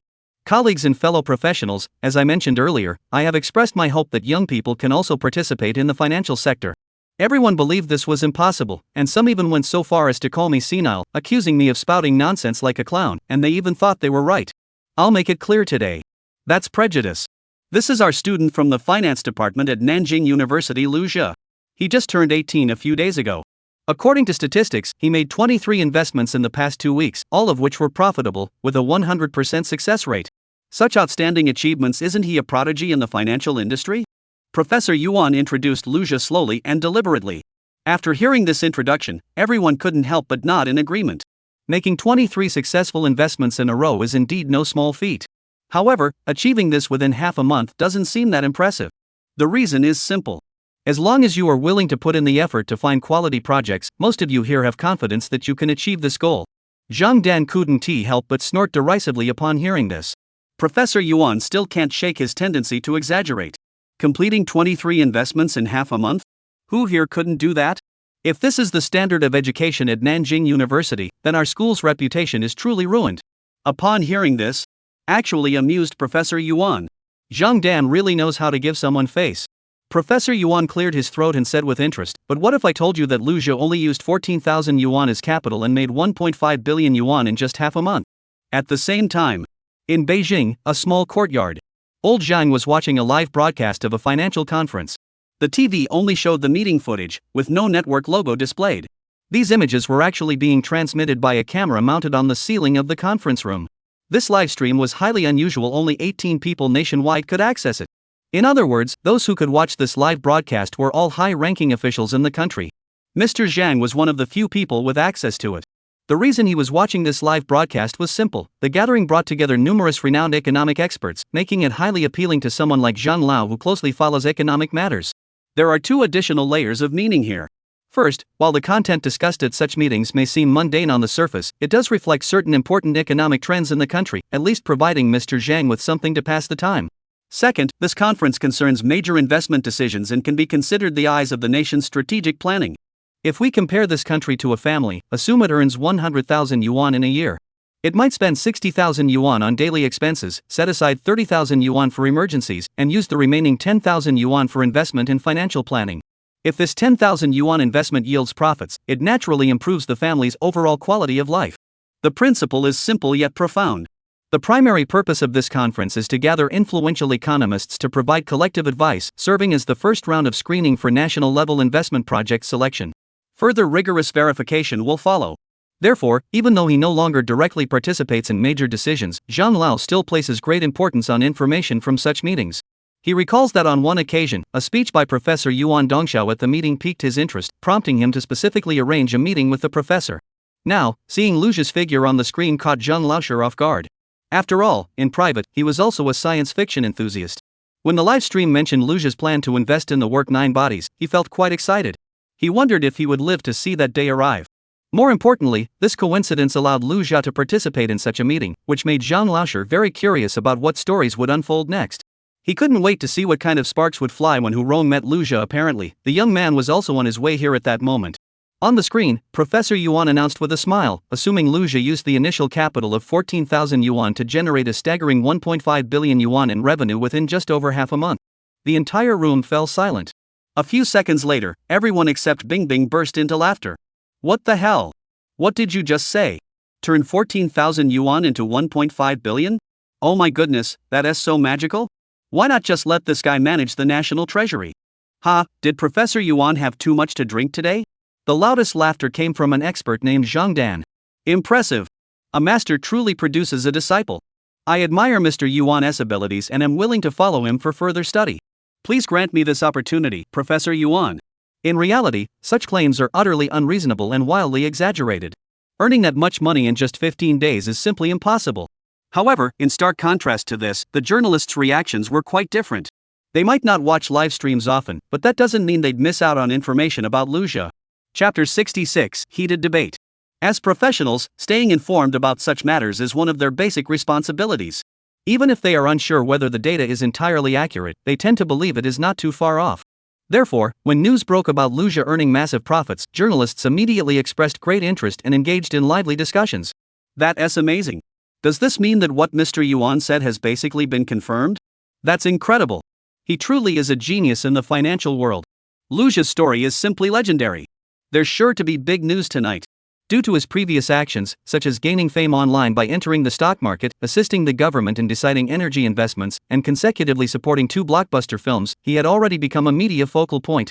Therefore, when it was revealed that his income had reached 1.5 billion yuan, everyone's emotions once again erupted. Facing all these changes, Lu Zhi himself seemed rather helpless.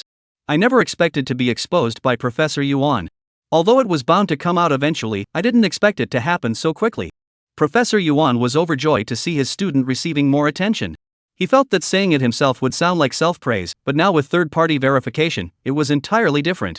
After a round of heated discussion, the attendees finally calmed down and began to closely observe the young prodigy standing at the center of the stage, trying to uncover the truth. After all, the actions of those people earlier didn't seem like they were putting on a show. Just then, Zhang Dan couldn't help but speak up again. That's truly amazing. It seems like Professor Yuan must have prepared everything in advance, even coordinating with the media beforehand. He must have made plenty of calls to those news channels beforehand.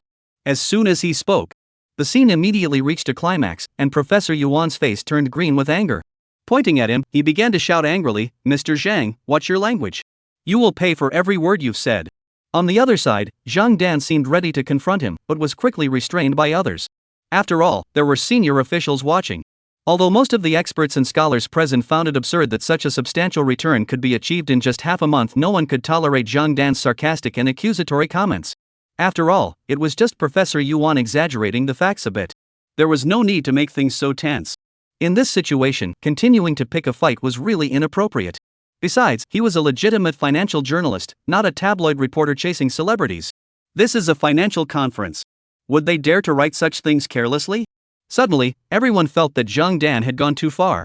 Look at how excited the journalists were when they saw Lu Zhi. He must be a big shot, at least a hot topic figure. At this point, some journalists couldn't help but speak up loudly. Regarding the matter of Xiaoguo's crude oil earlier, Minhang Bank followed Lu Zhi's information and made the investment. Even Minhang Bank itself admitted this. Aren't there experts from Minhang Bank present here? A bunch of old scholars don't understand anything about microwaves or the like. Everyone turned their attention to the representative sent by Mingxing. This Minhang representative was also completely innocent. He was just a minor figure with no qualifications to attend such an important meeting. However, he had indeed heard of Lu Zhi's exploits. So, the Minxing representative stood up and recounted the events as he understood them. At the time, our CEO watched Luja's livestream and immediately called an emergency meeting. Actuaries from all over the country rushed to the capital, and after 3 days and 3 nights of continuous calculations, they finally decided to invest in crude oil. That's right, that young man was Luja.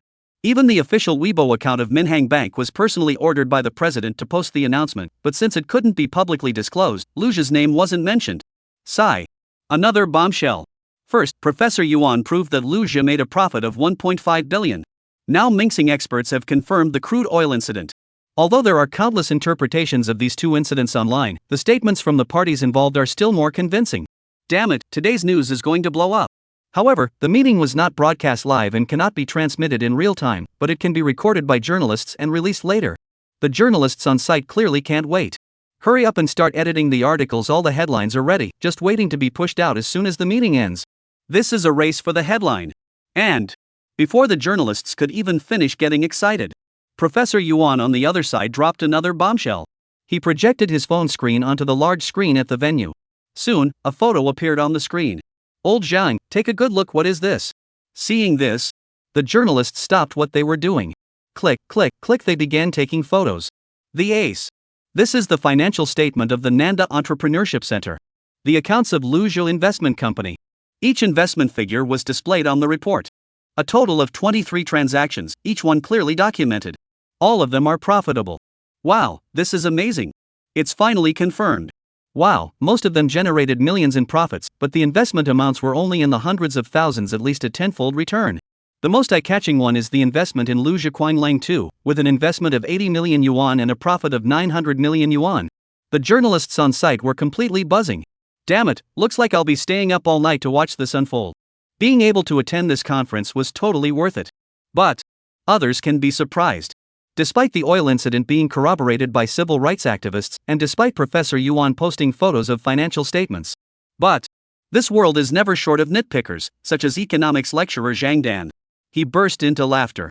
Facing the gaze of the crowd, Zhang Dan spoke slowly and deliberately. The rise in crude oil prices, I believe all the scholars here had a premonition, right? Besides, crude oil is either going up or down, it's a 50-50 chance, so guessing correctly is only natural, right? After he finished, everyone was unsure what Zhang Dan was up to, but they nodded anyway. Crude oil does indeed have a 50% probability, and guessing its direction carries no psychological pressure. However, actually making a purchase is an entirely different matter. However, determining an answer seemed deceptively simple. Easy to say, hard to do. Seeing everyone nod, Zhang Dan continued.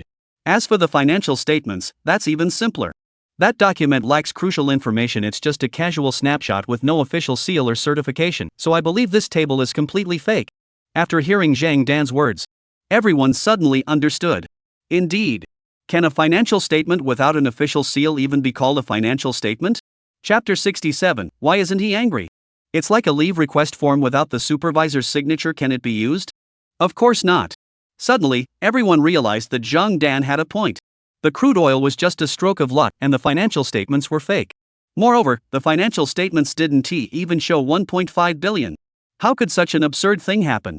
These words drove Professor Yuan into a rage. This photo was his pride and joy, something he always showed off to boost his mood. Now, without the stamp, it was worthless. How could he not be angry? But he knew that losing his temper now would only play into the other party's hands. Therefore, he said in a low voice, Old Zhang Dan, how dare you call yourself an economist? You're wasting your talent. You should study Buddhism, metaphysics, or philosophy. Or maybe you should become a screenwriter with your imagination, you'd achieve much more than you have now. Zhang Dan was also provoked. He immediately retorted, Professor Yuan, you shouldn't be in the field of finance. Spouting lies is bad enough, but to do so in front of so many people? Why not just switch careers and become a clown? That guy is naturally comical.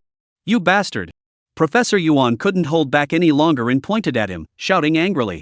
Now he finally understood what it meant to spew nothing but nonsense. What was clearly the truth had been twisted and distorted by the other party, and no matter what he said, it would be refuted. On the other side, Bing Bing. After witnessing everything, she finally understood. Every situation has two sides, and no matter what Professor Yuan said, the other person could refute it point by point. It's not because Zhang Dan is so eloquent. Rather, it's because Luzha's actions go beyond what most people can comprehend. As the host of the program and Luzha's personal secretary, these investment documents were all compiled and submitted by her. Moreover, after spending so much time with Lu Jia, Bingbing had long regarded him as a perfect god, and even the word genius couldn't begin to describe his investment skills.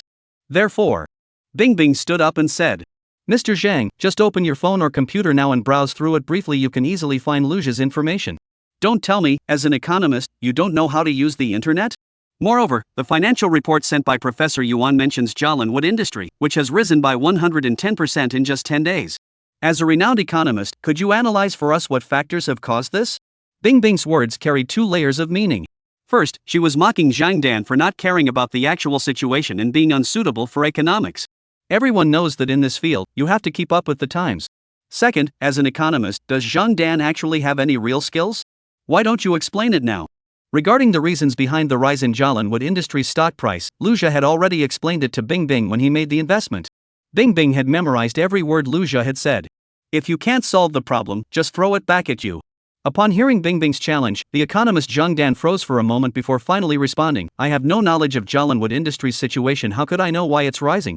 In other words, you don't have the information about Jialan wood industry, so naturally you don't know why it's rising.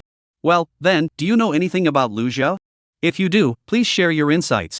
I'd like to hear how your understanding of Lu Jia aligns with mine. If you don't know, how can you be so certain that everything Lu Jia did was fake? So, are you here just to join the crowd? Facing Bingbing's barrage of questions, Zhang Dan was completely flustered, stammering, You're just making things up. As the situation reached a stalemate, a voice rang out in the hall. Enough! A man with a stern expression walked into the conference room. The first meeting was already quite lively. Let's call it a day. As for the second meeting, I have a proposal. Upon seeing the man, the entire hall fell silent. The man who had arrived was none other than Hu Rong, the central figure of this meeting. His presence drew everyone's attention. The financial journalists also fell silent. At this annual financial conference, the journalists were well aware of this figure's frequent presence, yet he had never been mentioned in their reports. Because his status was too high, so high that reporting on him without permission was strictly prohibited. Every time Hu Rong arrived at the scene, the journalists were politely asked to leave. The reason was simple: the next session was a confidential meeting to discuss the nation's future investment plans. In simple terms, the financial scholars in attendance would propose suggestions based on the investment plans provided by the state, which would then be reviewed by the state, taking into account various factors, before a decision on whether to invest was made. Such meetings were classified as state secrets. Therefore, out of habit, the journalists reluctantly prepared to leave. Just as they were about to step forward, the journalists suddenly began whispering among themselves. Hu Rong, who was above them, did not seem to intend to let the journalists leave. Thus, the journalists felt both excited and conflicted, hesitating whether to leave. After a brief moment of deliberation, they decided to continue working until further instructions were given. Back to Hu Rong. When he entered the venue, everyone fell silent. Then, Hu Rong gave Lu Jia and Professor Yuan a subtle wink. Lu Jia had originally planned to scold these pretentious individuals, but Hu Rong's arrival made him abandon the idea for the time being. Upon seeing Hu Rong, Professor Yuan was overjoyed. This joy was second only to the excitement he felt upon seeing Lu Jia. Hu Rong was Professor Yuan's star pupil and the organizer of this conference, naturally giving Professor Yuan great confidence. Their relationship had deepened over the past decade. On that occasion, Professor Yuan was received by a prominent figure, who recommended Hu Rong as a financial talent. From then on, Hu Rong began his career. As it turned out, Hu Rong had dedicated himself to the nation and had an excellent reputation within the system. Therefore, when the three of them appeared together at the conference venue, Hu Rong and Lu Jia, who were from the same school, finally met formally for the first time. Hu Rong said little, simply gesturing for them to sit. Professor Yuan led Lu Jia to sit on the side chairs at the conference table. These chairs were typically reserved for financial scholars offering advice. Professor Yuan often sat there, and given the current circumstances, Hu Rong decided to let the two of them sit together. At that moment, the financial scholars below were astonished. Professor Yuan was one thing, but Lu Jia? What was he doing sitting up there? After all, among the dozens of financial experts present, only a handful had ever sat there before. Of course, Lu Jia didn't care. He sat down and found the chair quite comfortable. At the conference hall, Professor Yuan and Hu Rong naturally didn't chat.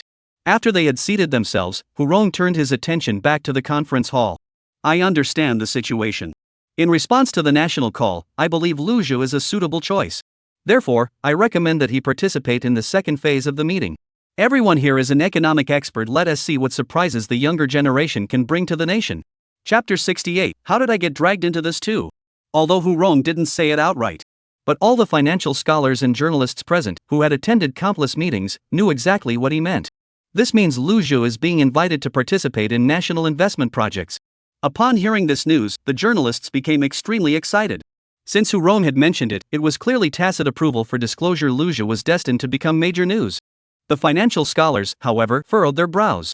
Bringing a young upstart into this? This wasn't a joke. Every expert present had decades of experience in economic analysis. Suddenly, a newly adult Lu Zhu appears out of nowhere, naturally making people feel uneasy. At this moment, Professor Yuan also whispered to Lu Zhu. The one who just spoke was Hu Rong. He is your senior and the main responsible person at the Ministry of Finance. The decision on the crude oil incident was made by him. He is essentially the spokesperson for the Ministry of Finance. Impressive, isn't it? You know what I mean. Professor Yuan proudly introduced Lu Zhu to Hu Rong's background. He then added in a low voice, the second meeting is about to begin. Hu Rong wants you to join in and offer suggestions for national investments. In reality, the state also has its own investments, which are typically conducted between nations. Individuals don't have access to such high-level investments. This is a fantastic opportunity. You must seize it and board the ship of the state. After Professor Yuan explained it, Lu Zhu understood and his eyes lit up with excitement. So it's about offering strategic advice for national investments? Are there any benefits to this, such as an electronic payment license? This meeting might truly be a great opportunity. Soon. Upon hearing such a major decision, it was only natural that some would voice opposition. After all, economists held a high status domestically and had the right to raise questions, even if the person on stage was Hu Rong. Soon, economist Zhang Dan stood up. I disagree. Finance is not something that can be easily understood. It requires time and experience to accumulate knowledge. Lu Zhu is just a young man who has recently come of age. The only reason he is here is due to Professor Yuan's favoritism. Therefore, I believe it is too early for him to offer suggestions. Originally, Lu Zhu's promotion to deputy director had already surprised many people. Now, he was being asked to offer suggestions alongside the financial experts present. Although the chairs on stage and those below were produced by the same manufacturer and had no noticeable differences in appearance. But it's like comparing houses on the 1st Ring Road and the 5th Ring Road in Beijing. The materials are the same, but can the prices be the same? Of course not. This is no longer just a matter of being on equal footing. Sitting on stage itself is a symbol of status. Zhang Dan's words received support from many economists in the audience, who began to whisper among themselves. Exactly. Why should they be the same? But before Zhang Dan could finish, Lu Zhu stood up. I'm not getting involved. The moment those words left his mouth, everyone in the room froze. Bing Bing, who was sitting below, widened her eyes, and Professor Yuan beside her looked equally confused. Wait, weren't we supposed to help? Why the sudden change of heart? Hu Rong's expression also grew meaningful. This disciple of his really doesn't play by the rules.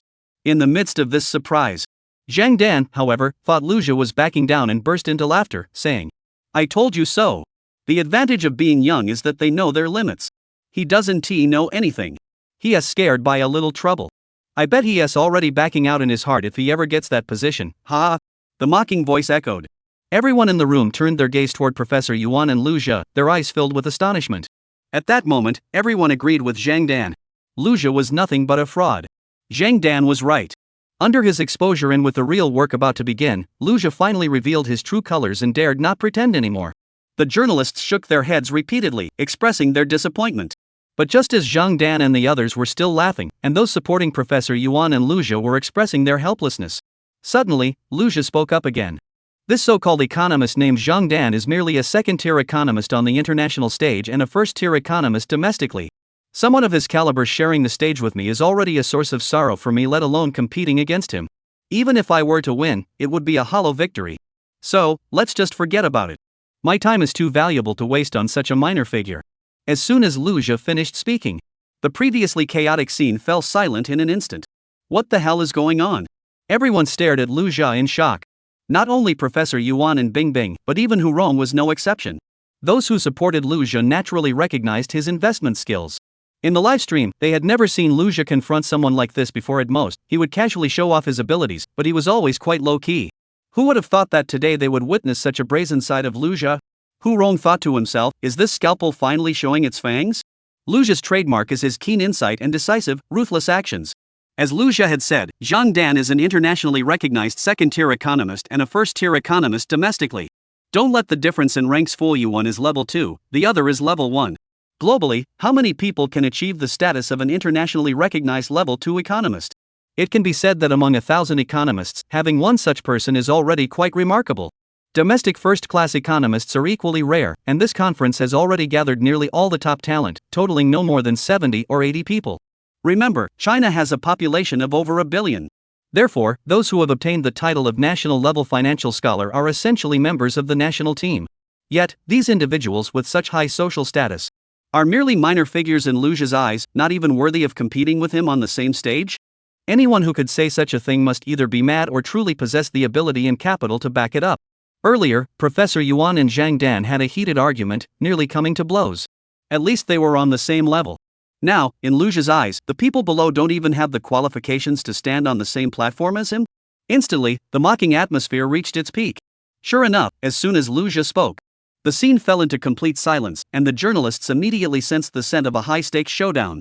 Zhang Dan and other economists were completely flustered, their faces flushing red as they glared at Lujia and shouted, "What did you say? Say that again. Ignorant fool. Do you know where you are? Who gave you the nerve to act so brazenly here? Did your teacher never teach you what it means to be modest? Or perhaps your teacher is the same kind of person? You've truly mastered your master's ways." After the tirade, Zhang Dan continued with sarcastic remarks. Chapter 69, Not a Single Benefit. Hu Rong, standing nearby, furrowed his brows and thought to himself, why am I being dragged into this too? After all, although the economists had been granted a lot of authority at the meeting, their status was still clearly defined. Just as Hu Rong was about to explode, the next second, Lu Zhu's voice rang out again, "Isn't arrogance relative? I said it's because you're not worthy." That was absolutely brilliant. What a guy. As soon as those words were out, Zhang Dan was so angry he almost spat blood. Being looked down upon by a junior and constantly told he wasn't good enough. This time, Zhang Dan couldn't take it anymore and immediately rushed to the stage to teach Lu Zhu a lesson.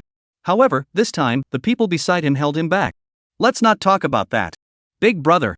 This is the official meeting of the second tier. It's being broadcast live. After pulling Zhang Dan aside, the scholar who had never liked Lu Zhu began to scold him immediately. "Professor Yuan, do you think it's appropriate for your student to be so arrogant in this situation?" "Exactly, Professor Yuan. Your student is way too arrogant. Everyone knows that in the financial industry, you have to keep a low profile. Someone like him will never amount to anything." Lu Zhu's words made everyone present feel uncomfortable. Everyone present was a respected figure in the field of economics, and for a junior to speak so harshly was naturally seen as excessive. However, Professor Yuan not only refrained from criticizing him but actually laughed. "Arrogant? No. My disciple has the ability to be arrogant. Back then, who among you was more arrogant than him? Now you're telling me this? I can't even listen to you. Besides, my disciple is right. The reputation of Nancheng University isn't something ordinary people can compare to. I admire him, and you, who can't even compare to me, have no right to be mentioned in the same breath as him." Impressive. Impressive again. Professor Yuan is at it again. Relying on his own fame, he belittles himself to elevate his disciple. The old and young teaming up to confront someone, leaving many people in the audience furious. Everyone was nearly fainting. But there's nothing we can do. Professor Yuan is a titan in the financial world. And Lu Zhu was like someone being carried on the shoulders of a giant. However, Zhang Dan noticed the key point. Lu Zhu himself dared not. Ha. Since you two want to put on a show, right? Alright, today I'll force you two to finish this act. Zhang Dan smiled, stepped forward a few paces, turned around, and addressed his colleagues. "I admit I'm no match for Professor Yuan in the economic field. I never expected him to nurture such a genius student who even surpasses his master. But I refuse to accept defeat today. Since he's so strong yet refuses to compete with us minor players, I'm not going to bother arguing. I hope all my colleagues will join in and help, so they can't use any excuses to back out." As he finished speaking, some people in the crowd were already eager to act. Both sides were made up of well-known figures. Offending either side would be unwise. However, faced with Lu Zhu's boldness, someone immediately chimed in. "Count me in. I'm an internationally recognized economist of the same rank as Professor Yuan, and a top financial expert in the country. That should qualify me, right?" As soon as the words left his mouth, a leader emerged from the crowd, and others quickly stood up to show their support. "I didn't want to get involved, but seeing this young upstart so arrogant, it might be good to teach him a lesson. Meeting is fate, I'm in. Count me in. I also want to see if this young upstart is really capable or just talking big." In just a short while, 7 or 8 economists stepped forward. With so many top scholars from across the country joining forces, they were virtually unstoppable. Seeing this scene, Professor Yuan also felt the pressure. With so many people, his heart began to race. He grew tense. You're all ganging up on me like this, it's truly shameless. Before he could finish, Lucia's voice echoed. Just this many people? That's not enough. It's not enough to watch. As Lucia spoke, the group, which had only been 7 or 8 people, suddenly swelled with more people joining. There were now 20 top financial experts. Those who followed were either unqualified or unwilling to join. At this point, the two sides' lineups were set. Lucia faced off against the 20-person team. The stage was the second-floor meeting room of the Financial Society, where discussions on national investment proposals were taking place. However, is Lucia truly willing to participate? Let's move on to Professor Yuan's side. Forget it. It's over. Lucia's words left him at a loss for what to do. Sigh. This kid. How did I not notice this before? His personality is really wild. No, he's completely out of control. Even when Professor Yuan was at his most confident, he wasn't this arrogant. Despite that, Professor Yuan still believes Lucia can create a miracle. After all, Lucia has always been steady and methodical in his work. When has he ever acted so recklessly? I've been outwitted by him so many times. Could it be? Was this also intentional? Sure enough, before Professor Yuan could think it through, Lucia's voice rang out again. 20? Though not many, it's enough to get me to lift a finger. However, my profession is an investor. If I'm to participate, there must be some compensation. Not much, just 3 conditions. What does that mean? Joining the national team is an honor for you. You want to negotiate terms? As soon as Lucia spoke, everyone realized he wasn't putting on a show. It's madness in his very bones. Everyone then turned to Hu Rong. As the meeting's organizer, how would he handle this arrogant upstart? What's going on here? He actually dares to make demands? Does he even understand the gravity of the situation? He is just a wild monkey who just popped out of a rock. A group of financial experts were all speechless. That's right, they were speechless. They weren't impressed by Lucia's exceptional abilities, but by his audacity. Claiming to be an investor and demanding compensation? Do you think this is your own shop? This is as absurd as a commoner rushing up to the emperor during his procession and demanding to do business with him. It's truly unexpected and hard to believe. These financial experts, Professor Yuan, and all the financial journalists are all thinking the same way. This incident has caused a huge stir. At the same time, in a special courtyard in the capital city, the old man couldn't help but smile in disbelief. That's quite interesting. This young man is indeed extraordinary. At least in terms of personality, the old man has already formed an initial impression of Lucia. Back at the meeting venue, let's focus on Hu Rong's side. Lucia's words sounded extremely arrogant, but they did have some merit. However, soon, Hu Rong also realized a fact. These financial scholars present at the meeting are people of status, and participating in this discussion also entitles them to substantial subsidies. In other words, attending the conference, though not like real work, was essentially the same as formal employment. It required mental labor while also offering high compensation. Chapter 70, If I Lose. As for Lucia, he is just a young man who has barely come of age, and he hasn't gained a single benefit from being here. So, Hu Rong gave him a meaningful glance. This surgery knife list was originally created for a specific purpose. Since Lucia had volunteered, it might as well be heard what conditions he would propose. After a brief pause, Hu Rong said, "You can start by outlining your conditions." Lucia didn't waste any time and responded directly, "All right, since this is a contest, I agree. But since it's a competition, there must be a winner. I'll present my proposal, and you provide your own plan. Let's see whose investment returns are higher. In the end, that person wins. If I lose, I will admit that I succeeded due to proper execution and will no longer engage in investment activities, and will voluntarily disappear. If the 20 of you lose, you must publicly apologize in the newspaper, each writing a 10,000-word apology letter. Not a single word can be missing. And you must never again refer to yourselves as economic experts. If that's acceptable, let's settle on this. Otherwise, let's call it quits. I don't want to waste any more time here." After saying this, Lucia actually felt no conflict within himself.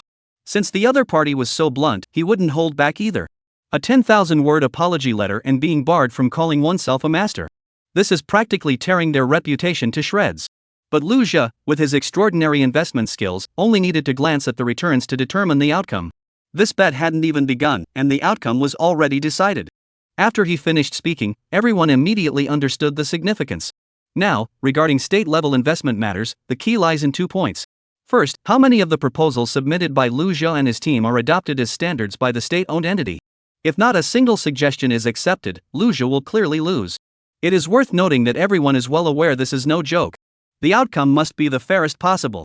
Second, after the state-owned entity agrees to certain proposals, we will naturally be able to assess the specific benefits after some time.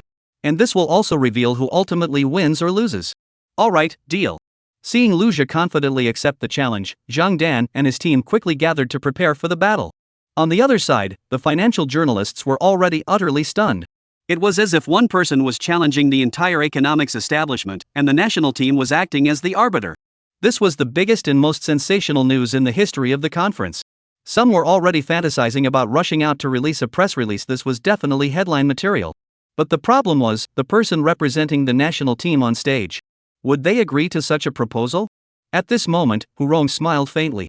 He had already observed his junior's capabilities, who had demonstrated extraordinary skills in several crude oil transactions. Perhaps there was a real chance of winning. Moreover, he had originally planned to transfer Lu Zhi into the team working behind the scenes. Even if he failed, he could seamlessly join the undercover surgical knife project.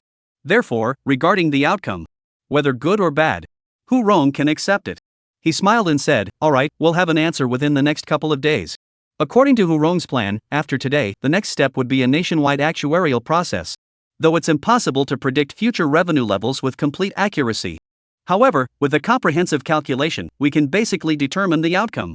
Agreed. He really agreed. Everyone erupted in excitement. The 20-person team on the other side believed victory was within their grasp and were overjoyed.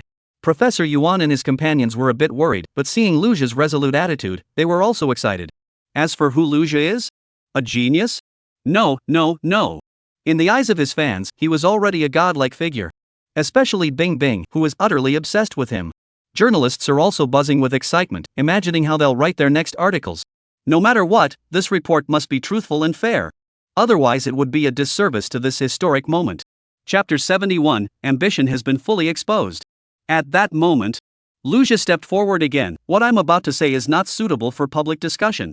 Hu Rong understood that matters had reached this point and could no longer allow the media to continue listening in. So he began asking the journalists to leave. But they grew even more frantic. What mysterious demands could they possibly have? What could it possibly be? It doesn't matter if we don't know. It's precisely because it's unknown that there's endless potential to write about. It's absolutely worth it. As long as you organize your materials properly and write the article, you're sure to succeed. There are already so many topics worth paying attention to. 1. Two financial giants clash head-to-head in a live debate. 2. Professor Yuan's research report. 3. Insider information from Minhang confirms oil-related news. 4. Lu Zhi versus a 20-person team in a verbal showdown. 5. Lu Zhi joins the national team. 6. Lu Zhi's bet agreement with the 20-person team. 7. The upcoming gambling results will be announced. 8. And the remaining 2 unpublished clauses. Each one is worth discussing in detail. It's over. All the journalists in the room feel their livers aching, as if they're about to collapse prematurely. They know that if they can latch onto any one of these points, the news will explode. But this feeling is both painful and exhilarating. At that moment, the 30 journalists present rushed out like madmen. No need to say more. Speaking of Lu Zhi now, the journalists had already left, and only financial experts remained. These individuals were bound by confidentiality agreements, so the discussions that followed would not be disclosed to the outside world. Naturally, Lu Zhi spoke again. The second condition is that I want to obtain an electronic payment license. In truth, Lu Zhi didn't close the door completely. This was too important, it wouldn't be easy to obtain, but it had to be brought up, as it was crucial to his future business plans, even the core of them. So, even if it doesn't succeed, he had to plant the seed first. As soon as Lu Zhi finished speaking, the financial experts in the room erupted once more. What? Am I losing my mind? What is he talking about? Isn't this the same as competing with banks for business? How could this possibly be allowed? He's young and inexperienced, yet he's so arrogant. Doesn't he know what he's asking of Hu Rong? He must be out of his mind. I know, this guy is finished this time. Daring to make such an outrageous demand, he's completely out of control. Professor Yuan was completely dumbfounded. The reason was simple. The concept of an electronic payment license only emerged this year with the rise of smartphones. People had always used cash for transactions, and while electronic payments are also a form of currency, they essentially compete with banks for business. The money was now being transferred outside the banking system. This was akin to stealing food from the tiger's mouth. However, Professor Yuan now understands why Lu Zhi insisted on establishing a computer network company. If they could obtain an electronic payment license, that would undoubtedly be the core of their business. But is that even possible? Even though Professor Yuan favors Lu Zhi immensely and even trusts him blindly, he still dares not believe it. Over the years, so many people have approached the bank, but Hu Rong has never agreed. No matter who they were, The two of them had also discussed this issue. Many children of prominent business tycoons have also tried to secure this license. The result was clear: they failed. Even when offered irresistible economic terms, they still failed. Hu Rong withstood immense pressure and refused to compromise. Therefore, is Luja really a possibility? Professor Yuan believes it is impossible. No need to say more. Speaking of Hu Rong after hearing Luja's words, on the surface, he remained calm, but inside, his mind was in turmoil. Having encountered such requests countless times before, Hu Rong had developed an instinctive response. Even the king himself wouldn't be able to help. Chapter 72, no need to say more. But ever since Luja brought it up, it couldn't help but send a chill down his spine. Although Luja had only said, "I hope to obtain it," he hadn't said, "I must have it." But his ambition was already fully exposed. Hu Rong couldn't help but smile bitterly. The reason was simple. Hu Rong felt that this scalpel seemed difficult to master, even if the one wielding it represented Gui Jia. As for Luja, since the words had already been spoken, he wasn't in a hurry to wait for the outcome. He could give a response later and discuss it further. This condition doesn't require an immediate decision. If there is one, that would be ideal. If not, we won't force it. The world is vast, and there are countless ways to make money. If the world doesn't allow it, we won't force it. At this point, Luja spoke again. This is the third condition as an investment advisor. As for the third condition, I will provide investment advice for Gui Jia. However, if Gui Jia chooses to invest in the projects I recommend, I must co-invest. Luja believed that these were all Gui Jia's investment projects, and ordinary people couldn't possibly participate in them. There must be huge profits involved. And now that he has just accumulated some wealth, it is precisely the time when he needs to make money. If he can keep pace with Gui Jia and get involved, his money will grow like a snowball in the future. That's right. Gui Jia's investments typically have a cycle of several months to a year. Though they carry risks, the returns are enormous. In simple terms, as long as Luja participates, he plans to invest 700 million out of the 770 million he has. It's highly likely that by the time these projects conclude, 700 million could turn into 1 billion. Wang Shi made it onto the wealthy list with just over 5 billion. Where would 100 billion rank in the future? And it won't stop at 10 billion. The proceeds from the escape from Earth will also be coming in. Combining this long-term and short-term investment, what would the total amount be? So, there's no reason not to follow Luja's suggestion. Invest your own money. Just take your share of the profits, that's fair. Therefore, the second condition, the electronic payment license, can be declined. However, if this request is denied, then there's no need to hold this meeting. As Luja finished speaking, the meeting hall erupted in chaos. This is outright extortion. Ripping off Gui Jia's sheep. Everyone present understood that ordinary people couldn't possibly get involved. This was clearly milking Gui Jia. Moreover, these projects are all top-notch. If you follow Gui Jia's lead, you're guaranteed to make a profit. This is utterly speechless. How arrogant does one have to be to say such things at a financial conference? This is lawless. Lawless. Lawless. This guy is lawless. A cunning villain, lawless and reckless. The financial professors in the audience couldn't find any other words to describe it. No heart could endure such lawlessness. As for Professor Yuan, he was completely dumbfounded, unable to speak, and at a loss for what to do. Bing Bing, however, thought that Luja was actually quite impressive. Finally, speaking of Hu Rong, he was now extremely headache. Luja's demands were becoming increasingly unreasonable.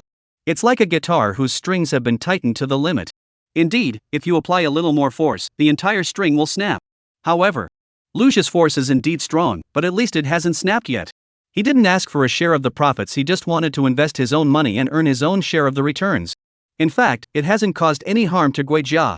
Moreover, only if his suggestion was adopted would Gui Jia invest, and if he miscalculated, Gui Jia wouldn't invest either. In other words, this is essentially following Gui Jia's lead. Hu Rong is now quite troubled, unsure of how to decide. In the end, it's just a matter of choice. It seems like there is no correct answer. Just then, a voice came over the speakers in the conference hall. The voice came from that special channel. No unnecessary words. Just 2 words. Agreed. He actually agreed. And, it was that voice speaking personally. That voice from the channel. Oh my. Oh my. The entire empty conference hall fell completely silent after the authoritative voice echoed through the room. A minute passed, and it remained completely silent. 2 minutes passed, and it was still silent. 3 minutes later, whispers began to emerge. However, even the whispers sounded unusually loud in the silent conference room. Terrifying. Absolutely terrifying. Being watched by that person was absolutely terrifying. The financial experts present were now completely unable to think about anything else. The pressure they felt was growing increasingly intense. Who could have imagined that this young man, just turned 18, could have caught Gui Jia's favor? That's right, he is indeed Gui Jia's favorite. Hu Rong couldn't help but glance at Lu Jia again, surprised that he had caught that person's attention. This young disciple must be incredibly lucky. At the same time, in a small courtyard in the capital, an old man and a middle-aged man were watching the live broadcast of the meeting, exchanging a few brief words. Mr. Zhang, is this really worth it? It's just an attempt. We're not the ones who can't afford it. The middle-aged man looked at the elderly man with his head full of white hair and sighed deeply. However, the old man remained calm. Though he hadn't been involved in any major events in recent years, he remained deeply interested in major developments and hadn't offered any opinions, as the other person was handling things well. However, since the old man started watching the live stream, his mindset seemed to have changed. This feeling was akin to watching a child grow up slowly. So, what will he eventually become? The person being watched is, of course, Lu Jia. No need to say more. Let's talk about Lu Jia now. Professor Yuan paused for 3 minutes before whispering an explanation in his ear again. Lu Jia, actually, this meeting is being monitored by someone higher up. In meetings like this, it's not appropriate for the other party to come directly, but there's a special channel to pass on information, a bit like your live stream, except that there are probably only a dozen or so viewers. Upon hearing this, Lu Jia suddenly understood something. Regardless, the voice sounded familiar. After Professor Yuan finished explaining, Lu Jia realized he had indeed been a bit too impulsive. But there was really nothing he could do about it. Please, I really need to make money right now. Besides, Lu Jia wasn't the kind of person who didn't follow the rules. He would adhere to the rules he should, continue to love what he loved, and wouldn't dwell on the benefits he had to give up. He just tended to act on impulse. Take the crude oil futures trade, for example, when Gui Jia's team followed suit. Lu Jia didn't feel cheated or resentful. When he made 23 million, while Gui Jia's team made billions or even tens of billions, Lu Jia didn't feel unbalanced, he was actually quite happy. Chapter 73, Investing Another 100 Million. This wasn't because he was particularly noble, but rather a basic sense of civic responsibility. No need to say more. Since the higher-ups have already made their decision, those below can only follow orders. Lu Jia naturally had no objections. The meeting officially began. Soon, Hu Rong's voice echoed throughout the hall. Several projects will be proposed today, which will also impact Gui Jia's investment plans for the coming year.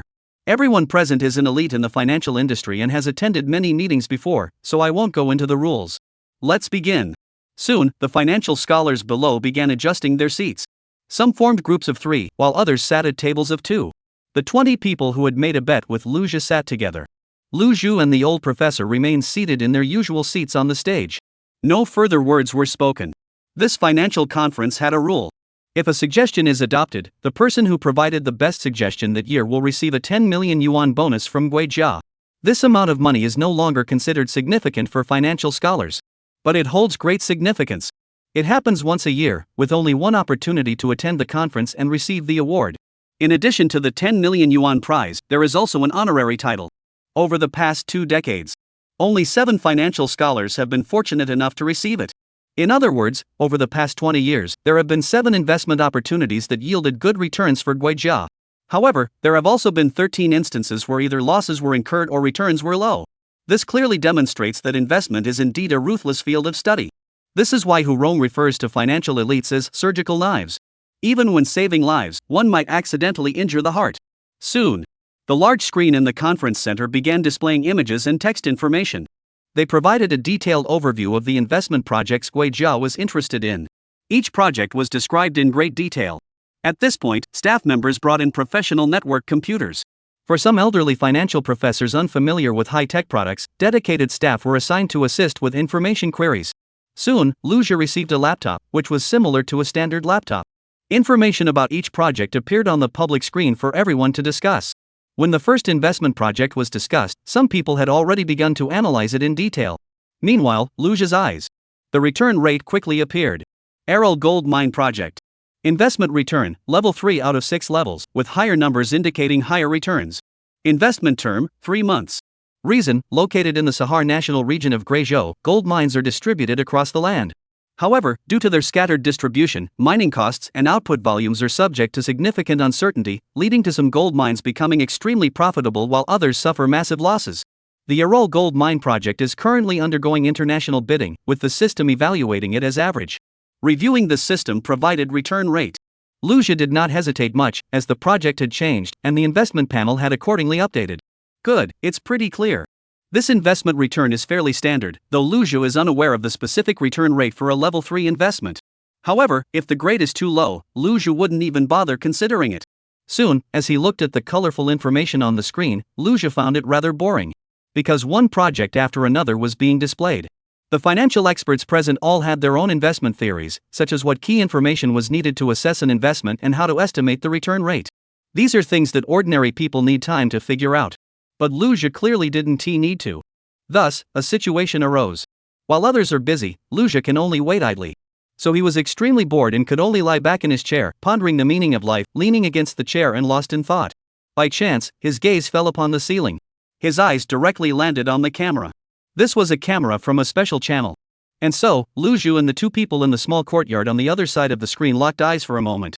No words were exchanged. A stark contrast emerged on the scene. A large group of finance professors below were buried in their work, while Lu Zhu on stage was bored out of his mind. Finally, a project presentation came to an end. If anyone found the project worthwhile and worth investing in, they would hand the documents to the data collectors on stage. If it wasn't worth it, there was no need to go through the extra trouble. There were a total of 83 investment advisors present, including Lu Zhu. Among them, 21 people chose to submit documents recommending investment. Time is flying by. The event had already gone through 26 project presentations. The financial experts present had all submitted investment documents to varying degrees. Even Professor Yuan submitted one. Only Lu Zhu. He remained seated, staring blankly ahead, as if none of this concerned him. Actually, it wasn't that Lu Zhu didn't care, it was simply that there were no good projects. At this point, the financial scholars in the audience had begun to whisper among themselves. I never expected this. This is the investment genius Professor Yuan has been praising? From the first project onward, Lu Zhu has been sitting there motionless, not even touching his laptop, not even lifting his head once. What kind of financial genius is this? I guess this kid is attending such a formal meeting for the first time. Besides, these projects are rarely seen in everyday life, they're only available here. He doesn't even know how to invest. I doubt he can even understand this investment information. And this is supposed to be an investment genius? Or is this the so-called flagship of the finance department at Nancheng University that Professor Yuan was talking about? Ridiculous. What can he possibly do sitting up there? I'll bet you that after all the projects are presented, he won't be able to pick a single one. I bet he's already regretting sitting there. At his age, shouldn't he be dating or playing video games? A crowd of finance professors below cast disdainful glances and began pointing and whispering. The group of 20 was even more focused, they had already submitted 4 documents. Lu Zhu's performance was naturally within their field of vision. Seeing that Lu Zhu hadn't submitted a single document, their expressions grew even more disdainful. Lu Zhu seemed completely unfazed. Everyone could see it clearly. Lu Zhu couldn't care less. With no stake in the matter, he didn't bother listening to the rumors and simply closed his eyes and ignored them. The next moment, under the staff's operation, a new project appeared on the screen. Zhengdola Road and Shopping Mall Unified Development. Return on Investment, Level 6. Investment cycle, 9 months. Reason, in the Middle East, the city of Zhengdola is constructing a large shopping mall. However, the city is classified as a low-end city with a low GDP. A massive coal mine will soon be discovered in the southeastern part of Zhengdola city, leading to the city's transformation and rapid economic development, making it the wealthiest region in the area. The investment return rate is level 6. Investment is recommended. Upon seeing this project, Lu Zhu made up his mind without hesitation. He immediately began drafting the documents, his pen moving swiftly across the page. In less than a minute, Lu Zhu finished writing. Chapter 74 was truly amazing.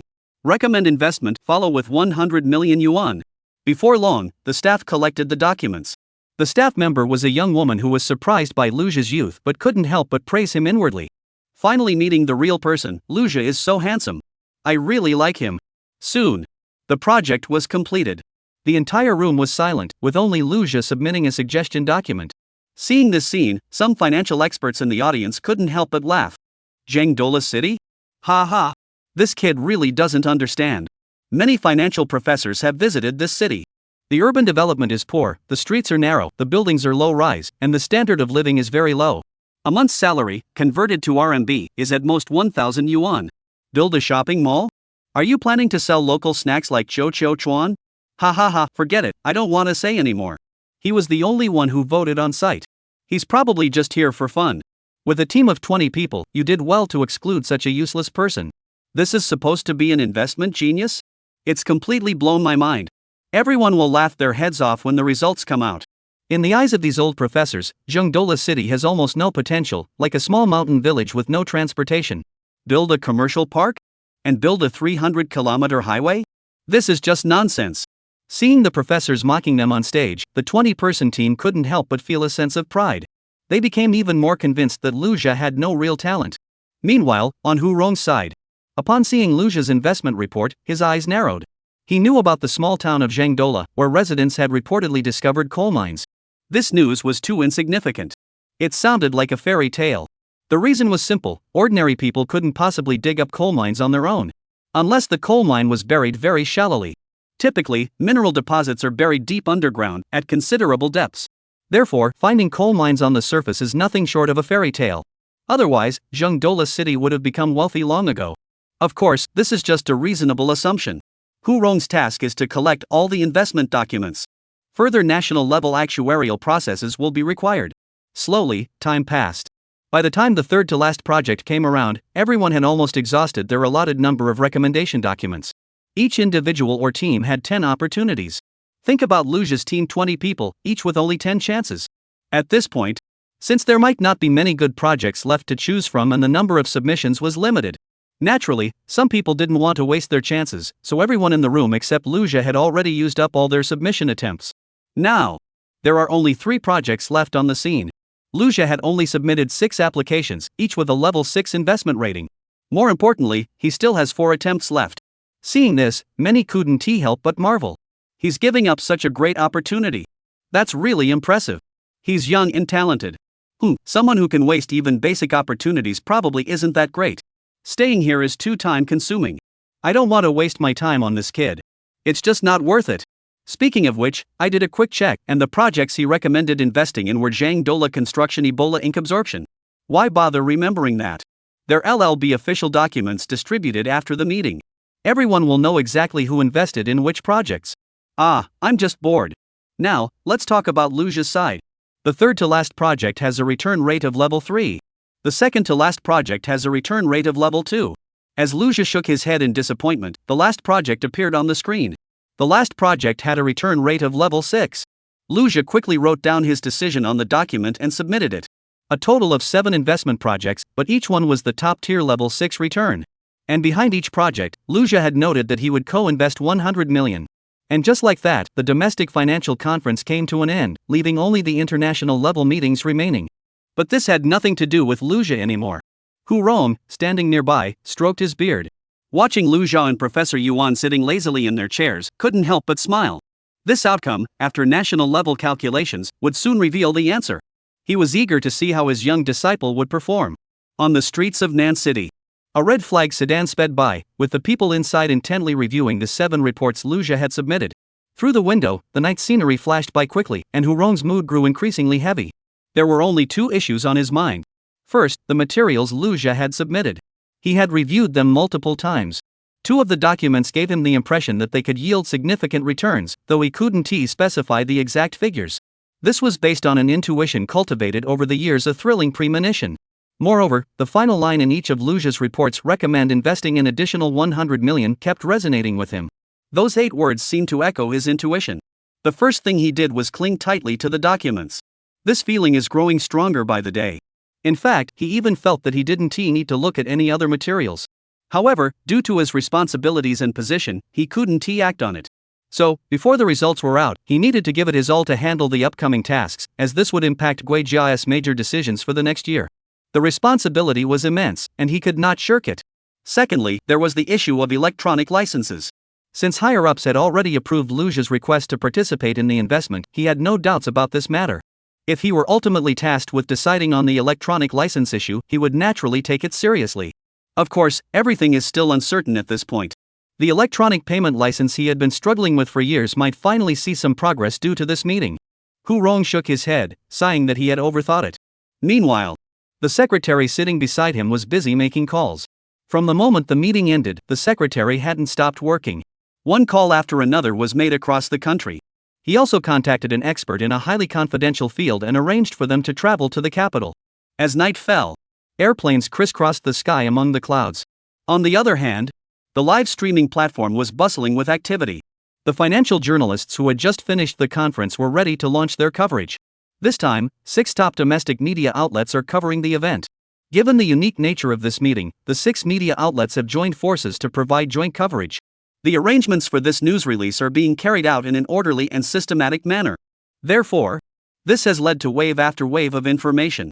Netizens were like fish in a well-orchestrated scenario. As soon as a piece of news broke, they were stunned into silence, then churned about online for a while before eventually calming down. Chapter 75, what? 1.5 billion? By the time they come to their senses, another bombshell hit, sending them into a frenzy once again. It was like riding a roller coaster, thrilling beyond belief. If they knew they were being led by the media, they'd be cursing. Under this relentless barrage of news, people's enthusiasm continued to soar, and everyone was completely engrossed. This is amazing, even entertainment journalists couldn't pull this off. With limited information and professional media controlling the pace, netizens were easily stirred up. At this very moment, all public attention is focused on Luja. Exciting news keeps coming in, getting everyone fired up. In short, everyone was completely captivated. Discussions are buzzing non-stop, with one fresh piece of news after another leaving people overwhelmed. No need to say more. At this moment, Luja's live stream has been flooded with viewers. The number of viewers continues to rise. It started with 150 million viewers, reaching 320 million half an hour ago, and has now surpassed the 500 million mark. The TV station's live broadcast record has been broken once again. The executive producer remarked that it was truly astonishing. The production team is capitalizing on the momentum and has decided to conduct midterm interviews today. This finally gave the father and son, who rarely get to spend time together, the chance to meet. Soon, the venue was set up. It was still in Luja's living room. It was the typical scene of an ordinary middle-class family. It is worth noting that despite Luja's fortune of over 100 million, there has been little improvement in his quality of life. The main reason is that he has dedicated all his time to investing and has no extra energy to improve his living environment. He also feels that doing so would be both time-consuming and troublesome. Enough with the formalities.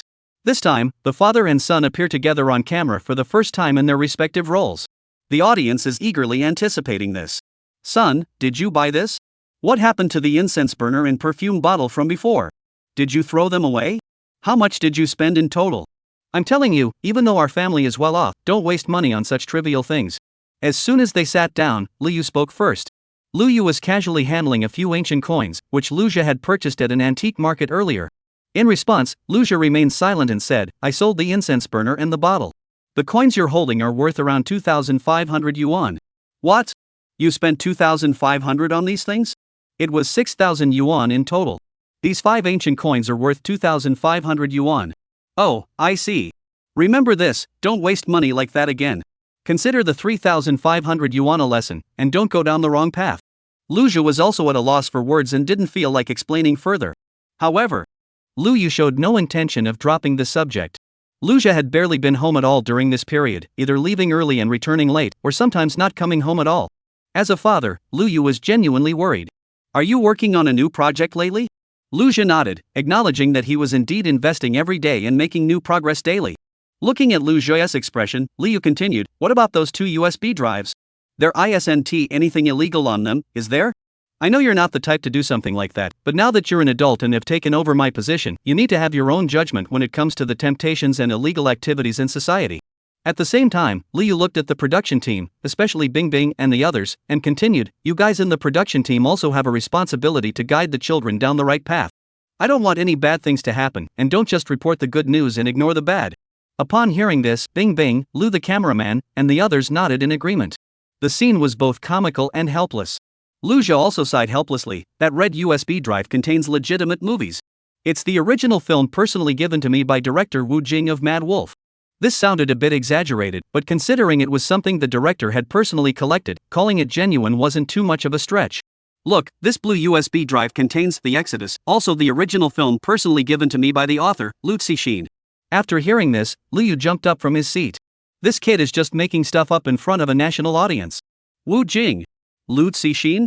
How could such a famous person give you the original film? But upon further reflection, he suddenly realized that he had indeed heard rumors that Wu Jing had visited his neighborhood before. It must all be the show's production team's doing.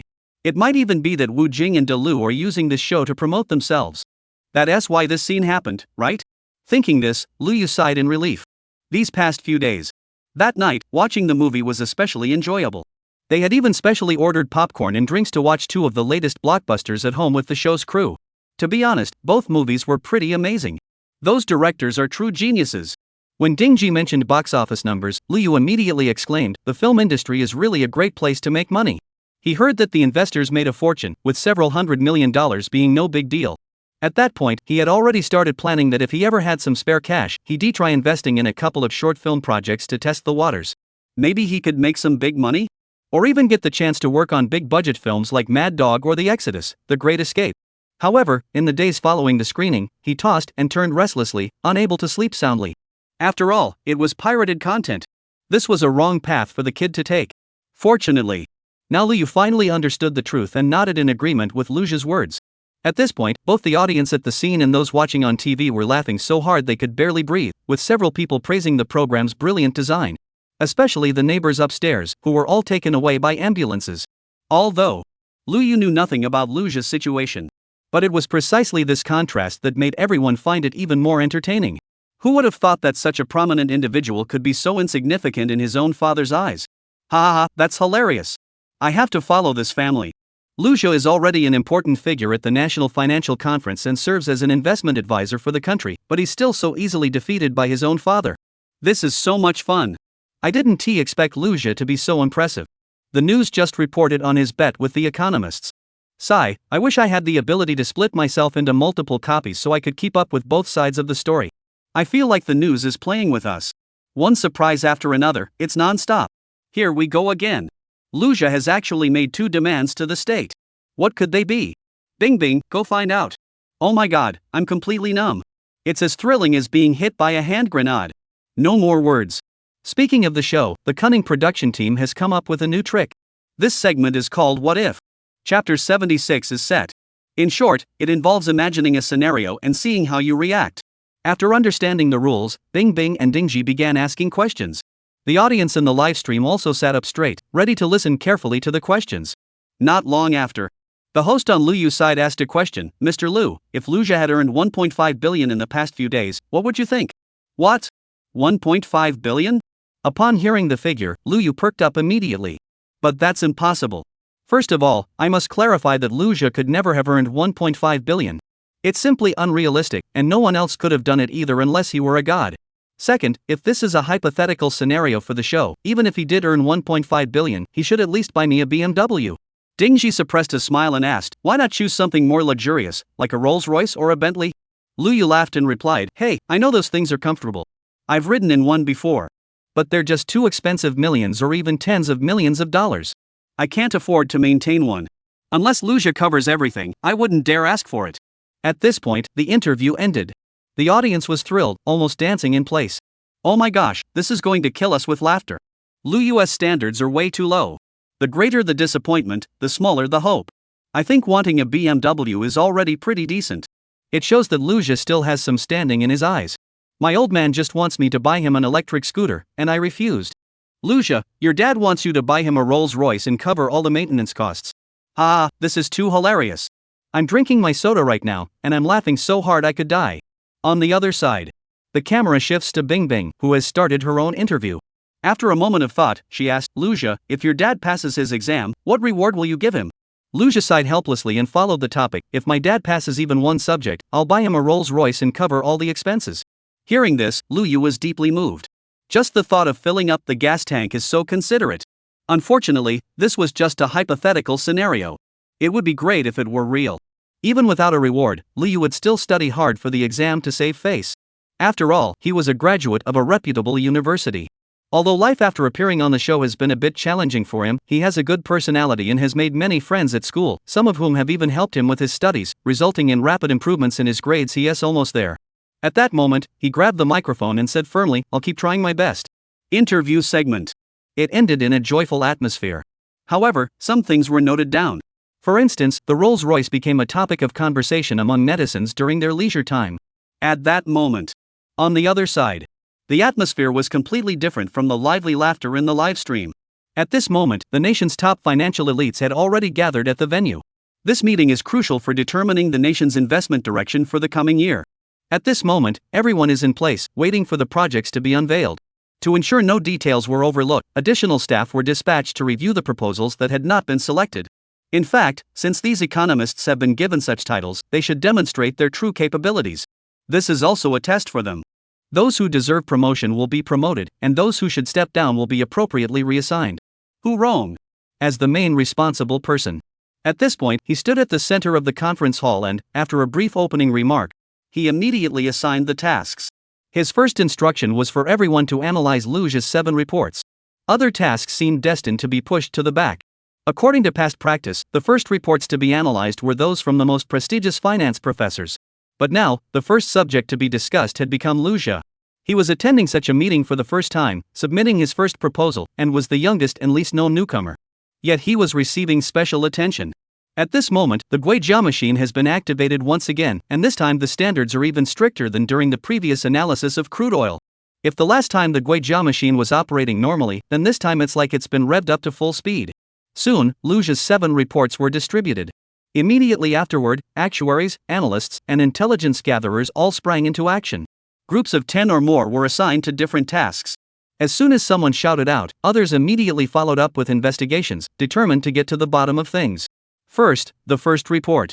The file folder was labeled with Luge's ID number, Luge. Zhangdola Urban Construction Investment.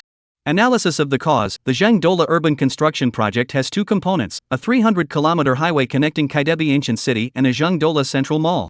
On May 1, the Zhangdola Sun News reported that residents had discovered shallow coal slag, but further research revealed only 5 cubic meters of coal, leading to the conclusion that it was intentionally dumped. Additionally, on May 9, the Zhangdola Moon Daily reported that coal ash was again discovered in the southwest district of Zhangdola. Finally, on May 10, the Zhangdola Zak newspaper reported a small-scale underground collapse that was subsequently buried. These basic details were obtained by Luge through professional computer searches. At the time, he did not intend to use them as evidence or to support his own ideas, he simply wrote them down casually to fulfill a task. The following is some speculative analysis. Based on Zhangdola's geographical location, there may be a small coal mine approximately 100 kilometers southwest of the city, and the surrounding environment suggests the presence of larger coal mines. If such mines exist, Zhangduola could become an energy-rich city with significantly increased economic benefits, making the project highly profitable. If not, Zhangdola would still experience economic growth due to its connectivity with other cities, and the project would still yield modest profits. Recommend investment, invest 100 million. Shortly thereafter, Hu Rong issued the order. With clear information in hand, the staff of Zhangdola City began their operations. The intelligence network spread like a vast tree, with countless roots burrowing into the ground to uncover its secrets. Since Luge belonged to the relatively underdeveloped Guijia region, obtaining intelligence was relatively easier.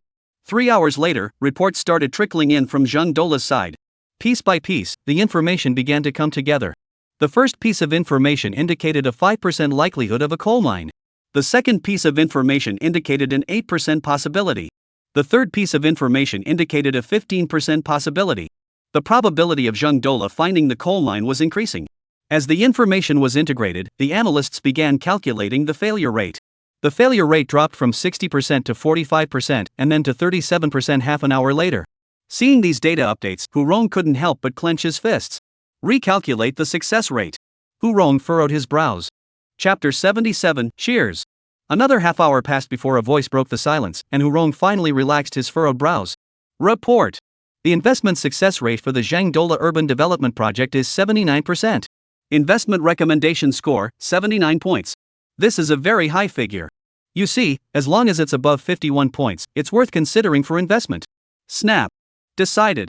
Hu Rong stamped it with the red seal. For hours later, the first decision was finally made, and Hu Rong exhaled deeply. At that moment, a staff member carrying documents approached, looking surprised. Typically, the first document is the hardest to decide on. Because it represents high returns and a high success rate, the requirements for the first red seal are extremely stringent. This staff member had been participating in the actuarial meetings for 5 years and remembered the exact time of the first decision each time. Last year, it took 12 hours and 45 minutes. The fastest was 3 years ago, taking 9.5 hours. Today, it only took 4 hours. Is this Guijia's speed?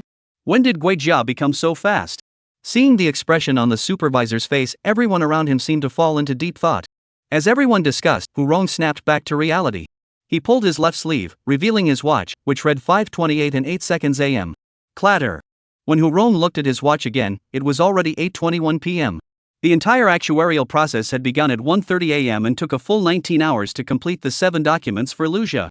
Those 19 hours left Hurong deeply impressed. In fact, each document took an average of 2 to 3 hours to complete. The reason it took so long was entirely due to the extremely high accuracy rate of these documents, which required a significant amount of time to verify. If the answers were obviously incorrect, they could simply be marked as wrong. For answers that were half correct and half incorrect, tracing the direction of the error could quickly lead to a conclusion.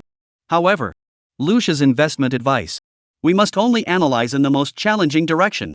That direction is correct. However, there are no absolute correct answers in investment. There is only continuous reasoning, and even in the end, we may not find the correct answer. Nevertheless, 79 points, 81 points, 85 points, 73 points, 82 points, 86 points, 90 points. Each score is exceptionally high. Therefore, Hurong stamped 7 red seals without hesitation. These 19 hours of effort. All the investment recommendations submitted by Lucia's numbered documents were approved. Each one requires an investment of 100 million. After this lengthy battle, the over 300 people on site showed no signs of fatigue. Because such a thing, 3 documents passing in a row had never happened before. Some joked that if it did, it would be unparalleled in history. Now, with 7 consecutive documents approved, it's truly a miracle. It truly is a miracle. Is this just an emotional decision? No. It was the decision of more than half of the people present. And these people represent the entire Guijia industry. Therefore, certain things are now beyond doubt. In fact, due to the approval of these 7 documents, everyone present has gained a new perspective. They are now questioning whether the other documents are as reliable as these 7.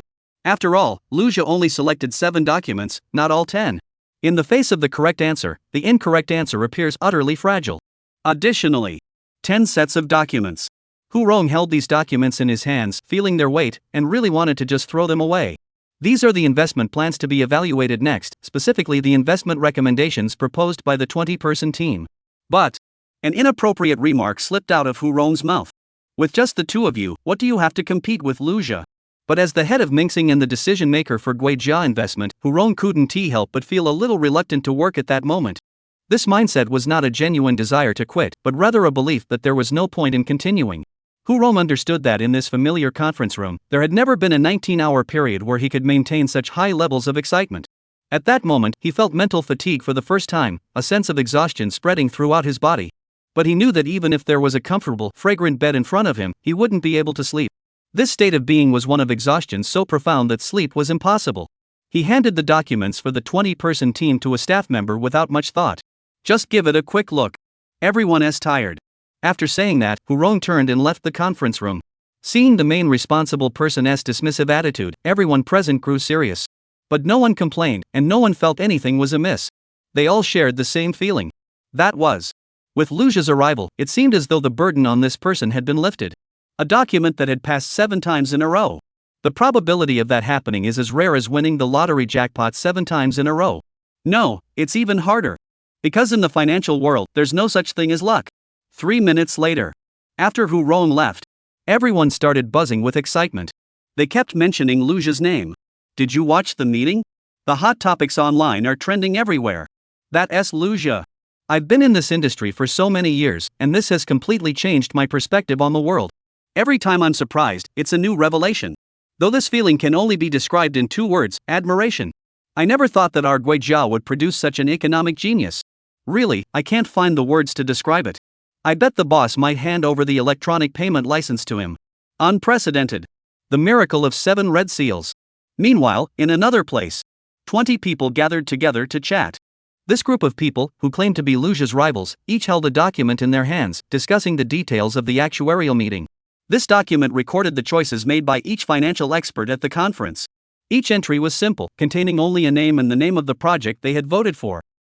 Our investment proposals should already be under review. I think the 2 projects recommended by Old Zhang and Old Wang will pass, said a finance professor. The conversation then continued. My project is also good, but the 2 projects proposed by Old Li and Ouyang are also quite good. It seems like we have a chance to secure that title. Guijia's future investments will still depend on us. What could a junior like that possibly choose? Zheng Dola has no hope. Our choice is definitely one of the best projects. We're really benefiting from the senior's experience. Don't say such useless things. These are the results of everyone's efforts. We all contributed. That financial title hasn't appeared in years. With 20 of us, it's just right to share it. I bet the news of our victory will come out in the next couple of days. Wei Jiao wouldn't joke around with investments. No matter how much Lu Zhi tries to jump around, he's doomed to be kicked out of the financial industry. Chapter 78, clearly revealed. Cheers. Meanwhile, on the other side, in Lu Zhi's office at the startup center, the lights were soft and 2 cups of hot tea on the tea table were steaming gently. No, Mr. Lu, please believe me when I say I'm truly grateful. I'm not here to give you a gift. This is to express our gratitude for your help during our company's difficult times. A middle-aged man said as he pushed a bank card toward Lu Zhi. Lu Zhi recognized the middle-aged man. He was the owner of a company seeking investment named Su Chen. Since Lu Zhi founded his company, all other investment projects had been submitted through reports. However, Su Chen had come personally to request Lu Zhi's support. To be precise, it was more like seeking assistance. After seeing the return on investment, Lu Zhi invested 30 million and ultimately made 5 million. This return rate was very low, even absurdly low. However, the time frame was extremely short, just a few hours. In essence, it was lending money to others in exchange for returns. Or, to put it another way, Lu Zhi decided to lend a helping hand because he saw the other party's sincerity. Mr. Su, no need to thank me. I'm a businessman, investing is my job. I've already benefited, so we're even. Lu Zhi promptly returned the card to Su Chen. Although he liked money, or perhaps liked it for the sake of accumulating capital, he would never accept improper compensation outside of an investment context. Mr. Lu, it was your funds that helped our company weather the crisis and recover a loss of 50 million. At the time, I was borrowing money everywhere, but no one was willing to help me. Only you lent me the money without hesitation to keep us afloat. This kindness is worth far more than 10 million. After Lu Zhi refused repeatedly, Su Chen put the card away and left with a heavy heart. He felt deeply disappointed inside. He wasn't too short of money, it was just a temporary cash flow issue that would be resolved once he got things back on track. But Lu Zhi had refused his gratitude. As he walked through the garden of the entrepreneurship center, Su Chen shook his head inside, expressing his deep regret. At that moment, a man with short hair approached. The short-haired man was watching a live stream on his phone and had witnessed the previous scene. He didn't expect to encounter this man named Su Chen here. As he read the comments praising Lu Zhi's principles, the short-haired man had his own opinion. He believed that Su Chen was just an actor hired by the production team. Therefore, he must find a way to verify this, even if it meant humiliating this scripted character. He walked towards Su Chen. Regarding what happened earlier, I have a suggestion. Would you like to hear it? Hearing the short-haired man's words, Su Chen asked, suggestion? Actually, here's the thing, I watched your live stream. Lu Zhi would never accept that money on the show. No, you're wrong. Mr. Lu is not that kind of person, and he would never think that way. Su Chen had a good eye for people. Lu Zhi's every word and action showed no sign of greed. Although there was indeed 10 million in the account, Lu Zhi's gaze didn't linger for even a second.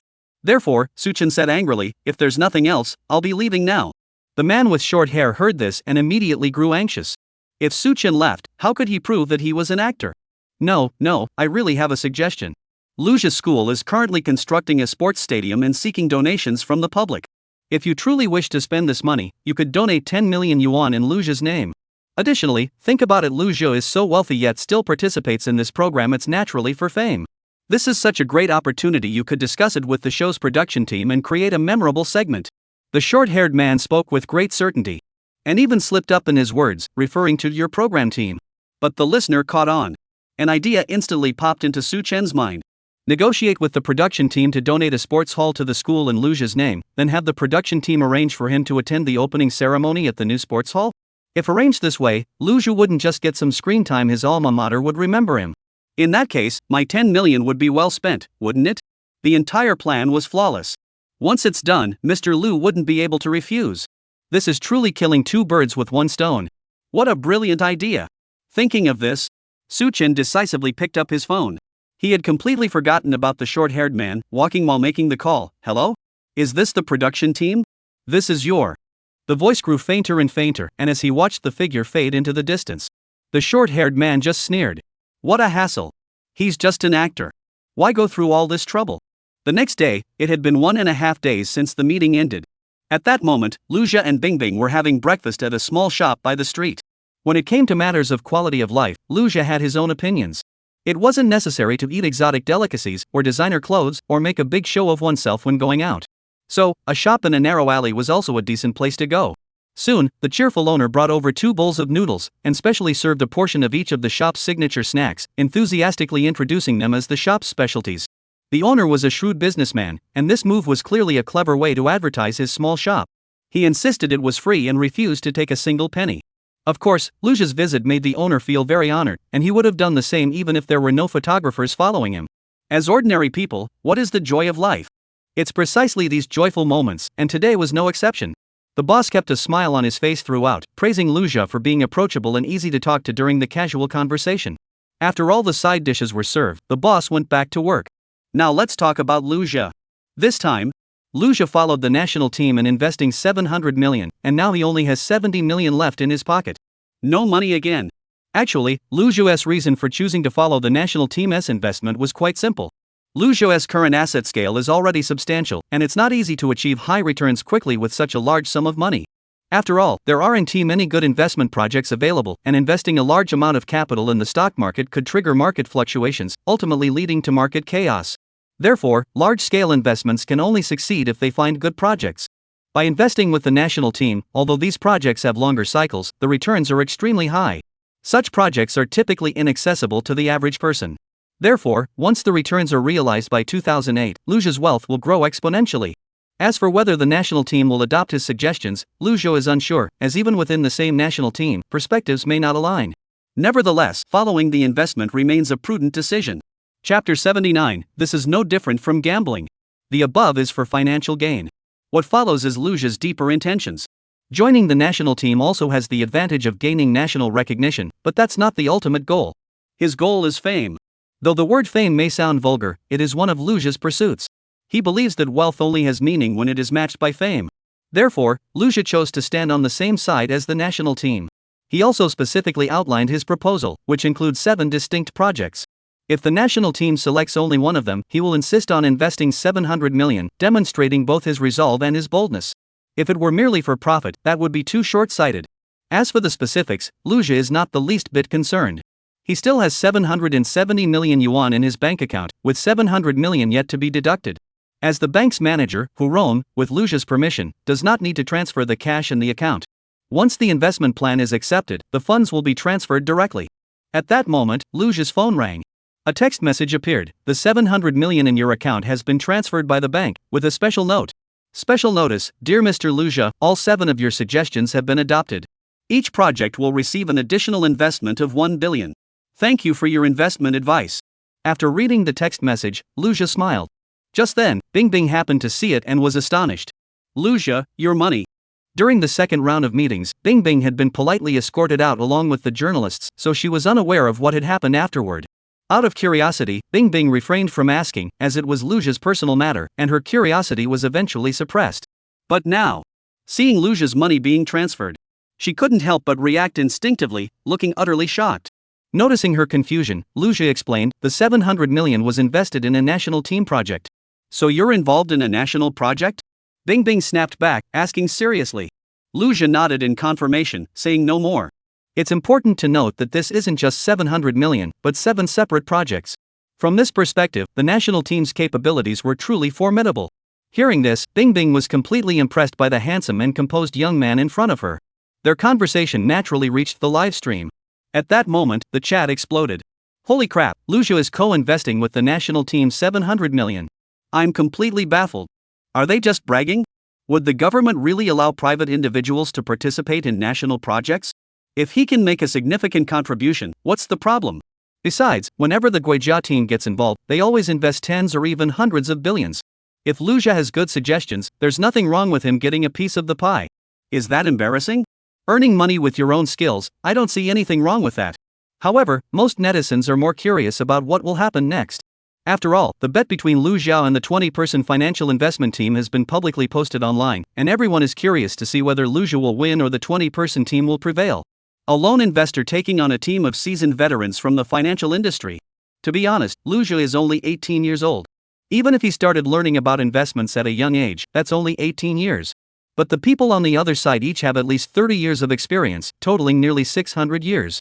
Looking at it this way, who do you think will come out on top? The stakes are already set. If Luja loses, he'll have to withdraw from the investment circle. I truly hope Luja doesn't lose, but the opponents are too strong. It's like fighting 9 people in a game, and not only that, but even the random enemies seem to be helping them. I think the situation is dangerous, and I'm really worried for him. Those guys are utterly shameless. I never thought there could be such brazen people in the world. No, there's a whole group of them. Ha, have you ever thought about it? It's like ordinary people with average intelligence can't compare to a genius. In my opinion, Liu Jia is the only genius, and he will definitely win. I really hope those old professors write a 200,000-word trashy novel. Ha, this is so entertaining. This is pure trash fiction. Old guys, keep it up. Don't end up like some authors who abandon their projects midway. The show is about to begin. I need to hurry over to the official Weibo account to see the results. Meanwhile, on the other side, the important discussion meeting of Gui Jia's team was nearing its conclusion, with only the final summary remaining. Although many people had lost interest in other suggestions after reading Liu Jia's proposal, out of a sense of responsibility toward their work, the ideas submitted by others were reviewed one by one. At this stage, all viable investment options had been evaluated and scored. A total of 130 projects were screened, with 87 experts providing recommendations. 3 of the projects in Liu Jia's recommendations are the same as those recommended by other professors, which is similar to a multiple-choice question where repetition is common. It is particularly worth noting that Liu Jia's views were more like direct guidance toward the correct answer, making it easier to derive the optimal solution by following his reasoning. In contrast, the opinions of other professors were vague and, at times, even misled the entire analysis team. After being re-verified by Gui Jia's team, the superiority became evident. The names of the top 7 positions were all Liu Jia's. Every financial expert present at the scene couldn't help but look up at the screen in admiration when they saw that the top 7 names were all his. An excited staff member exclaimed, "I can't believe it. It feels like I won all the top spots myself." Indeed, how much will these 7 solutions bring back for Gui Jia? Everyone was pondering this question. Everyone agreed with Liu Jia's response, as if his words were gospel, instilling confidence in all. Typically, a meeting would identify around 2 to 30 investment projects to diversify risks, meaning not to put all your eggs in one basket, a necessary strategy to guard against uncertainties. But now, Hu Rong stood on stage, acknowledging everyone's efforts over the past 2 days, and began to ponder deeply. Although everyone was exhausted, they paid special attention to this part of the meeting and immediately focused their attention. This is the final decision-making stage. The exam is over, the answers have been checked, and all that's left is to give the final grade. Just these 7? Hu Rong muttered to himself, also seeking others' opinions. He was indeed the sole decision-maker, but he knew that some of the people below him might have stronger financial acumen than himself. Given the critical importance of the upcoming decision, he still needed to hear the opinions of those present. At that moment, everyone in the room stopped what they were doing and fell silent. Chapter 80, isn't this the same as revealing the answer directly? They understood that this was the most critical moment of the actuarial meeting. By conventional wisdom, investments should be diversified to mitigate risk. This is the safest approach. Since financial investments inherently carry risks, no investment can guarantee 100% success. Therefore, traditionally, one would typically invest in 20 to 30 projects. But now they want to reduce the number of investment projects to 7? This is no different from gambling. However, at this very moment, a voice is echoing in everyone's mind. Like the hypnotic voice of a talent show judge, pick me. Pick me. Pick me. Slowly. The venue remains quiet, devoid of the usual intense discussions. One by one, right hands began to rise. More and more. Until everyone had raised their hands. Unanimous approval. A majority vote means approval, overwhelming support, and a final decision. And now, it's an unprecedented unanimous approval. This means that Gui Jia's largest investment of the year has been decided by a single person. That person is not Hu Rong, but Liu Jia. At this point, Hu Rong realized that regardless of whether Liu Jia could truly join his core team, the electronic payment license was likely lost. Gui Jia's investment has become the investment of one person. It seems a bit outlandish, but every step has been strictly followed according to the rules. This news will soon reach the higher-ups. His own junior disciple, probably, would have to take over. Soon. Hu Rong issued the order to announce the results of the actuarial meeting. On the other hand, the issue of Liu Jia and the 20 people's bet would also be disclosed as an annex to this financial meeting. Hu Rong sighed wryly and told the staff, "It's decided. Go handle it." The staff nodded and hurried out. As soon as he stepped out, he sprinted off, as he was too excited after all, this was such an important message to deliver. Meanwhile, on Hu Rong's side, he hadn't expected that Liu Jia's first target with this surgical knife would be those old professors, and that he would show no mercy. This indeed matched his assessment of Liu Jia. Sharp-eyed and decisive. Liu Jia was going straight for the heart of the old professors this time. I wonder if those old fools can hold on. They deserve it. Meanwhile, online, everyone was constantly refreshing the official Weibo account of Mingxing. The F5 key on their keyboards is almost worn out. But Mingxing still hasn't made a move. Netizens are starting to wonder if they've lost their internet connection. Meanwhile, Lei Sun was downloading software, and the progress bar for the short film was still racing along. The internet speed reached M per second, finally confirming that everyone's connection was stable. Hurry up! I'm getting so impatient. Mingxing, please hurry up and announce the results. I'm in the middle of a book drought and want to read a 200,000-word apology to kill time. Wah! The person above must be dreaming. Be realistic. Although Lu Zhou is strong, his opponents are a team of 20 top-tier finance professors. They're the nation's elite. How could they possibly lose? That's true. Lu Zhou is just a high school student who hasn't even gone to college yet. He has only studied math, physics, and chemistry. He hasn't even started learning about finance. In terms of professional expertise, he can't possibly match the team of 20 financial experts. This is a pretty reckless bet. It's a pity, but maybe it's for the best. People are pretty lenient these days, especially with young people. As long as Lu Zhou admits his mistake, he'll still have opportunities to grow in the future. What the heck is going on with Nancheng? I've been holding it in all this time waiting for the results. Just as everyone was leaving comments, a message suddenly appeared online. This time, the message wasn't from Minhang's official account, but from the official website of the Ministry of Finance. As the Ministry of Finance announced on its official website that the meeting had concluded successfully, the matter was finally settled. Moreover, the Ministry of Finance explicitly stated that all of the suggestions made by the newly emerged financial genius Lu Zhou had been fully adopted. Additionally, 3 specific words were specially announced. Lu Zhou won. Instantly, netizens across the country erupted in excitement. Lu Zhou, who defeated 20 top-tier financial teams, once again gained widespread fame. As for whether he will receive an official title from the state, that will depend on the results of the investment. However, regardless of the outcome, the state has already acknowledged his financial prowess. Otherwise, would anyone follow his investments? In fact, all financial elites understand that it's not so much that Lu Zhou made a little money through the national team, but rather that the national team is following Lu Zhou's investments. The 7 suggestions Lu Zhou proposed were all adopted by the national team. When did investment advice become so worthless, as easy as picking up money off the ground? Now let's talk about the team of 20 elderly professors. At this moment, each of them is filled with regret. They gather together with furrowed brows, their faces etched with sorrow. If it weren't for their wrinkled skin, they might even be able to squeeze out bile. The entire team is plunged into deep self-doubt. They were already thinking about how to write a 10,000-word apology letter. 20 people. Each person writing 10,000 words, that's 200,000 words in total. They had also witnessed the netizens' skill at mocking, and there might even be someone who would compile it into a story and post it on a novel website. As for whether they doubted the outcome in their hearts? Impossible. Official state information can't be questioned. No one dares to question it. So, these 20 people who wrote the apology letters are all in a state of extreme turmoil, like they're constipated. Let us get back to Lu Zhou. After breakfast, he got into the production team's car. Looking at the familiar streets and the direction the vehicles were heading, a map of the city unconsciously appeared in Lu Zhou's mind. He wondered, are we going to school? Soon, a message appeared on the live stream's chat feed. Such messages were only visible to the audience to prevent the program guests from seeing them. This time, because Lu Zhou helped Mr. Su resolve a business issue on the show, Mr. Su, as a token of gratitude, has privately decided to donate 10 million yuan in Lu Zhou's name to the city's 3rd middle school for the construction of a sports hall. He also suggested that the production team invite Lu Zhou to participate in the ribbon-cutting ceremony for the sports hall's groundbreaking ceremony. Please stay tuned to the live stream. The program team explained the situation clearly. Now all viewers know that. Lu Zhou had no idea he was going to his own school to participate in the ribbon-cutting ceremony as the donor. Even if Lu Zhou didn't know, what's so interesting about a ribbon-cutting ceremony? The audience quickly shifted their attention elsewhere and didn't care about the ribbon-cutting ceremony. After all, that was Lu Zhou's school, and Lu Yu was studying there. Such an important groundbreaking ceremony, will the two of them meet? And what would Lu Yu's reaction be upon learning that Lu Zhou had donated 10 million? The regular viewers who were familiar with the program knew exactly what was going on. Chapter 81, at least he can still gain some reputation. They would never let Lu Zhou and Lu Yu meet under these circumstances.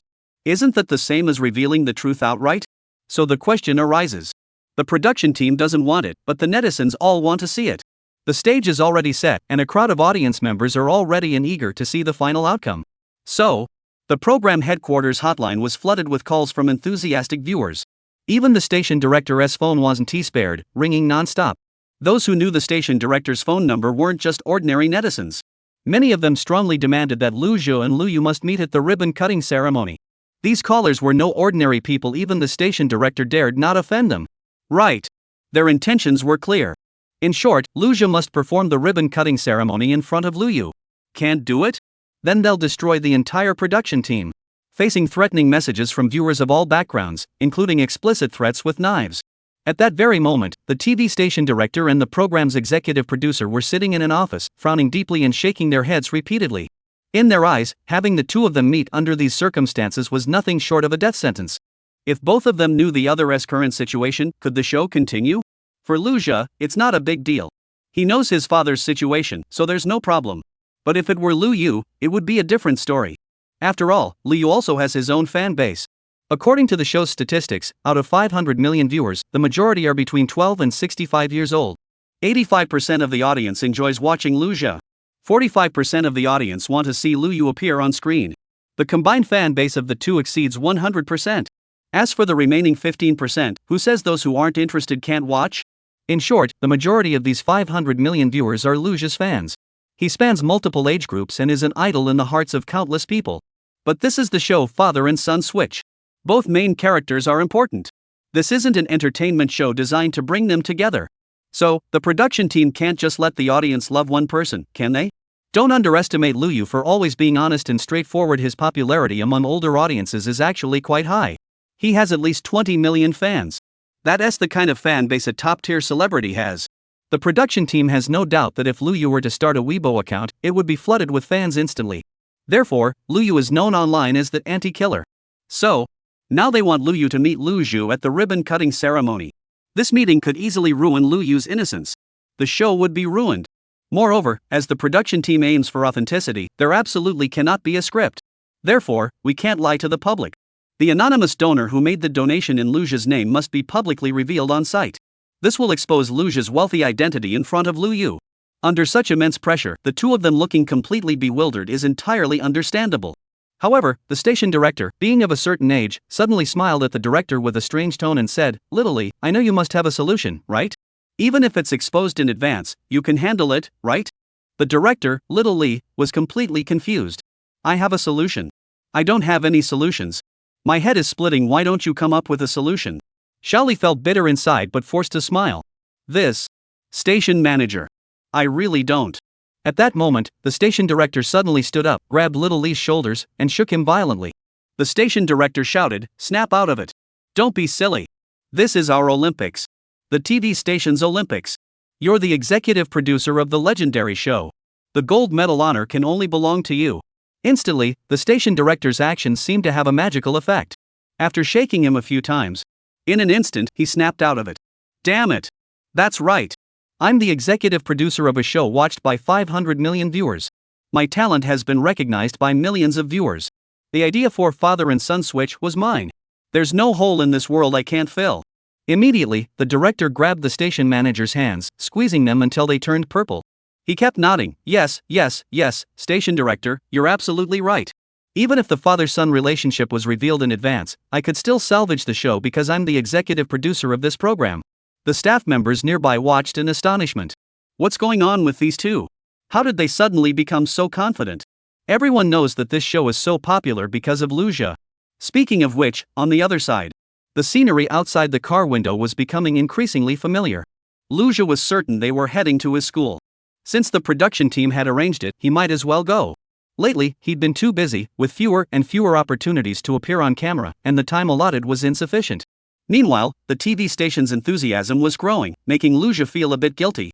Why was that?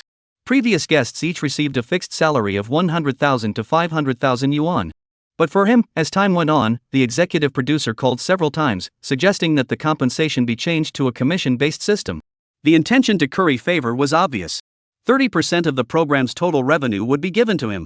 And this was increased step by step, from 5% to 10% to 20%.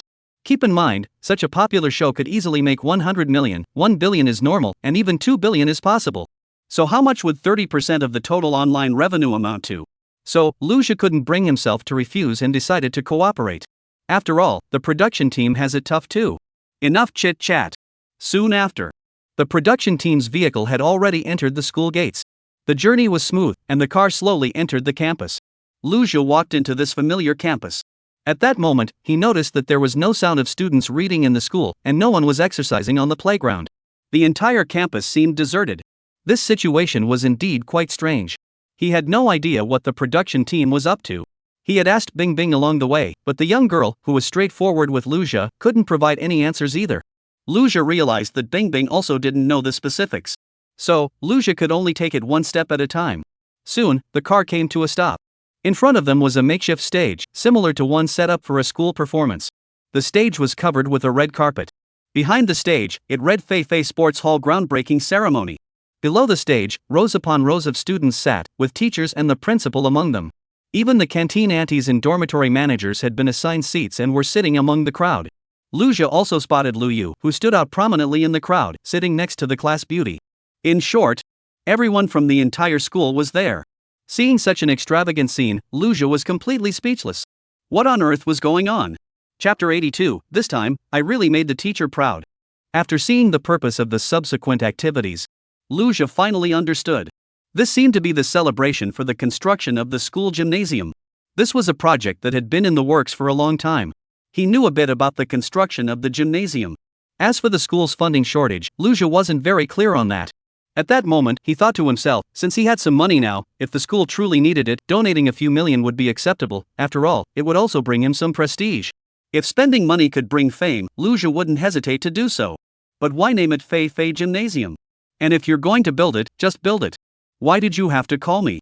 Let us talk about the groundbreaking and ribbon-cutting ceremony. After Lucia got out of the car, Principal Wang enthusiastically ran over and stopped quickly in front of him. Lucia, it's been a long time. I'm here on behalf of all the teachers and students to welcome you back. We also want to thank you for your contributions to the school. Lucia was speechless upon hearing this. He could only smile and nod, indicating that he had heard. Thinking about his current situation, Lucia seemed to understand a little. Could it be that they're here to ask me for an investment? Being treated so warmly by the principal in front of the entire school left Lucia feeling rather helpless. Principal, where is your dignity? The production team hadn't informed Lucia of anything, not even the crew members like Bing Bing. They had just gotten off the car and saw the scene, looking just as confused and unsure of what to do. The most confused one was Lu Yu, who was sitting among the students of Class 3-2. Seeing Lucia being warmly shaken hands by the principal, as if they were still chatting about something, Lu Yu was even more confused. He had no idea what was going on. Why? Why would the principal go out of his way to shake hands and chat with Lucia? Why did the principal look so excited, as if he had won the lottery? Why was the school beauty, Huang, staring at Lucia so intently? At that moment, at the TV station, on the live broadcast, when Lucia and Bing Bing got out of the car, the executive producer and station director exchanged a knowing smile. Father and Son Switch is the flagship program of South City TV station, naturally receiving the most attention and effort. Since Lucia joined the show, its quality has improved significantly, with more rules being established, some even to the point of becoming uncontrollable. Take just now, for example. Just a few minutes ago, the executive director improvised a script on the spot, instructing a staff member to call the school and request their cooperation with the production team. The script was both realistic and convincing enough to persuade Lu Yu, provided the school was willing to cooperate. This would allow us to smoothly overcome the challenge. Everyone would be happy. The two exchanged another smile, patted each other on the arm, and began exchanging polite banter. The executive director said, "You're so clever. If you hadn't reminded me just now, I never would have thought of such a good solution. Now we just need the school to cooperate a little, and the production team's problem will be solved." Station manager, "Oh, come on, it's all thanks to your own abilities. I have a good eye for talent. The show is so successful because of your hard work. Come over to my place for dinner tonight." Ha ha. Great. Just then, the staff member responsible for calling the school rushed over, looking tense. Before he even reached them, his voice carried over, sounding extremely urgent. "Station manager, director. There's been an incident. What's the rush? Why are you so panicked? Don't make a scene in front of the station director." The executive producer, who had been in the middle of an enthusiastic conversation, spoke impatiently. The staff member was so flustered that he blurted out, "The school authorities say this is their own matter and refuse to cooperate with us. The school authorities refuse to cooperate with us. Our host can't go on stage now. The scene is in complete chaos." Hearing the staff's words, the station director and the executive producer were immediately stunned. The money was donated to the school by Su Chen under the name of Lucia, and the event was held on campus, so it had little to do with the production team. It was naturally the school's responsibility, and they had their own plans, so refusing to cooperate with the production team was understandable.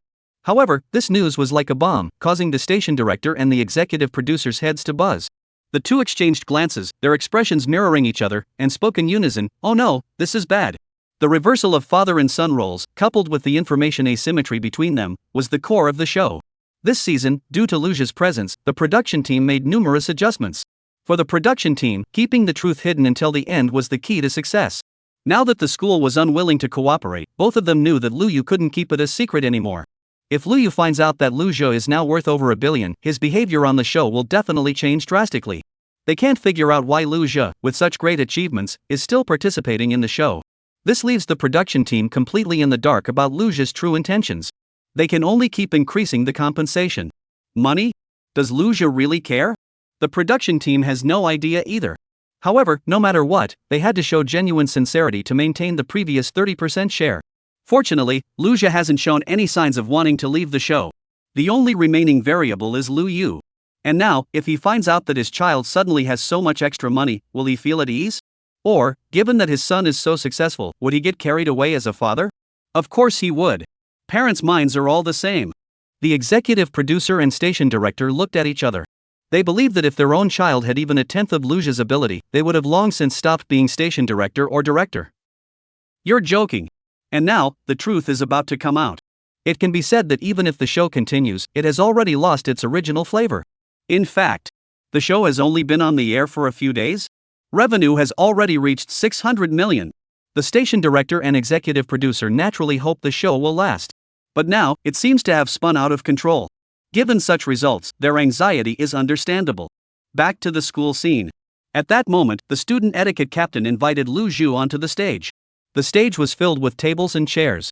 Soon, Lu Zhu was seated at the main seat. Shortly after, the principal and Lu Zhu's homeroom teacher also took the stage and sat beside Lu Zhu. 3 others took their seats across from Lu Zhu.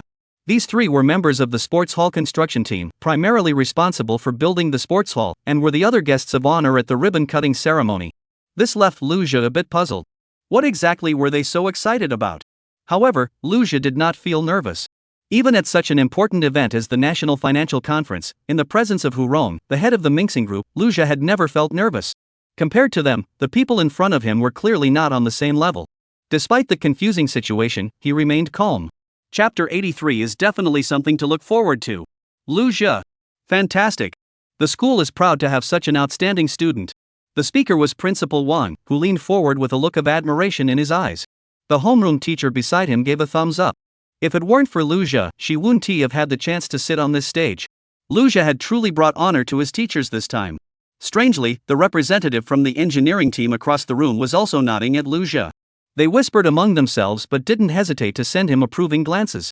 For the construction team, Lu Zhu was the investor. All the business they have is thanks to Lu Zhu's 10 million yuan. Building a high school gymnasium with 10 million yuan, that kind of boldness is truly astonishing. Seeing him in person made it clear. Indeed, great heroes emerge in youth. His features were extraordinary, and his demeanor was outstanding. At that moment, seeing Lu Zhu sitting on the stage, and even in the main seat, the students below began to whisper among themselves. I'm curious. What's going on? Why is Lu Zhu sitting up there?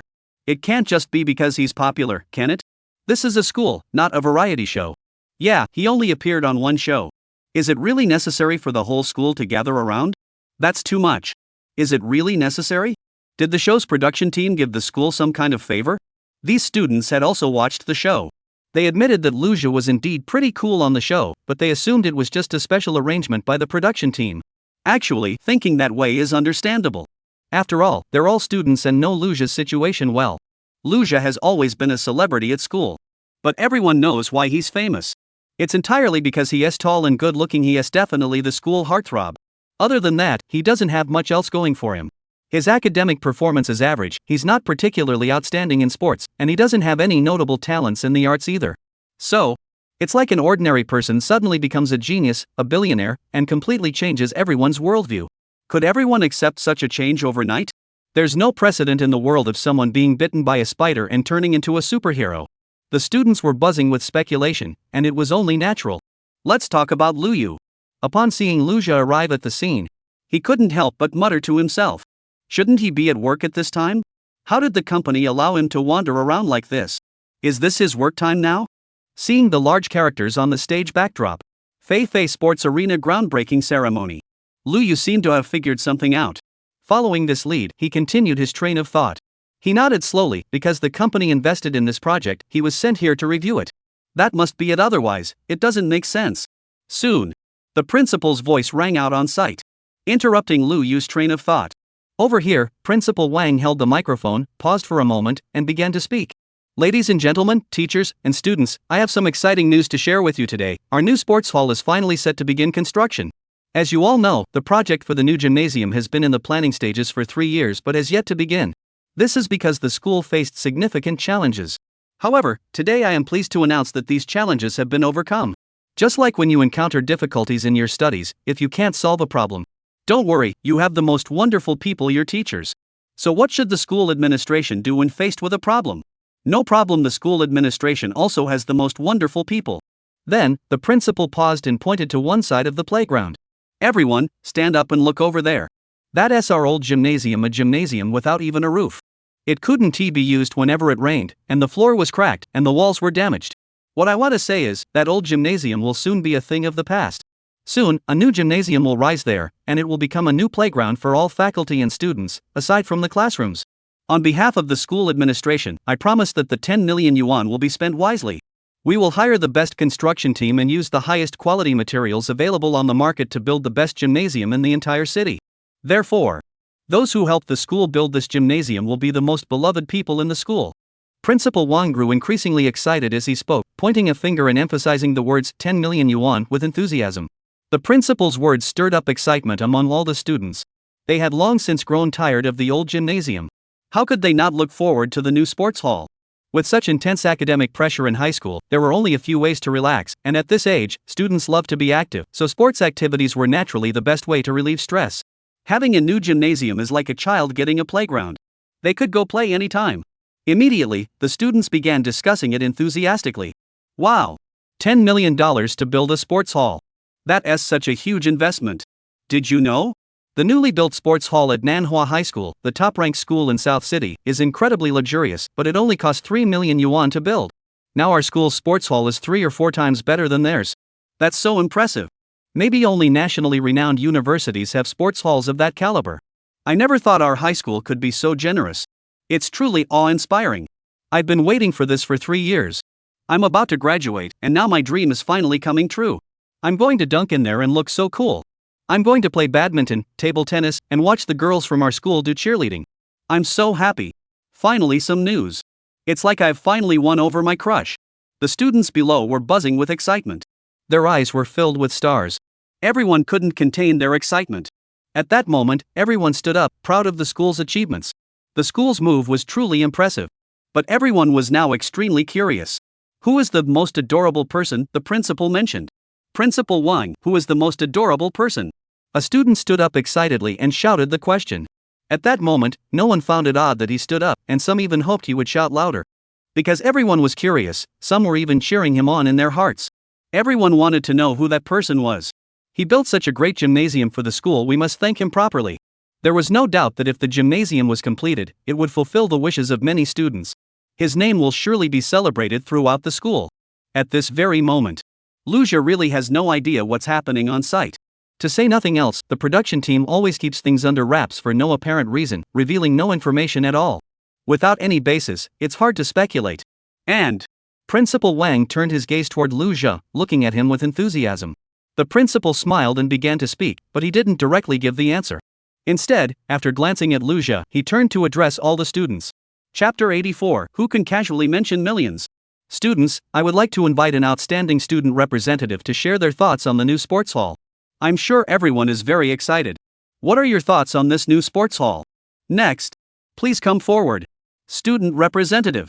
Lu Xia. Principal Wang's voice was very loud. Even without a microphone, his voice could be heard throughout the entire venue. However, the principal's words immediately caused a group of students to feel a headache. They didn't understand why the principal mentioned Lu Xia as the student representative. What's going on? Why did they change it to Lu Xia? No way, hasn't he the student representative always been Huang Lily? Huang Lily should be the student representative. She always speaks at events, has the best grades, and is so beautiful, she's our pride.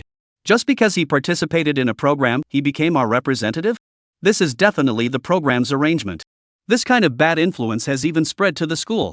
Anyway, I don't agree with Lu Xia being the representative. Oh, is the school heartthrob going to speak? That's great. In my heart, Lu Xia is the hottest guy. No other boys can compare to him. Go for it, Lucia. We're rooting for you. The students below were buzzing with various opinions. Some even speculated that it was all the show's fault, and Lucia was just a stand-in they had chosen. Regardless, Huang Lily left a strong impression on everyone, and everyone had a good impression of her. Opposites attract, after all. Therefore, men often don't think highly of other men. Meanwhile, at the TV station, the executive producer and station director were both at their wits' end. They were loudly complaining about the school's lack of integrity, never expecting Principal Wang to be so cunning. At that moment, the students of Class 2-2 clapped enthusiastically. Huang Lily was originally in their class but hadn't been selected, leaving her a bit disappointed. However, this was the first time a student representative had been formally invited by the principal, and since Lucia was their classmate, everyone felt very proud. Immediately, the students from Class 3-2 also began clapping continuously, with applause echoing back and forth, creating an impressive atmosphere. Even the homeroom teacher was on stage, waving her hands in rhythm. However, Huang Lily didn't care at all about missing out on the opportunity to be a student representative. Watching Lucia on stage, her applause was louder than anyone else's. Lu Yu, sitting next to her, was completely baffled. Since entering the school, Lu Yu had been trying hard to get close to this school beauty, and now their relationship was already quite good. Huang Lily even helped Lu Yu with his studies. Everything was perfect. Lu Yu's reason for doing this was actually quite simple. Huang Lily was exceptionally beautiful and had a great personality. Considering Lu Yu's relationship with her, Lu Yu believed such a girl would make the perfect daughter-in-law. Therefore, for his son's future, Lu Yu was willing to go to great lengths. At that moment, seeing Huang Lily's gaze toward Lu Yu on stage grow even more tender, Lu Yu felt that his efforts hadn't been in vain. It seems that mentioning Xiao Fei casually in front of Lily recently has had a good effect. As for Lu Jia, he also had his own thoughts. He believed that it must be the investment projects from his company that had made an impact, combined with the fact that Lu Jia was a student at this school, which naturally fostered a sense of closeness between the two parties.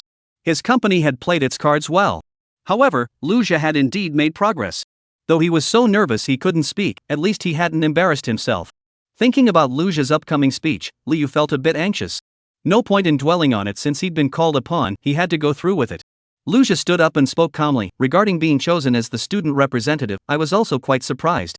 As for the speech content, there's nothing particularly special to say. However, with 10 million, they can build a decent sports hall. Seeing how happy the students are, I think the school could use 2 more buildings, like an art museum and a music hall. Donating 20 million should be no problem, right? After speaking, Lu Jia sat down.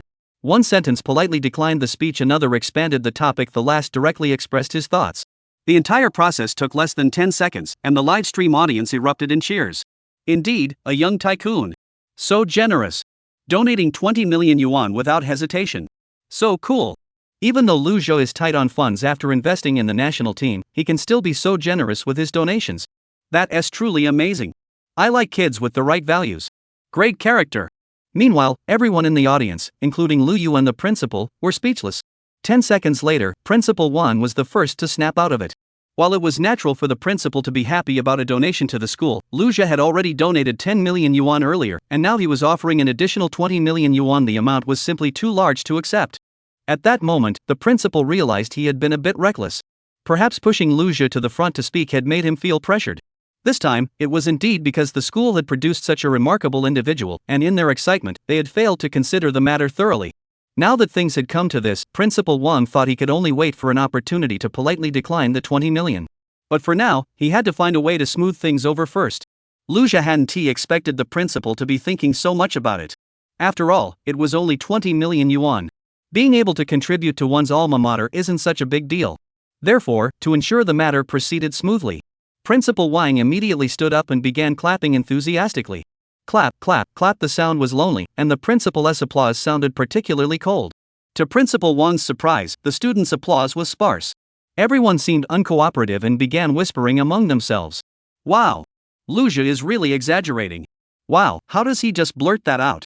10 million, 20 million, it's like he's playing a game. Being good looking is one thing, but is being so flashy really appropriate? His show-off skills are terrible. This show is such a letdown. It's just like that previous one about rural-urban transformation. If you don't pay close attention, you can't tell what's real and what's not. Now it's clear this show is a real eyesore. The production team must have told Lu Jia to say that. It's way too much. How could they let him speak like that on live TV? The previous seasons were all normal, with ordinary families doing real things. Now they bring in Lu Jia, and the whole show has become so over the top. I don't even want to watch anymore. You're right. This will have a negative impact on the school. The production team doesn't care about the consequences, and Luja actually went along with it. He has such a flip-flopper. I'm so disappointed. Sure enough, on the other side, Liu heard Luja's words on stage and immediately felt a wave of frustration wash over him. His forehead was tightly furrowed, and he was completely thrown off balance. Next, his scalp tingled in waves. The more he felt this way, the more it stimulated his nerves, bringing Liu back to his senses. At this point, he no longer saw Luja as just a troublesome child. A child who usually seems so proper, yet in a critical moment, he spoke so boldly and said such outrageous things on stage. Would a normal person do that? Chapter 85. The company's situation improves. Who can just casually throw around millions? And say it so casually? What's even more concerning is that after appearing on the show, Luja's behavior became even more exaggerated. Does this mean he's lost his mind? Could it be that Luja has been putting on a show for himself all along? Indeed, sometimes he can't control himself and reveals his true self. Liu has already started making all sorts of connections. He recalled all the little details Luja had revealed. Since appearing on the show, although he hasn't spent much time interacting with Luja, he's noticed that the child has become increasingly mature, appearing completely well adjusted with no flaws. Amidst this normal behavior, Luja occasionally breaks out of character. Each time, it's exaggerated remarks that make no sense at all. Like the old antiques he displayed at home, Luja claimed he spent 6,000 yuan on them, yet he didn't seem to care at all? For an adult, that is a small amount of money, but he is still just a child. How could he be so calm? And he even lost 3,500. A child's normal reaction should be to be heartbroken, so how can he be so calm? Additionally, the unauthorized filming of the movies Mad Dog 2 and Escape from Earth is likely true. Even if director Wu Jing and writer De Lu wanted to promote their work on the show, they could have just played a trailer on their home TV in a loop.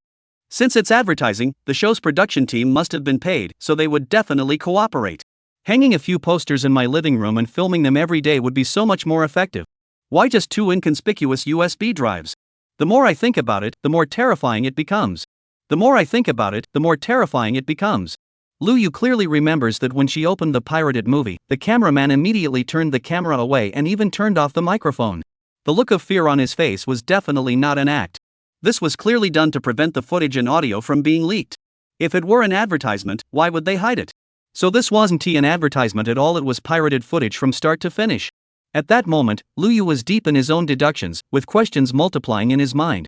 However, while the logic made sense, he couldn't shake the feeling that something substantial was missing. Around him, the students of Class 2-2 continued to clap. Every clap echoed in his ears. It felt like slaps on his face, ringing endlessly. It doesn't hurt. I don't feel it. But it made his face flush bright red. Red as a ripe lychee. The live stream viewers saw Liu's flushed face. A flurry of question marks appeared in the chat. What is going on? Luja has already said he'll donate 20 million. Why is Liu staying silent? His face is so red, it doesn't look normal. Could he be feeling unwell? Maybe it's because 20 million is equivalent to 2 Rolls Royces. That must be Liu's dream. Something's wrong. The production team should send someone to check on him. I was looking forward to seeing Liu's reaction, but now this? I'm really worried. This isn't right. This ending is completely different from what I expected. Why is this happening? This shouldn't be happening. Luja just said it outright in such a formal setting, and the principal was so enthusiastic in his response. While it was surprising, I don't think there's anything unacceptable about it. Production team. Hurry up and check it out. On stage. Principal Wang noticed the unusual atmosphere on stage.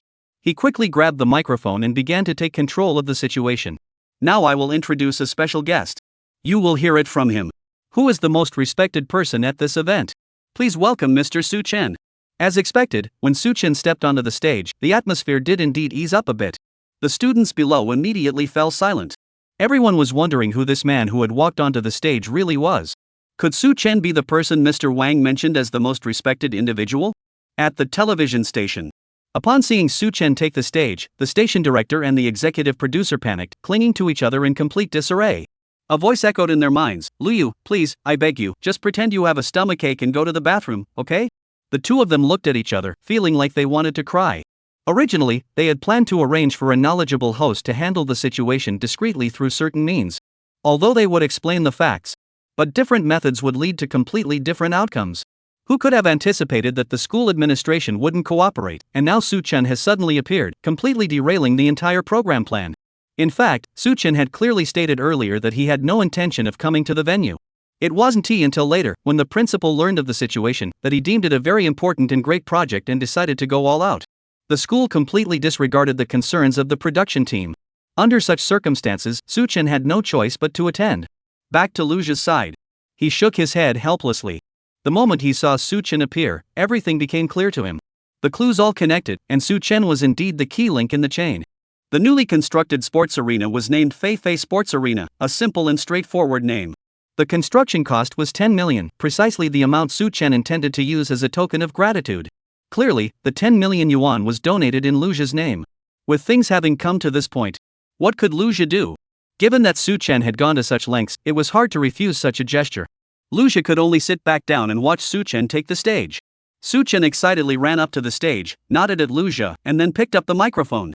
Looking at the many young students below, Su Chen felt as though his youth had returned, his emotions running high.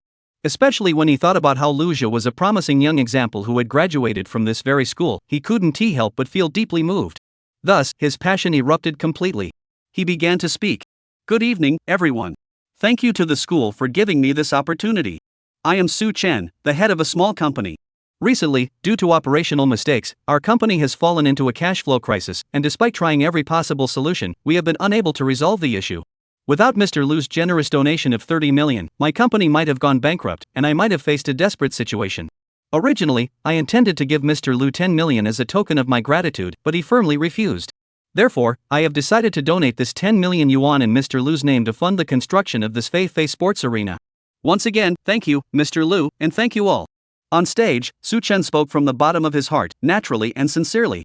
The immense psychological pressure he had endured during those days would have been unbearable had Lujia not intervened in time, allowing him to witness the collapse of everything he had worked so hard to build. After getting to know Lujia better, he realized that given his financial strength, he wouldn't care about such a small amount of money.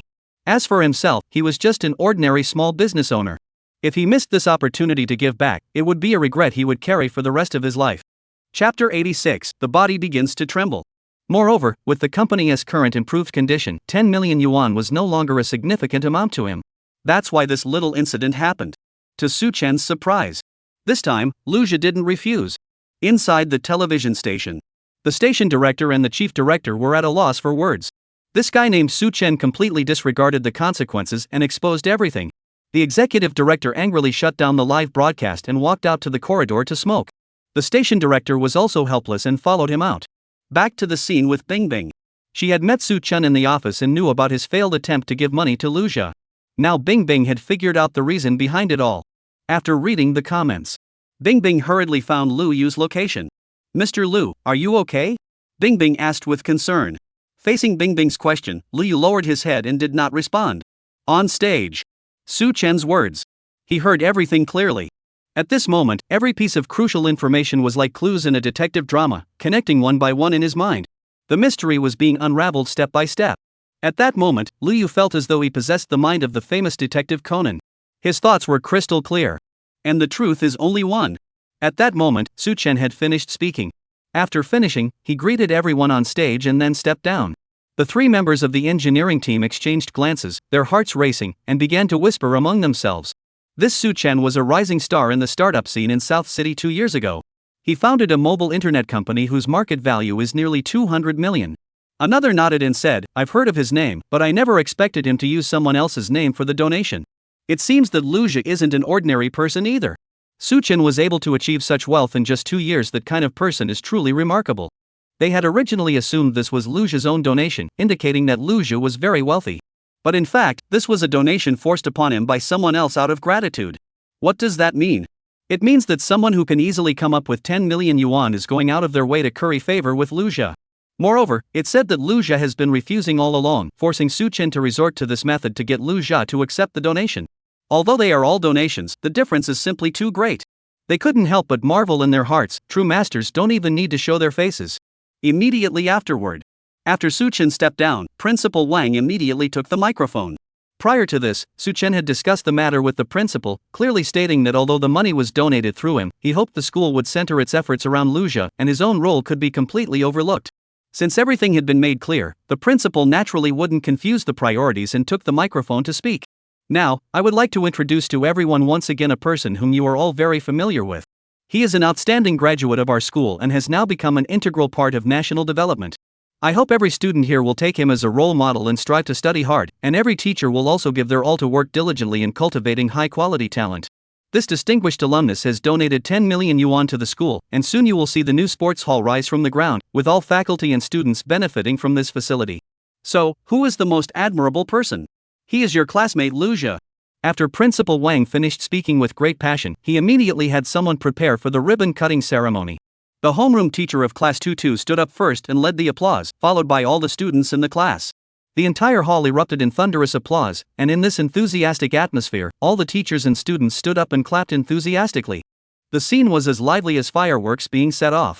Even the students who were still skeptical were swept up by the atmosphere and began clapping along. Perhaps they didn't fully understand what was happening, or maybe their applause wasn't directed at Lu Jia. But regardless, Fei Sports Hall was finally about to begin construction. Amidst the enthusiastic applause, Lu Yu remained seated, seemingly oblivious to the bustling surroundings. "Mr. Lu, are you really okay?" Bingbing asked again. Facing Bingbing's repeated inquiry, Lu Yu remained seated, still not looking up.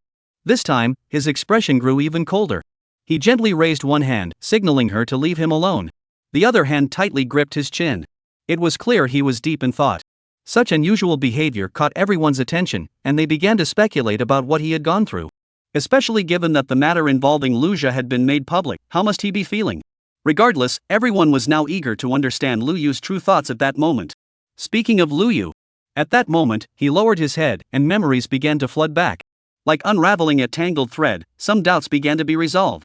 At the time, Lu Jia had personally stated that he had spent 6,000 yuan on an antique, which was actually only worth 2,500 yuan, resulting in a loss of 3,500 yuan. However, his attitude seemed unconcerned. Having such a mindset about money at this age is definitely abnormal. Moreover, the production team had been evasive about information related to Lu Jia, confiscated his internet devices, and even prevented him from interacting with passers-by. At that time, Lu Yu already sensed something was amiss, but the information had been cut off by the production team. All these changes were evolving alongside the child's situation. The purpose must not be that simple. Now, seeing how tense the program staff on site are, constantly discussing things, they're likely planning a big show, something like a ribbon-cutting ceremony or a speech on stage, all pre-arranged. And the only real audience is himself. All of this was just to deceive him. At that moment, a thought flashed through his mind, sending a chill down his spine. There was once a poor child who, because he resembled a businessman, was exploited by a production team to become an internet sensation. Ultimately, they abandoned this minor, whose future was ruined by his premature exposure to a life of excess. Now, the production team before him was likely doing the same thing, creating bizarre personas, exaggerated gimmicks, and ridiculous performances to attract attention and make a fortune. And the victim is his own son, Lu Jia. Originally, he thought swapping roles with his son could guide him onto the right path, but now it seems like it was all for nothing. Thinking of this, Lu Yu's body began to tremble. In the end, he is just a father, and because he is a father, his only concern is his child. Therefore, suddenly, he stood up. The movement was so forceful that the bench was violently pushed aside, making a loud noise. Clang! Everyone's attention was immediately drawn to him. Unfazed by the commotion, Lu Yu snatched the microphone from Bingbing's hands, pointed it at the camera, and glared at it with a cold, piercing stare. Chapter 87, I'm quitting this damn show. His gaze terrified all the viewers. At that moment, no one dared to comment, but everyone was wondering, what's wrong with Lu Yu? Earlier, Lu Jia had donated 10 million yuan to the school to build a sports hall. It should have been a good thing, so why was he acting so unusually? Lu Yu didn't linger any longer, turned his gaze toward the stage, and began to speak. From today onward, I'm quitting this damn show. Lu Jia, come home with me right now. Lu Yu's words exploded like a bomb in the room. Everyone was speechless. Everyone in the venue was speechless. The live stream viewers never expected Lu Yu to hold back for so long and finally say something like that. But that's way too unrealistic, isn't it? Withdrawing from a show isn't something Lu Yu can't do, but his words just don't make any sense. In reality, everyone knows that Lu Jia's achievements today have little to do with the show's production team. From the moment he joined the show, the production team has barely interfered at all. Everything he's achieved is the result of his own efforts. Moreover, even if the production team hasn't contributed much, at least there is no obvious fault on their part, right? So why has the show become a disaster when it comes to Lu Yu? A disaster? How serious is that statement? This isn't some rural makeover show. Besides, even if the show doesn't help Lu Jia much, if he really wanted to quit, he could have done so privately and quietly. At such a solemn donation ceremony, Lu Yu openly criticized the show's production team as a disaster, which left many people baffled. The audience can't think straight anymore. If it's because Lu Jia is wealthy and Lu Yu has become a bit arrogant, that could still be seen as a compliment to the show. The audience seems to have found a reason. This is completely unlike Lu Yu's previous personality. He's always wanted his son to succeed, hasn't he? Now that his dream has come true, why has he suddenly changed his attitude? It's really confusing. Actually, Lu Yu's reaction is understandable. First, he truly felt the program's almost pathological level of secrecy. If the truth were revealed in advance, the show wouldn't exist anymore. The purpose of appearing on the show was to help the child achieve something, and since that had already been accomplished, it naturally should have ended early. Therefore, the show's original intention was to maintain the information gap between father and son, creating a sense of suspense. However, they went a bit overboard because Lu Jia is too outstanding. If the show didn't go all out, they couldn't keep it hidden. These confidentiality clauses were clearly outlined in the contract.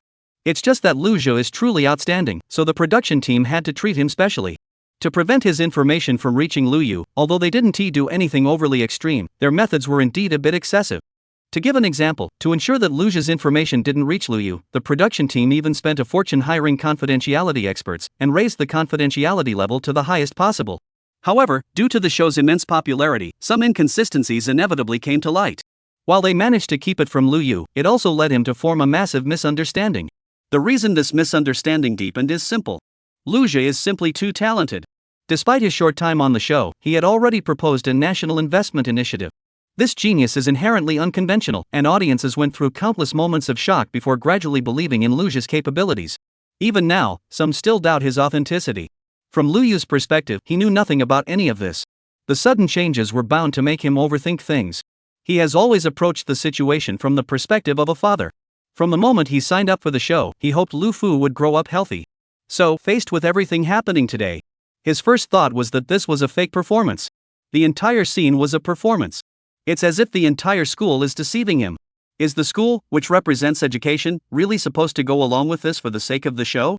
And the people there were all children, just like Lu Jia innocent. So, this program, what else could it be but a disaster? Therefore, it's no wonder Lu Yu flew into a rage. Getting back to the point. Looking back at the live broadcast, it was now completely silent. Everyone couldn't understand Lu Yu's thoughts, but they were sure there was a reason behind it. They knew Lu Yu's personality. He was usually a very kind person, though he did like to preach and often said things that didn't make sense, but at least he had decent manners. Therefore, though no one understood why Lu Yu was acting this way, they all hoped to hear his explanation. At that moment, the only staff member by Lu Yu's side was Bingbing. She knew there must be a misunderstanding, but judging by Lu Yu's expression, he was determined, and such a person was hard to persuade. What's worse, there's no word from the director's team. No one's crying or discussing a plan. It's utterly irresponsible. This heavy burden naturally fell on Bingbing alone. Bingbing took a deep breath, quickly composed herself, and forced a smile. Uncle Lu Yu, there are so many children watching. Please calm down first. Bingbing's words only made Lu Yu angrier. He had originally believed that the children had been corrupted by the production team, and now that Bingbing mentioned the children again, even though she was right, Lu Yu still felt a surge of anger. If Bingbing hadn't spoken up, he would have lost his temper right there. However, seeing Bingbing smile, Lu Yu immediately softened. Lu Yu knew very well. Bingbing, this child. Her gaze toward Lu Jia was off. But her heart was pure, so Lu Yu would never scold Bingbing. And if Lu Jia turned out to be a good-for-nothing, there would be no chance with Huang Lily, but Bingbing would actually be a decent choice. No, to be precise, in Lu Yu's eyes, these two potential daughters-in-law are equal. There is no hierarchy between them. The meaning of equality for all beings. Thinking this, Lu Yu couldn't say a word. At that moment, Huang Lily gently tugged at Lu Yu's sleeve. Uncle Lu Yu, you're not usually like this. I know there must be a reason. Just tell me. It's over. Now, under the joint attack of the two chosen ones, Lu Yu was completely helpless, though his expression had eased slightly. Seeing Lu Yu's expression improve, the viewers in the live stream immediately began wildly speculating. How will Lu Yu explain this next? Will he continue to choose to leave the show with Lu Jia? Or will he suddenly change his mind? With the help of Bingbing and Lily, Lu Yu's mood calmed down slightly. Uncle Lu Yu, please tell us the reason. Bingbing said. Uncle Lu Yu, please tell us the reason. Lily also chimed in. Chapter 88, Is there any way? Those two words. Uncle made Lu Yu feel warm inside. At that moment, Lu Yu no longer felt so angry. After all, the problem his son had encountered was discovered early, and there was still a chance to resolve it. If there hadn't been these issues, how could he have had a reason to ask the two beautiful girls, Bingbing and Lily, to come help save Lu Jia? As the old saying goes, sometimes crisis is also an opportunity. But Lu Yu stuck to his principles and felt some things needed to be said. I said Lu Yu to participate in the program because I wanted him to grow up better. Please keep an eye on him as well. Take a look at what actually happened on set. Is that reasonable? Lu Yu is just a child, yet he is talking about tens of millions. Among the parents watching the show, how many of you have such income? Things we've never achieved in our entire lives are now being casually joked about by our children. Lu Yu is just 18 years old and has only been on the show for 21 days. Now he has already gone down the wrong path, and the show's producers are getting more and more outrageous, even involving the school in this performance. Seeing the children clapping one after another, my heart aches. This is a place for education and nurturing. Why can't we be honest about what is happening?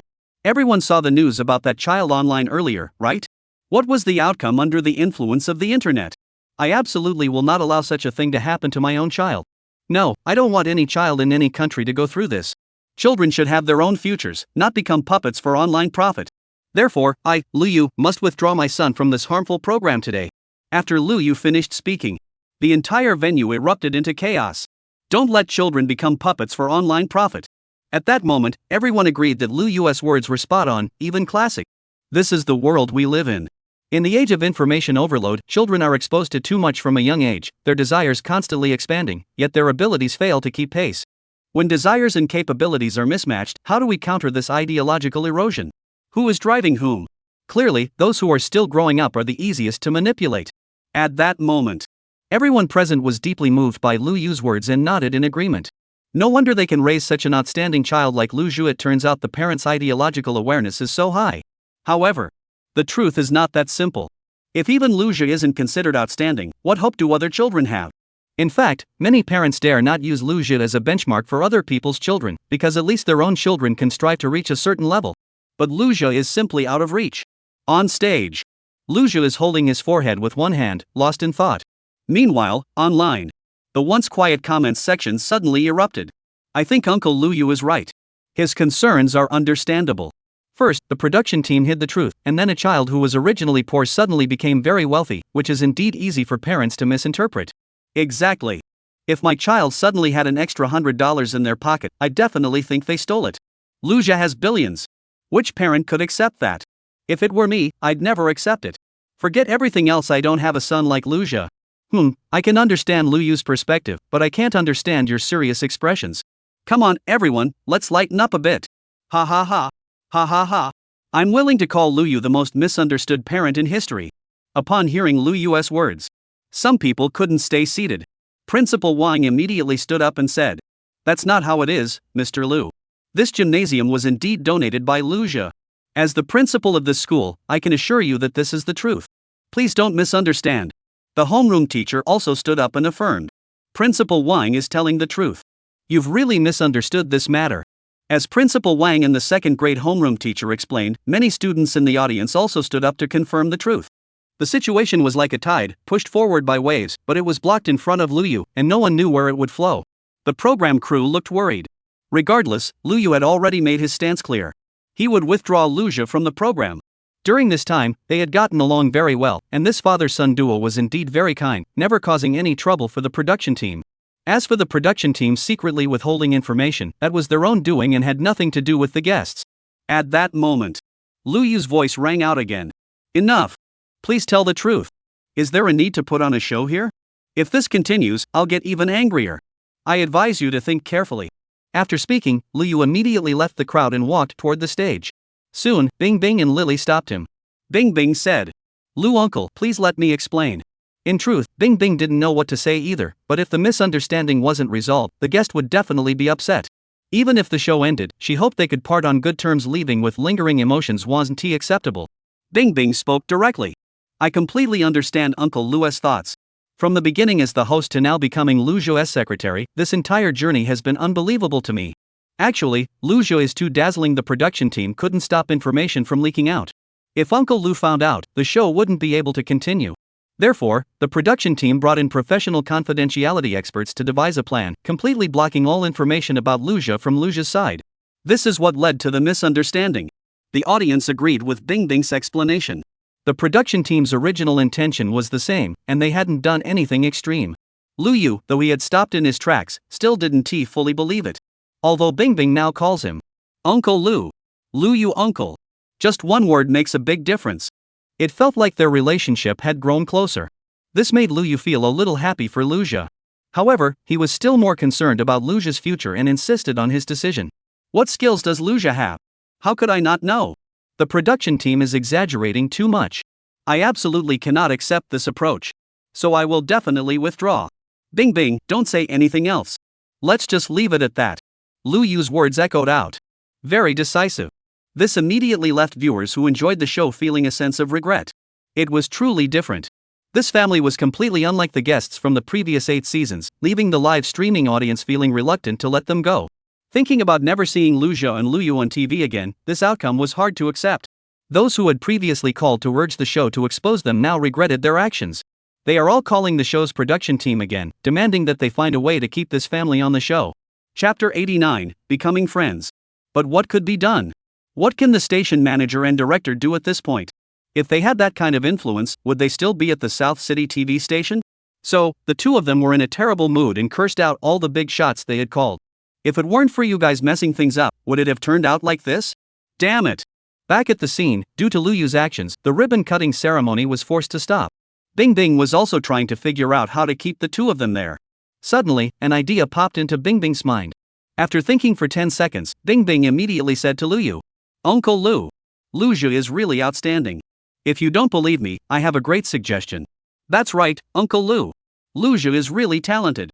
All the students in our class believe this, but the teacher has always forbidden us from telling you. I think you should listen to what Bing Bing's sister has to say. Huang Lily was a little younger than Bing Bing. She also really liked Bing Bing on the show, so she naturally referred to her as her sister. After the two of them said that, Lu Yu listened. He felt a lot better inside. He looked at Bing Bing and Lily's cute, lively faces. He felt even happier for Lu Jia, not just a little bit. Oh my, that call of Uncle Lu was for me. It's amazing. Indeed, youth is the best time of life. Bing Bing and Lily kept praising Lu Jia for being so outstanding, making this old dad feel a bit embarrassed. Bing Bing, tell them. Actually, Uncle isn't that hard to talk to. I was just speaking loudly because a mosquito bit me. I hate mosquitoes more than anything in the world. Look, there's a bump here. Lu Yu's words made the audience burst into laughter. From his tone, one could sense a hint of peacefulness. In other words, there's still hope. Now Uncle Lu has only one doubt, and as long as it's resolved, it's fine. If you don't believe in Lu Jia's excellence, I'll request the show's production team to grant full access. From now on, Uncle Lu, you can use any method to verify it. Go out and ask people on the street, look it up online, or call your relatives and friends, etc. Use any means to find the answer. Although she had bypassed the higher-ups of the production team, Bing Bing was powerless. If left unchecked, the outcome would be the same. The end. It's better to take a chance now. As long as Lu Yu knows that Lu Jia isn't what he imagined him to be, his view of the production team would change, even if only slightly, and there would be a glimmer of hope. The problem now is that Lu Yu simply doesn't believe this fact. So, create the conditions for him to believe it. The best way is to grant him full access and let Lu Yu experience it firsthand. Ice sister, that is an amazing idea. Huang Lily immediately gave her a thumbs up. Upon hearing this, the director and station manager at the TV station jumped to their feet. The chief director exclaimed excitedly, "This Bing Bing's idea is great. Why didn't I think of that? We can have Lu Yu investigate it herself. Even if the show ends quickly, at least we can delay it for a while, which extends the show's lifespan." The station manager nodded in agreement. Bing Bing is truly talented. She's so much better than you good for nothing. Now let's talk about the live broadcast. Alright. I can accept those terms. Lu Yu said firmly. He then added, "However, I have 3 conditions. First, if I discover any unacceptable circumstances, I will immediately post them online. Additionally, the program must apologize to the national audience and be permanently cancelled. Second, for the sake of fairness, I only request that Bing Bing and Lily accompany me. No one else is permitted to participate. Third, the show's executive producer and station manager must agree to the above 2 conditions immediately. Otherwise, there's no deal." After saying this, Lu Yu didn't say another word. Lu Yu's meaning was clear: if they wanted him to agree to this demand, they must first accept his conditions. If there were indeed issues with the program, there would inevitably be clues to uncover, and it could be taken off the air at that point, which would also be a positive contribution to the online environment. As for Bing Bing and Lily, I'll find another opportunity to have a proper chat with them later. Besides, Lily is also off tomorrow, so this arrangement won't cause any issues. Isn't this a win-win situation? Upon hearing Lu Yu's proposal, Bing Bing and Lily immediately agreed. Soon, the station director and the executive producer called via video call. In front of the national audience, they promised to meet these 3 conditions.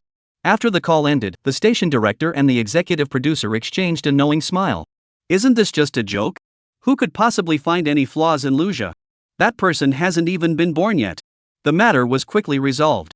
In truth, Lucia hadn't figured out how to tell his father either. Perhaps letting him find the answer on his own would be better. Just then, the principal's voice rang out at the right moment. Alright, the ribbon-cutting ceremony for Fei Fei Sports Hall is now officially underway. Instantly, cheers erupted from the crowd below.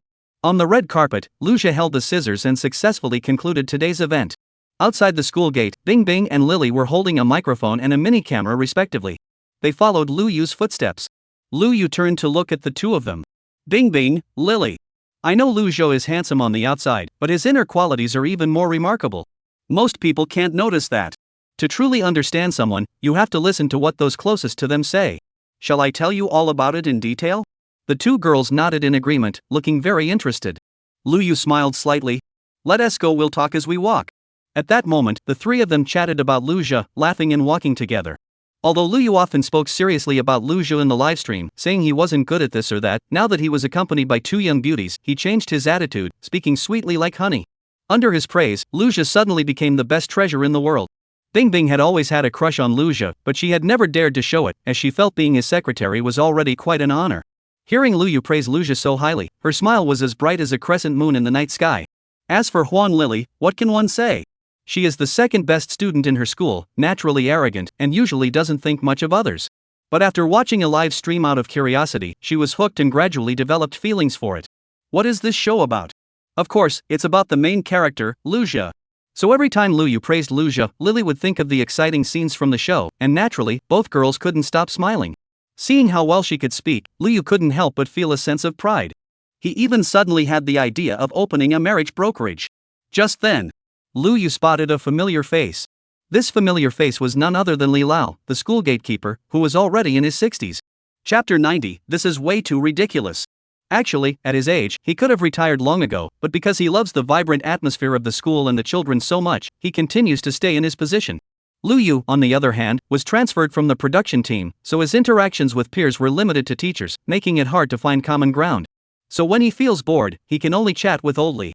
Over time, the two became friends. Today, the entire school was holding a ribbon-cutting ceremony, and everyone was supposed to attend. However, the security guard's job was a bit special. So old Li took his post at the school gate and watched the live stream on his phone.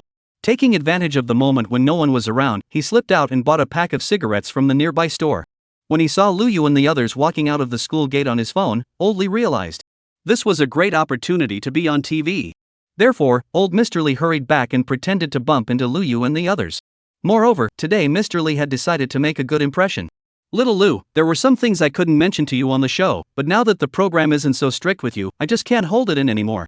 Really, I've always wanted to tell you your son is truly amazing. Old Mr. Li smiled, took a puff from his cigarette, and blew out a few smoke rings. Want a drag? Old Mr. Li extended his index finger and tapped the top of the cigarette box in his hand. Instantly, a cigarette rose slowly into the air. It must be said that someone without decades of smoking experience couldn't pull off such a cool move. Earlier during their conversation, old Mr. Li had learned that Lu Yu used to love smoking. However, during the program recording, he was required to appear as a student, and he had been complaining just a few days ago about how difficult it was to go without smoking all day. But he hadn't smoked a single cigarette since then. Old Mr. Li thought to himself, today was the school's ribbon-cutting ceremony, and the show had been unblocked. Rarely feeling this happy, he bought a pack of premium cigarettes. Naturally, he wanted to treat the young man to a smoke. Mr. Li, smoking is fine, but what you just mentioned, Lu Yu looked puzzled. I was talking about Lucia, that kid. I don't have much education, and I don't know anything about stocks or futures, let alone what important things he's done. But I'll tell you, that kid is much more outstanding than you think. Old Mr. Li looked at Lu Yu with a meaningful expression. He took a few more puffs, and as his mouth opened and closed, smoke rings drifted out one after another. Mr. Li, don't joke with me. I know that kid's personality better than you do. Forget it, I won't ask anymore. You're acting isn't that great either. I'll spare you the trouble. Once I go back and find the evidence, I'll make you all speechless. I'm leaving now. With that, Lu Yu waved his hand and left with the two girls. Old Mr. Li shook his head and sighed. That little brat. Why doesn't he believe me? I was hoping to stay in front of the camera a little longer, but he just bolted off. How rude. Actually, it wasn't Lu Yu's fault. As soon as he stepped out of the school gate, he was still immersed in the previous scene and hadn't had time to adjust to the new situation. In fact, after the show Father and Son Swap became a hit, many viewers were aware of the program's rules. As long as someone wasn't intentionally causing trouble, they would cooperate with the production team to keep things confidential. This meant that even though many people weren't actors, they behaved as if they were. Now that the show has completely lifted restrictions on Luyu, these people no longer need to hide their true identities. In other words, any loyal fan of Father and Son Switch who encounters Luyu will inevitably seize the opportunity to praise Luja and try to get on camera. The reason is simple. They've been holding it in for too long and just want an outlet to vent. Sure enough, as soon as Luyu stepped out, old Mr. Li rushed over to praise Luja. Luyu naturally wouldn't believe him so easily. Impossible. He felt that this was highly unusual. This matter must be investigated by him personally. He couldn't just take someone else's word for it. Especially those from the school and the people living near his home. After such a long period of influence, he had to be extra vigilant to distinguish truth from falsehood. In his heart, these people were all untrustworthy. At that moment, Luyu was walking down the street, plotting his next move. Before leaving, everything on his person had been thoroughly searched. All he had left in his pockets was a little change, enough for a taxi at most. Therefore, Luyu decided to go home first to pack his belongings, including his phone, computer, and wallet, before heading out to uncover the hidden secrets behind the TV show. Luyu still looked utterly disbelieving. Bing Bing and Lily were also smiling casually, saying nothing more. They had already made their stance clear. All information would be investigated by Luyu himself. After all, Luyu did not trust them. To make him more convinced, they believed that letting Luyu uncover the truth on his own was the best approach. Thus, the two of them took on the roles of companions for shopping and live streaming assistants. Soon, the three of them got into a taxi. Luyu sat in the front passenger seat, his mind filled with worries, pondering what to do next. Just as he was about to tell the driver the destination, the driver spoke up first. "Are you heading to Yuanhua community, Mr. Liu? What's going on?" Luyu was completely taken aback. He had just come from Mr. Li's place, and the driver had mentioned Luzhou on his own. "Now, I just hailed a random taxi, and the driver already knows where I'm going? But how did he know my destination? Could he have mentioned Luzhou too?" The driver glanced at Luyu, who was looking confused, and smiled. "Don't misunderstand, it's really not arranged by the production team. Our whole family are big fans of your son. Especially my two kids, Dingyu, 11 years old, and Dingfeng, 8 years old. They idolize Lu Zhe and are always talking about learning his methods to make money, wanting to become little investment experts." Was he also part of the arrangement? Even the woman on the Spring Festival gala didn't say she was hired. At that moment, Liu could only think of one word: shocked. Mr. Li brought up Lu Zhou on his own, and now this Mr. Ding is also talking about Lu Zhe. The influence of the program production team is truly immense. Earlier, Bing Bing mentioned that the production team had specially hired a security expert to assist, so thinking about it now, it's indeed quite possible they could achieve this level of control. Along the way, almost every sentence mentioned Lu Zhe. This only strengthened Lu Yu's suspicions. What? Lu Zhe is a miracle. Lu Zhe is naturally gifted. Lu Zhe is like the reincarnation of the god of wealth. It was getting more and more unreliable, more and more exaggerated. This makes Lu Yu feel like the world has become a foreign place. Attending a single program feels like being disconnected from the world for centuries. Though filled with doubts, he still had to gather all the information, even if it was fake. "Master Ding, is everything you're saying true? Did Lu Zhe really make a lot of money?" Master Ding looked ahead and nodded. "Of course it's true. I'm not an actor. At his current pace, he'll soon become the richest man in South City." Chapter 91, because it's too clean. Goodness, this is too absurd. What on earth is Mr. Ding talking about? Just because he participated in this show, even a taxi driver dares to say he's the future richest man? You should know that the real richest person in South City is a big shot worth over 30 billion. Lu Zhe is just a young man. How could he possibly compare to him? Even if you gave Lu Zhe another 50 years, no, 100 years, he still couldn't reach that position. Being the richest person isn't just about having money. Ordinary people can't reach that level. So, if you want Lu Zhe to become the richest person, you'll have to wait until I'm 100 years old. Taxi drivers are truly amazing. They can brag about anything in their work, regardless of whether it's scientific or reasonable. Ding Xiaofu can talk about it with such conviction. At that moment, Lu Yu's mind was filled with thoughts. The two people he had encountered recently both spoke ambiguously and were extremely enthusiastic. Facing Lu Yu's confused expression, Ding Shi smiled slightly. "I've told you 5 times already, I'm just an ordinary taxi driver. There's no need to lie to you." In a daze, the car finally arrived at Lu Yu's residential complex. In his opinion, Mr. Ding's words were clearly exaggerated. Tens of billions was simply too much. It was completely unbelievable. He tried asking in different ways to probe further.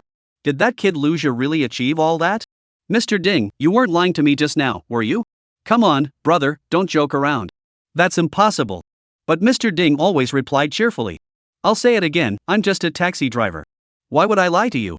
In fact, Mr. Ding repeatedly saying this was intentional. Frequent appearances in the program helped reinforce the audience's impression, ensuring everyone remembered Mr. Ding as a taxi driver. This is utterly suspicious. Who would only say one line? He must be a seasoned veteran who has memorized his lines perfectly. Lu Yu couldn't help but roll her eyes at Ding's acting, which was nowhere near as good as the young heartthrob's. As the vehicle moved forward, the scenery gradually became familiar. Soon, accompanied by a squeaking sound, the taxi came to a stop at the entrance of Yuanhua residential area, and the three of them got out. "Mr. Ding, how much is the fare?" Lu Yu asked, pulling out the last 30 yuan he had left. Mr. Ding sighed and said, "Mr. Lu, your child has saved me a lot of fuel costs. How can I accept this small amount?" Once, twice, 3 times. He refused every time. He even refused to take the money that was forcefully handed to him. Lu Yu was speechless. Mr. Ding refused to accept the fare time and time again. The reason was always the same. "Your child has saved me a lot of fuel costs. How could I possibly accept this fare?" Mr. Ding couldn't help but chuckle to himself. "If I were to accept your money in front of a national audience, would I still have a conscience? All the taxi drivers in Nanjing City would surely condemn me." Lu Yu was completely helpless. What on earth is going on in this world? When did Lu Jia start saving people gas money? This is completely off the wall. Even if you're making it up, you should at least make it sound plausible. Lu Yu wasn't used to hitching a ride for free, but he thought Ding Shifu might be a plant from the production team, and there might be a subsidy or even some extra money. Plus, he really didn't have any money to spare. Lu Yu could only give up. The show Father and Son Switch has become incredibly popular with the participation of this father-son duo. Especially in the city of Nan City, it had become the talk of the town. Its popularity was on par with that of a celebrity, and it wouldn't be an exaggeration to say that everyone loved it.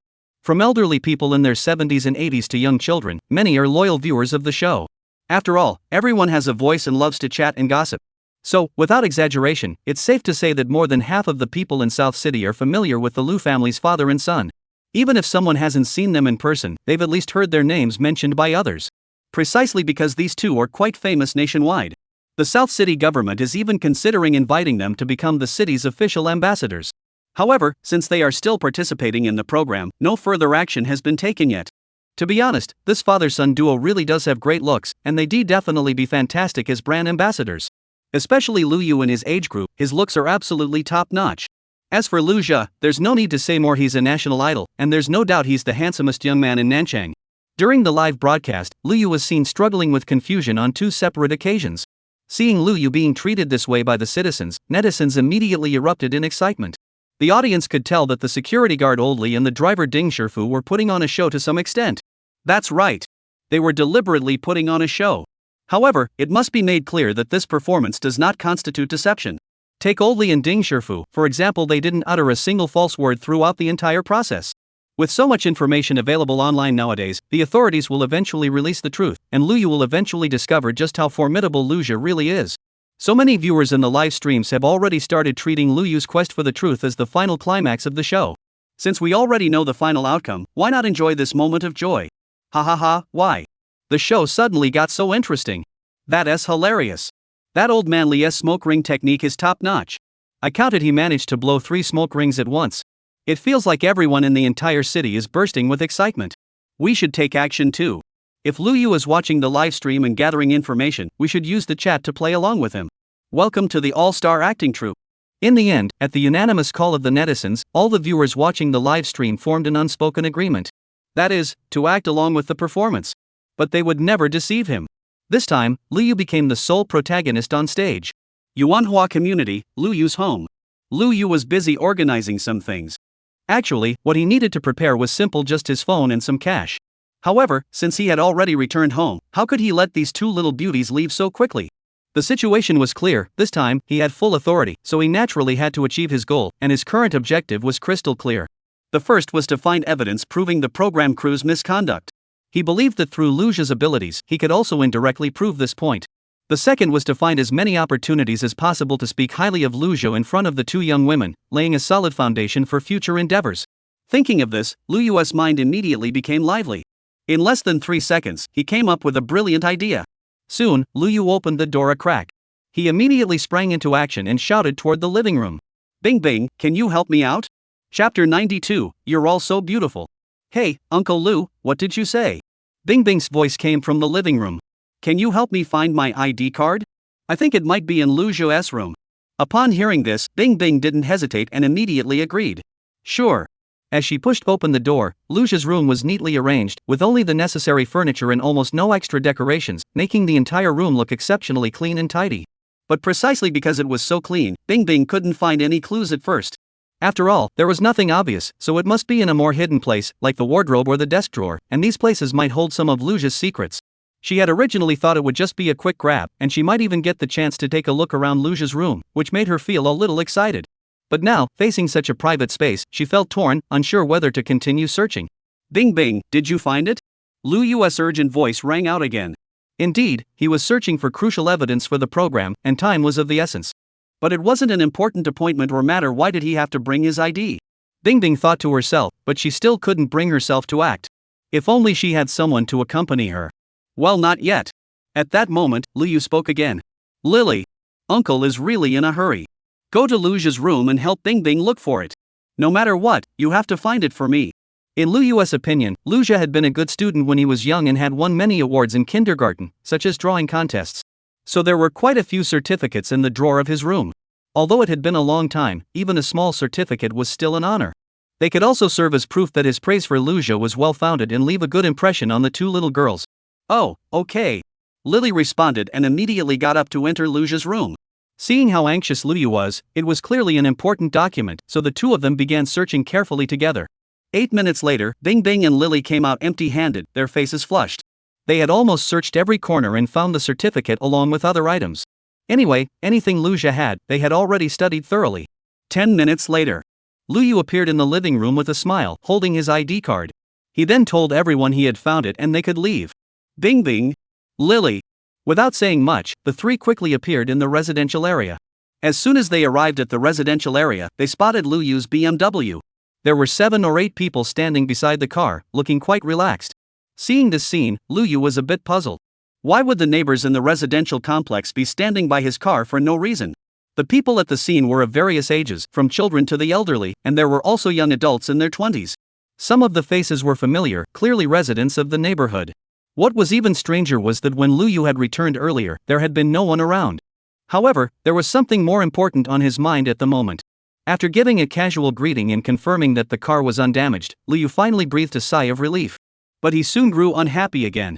The reason was simple. Earlier, when he had parked the car in an empty spot, within just half an hour, several luxury vehicles had surrounded it. These were all quite impressive luxury models, with the cheapest ones starting at over $1 million. The most outrageous part was that there were clearly empty spots nearby, yet these people deliberately parked their cars around his, clearly doing so on purpose. He didn't believe this wasn't the production team's doing. Without a car, it was extremely inconvenient, and given the previous incident with Mr. Ding, Lu Zhuo suspected that if he called a taxi, the production team might send someone to follow him. But he couldn't just walk, could he? This was clearly someone trying to stop him from finding evidence. What should he do? He tried to find the car owner to move the vehicle but discovered there was no phone number under the windshield. Looking around at the familiar faces, Lu Zhuo asked, "Do any of you know whose car this is?" "No idea," several people answered in unison. Since everyone had started talking, the neighbors chipped in with their opinions. The first to speak was Mrs. Zhang. "Little Lu, listen to Aunt Zhang. Lu Zhuo is such a good young man. Here, take these tea eggs home for your child to try." That's right. "And Lu, your performance on the show was outstanding. Our neighborhood women's association just moved offices and wants to invite you, the big star, to cut the ribbon as a guest of honor. It's coming up soon, so keep an eye out for the invitation." A middle-aged woman in her 50s made a phone call gesture and continued. Lu Zhuo wasn't very familiar with this woman. They only exchanged greetings occasionally, and he knew she was one of the core members of the community activities group. Watching the scene unfold, Lu Zhuo felt his head spinning. "Aunt Chang, please stop. I'll look into it myself. No matter what you say, even if you make it sound as good as gold, I won't listen." Lu Zhuo made a stopping gesture with his hand and replied firmly. Before participating in the program, he had already thought it through. In his eyes, both school and the community were places filled with trouble. Though these people seemed friendly, they weren't entirely trustworthy. Moreover, the program crew frequently appeared in these two places, so this area must be the most heavily guarded. Lu Bobo, Fei brother is so amazing. He made so much money. At that moment, a little girl interrupted. Her name was Meng Meng, and she was beloved in the neighborhood for her sweet and obedient nature, always greeting everyone she met. At that moment, she was holding a white Pomeranian puppy by the leash. Seeing even such a young child caught up in this turmoil, Liu felt utterly helpless. He gently patted the little girl on the head and said, I know. Little Meng Meng is such a good girl. Now go home with your mom. But Lu Bobo, you haven't signed your autograph for Meng Meng yet. Soon, Meng Meng pulled out a small notebook and handed her a pen. Upon hearing about the autograph, Lu Yu suddenly remembered that she had indeed become a semi-public figure after appearing on the show. Thinking about it, her mood improved slightly. She actually had little fans now. But when he opened the notebook, he saw that it was already signed, with a message. Wishing Meng Meng a healthy upbringing. Luja, 5.x. Had Luja been signing autographs for fans since the first day of the show? Facing the familiar handwriting and date on the notebook, Lu Yu was at a loss for words. Stepping out of this world, she realized why there was so much information about Luja everywhere. And, did someone already ask Luja for an autograph on the first day? Chapter 93, the misunderstanding back then was too serious.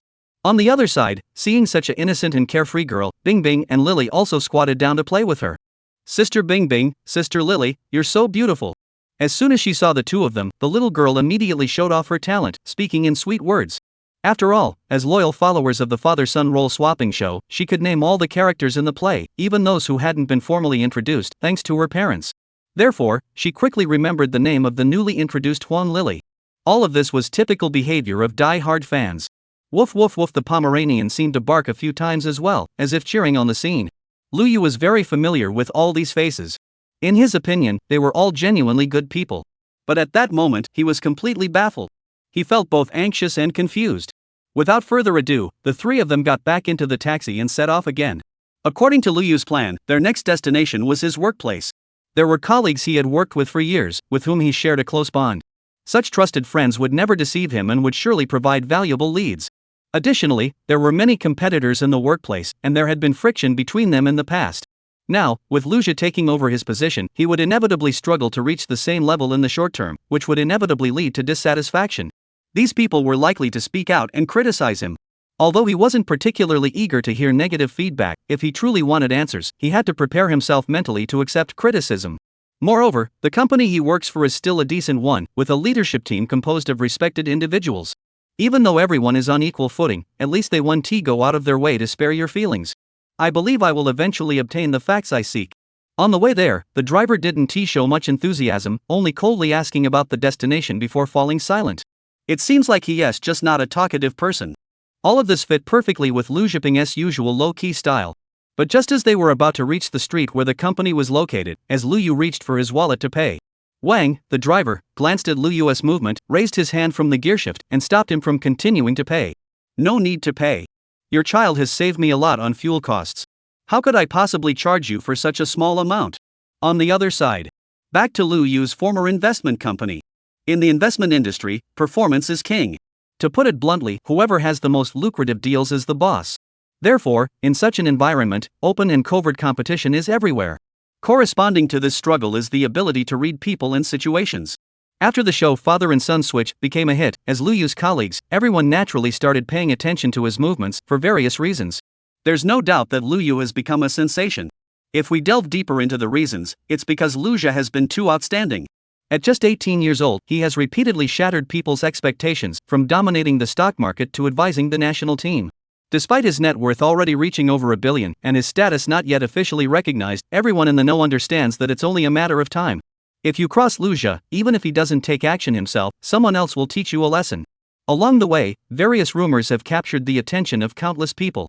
It all began with a resignation letter Luja wrote to his investment company. It's precisely because there are so many clever people in the workplace. Especially the boss of this company, who is particularly skilled at reading the situation. Originally, he had planned to use the program as an opportunity to fire Lu Yu, but after some negotiation with the production team, he ultimately decided to keep him on. The boss secretly rejoiced, thinking, thank goodness I didn't fire Lu Yu. Now we have some room to maneuver. It's like a lifeline. The reason is simple, Lu Yu is bound to make a big name for himself in the business world. Even minor figures dare not provoke him.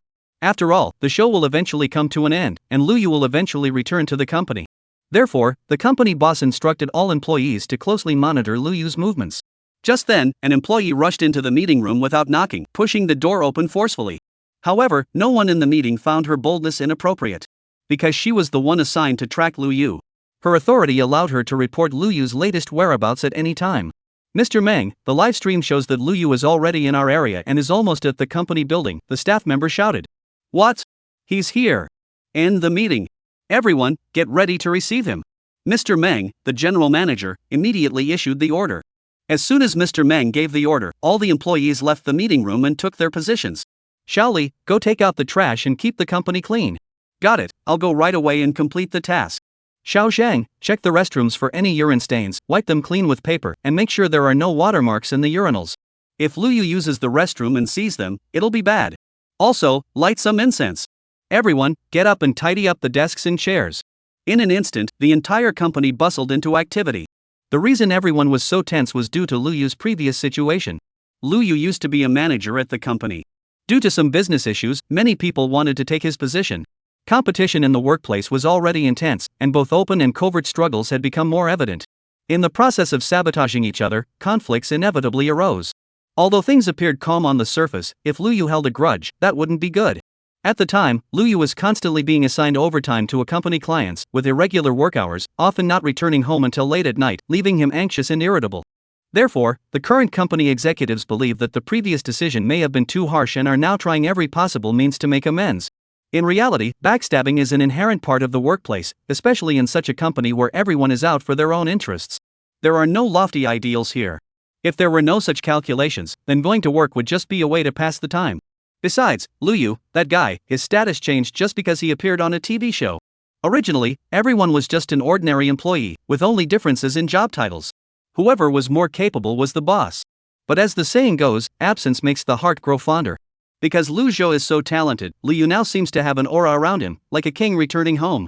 Now everyone feels a huge difference in status. Lu Yu is the father of that genius who made over 100 million in half a month. How could we not treat him well? If you treat Lu Yu well, those who see him comfortable will naturally feel more at ease as well. Chapter 94, that's great. If this can help clear up the previous misunderstanding, that would be even better. The misunderstanding at the time was too serious. First, Lu Zhu's opinions were dismissed at the meeting. Second, they attempted to fire Lu Zhu on the spot, but only backed down temporarily due to the intervention of the production team. Finally, we consistently rejected his views and never once adopted a friendly attitude. Each of these actions is unforgivable. Now it's a live broadcast. If Lu Zhu sees the disrespectful attitude here and gets angry, he could easily use his investment company at the startup center to swallow up all similar companies here.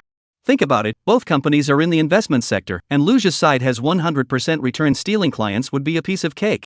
Moreover, Lu Zhu is worth over $1 billion, and he made that in just a few weeks. That's a massive scale. He could crush anyone with his money. Who doesn't understand the consequences of that? Therefore, while these actions appear to be for Lu Yu, they are actually aimed at pleasing Lu Zhu. However, everyone at this investment company has overlooked one crucial fact. Lu Zhu doesn't care about any of this. He doesn't even watch live streams. His experiences in 2 lifetimes have given him a deep understanding of suffering and unpleasantness. As for Lu Yu, after enduring the hardships of being a taxi driver, he has come to terms with his situation. From now on, when taking a taxi in South City, he is mentally prepared for the possibility that all drivers might be scammers and can accept that reality. After the oil crisis, the effect was very noticeable. Gas prices dropped by $1 or $2, though it only lasted 3 months. However, this did not diminish anyone's gratitude. Especially for the transportation and logistics industry, such as taxi drivers, who spend almost every day on the road, fuel consumption is very high. A full tank of fuel is now 70 or 80 yuan cheaper. These 70 or 80 yuan weren't obtained for free. It was thanks to the efforts of the government and Lu Zhu that we benefited from this. The government collects taxes, so what about Lu Zhu? Therefore, as fellow taxi drivers nationwide, there has always been an unwritten rule. How could we possibly charge Lu Zhu's family just for a few dozen yuan? At that moment, in the elevator, Lu Yu said, "Bing Bing, Lily, Uncle's company is on the 23rd floor, we'll be there soon." Bing Bing knows this place, but Lily might not. "I'll show you my office later." Lu Zhu should still be busy at school. If you see his desk a bit messy, don't mind it. That is how investment work is. The desk is always piled with documents and looks messy, but don't blame Lu Zhu. It's all because of this job. The 2 little girls nodded obediently. Lu Yu chatted non-stop along the way, offering his own explanations for common things, such as the mess in the office, which he explained convincingly. It must be said, Lu Yu was indeed a master of persuasion. The audience burst into laughter at this scene. In reality, Lu Zhu had only been in that office for less than an hour before quitting. Bing Bing, standing nearby, was also speechless. This Uncle Lu was truly adorable. He didn't even bother to check beforehand, ending up in such a ridiculous situation. With each ring, ding ding ding sounds, the 23rd floor was reached quickly. Having participated in the program for 19 days, the ads in the elevator had already been replaced once, and Lu Yu had no idea if there had been any major changes at the company. The elevator doors slowly opened a crack. Outside, a staff member glanced at his phone and whispered, "Mr. Meng, we're almost there." Mr. Meng turned to glance at the other employees, who nodded in understanding. As the elevator doors fully opened, Lu Yu stepped out, followed by two attractive young women. He looked very imposing. However, the next moment, Lu Yu froze in his tracks. The scene before him startled him. What's going on? Why is everyone in the company crowded in the hallway? And they're all lined up so neatly. Is there an important client coming, or is a senior manager inspecting the premises? Being stared at by so many people, Lu Yu felt awkward. He felt like he had barged in. After all, he was just a manager, and all the employees were probably waiting for some important figure. His sudden appearance clearly stole the spotlight. Whether it was an accident or others didn't mind, he still felt a bit embarrassed. It felt like a group of teenage girls were shouting Luja's name. "Luja, come quickly! Luja, come quickly!" But when the curtain opened, it was just him. This scene was truly awkward. Within 3 seconds, a ding sound rang out, and the elevator doors closed. Lu Yu saw his direct superior, General Manager Meng, staring at him, and naturally felt too embarrassed to speak first. He just wanted to quickly step aside to make way. General Manager Meng noticed Lu Yu's appearance and realized that after 19 days apart, his demeanor had changed significantly, exuding an indescribable charm. In those 3 seconds, the atmosphere froze, and everyone froze in place. A staff member nearby cleared their throat softly. General Manager Meng finally snapped out of it and slowly raised one hand. Lu Yu heard the sound and startled, thinking he was being told to step aside. General Manager Meng also raised his hand to signal him to move. Indeed, he had just stepped out of the elevator and was standing right in the middle of the path, blocking the important figure about to arrive. The next second, all the company employees bowed slightly and shouted, "Good morning, Mr. Lu." Lu Yu was completely dumbfounded again. The awkward situation was already surprising enough, but what was happening now? He never expected that after being away from the company for 19 days, these people from the investment circle had become so polite. And usually, don't they just call people Mr. or Ms.? Big Lu Zong? What does that mean? The glass door of the company reflected a number 5. Lu Yu could clearly see that the elevator behind him was still stopped on the 5th floor. And he was currently on the 23rd floor. In other words, there was no one else here besides himself. Are they rehearsing a welcome ceremony? At that moment, General Manager Meng walked over with a smile and firmly shook Lu Yu's hand. "Mr. Lu, it's been ages. How have you been?" I'm fine." Lu Yu was momentarily taken aback and could only respond instinctively. "Come on, come this way. I'd like to show you your new office." Under General Manager Meng's enthusiastic guidance, Lu Yu, who was still dazed, was led into a brand new, newly renovated office. The office was spacious and bright, with excellent natural light. Bing Bing and Lily also followed in, and upon seeing the office's layout, they couldn't help but praise it. The dark red solid wood desk was of much higher quality than the previous one made from compressed wood shavings. A sleek silver-white all-in-one computer sat on the desk, making the space feel even more spacious. The leather upholstery of the executive chair was clearly of high quality. The lighting had been rearranged, with ambient lights installed for a cozy atmosphere. The bookshelves at the back were filled with various books, and the Nine Bodies trilogy was prominently displayed on the shelf. Chapter 95, This Movie. Looking at everything before him, Lu Yu couldn't help but admire the scene. That's really impressive. I didn't expect General Manager Meng to have such high standards for quality. Lu Yu had always felt that the layout of Mr. Meng's office was problematic. Now that it's been renovated, it's definitely been upgraded by several levels. Noticing Lu Yu's curious gaze, Mr. Meng didn't hesitate, immediately pulling Lu Yu to the boss's chair and warmly tugging his arm. Lu Yu was still marveling at how just right the force was. It was just enough to help him steady himself as he sat down.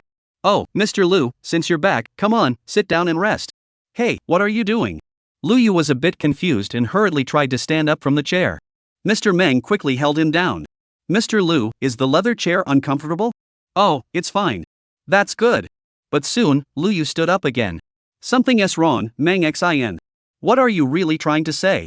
Out of nervousness, Lu Yu directly called Meng Xin by his full name. Suddenly being called by his first name made Meng Xin's scalp tingle, as if he had inadvertently offended Lu Yu again, causing him to feel a bit conflicted inside. To be honest, Lu Yu had been completely disoriented the entire journey, completely lost. No, ever since he stepped out of the school gates, he had been in a daze. Wasn't he supposed to be looking for the show's hidden secrets? Liu was getting more and more confused in this direction, feeling that the clues were getting harder to find, and even the words of an elderly person in their 70s or 80s and an 8-year-old child sounded fake. On the other hand, he felt he was doing a good job of making Bing Bing Lily have a deeper impression of Lucia. This was the only thing that brought him any comfort at the moment. But what's really going on here? To put it bluntly, he has been working at this company for over a decade, starting as a junior employee and rising to the position of manager. This place is like a second home to him. But now, his son's situation has him completely baffled, and the company is also leaving him utterly confused. Liu simply couldn't understand why things had turned out this way. With his mind filled with questions, he immediately left the office. To find answers, he could only ask his colleagues. At least this Mang Xin is definitely up to something. No, looking at his behavior, he's clearly not in a good state of mind. What does he mean by doing this? Is he mocking me? Liu had to admit that Mang Xin was highly competent in his work. When they both joined the company, Liu felt he couldn't compare to Mang Xin in terms of both work performance and brown nosing. In the end, one became the general manager, while the other remained a manager. And now, just because he appeared on a show and became a so-called internet celebrity, does he feel the need to mock him so openly? Is that really necessary? This guy must be mentally unstable. To figure it out, he had to start with colleagues at the same level. Soon, Liu approached Zhang Quanliang. Zhang Quanliang was Liu's best friend in the entire company, 2 years younger than him, and the two had a very close relationship. Generally speaking, colleagues rarely become friends, but Liu and Zhang Quanliang got along well and gradually became friends, standing together on the same side over the years. Even when Liu was under a lot of work pressure, Zhang Quanliang would do his best to help him. Without Zhang Quanliang, Liu might have already left the company due to poor performance. Therefore, if an answer could be found, Zhang Quanliang was undoubtedly the most suitable candidate. Additionally, during a previous TV show appearance, Liu specifically asked Zhang Quanliang to keep an eye on Lucia. Therefore, Zhang Quanliang knows Lucia quite well. Soon, Liu rushed into Zhang Quanliang's office. "Liangzi, I need to ask you something," Liu said angrily. Except for the recently renovated general manager's office, most offices were shared by several people. As soon as Liu entered, the others were waved out by Mang Xin. At that moment, only Liu and Zhang Quanliang were left in the office. Zhang Quanliang knew Liu's situation, so he didn't bother with formalities like the others and said directly, "Brother Tian, just tell me. I'll tell you everything I know. My desk has been moved. Where is Lucia now?" Zhang Quanliang also looked helpless. "Brother Tian, Xiaofei quit the first day he started the show." What? Did he resign or get fired?" Thinking of Lucia, Liu immediately grew anxious. At that moment, Mang Xian's voice came from outside the door. "Lucia submitted his resignation himself. It has nothing to do with me. However, we have retained your position, and the headquarters has reassessed your performance and decided to promote you." As Mang Xian's voice echoed in, Zhang Quanliang nodded in agreement. Liu felt a sense of confusion. What is Lucia doing now? Tian Gu, you can just look it up online. There's plenty of information about Xiaofei online, and you can also ask the viewers in the live stream. Everyone knows his situation. Sometimes, you just have to believe what you see. The world isn't as complicated as you think. Liu had considered looking it up online, but could he really trust those keyboard warriors on the internet? Now, Liu looked at everyone around him and felt like they were all lying to him. How could he possibly trust the vague information online? Besides, the production team was so bold they could even bribe a taxi driver. Fabricating evidence would be a piece of cake, and it would only mislead his judgment. Liu was a stubborn person. He wanted to split his focus. If he just called his wife or father directly, he might get an answer. But he wants to spend more time with Bing Bing and Lily. After all, he worked so hard to create this opportunity. How could he be satisfied without achieving something? This is also an important task. If he had gotten the answer sooner, he could have tried to sell this son to the two young beauties. Things didn't go as planned, and more doubts began to surface. At this moment, in Liu's subconscious, the production team was the villain. Wait, the live stream. The production team can't control all the viewers. Look. Soon, Zhang Quanliang turned the computer screen around, and the live stream appeared on the screen. The screen showed two beautiful women filming the interior of a luxurious office. The time and location matched perfectly, confirming it was indeed a live broadcast. Here's the number of viewers. There are so many. The comments are also very active. However, because Liu's voice was too loud, even the viewers in the live stream could hear what was happening. So, a minute ago, everyone had stopped laughing and joking. All serious topics were being discussed. I think the movie The World of Chu is really, the whole world is hiding someone. Indeed, I feel the same way. But what happened to Chu Men in the end? It seems like he eventually escaped that fake world, right? Yes, he ultimately fled that dark world. I haven't watched it in a while. Watching this show makes me want to rewatch The World of Chu Men. Chapter 96, Shivering in Fear. This movie. I always watched it as a horror film. I often imagine that everyone around me is acting, making me believe this is a complete world. Unfortunately, I'm not that lucky. Now I'm starting to doubt everything. I feel like you're all lying to me, that your kindness is fake, and none of this is real. So, if I never see you again, I'll wish you good morning, good afternoon, and good night. The comments were densely packed, everyone discussing the same movie, The World of Chu. Lu Yu had watched this film many times. He loved it and found it deeply memorable. The story is about Chu Men, the main character of a popular soap opera. Everything around him is fake, his family and friends are all actors, but he has no idea about the truth. In the end, Chu Men leaves this illusory world at all costs. Mind-blowing. Lu Yu was completely speechless. He thought he had time travel. He's been transported into Chu Men's world. These densely packed comments, each with its own unique perspective. Everyone has their own tone, and even typos. Dialects from all over the country: Sichuanese, Shanghainese, Guangxi dialect, Cantonese. There's even the dialect from the small county where Lu Yu is from. Plus, the character designs are diverse, with a strong bromance vibe, cute girls, and devoted women, everything you could want. None of this can be done by a machine. And the topics of discussion among the audience are all about the world of Chu. Damn it! Lu Yu was completely overwhelmed and utterly confused. His hair stood on end, his heart racing at 180 beats per minute, pounding so hard it felt like it was about to explode. If it weren't for his excellent physical condition, he might have fainted on the spot. But how could that be? Though shocked, Lu Yu quickly regained his composure. Over the years, though he hadn't traveled extensively, he had flown to Beijing, visited Singapore, Malaysia, and Thailand, and even traveled to Europe for project inspections. He had even gone down into mines to inspect engineering projects. He had seen all kinds of places. The world of the Chu couldn't possibly be like this. It was just a small town. Though he had come to terms with this, Lu Yu remained confused. Zhang Quanliang covered his head and couldn't help but laugh. Xiao Fei is so successful, yet his friend is living in luxury without realizing it. Actually, this is somewhat similar to the world of the Chus, except that the Chus only have a small world, while his friend possesses true happiness. Unfortunately, he couldn't accept it. Cheer up, my brother. And these netizens are truly amazing.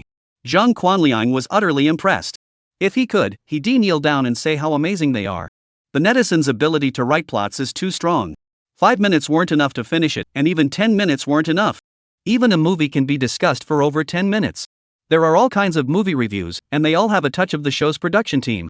Lu Yu began to question the meaning of life. This show is no longer just a toxic influence, it's downright dark. It's like they've taken over the entire world. Netizens are also putting in a lot of effort. They're discussing a real movie, completely unrelated to Lu Yu's investigation. Moreover, even those who haven't seen the movie are searching for reviews online. Everyone is frantically typing away, not caring about typos, as long as the meaning is clear. The beauty of Chinese characters is that no matter how they're arranged, they can still be understood. Enough with the chatter, let's get back to Lu Yu. He just wants to calm himself down. Since his good friend Zhang Quanliang could save the live stream link online, he must also be following the live stream. From his expression, he also agreed with the live stream and didn't refute Lu Yu's viewpoint. So, there's no useful information to be gained here. Since it's not working with friends, let's go find the opponents. As the saying goes, opponents usually speak harshly. Lu Yu took a deep breath, steadied his gaze, and clenched his fists. Seeing this, Meng Xin gasped in shock. Lu Zone, don't get physical in the live stream. On Lu Yu's side. From security guard Mr. Li to the neighbors in the neighborhood. From the taxi driver to his colleagues at the company. Today, everyone Lu Yu encountered was acting unusually. After being bombarded with a series of questions, Lu Yu's head was buzzing. Netizens kept talking about their world, and this psychological was too intense, causing Lu Yu immense psychological pressure. It even made him feel a sense of dread. In this anxious state of mind, Lu Yu clenched his fists tightly, his body trembling slightly. Seeing this, Meng Xin immediately grew tense. In Meng Xin's view, Lu Yu's side was already too powerful, and they had already offended him in the early stages of the show. If they offended Lu Yu as well, things would get complicated. Moreover, Lu Yu had been on the show for too long, so he didn't fully trust what was happening before his eyes. If they communicated with distrust, any unexpected developments would only deepen the misunderstanding, and the consequences were something Meng Xin couldn't afford to bear. At that moment, people from the company headquarters were rushing over. His task was to keep Lu Yu calm without provoking him. After thinking it through, Meng Xin spoke directly. Mr. Lu, whatever you want to know, I will tell you everything, with no holds barred. Upon hearing Meng Xin's words, Lu Yu couldn't help but furrow his brows. Originally, Meng Xin was his direct superior, but since arriving here today, he had become extremely flattering. Having been dazed all day, Lu Yu didn't react immediately. If he just wanted to mock him, he could have done so in the office. Why act so humble in front of all the employees? What was his true purpose? Meng Xian's behavior puzzled Lu Yu. Alright, then tell me what happened with Lu Zhi's resignation. Resignation? Absolutely not. Meng Xian nodded. Mr. Lu, let me explain again. This isn't resignation, it's paid leave. After that, there will be a promotion. This is a decision made by the headquarters board of directors, and the entire company is aware of it. If you don't believe me, you can ask anyone here. As Meng Xian finished speaking, all the employees nodded seriously. All of this was observed by Lu Yu. The timid figure in the crowd made Lu Yu sense something was off. This person was none other than Lu Yu's rival at the company, Lu Mingho. At that moment, Lu Mingho was avoiding Lu Yu's gaze, his body trembling slightly. Over the past 2 years, Lu Mingho had been desperately seeking Lu Yu's managerial position, often clashing with him at work. In their rivalry, Lu Zhi had remained firmly in his position as supervisor, and the outcome was already decided. However, in the eyes of some, victory is never permanent. It was clear that Lu Mingho was one such person. Thus, their rivalry moved from behind the scenes to the open, becoming the topic of conversation among the company's employees, causing quite a stir. In this hostile environment, Lu Yu and Lu Mingho are like oil and water, unable to coexist. Chapter 97, but it was immediately rejected. In Lu Yu's view, he had originally planned to obtain information from his friend Zhang Quanliang, but Lu Yu discovered that even if he obtained the information, it would be of no use, as everyone he encountered today was saying the same thing. Therefore, Lu Yu shifted his focus to his rivals. The more severe the conflict of interest, the more likely one is to slip up. At that moment, Lu Mingho, who was standing among the crowd, should have stepped forward, but he trembled like a mouse seeing a cat. Lu Yu had originally intended to question Lu Mingho, but now it seemed pointless. In fact, making Lu Mingho submit was quite simple. All it takes is to highlight the difference in their social status. Since Lu Zhi entered everyone's field of vision, his investment tactics had been extremely aggressive. That style is thrilling to outsiders. But from an opponent's perspective, it's terrifying. What's even more terrifying is that Lu Zhi always succeeds. Under such overwhelming dominance, Lu Zhi is like a wild beast that doesn't even need to bare its fangs to terrify his opponents. There's no doubt that the current company is trembling in fear. In reality, Lu Zhi couldn't care less about such a minor figure, it's just this insignificant person overestimating themselves. At this very moment, Lu Yu's mind is still in complete disarray. But he could sense something was off. His thoughts finally began to clarify. The main reason for coming to the company was still to inquire about Lu Zhi's whereabouts. And there were only two people he was targeting. His best friend. His strongest rival. According to Lu Yu's judgment, these two extremes, the best and the worst, were the least likely to lie, while those in between would give ambiguous answers. Therefore, from his closest friend, Zhang Quanliang, despite the information he provided being quite scattered, Lu Yu saw no signs of trouble, indicating that the outcome was still favorable, otherwise he would have reminded himself. As for the most formidable rival, he was acting like a fleeing rat. Lu Mingho was someone Lu Yu had dealt with multiple times, and he understood his personality well. For him, superiors held no sway over him. Even when facing the company's general manager, Lu Mingho remained defiant in his heart, though he chose not to show it. Yet, when it came to his own supervisor, someone just one rank above him, he would tear into them without hesitation. Now, however, he was hiding among the crowd, trembling in fear. So, what exactly is this opponent afraid of? Could it be the production team? It seemed like everyone in the company had fallen into a certain rhythm, and Lu Yu suddenly realized something. This could be an opportunity to continue investigating. Soon, Lu Yu's voice echoed out. Lu Mingho, what do you think? Upon hearing Lu Yu call his name, Lu Mingho immediately straightened his posture. Mr. Lu, there's really no truth to the resignation rumors. The company meeting made it clear this is paid leave, and you'll be promoted upon your return. As expected. Lu Mingho's behavior had been confirmed. Seeing this, the livestream viewers stopped discussing Chu's world and burst into laughter. Ha, who would have thought that after participating in a show, he'd come back and become the company's boss? Probably afraid of Lu Zhi's revenge. After all, Lu Zhi didn't receive good treatment on his first day at work, and besides, what does Lu Zhi do? He's also an investor. Competitors are natural enemies, and with this incident, if they're not afraid of the company going under, they can only try to please him. The workplace is like a battlefield, especially when both sides are evenly matched. No one wants to back down, so to end the conflict quickly, one side has to completely surrender. This isn't entirely the investment company's fault. Whenever Lu Zhi mentions his startup, the salespeople here go into a panic. Lu Zhi's potential over there is just too great. No need to say more. Lu Yu was once again summoned to that luxurious office. This time, he didn't refuse and sat directly in the boss's chair. His mindset was actually quite simple. Although he was sitting in this position, it was only because of a specific reason.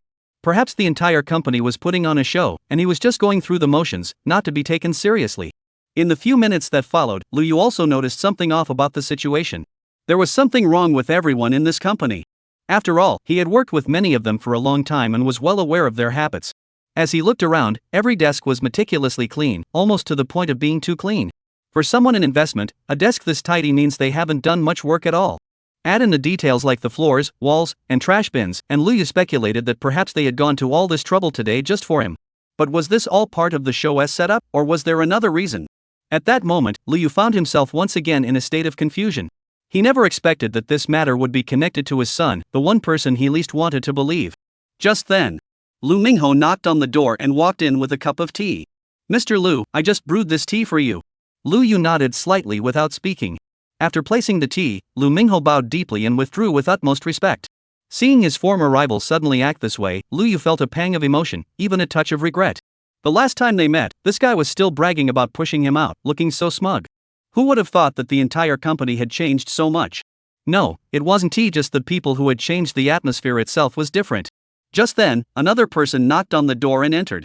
It was Wang, the chairman of the board of directors from the Nancheng headquarters. Although Lu Yu's company wasn't particularly large, it had a clear structure. For example, the current division he was in, the Dielkai branch, was just a subsidiary of the Nancheng headquarters.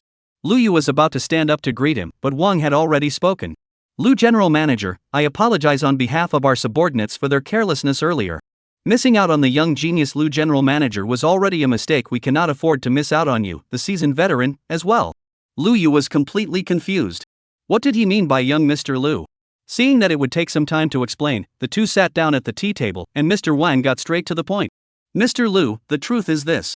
From the very first day little Lu joined the program, he suggested investing in a project and strongly recommended it at the meeting. The subsequent results proved how accurate his judgment was. But those idiots rejected his proposal, disappointing little Lu's efforts. On behalf of the board, I apologize to little Lu. Also, we hope you can speak highly of us in front of Mr. Lu in the future. If there are any suitable investment opportunities, please let us know so we can also benefit from them. Oh, by the way, what do you think of this office? From the moment you left the show, you've been the true owner of this company." Throughout the entire conversation, Mr. Wang was circling around one thing. Chapter 98, the general position isn't a problem. It turns out that Lu Jia had proposed an investment project at a meeting on the very day he appeared on the program, but it was rejected on the spot. As it turned out, if the suggestion had been adopted back then, the company would have made a significant profit, but instead, the money was lost. With Lu Jia's stunning performance on the live broadcast, everyone realized a crucial issue: they had missed out on a true investment genius. What others would take a month to research, Lu Jia could handle in just a few seconds, and he's never made a mistake. He even matched the investment pace of a national level team. Such a figure in this industry is a nightmare for competitors. It won't be long before Lu Jia causes a storm in this industry. Facing such a rising star, all the investment companies in Nancheng combined wouldn't stand a chance. That's why Mr. Wang is so desperate to keep Lu Yu. Lu Jia's rise to success is unstoppable. But there's still a chance for the senior Lu to stay. Therefore, Lu Yu has become the company's prized asset.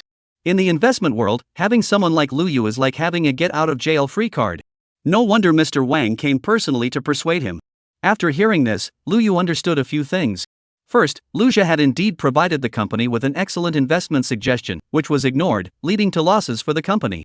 Second, there seems to have been a shake-up in the company's upper management, and he had suddenly been promoted to general manager for no apparent reason? What kind of plot twist is this? Attending a variety show and getting promoted to the top? What's even more shocking is that the person delivering this news was Wang Dong, a high-ranking executive. This makes the matter seem highly credible. Wang Dong's position means he wouldn't lower himself to act out a show for a TV program. Lu Yu began analyzing the crux of the issue. First, it definitely wasn't his fault. He was certain of that. If it were his ability, he wouldn't have been stuck as a low-level manager all these years, let alone not having discovered any special skills recently. What about the show's production team? It didn't make much sense either. After all, the purpose of a TV show is to attract high ratings. If it was just for the show's effect, hiring a popular celebrity to create buzz would be a better choice. At his age, what's the point of appearing on TV? Moreover, a celebrity is much cheaper than a business executive and easier to control. So, could it really be Lu Jia who caused this? This is easy to verify. Lu Yu already had an answer in his mind, so he left the office with a cold, rational demeanor. When Lu Yu stepped out of the company, Bing Bing and Lily couldn't help but feel anxious. Regarding Lu Jia's matter, if he hadn't figured it out himself, no one else's words would sway him. From Lu Zhe's sudden rise to fame to his current household name status. Every step he took was out in the open, like the videos and posts online that people had watched and discussed countless times. Yet, despite all that, many viewers in the livestream still refused to believe it was true. In the eyes of the audience, Lu Zhe had worked hard and steadily to get where he was today. But for Lu Yu, he has to suddenly accept the fact that Lu Zhe has already become famous. Plus, with so many actors around these days, Lu Yu needs time to distinguish the truth. In reality, Lu Yu hasn't done anything special, he just went to school for a few weeks. But as soon as he stepped out of the school gates, he found the world had changed beyond recognition. It seems like this world is truly unpredictable. At that moment, a person came to Lu Yu's mind. This was his most important business partner over the past decade. They had been collaborating for years, though their relationship was more like friends than clients. The reason Lu Yu thought of him was because this person was both wealthy and powerful. Lu Yu had good reason to think that. If it really was the production team behind this, could they really buy off everyone? Clearly impossible. The last people who could be bought off were the wealthy. Soon, Lu Yu thought about this as he arrived at his friend's company. Mr. Lu is here. The front desk receptionist greeted him enthusiastically. Upon seeing Lu Yu arrive, the receptionist, who already recognized him and knew he was the boss's friend, immediately became very friendly. Lu Yu had been here many times before, so he didn't need to go through the usual procedures for unfamiliar visitors. After a brief greeting, he directly entered the company's inner offices. Tea room.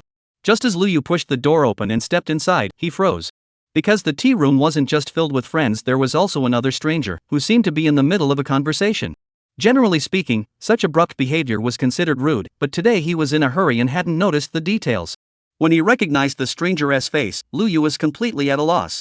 At that moment, in his field of vision, his friend Li Ming was sitting across from a middle-aged man. He appeared to be in his 50s, sitting on the sofa with his legs crossed, his expression emotionless and his demeanor arrogant. However, Lu Yu didn't find the man's attitude particularly offensive. Because this man was a well-known figure in South City. The richest man in South City, Joe Puka. In comparison, although Li Ming was also wealthy and influential, it all depended on who he was compared to. For himself, he was indeed quite impressive. But when compared to the wealthiest man in South City, he still fell short. Lu Yu thought to himself that Li Ming was already being quite respectful by offering him tea, and if the other party was willing to accept it, that was already quite generous. Seeing this scene, Lu Yu realized he had accidentally stumbled into an important conversation. This wasn't entirely Lu Yu's fault. The front desk attendant had just started her shift and wasn't familiar with the situation inside. If she had known there were important guests being received, she would have stopped him. Lu Yu explained. Mr. Zhou, Mr. Li, I didn't expect you were in a meeting. I went to the wrong place. I'm sorry for the disturbance. Since he had already entered halfway. If he didn't explain, just leaving like that wouldn't be appropriate. Seeing Lu Yu approach, Li Ming also felt a headache coming on. They were in the middle of an important discussion. The wealthiest individual had just returned from the capital and had only stopped by to ask a few questions, only to be interrupted. Since he was friends with Lu Yu, it wasn't a big deal, but he was worried that Joe Punka might get angry. As everyone knew, this newly minted richest man had a terrible temper, and the rumors circulating about him were enough to strike fear into anyone's heart. Li Ming didn't want to get involved. Mr. Zhou, please don't be angry. This is my friend Lu Yu. He is here for the first time and got the place wrong. Li Ming hurriedly signaled to Lu Yu to leave. He prayed inwardly that this matter would resolve quickly. But unexpectedly, the unthinkable happened. Joe Punka stood up immediately, looking surprised, and said, Lu, it's really you. Lu Yu looked completely bewildered and blurted out, it's me. How could that be? This was the richest man in South City, yet he was speaking to him in such a humble manner and even addressing him as Mr. Lu? Chapter 99, a 1.5 billion return. Outside, when others called him by his name. Mr. Lu is no big deal, but when the wealthiest man in South City calls you Mr. Lu, that must be someone worth hundreds of billions or even trillions. Who does he think he is? Lu Yu was completely dumbfounded. What he never expected was that Joe Punka not only addressed him as Lu Boss. He immediately walked over and took his hand. This situation was simply too strange. In fact, the two had crossed paths before, but only through documents. Back when Joe Punka first started his business, Lu Yu had approached him seeking investment, but after waiting all day, no one showed up, and eventually, the secretary delivered the documents. As for the outcome of the documents, there seemed to be no response. In just a few short years, this man had become the richest man in South City. No need to say more. At this very moment, Lu Yu is being tightly gripped by Joe Punka. The grip was quite firm. This left Lu Yu a bit dazed, unsure of what to do. Come on, the hands of the richest man in town must have seen countless fortunes. What surprised him even more was that Joe Punka not only held his hand but also wrapped his arm around his waist, half pushing, half pulling him into the main seat. Watching Lu Yu sit down, Joe Punka finally relaxed a bit. "Mr. Lu, coming to see you today was the right decision. It's an honor to meet you." Joe Punka himself sat down on the adjacent sofa, staring at Lu Yu, lost in his own thoughts. The sofas were the same, but the different positions carried entirely different meanings. This was the treatment reserved for the honored guest. Now, it wasn't just Lu Yu who was stunned. Even Li Ming looked confused. They have no idea what's going on. Mr. Zhou? You? Lu Yu asked, a bit confused. Joe Punka didn't hesitate, took the teapot from Li Ming's hands, and started brewing tea. Joe Punka didn't forget to comfort him. "Luzone, please don't worry. Let's talk slowly. Have a cup of tea first." This left Lu Yu completely baffled. To be honest, Joe Punka didn't watch the show Father and Son Switch, but he knew who Lu Yu was because he had recently visited the capital and heard about some major events. Let me put it this way. Lu Yu might have some money, or perhaps his investment skills are impressive, and his experiences are astonishing. But that alone isn't enough to catch the attention of many big shots. Because those big shots only care about tangible results. But this time, Joe Punka's trip to the capital left him completely stunned. There is an old saying, on the streets of the capital, any random passerby could be a high-ranking official. In short, there are a lot of officials. And the information circulating among these officials is no ordinary information. Not long ago, a piece of news left him speechless. The news was, a big shot has emerged in South City, and he's been noticed by higher-ups, even being granted an exception to participate in national team investments. Upon hearing the word South City, Joe Punka immediately perked up. Through further investigation, he discovered that this influential figure was actually just a teenager in his late teens, and to his surprise, he actually knew the boy's father. To be precise, the father had once approached him for help, but he had refused at the time. Thinking about it now, he regretted it so much he wanted to slap himself. So, as soon as he returned to the city, he began searching for Lu Yu, but couldn't find him. Little did he know that the person he was looking for had actually appeared before him. In such a situation, how could he not be shocked? Joe Punka cared so much about Lu Yu not just because he had a talent for investing. It was simple, at his position, money no longer mattered. Though he wouldn't dare claim to be as wealthy as a nation, he certainly had more than enough to last 10 lifetimes, and there was no need for him to keep earning more. In theory, he didn't need to curry favor with anyone. However, what he truly valued was Lu Yu's current official status. While he had no financial needs, when it came to official matters, the situation was entirely different. It can be said with certainty that if Lu Yu performs exceptionally well in national team investments this time, he will surpass even the wealthiest individuals in the future. At that point, he will become an official figure, serving the nation. If that were the case, then the significance of flattering him would be extraordinary. As Joe Punka put it, it's better to cultivate a relationship with him before he fully rises to power rather than wait until he's already successful and then try to curry favor. Who knows, one day he might become your savior. Therefore, in this situation, Lu Yu's father, Lu Yu, has become a major figure in his eyes, a super important figure, more significant than any billionaire. So he politely asked, "Mr. Lu, what is the urgency this time?" As soon as the words left his mouth, Joe Punka immediately regretted it. He should have let Lu Zong speak first. What did he mean by asking that? Was he trying to pry into someone else's secrets? However, Lu Yu had a clear purpose for coming. Upon hearing Joe Punka's question, he grew slightly tense. After all, one couldn't ignore the words of the richest man in the country, could they? Lu Yu replied with a hint of resignation. "Mr. Zhou, I actually came here for my son's matter, just some family trivialities." Joe Punka nodded repeatedly. He assumed the other party already knew how talented his son was, and thought he was worried about his son joining the national team too hastily, fearing something might go wrong. So he quickly added, "Indeed, this is a matter of national importance. You've raised such an outstanding son, it's a blessing for the nation. Lu Zong, there is some news that hasn't spread yet. I just heard it in the capital. The higher-ups have already issued an order. Young Lu will undergo special training." Hearing this, Lu Yu was even more confused. Capital? Nation? High-ranking officials? What? Lu Yu looked at the richest man in front of him with a puzzled expression, his mind filled with questions. Joe Punka mistakenly thought he was worried, so he said, "Mr. Lu, don't worry. When I first heard about young Master Lu's achievements, I reacted the same way, but after getting to know him better, I realized he's far from what we imagined. In short, he's a genius, a prodigious genius." Joe Punka praised him enthusiastically, as if boasting about his powerful backer. "Wait, Mr. Zhou, what are you talking about? I didn't understand a single word." Lu Yu realized he couldn't follow the conversation and asked directly, "What? Mr. Lu, don't you know how amazing your son is?" Seeing Lu Yu's expression, Joe Punka finally understood something and asked in astonishment, I came here today just to ask what my son has been up to lately. Lu Yu answered blankly. Seeing that the other party didn't seem to be pretending, Joe Punka swallowed hard and began to carefully explain what Lu Jia had been up to lately. Over an hour passed, a full hour, during which Joe Punka kept boasting about Lu Jia. During that hour, Lu Yu felt like he was listening to a magical tale. He swore that if the person in front of him wasn't Joe Punka, he would have left long ago. Chapter 100, The Investment Company's Repeated Maneuvers. Because the person the other party described didn't resemble his son at all, not even if he were Jack Ma's son would he believe it. A 1.5 billion return. Investing in national development. How could this possibly be something a newly adult child could do? But Joe Punka looked completely serious as he assured him, leaving him with no room to argue. Finally, Lu Yu realized just how terrifying his son had become. His boss might be lying to him for the show. But Joe Punka? He is a billionaire, managing thousands of people. Why would he bother collaborating with a TV show? Moreover, what was the point of deceiving him? To watch him make a fool of himself? Does the wealthy tycoon of South City really need to stoop so low? Therefore, after careful consideration, it's not the show's fault for deceiving him, it's because he's so narrow-minded and out of touch with reality. After realizing this, Lu Yu's expression turned extremely grim. Especially when he thought about facing his son and the production team next, only two words came to mind. Embarrassment.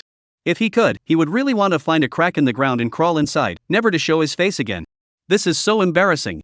After working so hard all his life, his son had surpassed him in just a few days. And it didn't stop there in such a short time, he had even caught Guijia's attention.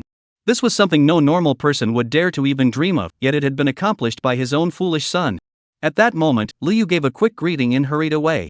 However, as he was running away, Joe Punka rushed over and insisted that Lu Yu give him his contact information, saying he wanted to pay a personal visit, being as polite as possible. Lu Yu hadn't fully processed what was happening, but he still politely exchanged contact information with the other person. After finishing these tasks, he left the building. Time flew by. The next morning, at Lu Yu's home, the production crew was bustling about, each with a worried expression on their face. The reason was simple: Lu Yu was missing, and there had been no word from him for an entire day. This had the production team on edge. The show's ratings were currently very high, and if filming had to stop because Lu Yu was missing, the show would suffer a significant loss. Under these circumstances, how could the production team not be worried? At the same time, viewers in the live stream were constantly sending messages. Oh no, is the show over? Lu Gu, come back quickly. I still want to see Fei Gu continue his investment. Lu Gu, my Lu Gu. Lu Daddy, I'm calling you Lu Daddy, come back quickly. Fei Gu can't do without you. The viewers were well aware that if Lu Yu didn't participate in the show, the program would be over, and they wouldn't be able to watch Lu Jia's legendary investments either. In this situation, everyone was praying for Lu Yu to appear soon. Just as everyone was anxiously waiting, the door suddenly opened. After the door opened, the show's director immediately stepped forward to explain and try to persuade Lu Yu to stay. Mr. Lu, if you have any grievances, please feel free to tell us. As long as you're willing to continue participating in the show, we can adjust the format according to your wishes. The director's attitude was almost groveling. However, when everyone thought Lu Yu would refuse, he seemed to have lost his memory. He looked completely bewildered and asked, "Director, what did you say? I don't understand. Plus, it's almost 8 o'clock. School is about to start, and I need to go to class." After saying that, he picked up his backpack and walked off to school as if nothing had happened. However, as he turned around, a single tear rolled down the corner of his eye, revealing the vulnerability of an adult man in all its raw emotion. The director was speechless. He had prepared many words to persuade him to stay, but he never expected Lu Yu to react this way. Though he didn't understand what had happened, the director still shouted excitedly, "Quick, quick, quick, keep filming." And so, the show resumed as normal, with countless viewers cheering wildly, everyone finally breathing a sigh of relief. As for where Lu Yu had gone the previous day, it turned out that after learning how truly talented his son was, he went to a small tavern and drank all night. Although Lu Jia was his son, he was still his father, and the feeling of being outdone by his son was truly unbearable. Especially yesterday, when he was facing the cameras, he had been questioning the show's producers' actions. Looking back, it felt like slapping himself in the face, one blow after another. How could he possibly bear it? However, after drinking, he felt more happy and joyful. After all, which parent doesn't want their child to succeed? Although he was shocked by his son, it mostly made him feel happy. So after the misunderstanding was cleared up, he immediately returned home and cooperated with the production team to continue filming. Without further ado, as Lu's father reappeared, the show resumed as normal. Everyone's attention was focused on Lu Jia, who hadn't gotten out of bed yet. Speaking of Lu Jia, in fact, Lu Jia had already gotten up and casually browsed the internet, but he didn't find any information worth investing in. He also heard the commotion outside the door. Originally, today's show was supposed to end, but unexpectedly, his father insisted on going to class. This was too funny. How did he come to that decision? But thinking about it, he was in a similar situation. Although he was already a billionaire, he still had a purpose for staying here. As for the reason behind Lu's actions, only he knew. When Luja opened the door, Lu, the cameraman, immediately surrounded him, aiming the camera at him and capturing him looking exceptionally handsome. The production team considered Lu's psychological changes to be significant and feared putting too much pressure on the guest, so they only recorded the segment instead of broadcasting it live. This way, the audience couldn't see what happened next and could only focus on Luja. Seeing the camera, Luja helplessly spread his hands, indicating that he was already aware of the situation. This gesture immediately sparked a wave of laughter among netizens. Ha, that gesture is so helpless. I never thought Tiangu could keep going like this, running off to school like a little kid. His son is only worth a few billion, how unambitious. He can't even handle Tian Laoyi. The person above is so clever, they're like a god of Tian Laoyi. Stop joking around. I think Tiangu is acting this way because of that Rolls Royce. Luja once said that if Lu passes his exams, he'll buy him a Rolls Royce for life. I not only saw the collapse of a middle-aged man but also the struggle after the collapse. Isn't it because he feels ashamed? Luja showcased himself in front of everyone, perfectly embodying the show score, while Lu couldn't even pass the exam. So his father felt his face was saved and decided to send him back to school for further education. No withdrawal until a perfect score? No marriage until you make the top rankings? Yeah, what the person above said makes sense. Tiangu will reveal it during the program summary. That's the climax of the show. Anyway, the program is already halfway through, so it should be coming soon. Chapter 101, that's a bit much. Glancing at the screen filled with comments, Luja shifted his gaze. At that moment, Luja realized that investors never take a break. He had been using his spare time to repeatedly trade in the stock market and with investment companies, eventually increasing his initial 70 million to over 100 million. While the amount seemed substantial, it actually had little practical use. Small projects didn't interest Luja at all, and large projects required massive capital investment. He didn't want to raise funds from others either, as he believed that sharing profits with others was a major taboo in his philosophy. The current biggest source of income was the box office revenue from The Wandering Earth, but the movie was still in theaters, and Lu Cixin had demanded a higher share, estimated at around 1 billion yuan, though it wouldn't be paid out for another 2 weeks. During this period, Luja cannot afford to idle. Investors don't take vacations. So he now faces two options. First, the computer industry at the startup center is about to be incubated and will soon enter the startup phase. Second, seek opportunities to continue making money. Clearly, the former is more important, as the latter is merely a means to achieve the former. Launching a startup requires a significant amount of capital. For most traditional manufacturing companies, this amount of money would be sufficient to build factories and purchase equipment. However, the internet industry is entirely different. It's like spending money on in-game items in a video game. You see your character get stronger, but those gains don't translate to the real world. Therefore, internet entrepreneurship has only two outcomes: success or failure. There is no concept of breaking even or fixed assets. Regardless of the type of internet company established, substantial startup capital is required, along with a risk reserve fund. This is the only way to stand firm in the face of market fluctuations. Otherwise, when a storm hits, you will be blown away. For Luja, he doesn't have the energy to go through that tough startup phase again. He hopes the company will make a splash from the start and achieve profitability in the short term. This path is truly arduous. The business world is already complex, let alone the internet industry. It's like those food delivery ads from the past.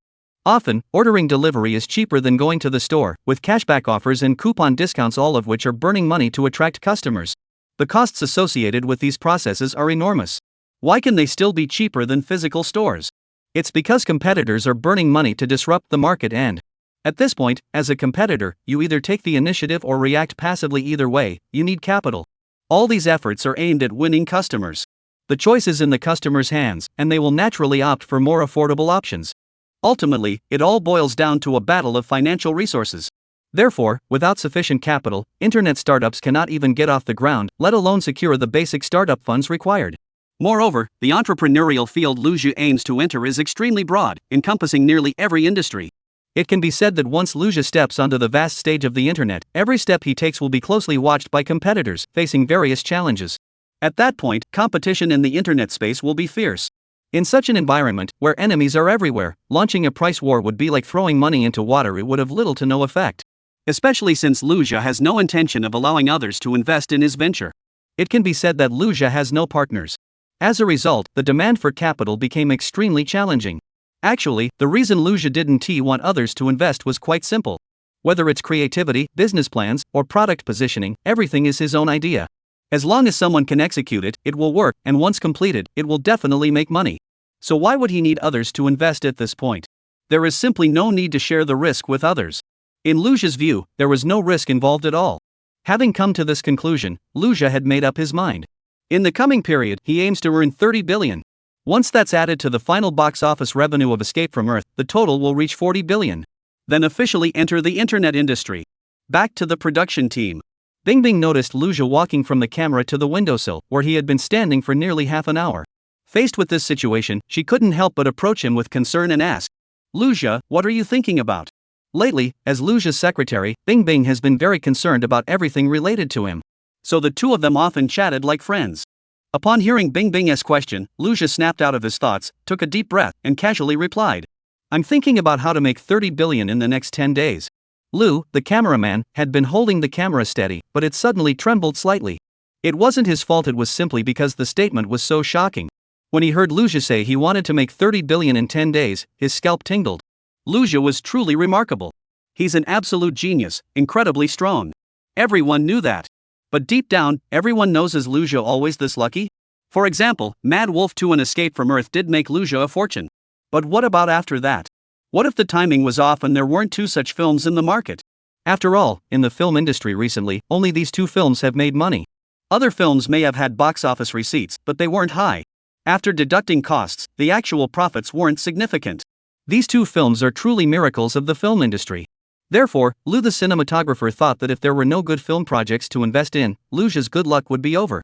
Moreover, most of Luja's funds are currently invested in the national team. Given the challenging market conditions and the likelihood that such a situation won't repeat itself, how can Luja possibly earn 30 billion in just 10 days? While many hope he can achieve it, there are still those who remain skeptical. Thinking about this, Lu the cinematographer couldn't help but be stunned, his hands trembling uncontrollably. As soon as Luja spoke, the entire internet exploded, with netizens flooding the comments section. Wait, while I think Luja is indeed capable and wealthy, making such bold claims on a livestream doesn't seem like his style at all. As far as I know, most of Luja's money is still tied up in investments, and the returns are still years away. In other words, he is basically broke right now. He only has a few hundred million. How many times does he need to multiply that to reach 30 billion? Besides, where are there so many big investment opportunities? Luja just got lucky a few times before, which is why he has his current fortune. It's the result of timing, environment, and connections. Think about it, if either Wu Jindai or Lu Zhonghen given him face, would he have gotten those investments? Making that much money under those circumstances would be a miracle. That's pure nonsense. Claiming to make 30 billion in 10 days is way too exaggerated. Chapter 102, A Carefree Attitude. 30 billion? That's a bit much. Unless they're planning to exploit everyone, but Luja probably wouldn't go that far, right? What asked the person above saying? Luja would harvest my money? Upon hearing that Luja wanted to make 30 billion, the netizens were immediately stunned and began to discuss it heatedly. Although there are many investment opportunities in the market, most of them either lose money or have very low profits. Good investment projects are few and far between. How could all of them end up on Luja's shoulders? Moreover, recently everyone has noticed that while Luja has a keen eye for opportunities, there really aren't many available in the market. In response to the netizens' doubts, Luja remained completely unfazed, even finding the skepticism reasonable. However, others are unaware of the inner workings, while Luja knows the truth all too well. He has a magical investment system, an extraordinary existence in itself. As long as he uses this system effectively, anything that seems unreasonable in the world becomes perfectly logical to him. A glance, an investment, and the money comes in. It's really that simple. Nevertheless, in the face of these doubts, Luja felt it necessary to come forward and explain, as this was a golden opportunity to advertise his future company, and that was his original reason for participating in the program. By subtly incorporating some advertisements, he could gain unexpected returns. For example, advertising on TV can quickly identify the target customer base. For instance, baby formula naturally appeals to families with newborns. Another example is 8 Dimensions, which might appeal more to boys. Live stream ads, after being discussed by netizens, often undergo unexpected changes and actually have a certain contagious effect. These changes are usually positive, as Luja never believes the projects he selects have any drawbacks. Therefore, once a live streaming ad airs, even if it's not targeting the intended audience, viewers are often persuaded by the discussions, and the ad's effectiveness is enhanced without them even realizing it. Imagine if there were no live streams, those two movies would never have become so popular. Luja then turned to Lu, the photographer. Lu the photographer had already been doubting Luja's state of mind. Seeing him look at him, he thought he was about to be scolded, and his heart skipped a beat. Immediately, Luja revealed his white teeth and smiled, saying, "Here's the thing, in about 10 days, I'll be launching a computer company, and a previous online project aimed at providing public services is about to kick off. That's why I urgently need new funding, and that's also why I'm so eager to make 3 billion. Lu suddenly remembered that he had never seen Luja get angry before. Seeing his sunny smile, he couldn't help but marvel at his own suspicion and excitedly asked, "A 30 billion yuan public service project? Is that true?" "Of course. It's almost ready, just a matter of days." Sure enough, as Luja finished speaking, netizens began to respond. They picked up on 2 key points. Luja was planning to make a big splash online, and it was a public service project. The second was the mention of 30 billion. These 2 pieces of information, skillfully woven together by Luja, instantly captured everyone's attention. One article after another was published, with titles almost all reading Luja and his 3 billion yuan internet public welfare project. As for the specifics of the project, Luja didn't go into detail, but it naturally became one of the hottest topics online. After finishing the promotion, Luja saw no need to stay there any longer. He soon arrived at the investment company, where Bingbing quickly pulled out that day's investment briefing. What Luja didn't expect was that there were multiple copies of the investment briefing, the most since the company was founded. Though the number was high, most of the investment amounts were only in the hundreds of thousands, with a few million being considered large. After glancing through them in 5 minutes, Luja casually tossed them aside on his desk. Bingbing understood the gesture. The left pile went into the trash, and the right pile was handed to subordinates for processing. Bingbing glanced at the empty desk on the right and wondered to herself, "Sigh, not a single one today? Making money is really tough these days." Luja immediately fell into deep thought. 30 billion is no small sum. It's both difficult and not so difficult, depending on whether one can seize the opportunity. Every morning, Luja would check the investment situation, so he was well aware that the stock market and futures market had been performing poorly recently, either with long cycles or low returns. In the film industry, Wu Jing had also sent him many investment scripts, all of which Luja had rejected one by one. Seeing Wu Jing's eager and excited expression, Luja issued repeated warnings. Scared, Wu Jing dared not act rashly and hurriedly promised to follow Luja from now on. Facing another funding dilemma, Luja could only sigh helplessly. "Why don't we go out to relax a bit?" Seeing Luja's furrowed brows, Bingbing suggested softly out of concern. In her eyes, although Luja was young, he had started 2 companies, had so many employees to support, and the losses from the internet company were adding to his troubles, so he was so desperate to make money. Upon hearing this, Luja thought for a moment. Go out and clear your head? Yes, we could go to Daliarai Lake. It's the perfect time for a romantic getaway. Seeing that Luja seemed interested, Bingbing imagined a romantic destination in her mind. Thinking about taking a break, Luja suddenly realized that making money didn't necessarily have to be in Nan City. He nodded in agreement. "All right. Should I book the flight tickets?" "Yes, let's go to Beijing," Luja said firmly. Bingbing was a bit confused. Actually, Luja's reason for choosing Beijing was very simple. 10 days they needed 3 billion yuan right now. Where could such an opportunity be found? Luja had already looked into most of the projects in Nan City. Some were too big to handle, others too small to be worth considering. So since there were no opportunities in Nan City, Luja had already decided to venture out. Since the goal was to seek investment opportunities, it made sense to go to a major city. There, even if there were no immediate opportunities, one could keep an eye on things and secure a foothold for the future. Secondly, major cities truly offer far more opportunities. With that, the words Beijing flashed through Luja's mind. After confirming the destination, Bingbing immediately made all the necessary arrangements. Time flew by. Luja and his group arrived by plane that evening and stayed at a hotel for the night. The next 2 days, Luja took Bingbing on a tour of the entire city of Shangjing, but no matter how they explored, there were very few projects that met their standards. They looked until their eyes were sore, but still didn't see any high-return projects. The highest short-term return was a commercial space with a yield of just 17%. Long-term investment returns could indeed reach 300%, but it would take 2 years to wait. Luja knew exactly what he wanted: a project that could yield high returns within 10 days.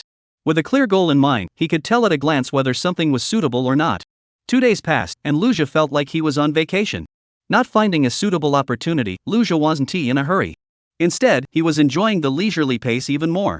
Chapter 103, Something's Definitely Wrong. Their carefree demeanor made them look like 2 young people on a trip. Bingbing was naturally delighted. Her original mission was to ensure Luja had a great time and relieve his stress. So she kept circling around Luja the entire way, making it truly look like they were on a trip. Seeing how relaxed and happy the 2 of them were, the viewers in the live stream started to get excited. Another day of aimless wandering. Don't take it too seriously. 30 billion was just a joke. After today, we'll call him 30 billion brother. I said it first. 30 billion brother, your big talk has spread all over Shangjing. It's almost dark again. Sigh, I really don't know how to live this life. My dear Fei Gu. I'm almost asleep. Please go check the stock exchange in Shangjing. If you can't make 30 billion, even 3,000 would be better. I think you've embarrassed yourself beyond belief. Most of the audience thought Lu Jia had been out playing around these past few days, not here to make money. 30 billion? It's just idle talk. The audience felt they were being mocked and started teasing him. Even those who had previously supported Lu Jia had nothing to say. After all, his attitude was right there for everyone to see. Lu Jia has been busy wandering around these days, neither visiting the stock exchange nor participating in any auctions. Day after day, the live stream gradually turned into a record of his leisure activities, and the program's rhythm was completely disrupted. The viewers' interest was gradually eroded by the repetitive content day after day. The production team was the unluckiest, with their phones ringing off the hook again. Many viewers stated they no longer wanted to watch this outdoor leisure livestream. But what can the production team do? After all, it's Lu Jia. Not only did they dare not offend him, but they didn't even want to cause trouble in the first place. When Lu Yu first mentioned withdrawing from the show, there wasn't much reaction. 0.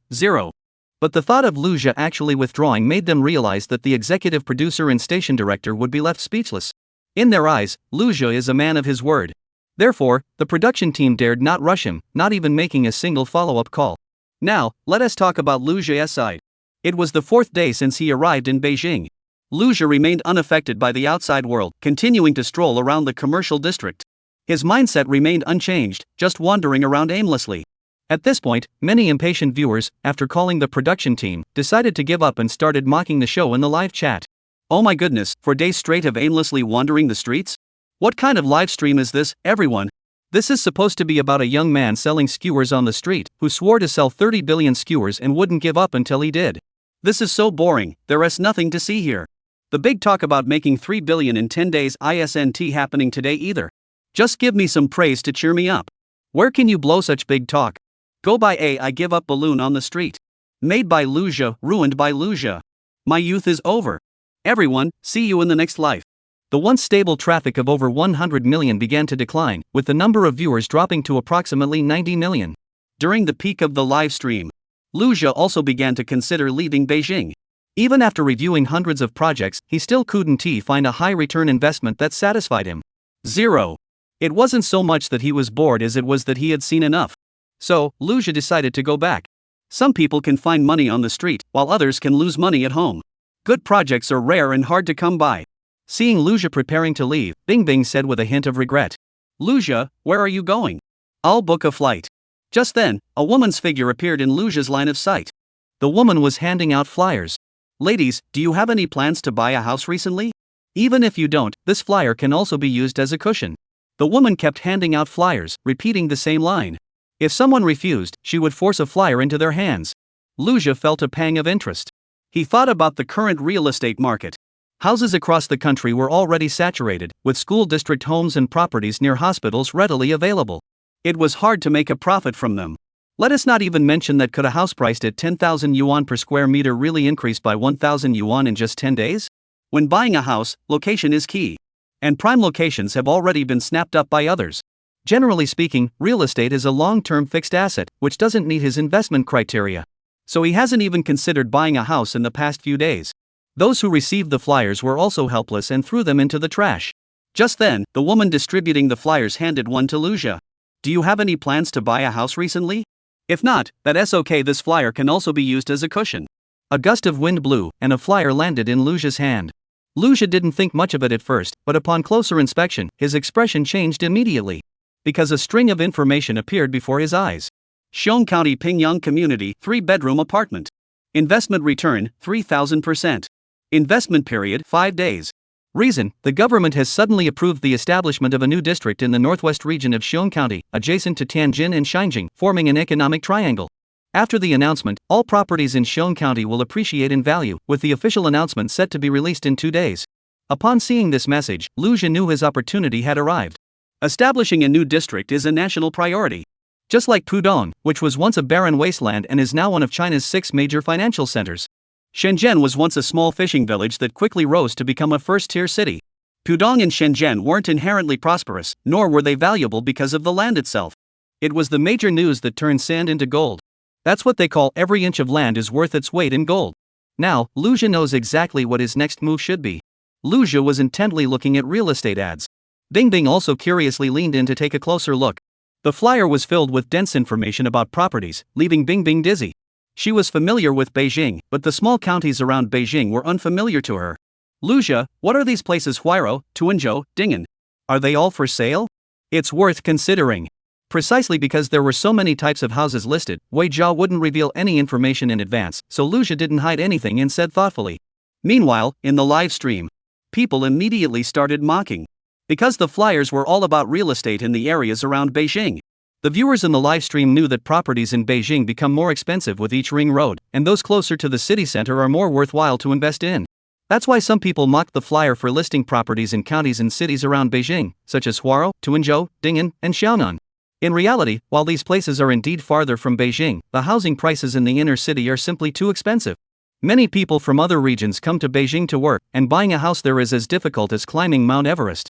If you can manage to buy a bathroom there after a year of hard work, the whole village will praise you as a hero. Chapter 104, Responsible for Driving. So for some Beijing drifters and young office workers, forget about buying a house in Beijing. As a result, housing in surrounding counties and cities also has a market. However, it's odd that someone like Lu Zhi, who came from the south, is so interested in this. Very off. The reason is simple. Everyone knows that Lu Zhi doesn't pay much attention to other things and is only interested in investments. He's been looking at it for so long he must be planning to invest. And another reason is that these places really have no investment value at all. Jesus, if you were investing in something like Nancheng, I could understand, but looking at houses in a small county town? Are you out of your mind? Tuanzhou, Ding'an, what the hell am I looking at? Lu Zhi must have lost his mind. I'm about to explode. The shopping videos from the past few days were already boring enough, and now he is going to a county town? Bad Roas candy chestnuts are still okay, but houses? If you want to work in Beijing, it's barely acceptable, but investing? Forget it. Houses in these places have already been snapped up by others. Anyone entering the real estate market now is a true hero. I might as well go back to the countryside and buy a chicken, raise it, and sell it when it's grown. That's better than buying a house. I just thought of that 3 billion yuan guy. What's South this place worth? Sigh, he must be desperate. You're crazy. Crazy. Crazy.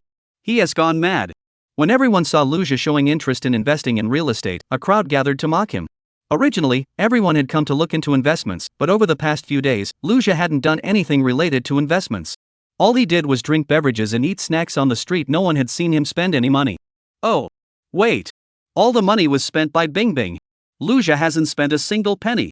Lu Zhi is basically freeloading. In everyone's view, the investment cycle for real estate is at least a year or two, or even longer. Current housing prices have already risen significantly, leaving little room for further increases. Even government policies are only aimed at stabilizing the market. Plus, Lu Zhi's previous investment projects, such as stocks, futures, crude oil, and movies, were all highly speculative. Now he actually wants to buy a house? Moreover, Lu Zhi has already been in Beijing for 4 days, and now he wants to buy a house in the surrounding counties and cities. This instantly dashed the audience's expectations.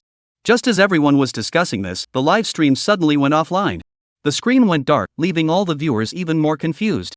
Oh my gosh, what's going on here? Lu Zhi can do whatever he wants. Now he's upset, and the live stream is off. You need to apologize to Lu Zhi. He can do whatever he wants. A bunch of trolls were constantly criticizing him in the live stream, and now he is not streaming anymore. I'm really fed up with this. As for Lu Zhi, upon learning that Xiong County was set to undergo major development, he immediately instructed the cameraman to shut down the live stream. Soon, an SUV appeared on the Beijing-Xiong County Expressway. On the other side, in a specific courtyard in Beijing, Zhang Lao was stunned to see the live stream go black. The words Xiong County on the flyer were deeply etched in his mind. Earlier, a middle-aged man had come to the courtyard and explained the strategic importance of Xiong County to Zhang Lao in detail. Those words were still echoing in his ears. The Xiangshannu district is located in the core area of the Beijing-Tianjin-Hebei region, 120 kilometers from Beijing and 110 kilometers from Tianjin. It boasts a superior geographical location, convenient transportation, a beautiful environment, and immense development potential. The Xiangshannu district is different from ordinary new districts. Its primary role is to serve as a key hub for relocating non-capital functions from Beijing. It is the third new district of national strategic significance following the Shenzhen Special Economic Zone and the Shanghai Pudong New Area. A 1,000-year plan, a national priority. Although Lu Jia did not explicitly state where he was going, Zhang Lao sensed it intuitively, leaving him deeply shocked. At that moment, Zhang Lao felt a thrill akin to gambling. Ah, never mind. If the live stream is turned off, we won't be able to track him down. This kid is really clever. On the Jingxiang Expressway, the SUV was cruising smoothly at 120 km per hour. The car was rented from a car rental company, and only Lu Zhou and Bingbing were inside. The photographer was stationed in Beijing and didn't come alone. Lu Zhou was well aware that if this plan were broadcast live, it would undoubtedly cause a major uproar once the official announcement was made. Therefore, Lu Zhou decisively shut down the live stream. As for Bingbing, this naive little assistant couldn't possibly know anything. Lu Zhou, where are we going this time? Bingbing asked shyly, as it was her first time out with Lu Zhou. Hearing Bingbing's words, Lu Zhou smiled and asked, "What's the matter? Afraid I'll eat you?" Lu Zhou, who was usually serious, suddenly joked around, making Bingbing blush even more. Does he really want to eat me? No more words. By afternoon, the off-road vehicle had entered Xiongxin, an ordinary county town. As soon as they arrived, Lu Zhou began to look around. This county town was similar to others, with nothing particularly notable about it. Who would have thought that an ordinary county town would be completely transformed because of Jiangsu? With the examples of Pudong and Shenzhen, this place was about to become a land of gold. The honking of vehicles and the dust swirling on the roads were all filled with the scent of money. As for why, just look at Lu Zhou's sparkling eyes. Each empty house in Lu Zhou's eyes represented potential investment returns. Xiongxin Construction Middle Road, 5th floor, 2-bedroom apartment. Investment return, 2,679%. Investment period, 5 days. Reason, the government has suddenly decided to establish a new district in the northwest region of Xiong County, forming an economic triangle with Tianli and Shangjing. After the policy was announced, property prices across the county rose sharply, and the news will be officially released in 2 days. Xiongxin Construction Victory Road, 7th floor, 2-bedroom, 2-living room. Investment return, 2,891%. Investment period, 5 days. Reason, the national government has suddenly decided to establish a new sub-district in the northwestern region of Hebei Xiong County, forming an economic triangle with Tianli and Shangjing. Following the policy announcement, property prices across the county have risen significantly, and the official announcement will be made in 2 days. The more you drive, the higher the return rate. What does this indicate? When buying a house, location is crucial. Lu Zhou wasn't idle either. He parked his car in a roadside parking spot, then got out with Bingbing, both wearing masks, to inquire about the basic situation of Xiongxin. After some inquiries, Lu Zhou bought some drinks and got back into the car. At that moment, Lu Zhou was already very clear in his mind. He speculated that the most expensive houses in Xiong County could only be in 3 places: the county center, the northern suburbs near Shangjing, or the eastern suburbs near Tianli. That's the advantage of location. Moreover, it wasn't necessarily the case that the northern area was more expensive than the eastern area, and even the prices between the urban area and the suburbs might be reversed. Only by going to see for himself could Lu Zhou confirm. Actually, the reason was quite simple. It all comes down to geographical location. Moving the city center is just a matter of issuing an order. Chapter 105: Forced construction will only lead to greater losses. Along the way, Bingbing drove while Lu Zhou carefully observed the changes in return rates in the surrounding area. After 2 hours, Lu Zhou had already gained a general understanding of Xiongxin's situation and identified the areas with the highest return rates. Lu Zhou, are you really planning to buy a house here? Bingbing asked curiously along the way. Lu Zhou nodded and said, "Of course. This is such a prime location, it has great investment potential."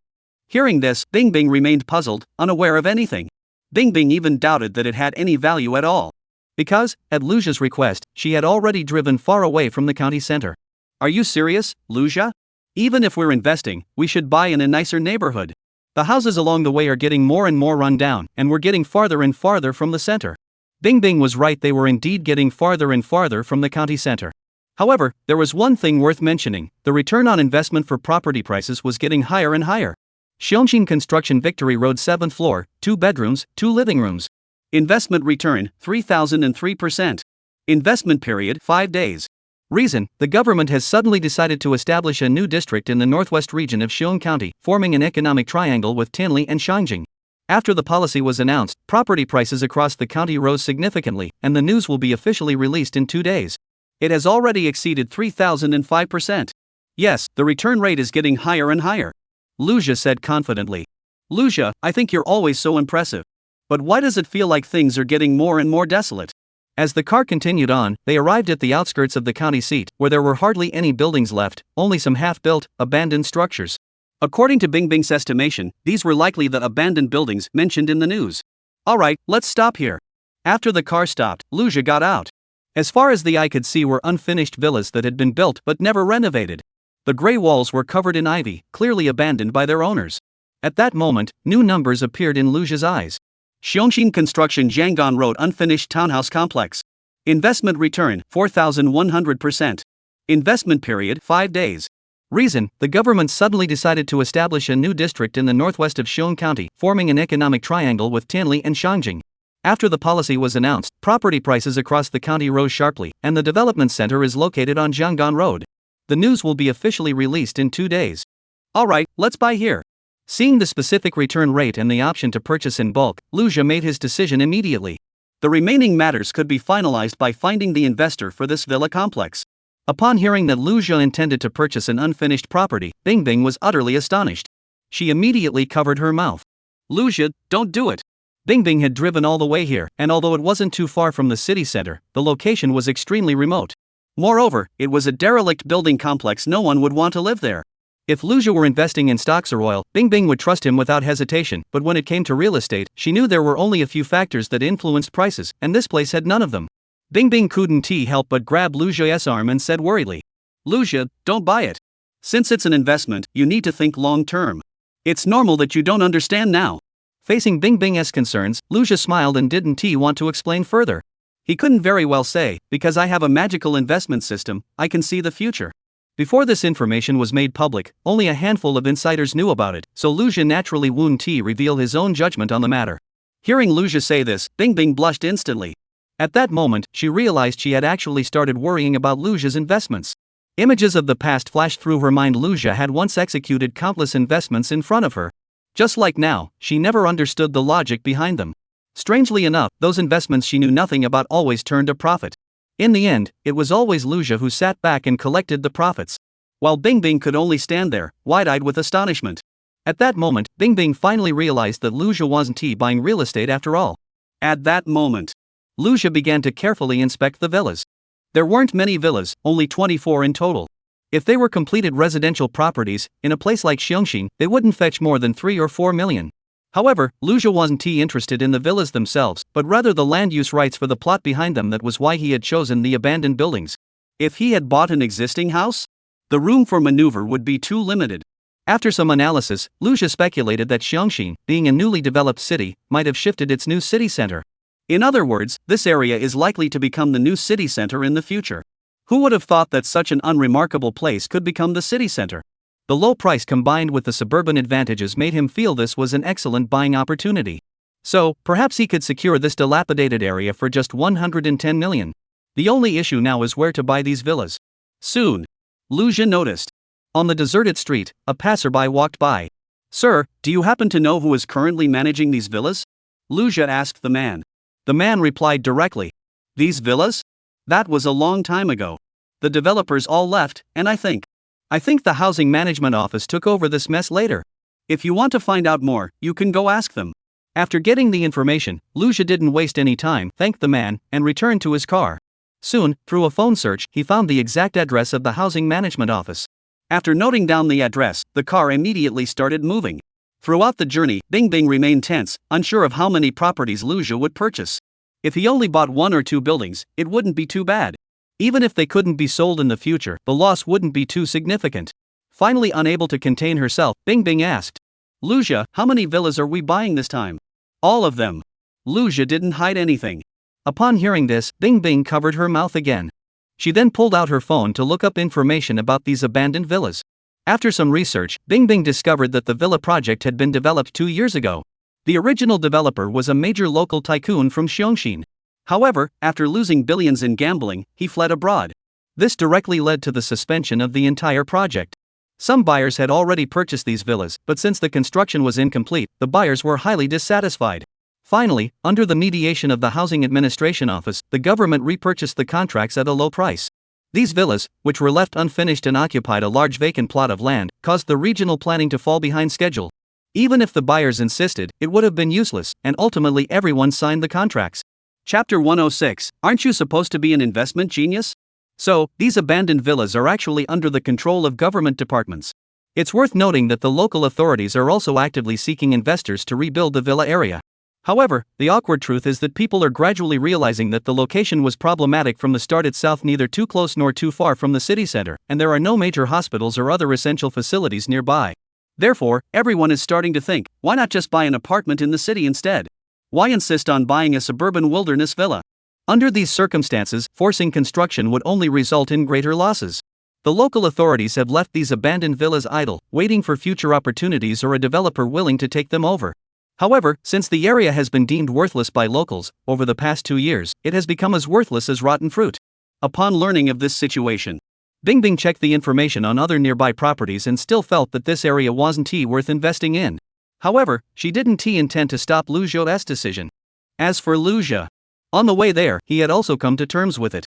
The planning of the new district and the city center was similar to the Pudong New District in Magic Sea City.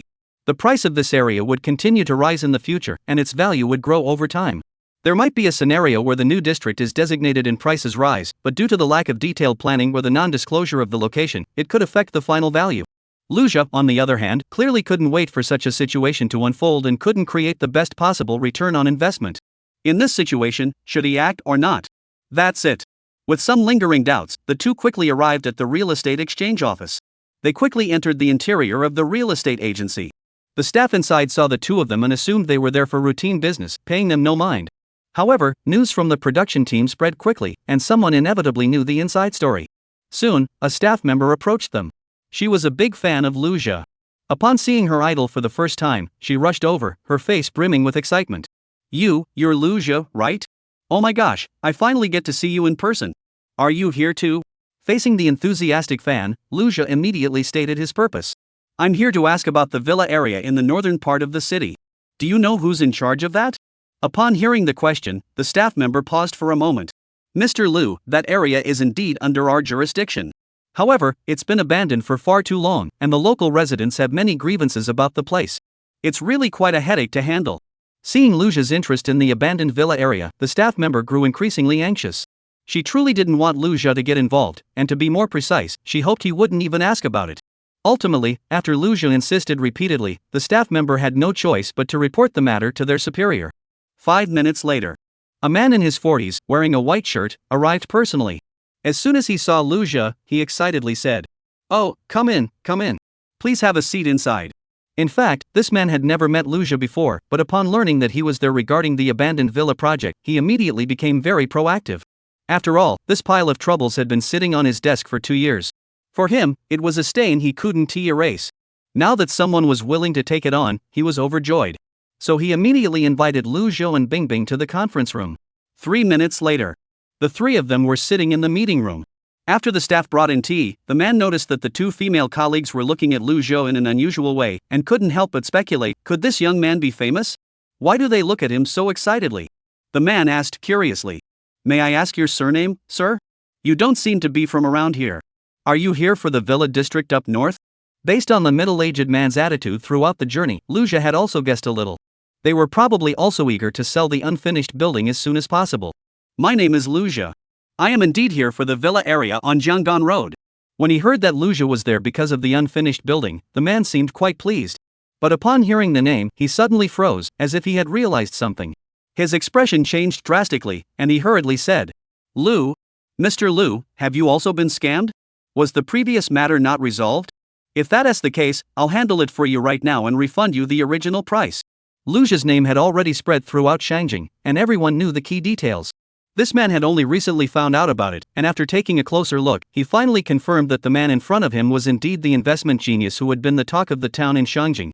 Therefore, he believed that Lu Zhou might have encountered issues at the villa. How could he let him suffer a loss here? So he urgently wanted to help resolve the villa issue and leave a good impression. Lu Zhou, seeing the misunderstanding, hurriedly explained, "No, you've misunderstood. I just wanted to understand the situation. If this villa is indeed under your management, I'm interested in acquiring this entire villa complex." Upon hearing Lu Zhou's words, the director immediately grew tense and asked in confusion, "What? Buy it? An abandoned villa area? No way. You can't just buy these things." Lu Zhou nodded, looking serious. The male director realized that Lu Zhou wasn't joking. After confirming once more, he didn't bother trying to dissuade him. It wasn't that he was eager to get rid of this hot potato. Rather, he was worried that further questioning might offend Lu Zhou. So the man quickly stood up and called a staff member over. Soon, the secretary brought in a stack of contracts. Upon receiving the contracts, the director spoke up. Mr. Liu, I'll be straightforward. After the incident at the Jianggan Road Villa area, this mess has landed on our housing bureau's plate. Higher-ups have instructed us to find an investor to rebuild the area as soon as possible, or else let it remain in its current state. Though I don't know why you've come here or why you're interested in these villas, there's one thing I must make clear up front. There are 24 villas here. Under normal circumstances, each one is worth around 3.8 million yuan, but we acquired them for around 1.8 million yuan. The prices vary slightly depending on location, but the differences aren't significant. If you're truly interested, you can take anyone you like without paying a single extra penny. Of course, I must also inform you that there are currently no investors interested in taking over this project. If you purchase it, you may not be able to use it for a long time, and it will remain in its current state of disrepair, especially the two villas numbered 23 and 24, which have not even been topped out. Therefore, please consider this carefully. The director reviewed the purchase contracts on the table and confirmed the development contracts, feeling increasingly puzzled as he explained. Liu Jia isn't supposed to be a genius investor? If that is the case, why is he asking such obviously unwise questions? If an ordinary person had asked, the man would have thought nothing of it, but since it was Liu Jia, who had been making waves in Beijing recently, he found it a bit surprising. After all, a stalled project is a stalled project. No matter how much redevelopment is done, it won't change the fact that it's a mess. Moreover, these buildings aren't worth much to begin with. They're just piles of reinforced concrete, not even suitable for use as warehouses. But this wasn't his concern. He was only responsible for explaining the situation clearly. Anything else was none of his business. After the introduction, Liu Jia had a clearer picture. Roughly calculating, each unit would cost over 1.8 million yuan, which was the previous loss. To attract new investors, other construction contracts would need to be prepared, and additional investment might be required to obtain the construction qualifications. Ultimately, once the new city is completed, the developers in this area are sure to make a fortune. Therefore, at this point, Liu Jia had no reason not to secure this plot of land. He looked at the director and said, "Liu So, I think we need to discuss this." "Oh? Go ahead."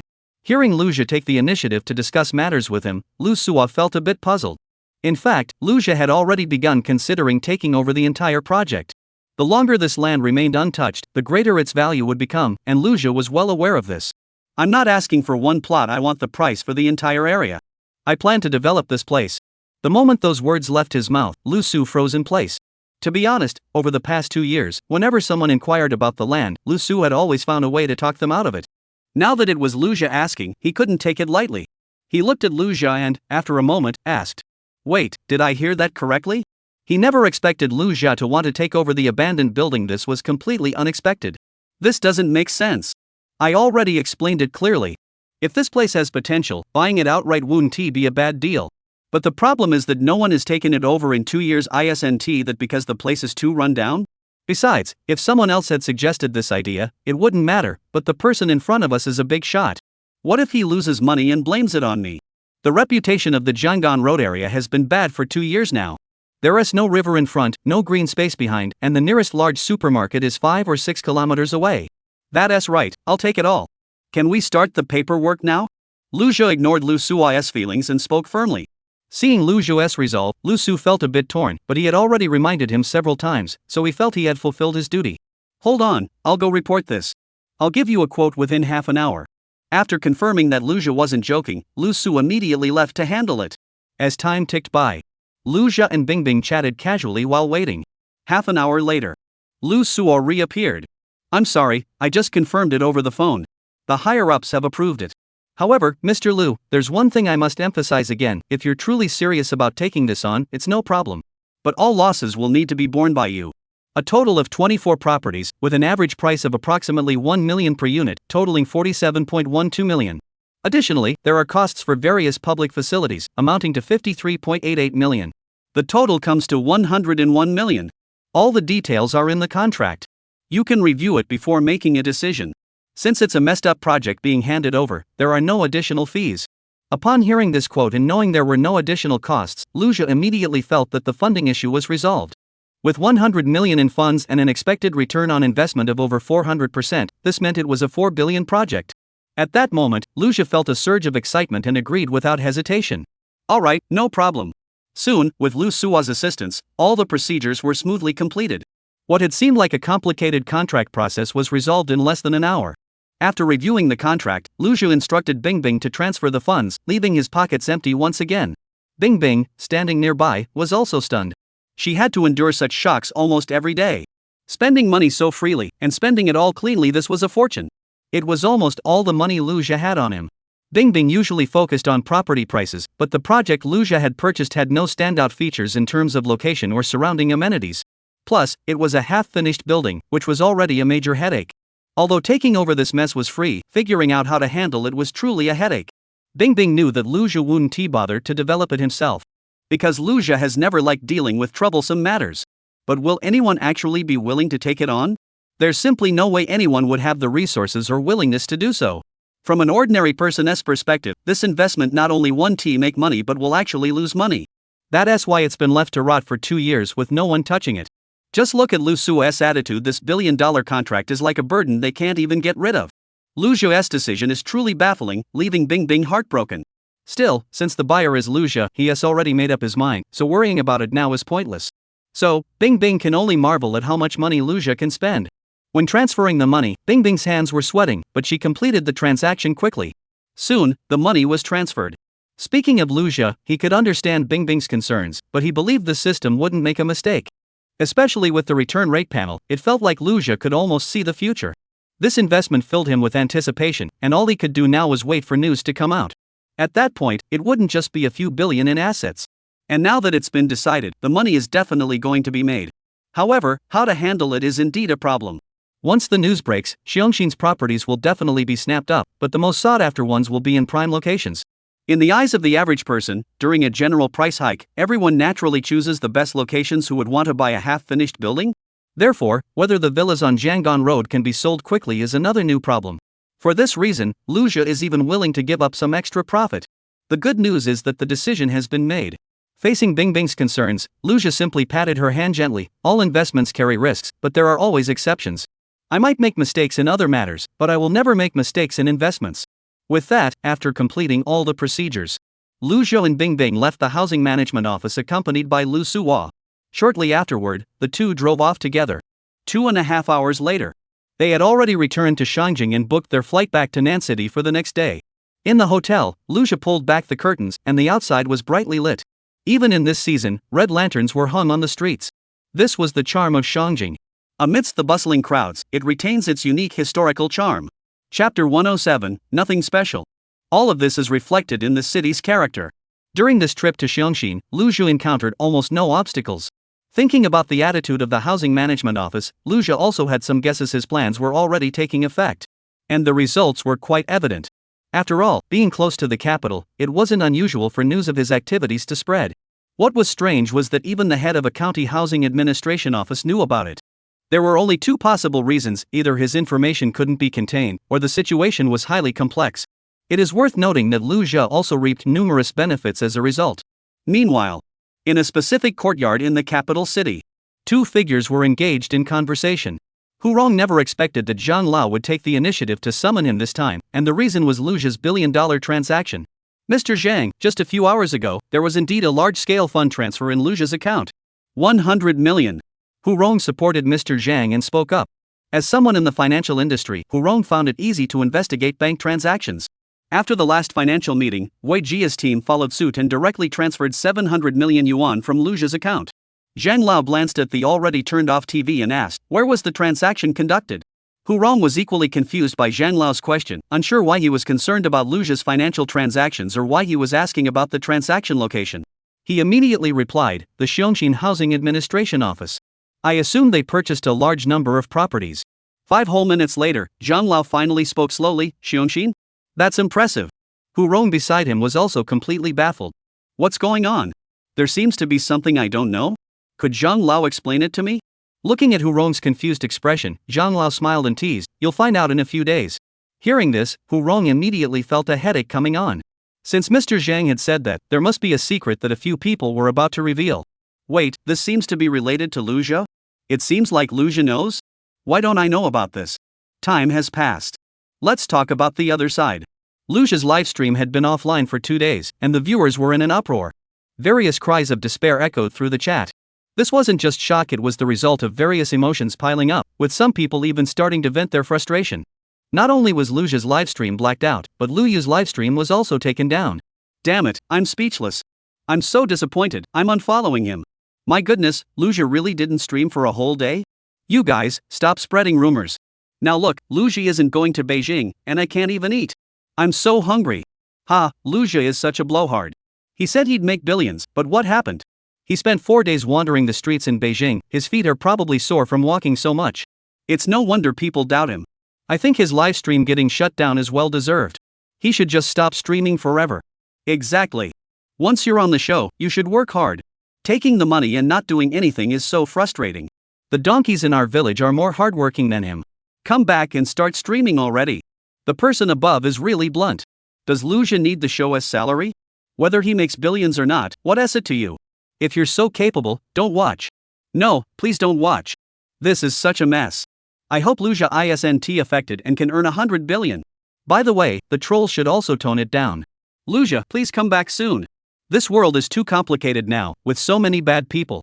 As the live stream suddenly cut off, discussions continued to escalate. The show father and son switch had already been highly anticipated, and recent events have only fueled speculation. When Lu Yu angrily withdrew from the show, viewers were already worried.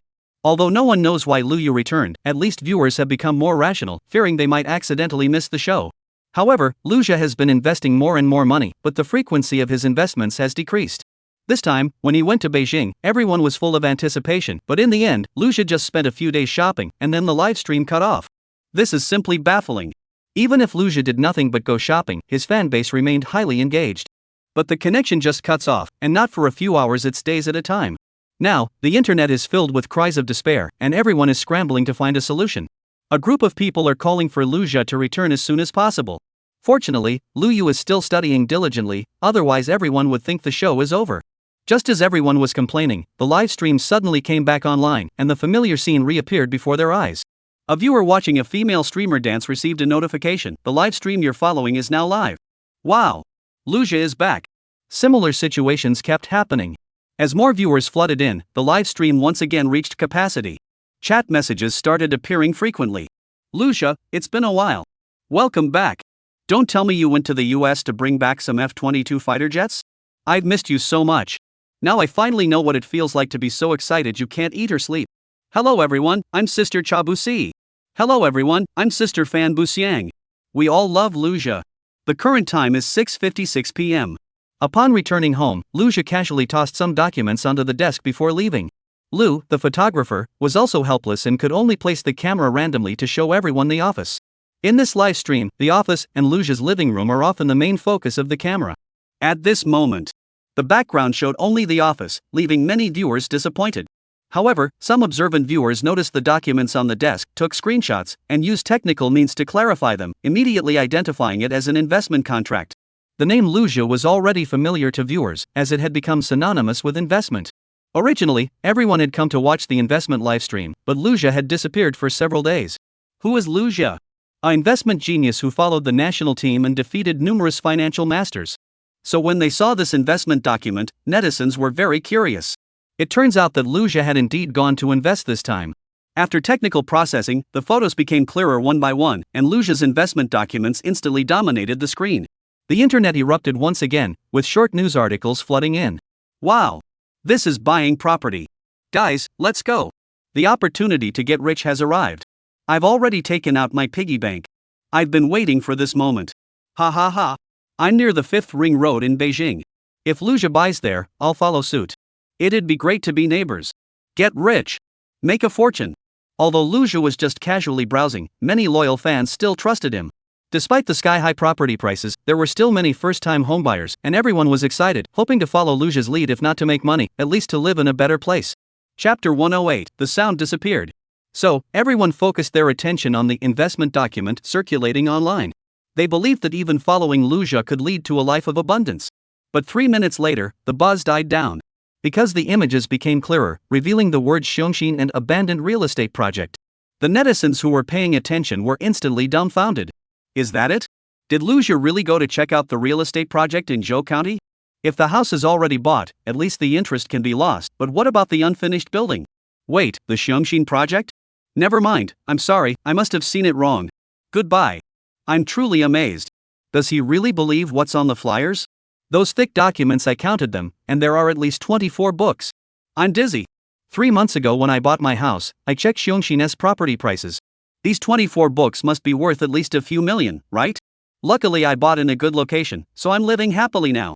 Several million? I just checked Xiongxin Real Estate's official website. These are abandoned suburban construction sites that have been idle for 2 years, taken over by Luja. My goodness. Taking over a abandoned suburban project? Taking over a suburban abandoned project and expecting to make 30 billion? That'd take 30 years to pay off. As more details were confirmed, more people joined the discussion, and the arguments grew more intense.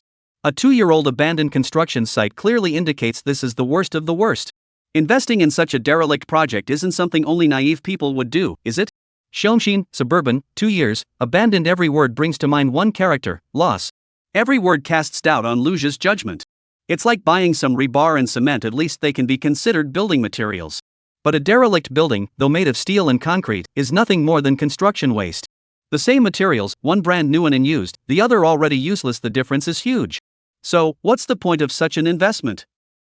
Especially when the investor is Luja. If it were someone else, people might not pay much attention. After all, there are plenty of reckless fools out there. But Luja is different. First, everyone has high expectations for him. That's why they've been closely following his moves, just to see how he'll invest. Who would have thought he'd end up buying something that loses money? Second, Luja is a former investment genius who once created miracles, yet he ended up buying a project in an ordinary county town that's been sitting idle in the suburbs for 2 years. After waiting so long, this is the outcome? Many netizens are finding it hard to accept. I'm truly amazed by him. He actually wanted to make 30 billion in 10 days? Has he lost his mind? If Luja can clean up this mess within 3 years, I'll live stream myself jumping into a manure pit. Everyone come watch.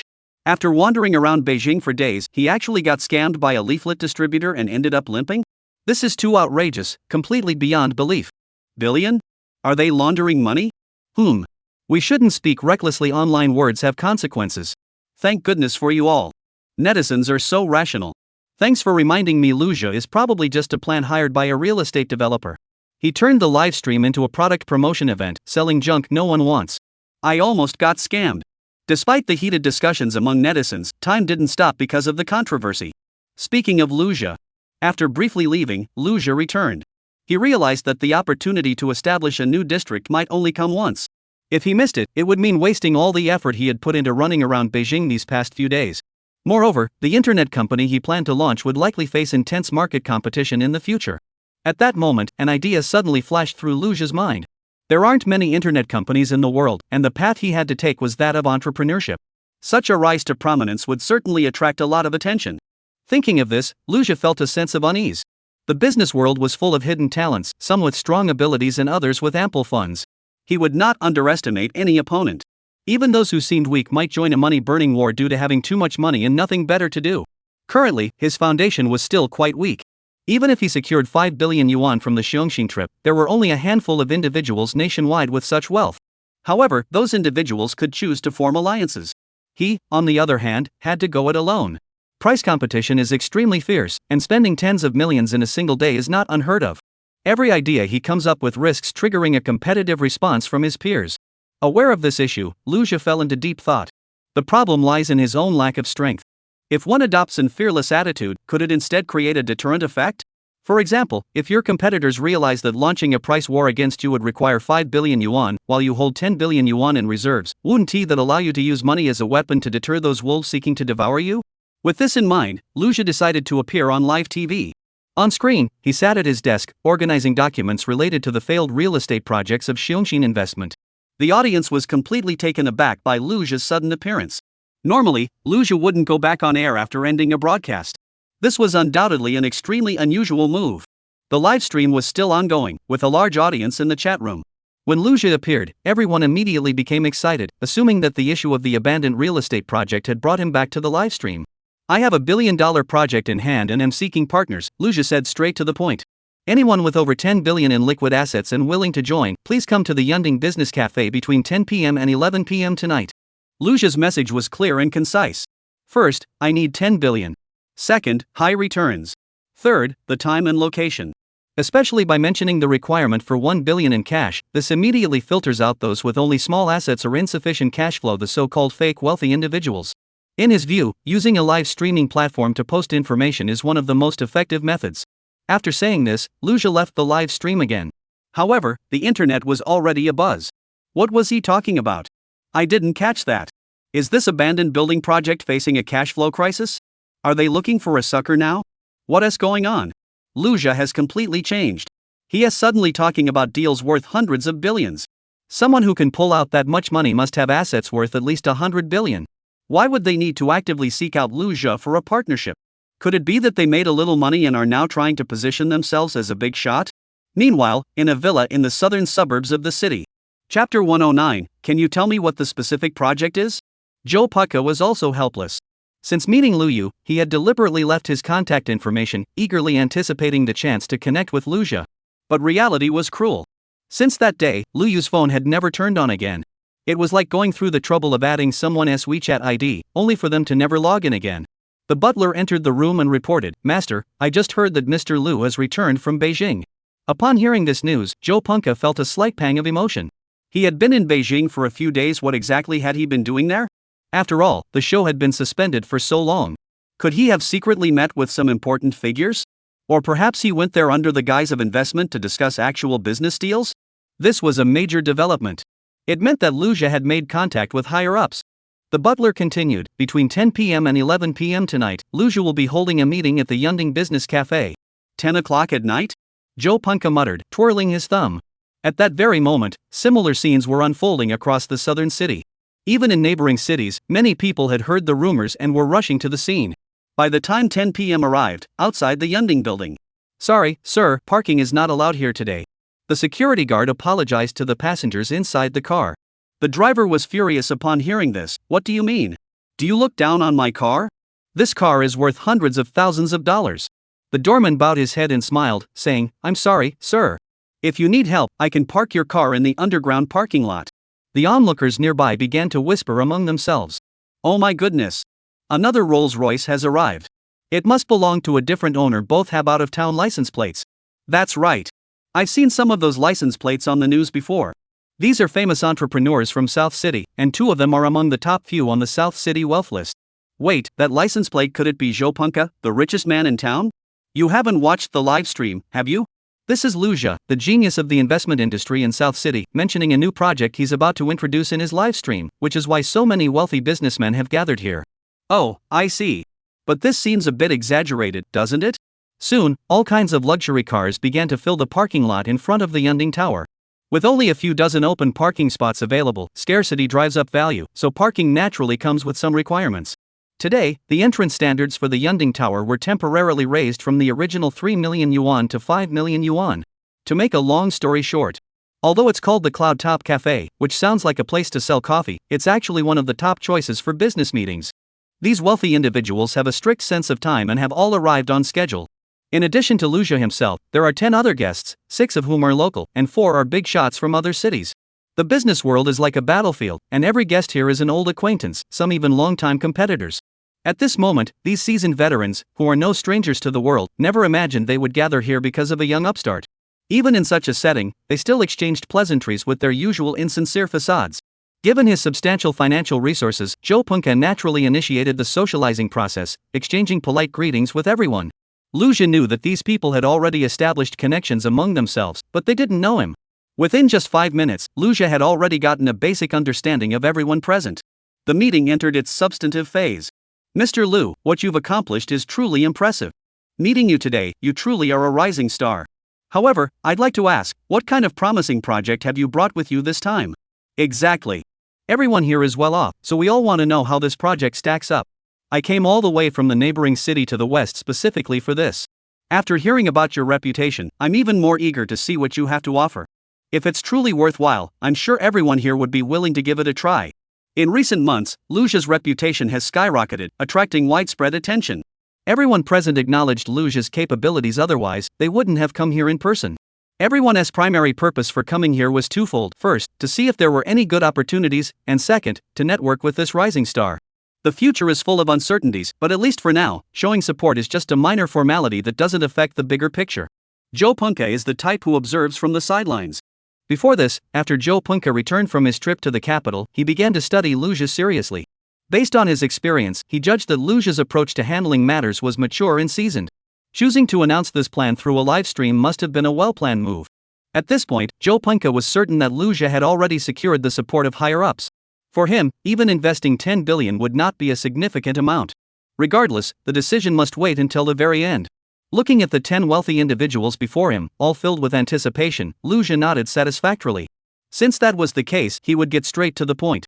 The project we are offering is expected to run for 1 year, with a guaranteed return on investment of 20% of the principal. This means that an investment of 10 billion yuan could yield 2 billion yuan in returns. In other words, by participating, one could receive at least a 20% fixed return after 1 year. At the moment, if you deposit 1 billion into a bank, using standard interest rates and investment products, you'd earn between 2 million and 5 million in a year. The highest rate is just 5%. If you choose to invest, it all depends on your individual capabilities. For some wealthy individuals, due to their access to insider information, investing might be a better option. Noticing that Luja didn't mention the project directly but started with the returns, someone immediately asked, "Mr. Lu, isn't 20% a bit low?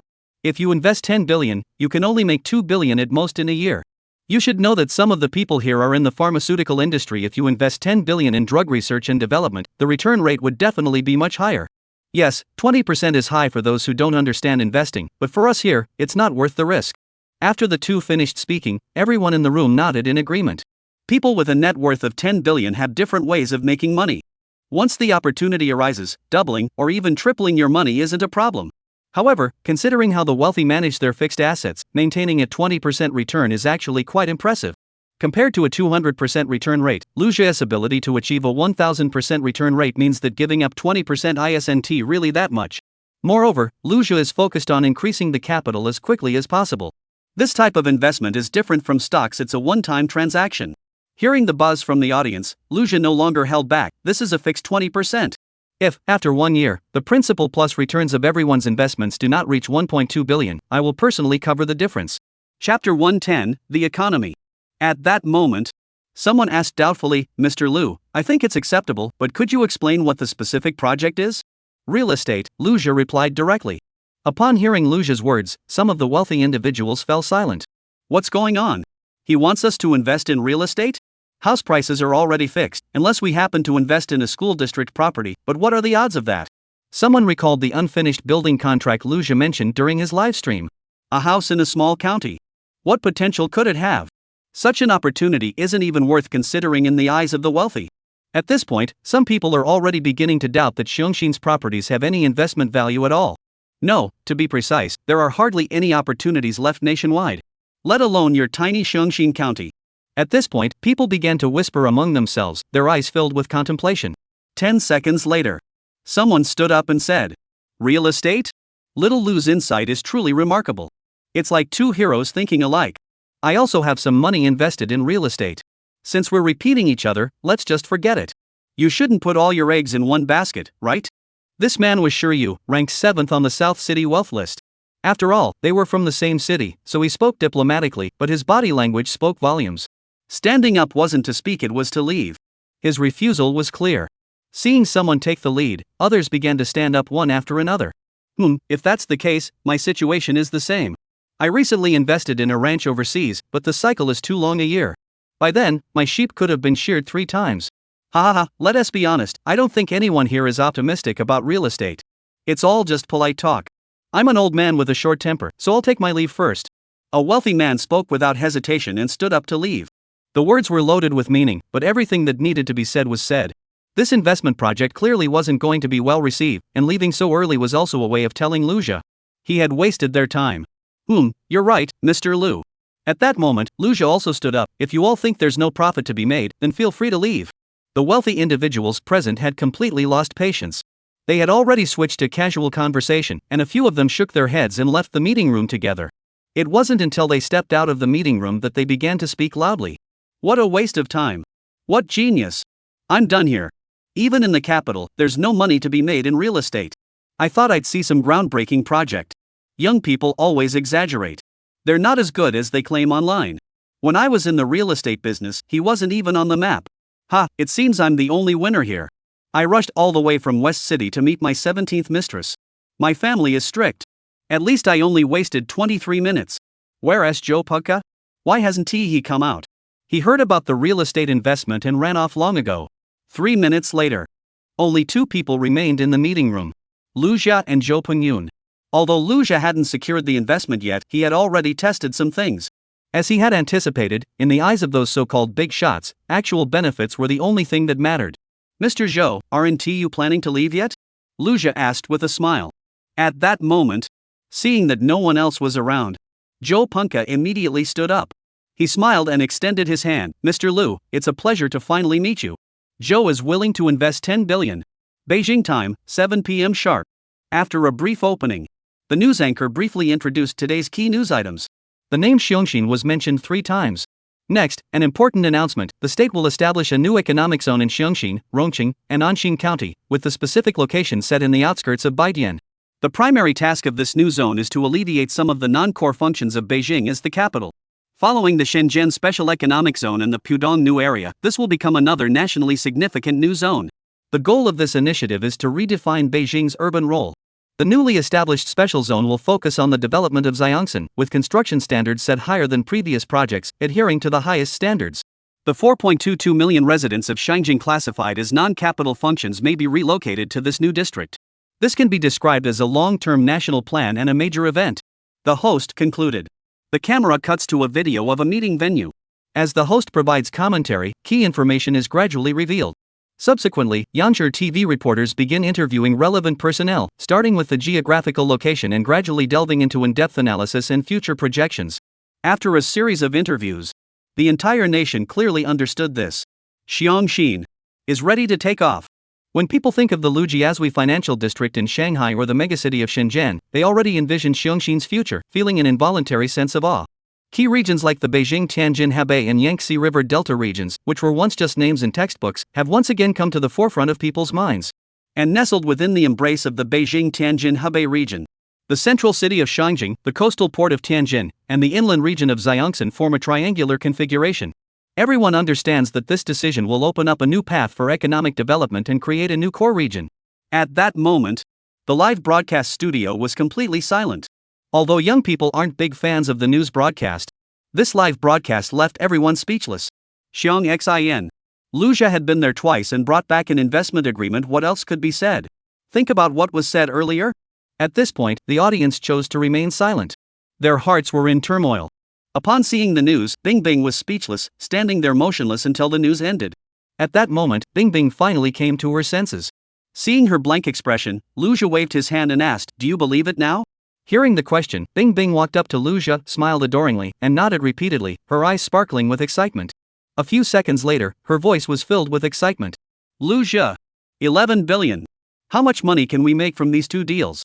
At that moment, Bingbing was too excited for words. In truth, she didn't care about the exact amount, she was simply overjoyed. Before this, she had been extremely worried. When Lu Jia decided to invest 100 million yuan to buy a dilapidated villa, she had been deeply worried, but during her second visit to Xiongxin, after hearing Lu Jia's explanation, she chose to trust him. It was like a ship in a storm. Even with a clear direction, the sense of unease remained. Now, that suspended heart had finally settled. This feeling is hard to put into words. Therefore, she could only release her emotions through the most direct means, asking how much money could be made. In the live stream, the netizens were completely stunned by Bingbing's words. Chapter 111, it's just a regular business deal. Undoubtedly, Bingbing revealed 2 important pieces of information. First, Lu Jia hasn't disappeared, he's just gone to Xiongxin investment. Second, he has invested 1 billion and 10 billion respectively. Therefore, everyone speculated that Lu Jia had obtained 10 billion yuan from the wealthy individual. However, while the national audience was surprised, they were also curious about how much Lu Jia would ultimately earn this time. The news made it clear that Xiongxin would become the core of the new district, established to alleviate pressure on Shangjing, and that Shangjing's central status was beyond question. Therefore, the burden being shared is not only political but also economic. When it comes to the economy, people naturally think of Lujiazui and Shenzhen Bay. Isn't this concept clear enough? Moreover, Xiongxin is only about 100 kilometers from the political center. It can be reached in just 1 hour by highway. Apart from the lack of a port, Xiongxin's conditions are nearly perfect. But doesn't Xiongxin have a seaport? You're mistaken. Just 110 kilometers to the east lies Tianjin. Surrounded by so many advantages, how could Xiongxin not take off? It's easy to imagine. Once Xiongxin is fully developed, how magnificent it will be. So, how much will the initial investment of 1.1 billion eventually amount to? 30 billion? That's just looking down on people. Netizens were stunned. I'm impressed. How did Luja figure that out? That's so bizarre. I get it now. Luja went to the capital to gather information. You thought that flyer had secrets, but it was just a smokescreen. Observing the weather in the capital to uncover major events? Sorry, it turns out those wealthy individuals were just clowns. But the richest man, Joe Punk, didn't he show up? Could those 10 billion be his investment? My goodness, is this how the richest person thinks? No, only the richest person can keep up with Luja. Meanwhile, the southern tycoon Joe Punka was also accustomed to keeping up with the news. At that very moment, he felt a pang of regret. It wasn't because the 10 billion only yielded 2 billion, such a loss was nothing to him. It was because he hadn't invested all his fortune in Luja at the time. If Luja could obtain such information, what did that imply? This was top secret information. How could anyone other than high-ranking officials know about it? Before the news was broadcast, how many people could have obtained this information in advance? At this very moment, Joe Punka was growing increasingly astonished. Such major news has set the entire internet ablaze. Many young people don't watch the news regularly and often learn about trending topics through social media afterward. However, with Luja's livestream, this previously overlooked group also learned about the big news immediately. Therefore, this hot topic didn't need any build-up. It erupted completely and instantly. This news quickly triggered a chain reaction online. Shocking reports kept emerging one after another. Tianjin Evening News, at 7:20 p.m., large-scale traffic congestion occurred on the streets of Tianjin. Many taxi drivers refused to pick up passengers and drove directly to Xiangshan. Baoding News Network, a large number of residents chose to leave the city, with traffic flowing like a long dragon, a truly spectacular sight. With the new policy in place, Xiangshan is set to embrace new development opportunities. Shangjing Times, surprisingly, after the news about Xiangshan was announced, traffic on the first ring road in Shangjing remained smooth, while the fifth ring road was severely congested. One report after another emerged, all signaling that something major was about to happen. And the core of all these news reports revolved around two words: Xiongxin. At least today, in the face of this hot topic, even the top celebrities have to step aside. Wang Feng, who was holding a concert, and Hua Fei, who recently divorced, aren't even in the picture.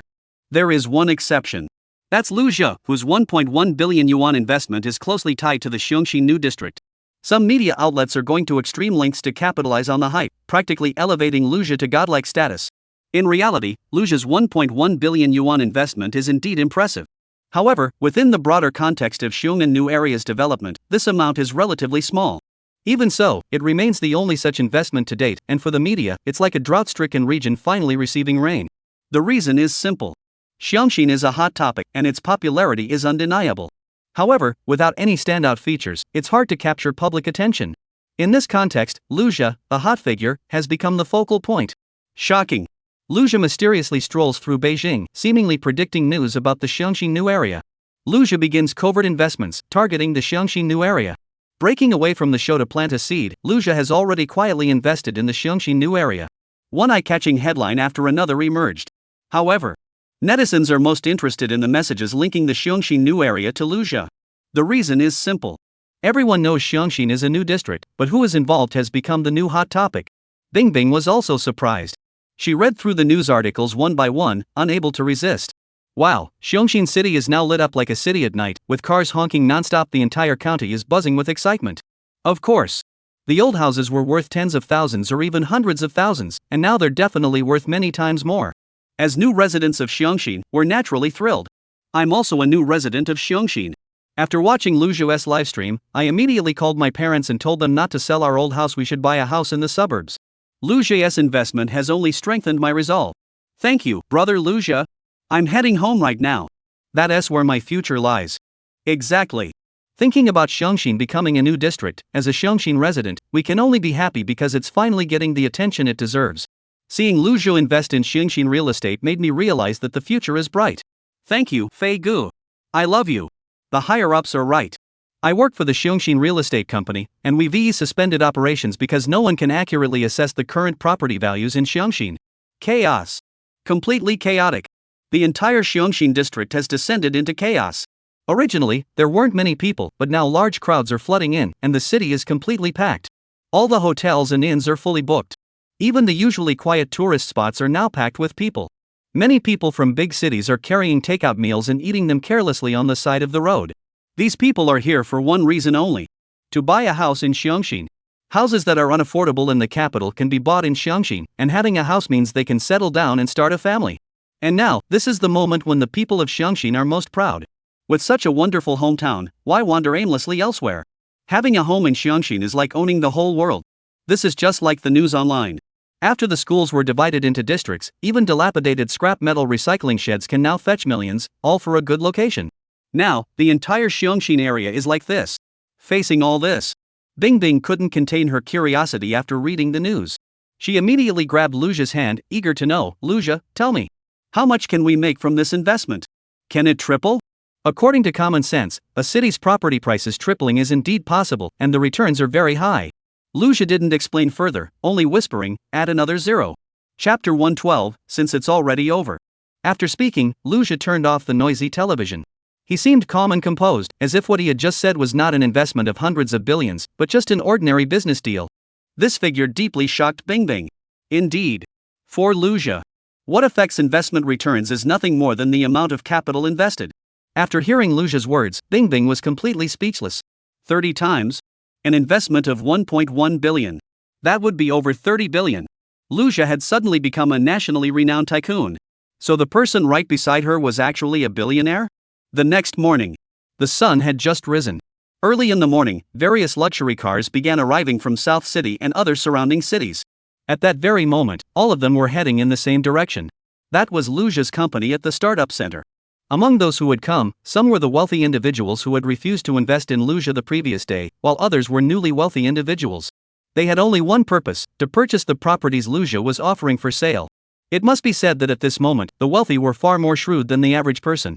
They know that rushing to Xiongxin now would only result in being turned away. Because everything there is being priced, as if everyone knows they're holding treasures in their hands. Although the exact prices are still unknown, buying at a low price would be unwise. In such a situation, it's unlikely you'd be able to buy anything. However, Lujia's place doesn't have this problem. Because he is sufficiently cunning. Otherwise, he wouldn't have acted so early to arrange everything so meticulously. A full 10 billion. If I had invested back then and offered slightly better terms, like being willing to share the risk, would the returns have been higher? But it's already over. Moreover, these people came because Lujia needed cash. At this point, the wealthy individuals already understand that for such investors who seem to be able to predict the future, even if they couldn't buy what he had, hearing even a hint of what he has to say is worth it. Isn't it just like Warren Buffett's lunch auction? Isn't Lujia worth such an opportunity? Therefore, whether we eat or not doesn't matter.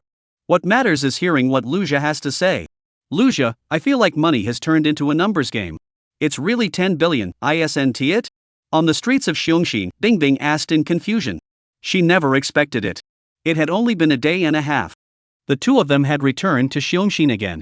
What surprised her even more was that Lujia had brought 10 billion with him today. Bingbing was utterly amazed by Lujia's ability to make money.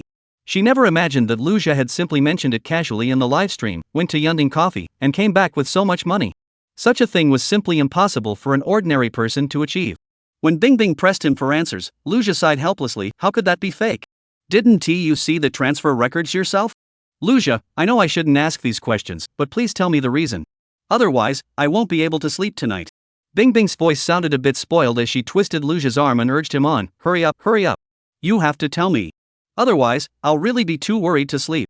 Lujia sighed. You know about Pudong in Shenzhen, right? I think this place will be the next special economic zone. That's why people are investing here. Now you understand, right? New district?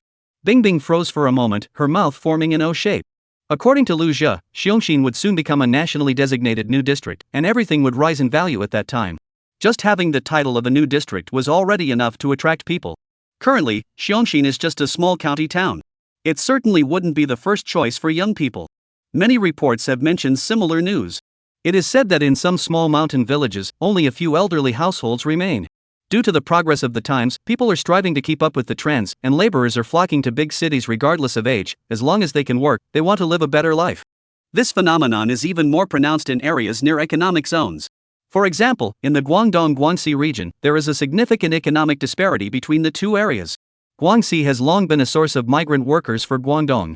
897. Is it because the hometown is not good? No, it's because the hometown is too poor. Many couples have been working away from home for years. Whether it's hard or not is hard to say. But when they return home for the new year, their wallets are definitely thicker than those of people in similar circumstances. Isn't that what people do in this world, strive for a better life? For most people, a better life is directly tied to money, so they spend their entire lives chasing after it. Speaking of Xiongxin, it's so close to Beijing. To put it dramatically, it's just a few steps away. Anyone would choose Beijing. Xiongxin is about to become a new district to alleviate the pressure on the capital, so it will naturally receive special attention. Once the new district is officially established, everyone can foresee that Xiongxin's status will change. Those who should come and those who should return will not be left behind. Soon, the two entered a department store. This department store was carefully selected by Lu Jia. The reason was simple. Department stores are typically the first central hub of an area. Over time, they grow outdated and out of fashion, gradually replaced by newer shopping malls, eventually becoming places where the elderly gather and young people avoid. This building had once been the most prestigious in Xiongxin. Over time, its former glory had faded. At this point, Bingbing also came to realize something. The house was never Lu Jia's target. The focus was on the unfinished building and the dilapidated shopping mall. With this in mind, Bingbing obediently followed Lu Jia to conduct market research. Inside the department store, whether due to the time of day or simply because there weren't many people to begin with, the entire building was deserted. Many shops had already closed, with roll-up doors displaying for rent signs and phone numbers. Seeing this scene, Bingbing grew even more excited. Closed shops meant the place was hard to rent out, but once it was developed into a new district and new buildings were constructed, this area would thrive again. Lu Jia walked along, looking at each shop one by one, gathering all the information in his mind. Xiongxin Department Store Building 2019 Shop. Return on investment, 3,002%. Reason, after the national new district is established, the commercial area will be redeveloped. The existing commercial zone will be demolished and rebuilt during the process. Once the commercial area is finalized, it will attract numerous developers to build high-end zones, thereby driving up property prices in the surrounding areas. Looking at the return rate feedback data from the system, Lu Jia couldn't help but feel thrilled. Since the building was already in decline, its profit potential was limited, and accordingly, his chances of securing it were greater. From start to finish, Lu Jia never believed that all of this had come out of nowhere. Soon, Lu Jia led Bingbing into a well-decorated women's clothing store. Chapter 113, It's still about taste in clothing. When they entered, the staff seemed a bit surprised. Although the store sold the latest styles, which were very suitable for young people, the owner had chosen this location to avoid competition from the new commercial buildings, taking a somewhat unconventional route. However, these two young people, both in terms of their demeanor and fashion sense, did not seem like typical county town kids. Nevertheless, the staff quickly greeted them with enthusiasm. Without needing the staff to introduce themselves, Lu Jia directly asked Bingbing for her clothing size, picked out a few items, and paid 2,300 yuan. Bingbing was instantly moved. There were no other girls in the store, so the clothes were obviously for her. Meanwhile, Lu Jia was thinking to himself. Being generous would make the store manager happier. This way, asking questions would also be simpler. Sure enough, under Lu Jia's generosity, the staff members' eyes lit up. They hadn't expected someone so handsome yet polite. If his girlfriend hadn't been there, they might have even asked for his contact information directly. Your store's decoration and brand are pretty good. The rent must be pretty expensive, right? Sir, a larger store does cost more. It's 2,300. For such a large store, 2,300 is still considered expensive? Then the rent for other stores in this mall must be even lower. What happened to the closed stores? Lu Jia asked curiously. Oh, handsome guy, that's the price after the increase. Those closed shops left because they felt it wasn't worth it. The new pedestrian street has decent foot traffic, but this area is too old. I heard the owner is in a hurry to sell, so it'll probably change hands soon. After listening to the clerk's explanation, Lu Jia understood the reason. It turned out that the department store had once been state-owned property, but with the times changing and profits declining, it gradually passed into private hands. This once iconic city landmark had been forgotten over the years, changing hands several times before ending up in the hands of a company called Tengda. The reason for the rent increase was that the company was struggling financially and had raised the rent. After obtaining this information, the two left the store. Lu Jia pondered in his mind. There was no doubt that the department store had many issues, but once the new district was built, these problems would be insignificant. The priority now was to secure the building as soon as possible. 2 hours later, Lu Jia was sitting in the reception room of Tengda Company. It wasn't that he wasn't in a hurry. In fact, he had arrived much earlier. However, the general manager of Tengda Company had an unexpected commitment, causing him to wait for over an hour. When he heard someone wanted to buy the department store, the general manager of Tengda Company didn't believe it at first and even played a game of table tennis with his secretary. When he found out that the person had been waiting for over an hour, he finally came over with some doubts. In today's era, department stores no longer generate much profit, and even after multiple changes of ownership, they haven't made any money. When it came into his hands, it only brought in 8 million yuan annually, and this year it would be even less. Despite investing significant funds in management, there was no return on investment, prompting the general manager to want to sell it quickly. Just as he was puzzled, he noticed two young men in their late teens sitting in the reception area, and his brows furrowed involuntarily. He didn't think they looked reliable. Lu Jia spoke directly, "You must be the general manager of Tengda. I heard you want to sell the department store. If the price is right, I'm willing to take it over." The general manager, who had intended to walk away, began to think seriously upon seeing Lu Jia's earnest expression. The department store is currently valued at around 400 million, but it's been on the market for a long time without any buyers. What qualifications do these two young men have? So, the general manager deliberately tested him, 600 million. Seeing the general manager's mocking expression, Lu Jia realized he didn't believe he would buy it. He remained calm and said, 500 million, cash on the table. Seeing Lu Jia so composed, the general manager finally took him seriously. What day is today? Had he stumbled upon a money god? How many years of rent would it take to earn 100 million? This is like picking money off the ground. And the other party doesn't seem to be joking. He's probably a rich second-generation heir eager to prove himself. He's seen plenty of people like this over the years, some of whom he even treats with respect. However, the person in front of him was a stranger, and no one had warned him beforehand. Since he doesn't know him, he might as well ask for more money. After all, it's all in writing, and both parties are willing.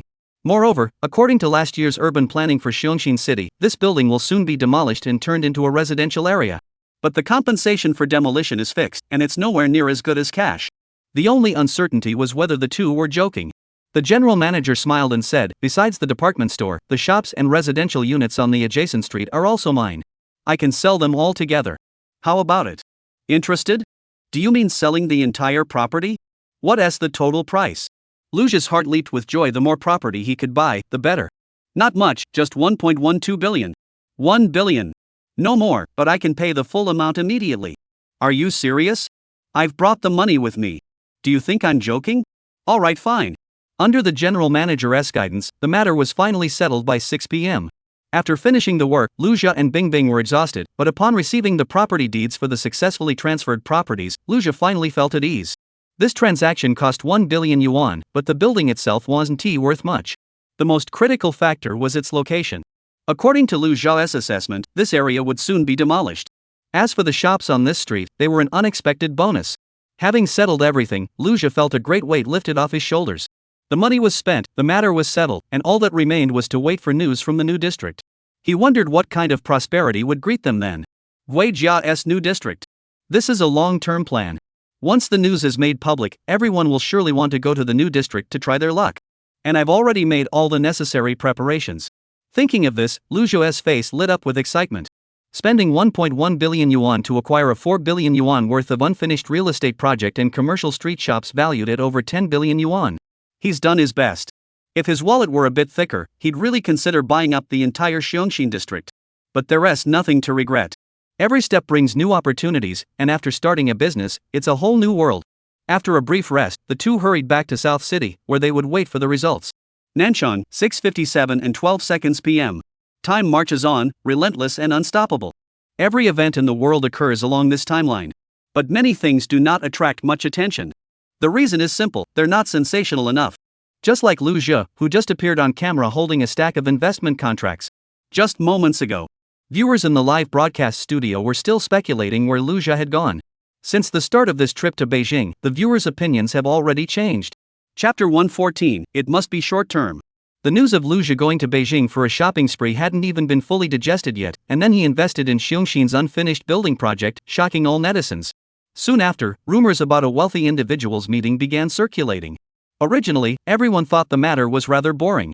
However, online reports exposed several wealthy individuals rushing to meet at the Cloud Top Cafe, which truly startled many people. Who could have imagined that Lu Jia had such influence?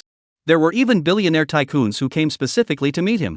However, after the wealthy individuals left the building, a few of them agreed to be interviewed by journalists. Although they did not disclose the details of the meeting, their remarks revealed their disappointment in Lu Jia. Clearly, in the eyes of netizens, Lu Jia was simply not up to par in front of these wealthy individuals, even leaving them feeling disappointed. This meeting was undoubtedly a failure. Netizens believe that Lu Jia failed to gain the approval of these billionaires, which has set up a barrier for him to enter the circle in the future. But this is also understandable. After all, these wealthy individuals are extremely wealthy, while Lu Zha's assets are insignificant in comparison. Nevertheless, Lu Zha chose to avoid the spotlight, hasn't gone live for so long, and disappeared again after the meeting. This is utterly absurd. Viewers are finding it hard to accept. Lu Zha has worked hard all his life, starting with 14,000 yuan and now worth 1.5 billion. He's always had smooth sailing. I think this is the first time he's faced a setback. In his mind, he sees himself as a genius, so being questioned in this situation naturally makes him feel discouraged. Life has its ups and downs. After being rejected by the wealthy elite, Lu Zha has lost his confidence. His decision to stop streaming may stem from this, and he is likely reflecting on his life. Young people have experienced too little. They can't handle a little setback. I think his future will be tough. Cases like this happen all the time. Lu Yu is more promising. After being struck by misfortune, he worked hard in school and scored 57 on his last math exam. Enough, everyone. Stop talking about Lu Zha making 3 billion in 10 days. He's still a child, don't put too much pressure on him. I just want to watch his live streams, I don't want him to leave. Just then, Lu Zha and Bingbing returned. When they appeared on camera, they were holding a stack of investment documents. To get a better view of the live stream and keep Lu Zha on the show, the audience chose to stay silent. But the pile of investment documents left everyone speechless. This wasn't about avoiding the issue. They clearly went out and bought another house. When they saw that the investment contracts were for the Xiongxin department store building and street front shops, the audience couldn't hold back any longer and began preparing to type away on their keyboards. Could they tolerate this? He went out again behind the production team's back to invest in real estate. This is a terrible decision. Why didn't he listen to the audience's opinions? The words may be harsh, but they're all for your own good. Lu Zha ignored all of this. Upon returning, he simply collapsed into the boss chair, his expression calm. Bingbing, turn on the TV. Any channel is fine. Bingbing was curious, so this TV wasn't just for decoration? Since Lu Zha wanted to watch it, she would do as he asked. She immediately went over and turned on the TV. At that very moment, it was exactly 7 p.m. as the familiar news anchor's voice rang out. After a brief greeting, the news anchor delivered a shocking national news story in an official announcement. At the same time, it was being broadcast live in the studio. As one luxury car after another gathered at the Nanda Entrepreneurship Center, the entire southern city came alive with excitement. This wasn't because the people of South City had never seen luxury cars before, nor was it because luxury car convoys were uncommon on the streets. Rather, after the previous Yunding luxury car gathering, everyone had heard about Lu Zha's meeting with the wealthy. When combined with the fact that Lu Zha had brought back a stack of investment documents from Xiongxin, the connection became clear. All the wealthy merchants in the city rushed to the entrepreneurship park early in the morning, all to see one person. That person was Lu Zha. And the most ones were the media. As a result, the area outside the South University Entrepreneurship Center was already swarming with journalists. They had been waiting there for news. One by one, news of the wealthy individuals arriving spread rapidly online. Such news naturally attracted widespread attention. On the other side, the villa area on the slopes of Purple Mountain, Joe Punka stood on the observation deck, gazing down at the southern city below. Just then, the butler approached him. "Master, the news of Mr. Lu's investment in Xiongxin has gone viral online. All the wealthy individuals in the city have mobilized, and even a few from neighboring cities have arrived. Should we prepare a vehicle for you?" Joe Punka glanced in the direction of South University and smiled. "Hey, I know about it, but I won't be going." Joe Punka spoke firmly, without a hint of hesitation. The butler noticed that Joe Punka's attitude was different this time, at least he no longer seemed so eager about Lu Zha's matter. He mistakenly believed that the relationship between the two had grown distant, so Joe Punka would no longer place any importance on Lu Zha. Seeing his master so resolute, the butler didn't ask any further questions and was about to leave. But Joe Punka, who was behind him, smiled and explained. "Don't underestimate Mr. Lu just because he's only 18. His mind is far more seasoned than his years. If I hadn't stayed that day, it would be too late to see him now." Hearing this response, the butler felt a mix of surprise and awe. In his 7 years of service, this was the first time he had ever seen the master speak so actively and in such detail about something, especially to him personally. However, he also understood that after that incident, Joe Punka and Lu Zha had reached some sort of understanding. This was, of course, good news. Now that the master was in a good mood, he was willing to speak a few more words to him. That day, 10 people had gone, but only this wealthy individual had stayed behind to have a brief conversation with Lu Zha. This made the master feel proud. It was those few minutes that set the tycoon apart from the others. When the other wealthy individual sought an audience with Lu Zha a second time, the tycoon Joe Punka had already anticipated the outcome. So he explained it cheerfully. "It seems that this young man named Lu Zha is indeed very capable." "Yes." The butler excitedly withdrew. As for Zhou Puka, he stayed behind that day, and now Lujia's investment in Xiongxin further confirmed his judgment. Lujia had already made connections at a higher level. At the same time, Zhou Puka knew that Lujia was about to launch his next plan. Just like Zhou Puka himself back then, he knew that for Lujia, the core of entrepreneurship wasn't about money. A simple reason: Lujia's investments had already been so successful that his vision was unmatched. If it were just about making money, then running his own investment company would suffice. The money would flow in endlessly. Why go through the trouble of starting a new company? Therefore, Zhou Puka was certain that Lujia's purpose in establishing the company was definitely not as simple as it appeared on the surface. There was a grand plan behind it. Chapter 115, The Stark Contrast. This plan will enable Lujia to transition from an investment genius to an entrepreneur. And now Lujia desperately needs funds to make this happen, so his investment projects in Xiongxi must be short-term. Should we try to get closer to Lujia? Back to Lujia. He had already woken up. Due to his recent frequent travels, he was indeed feeling a bit tired. After glancing at the documents sent by the investment company, he headed to the live streaming studio in the living room. Lujia, you're awake. There is something going on at the startup center. Apparently a bunch of wealthy individuals are looking for you, and the parking lot is packed. Bing Bing, upon seeing Lujia arrive, said excitedly.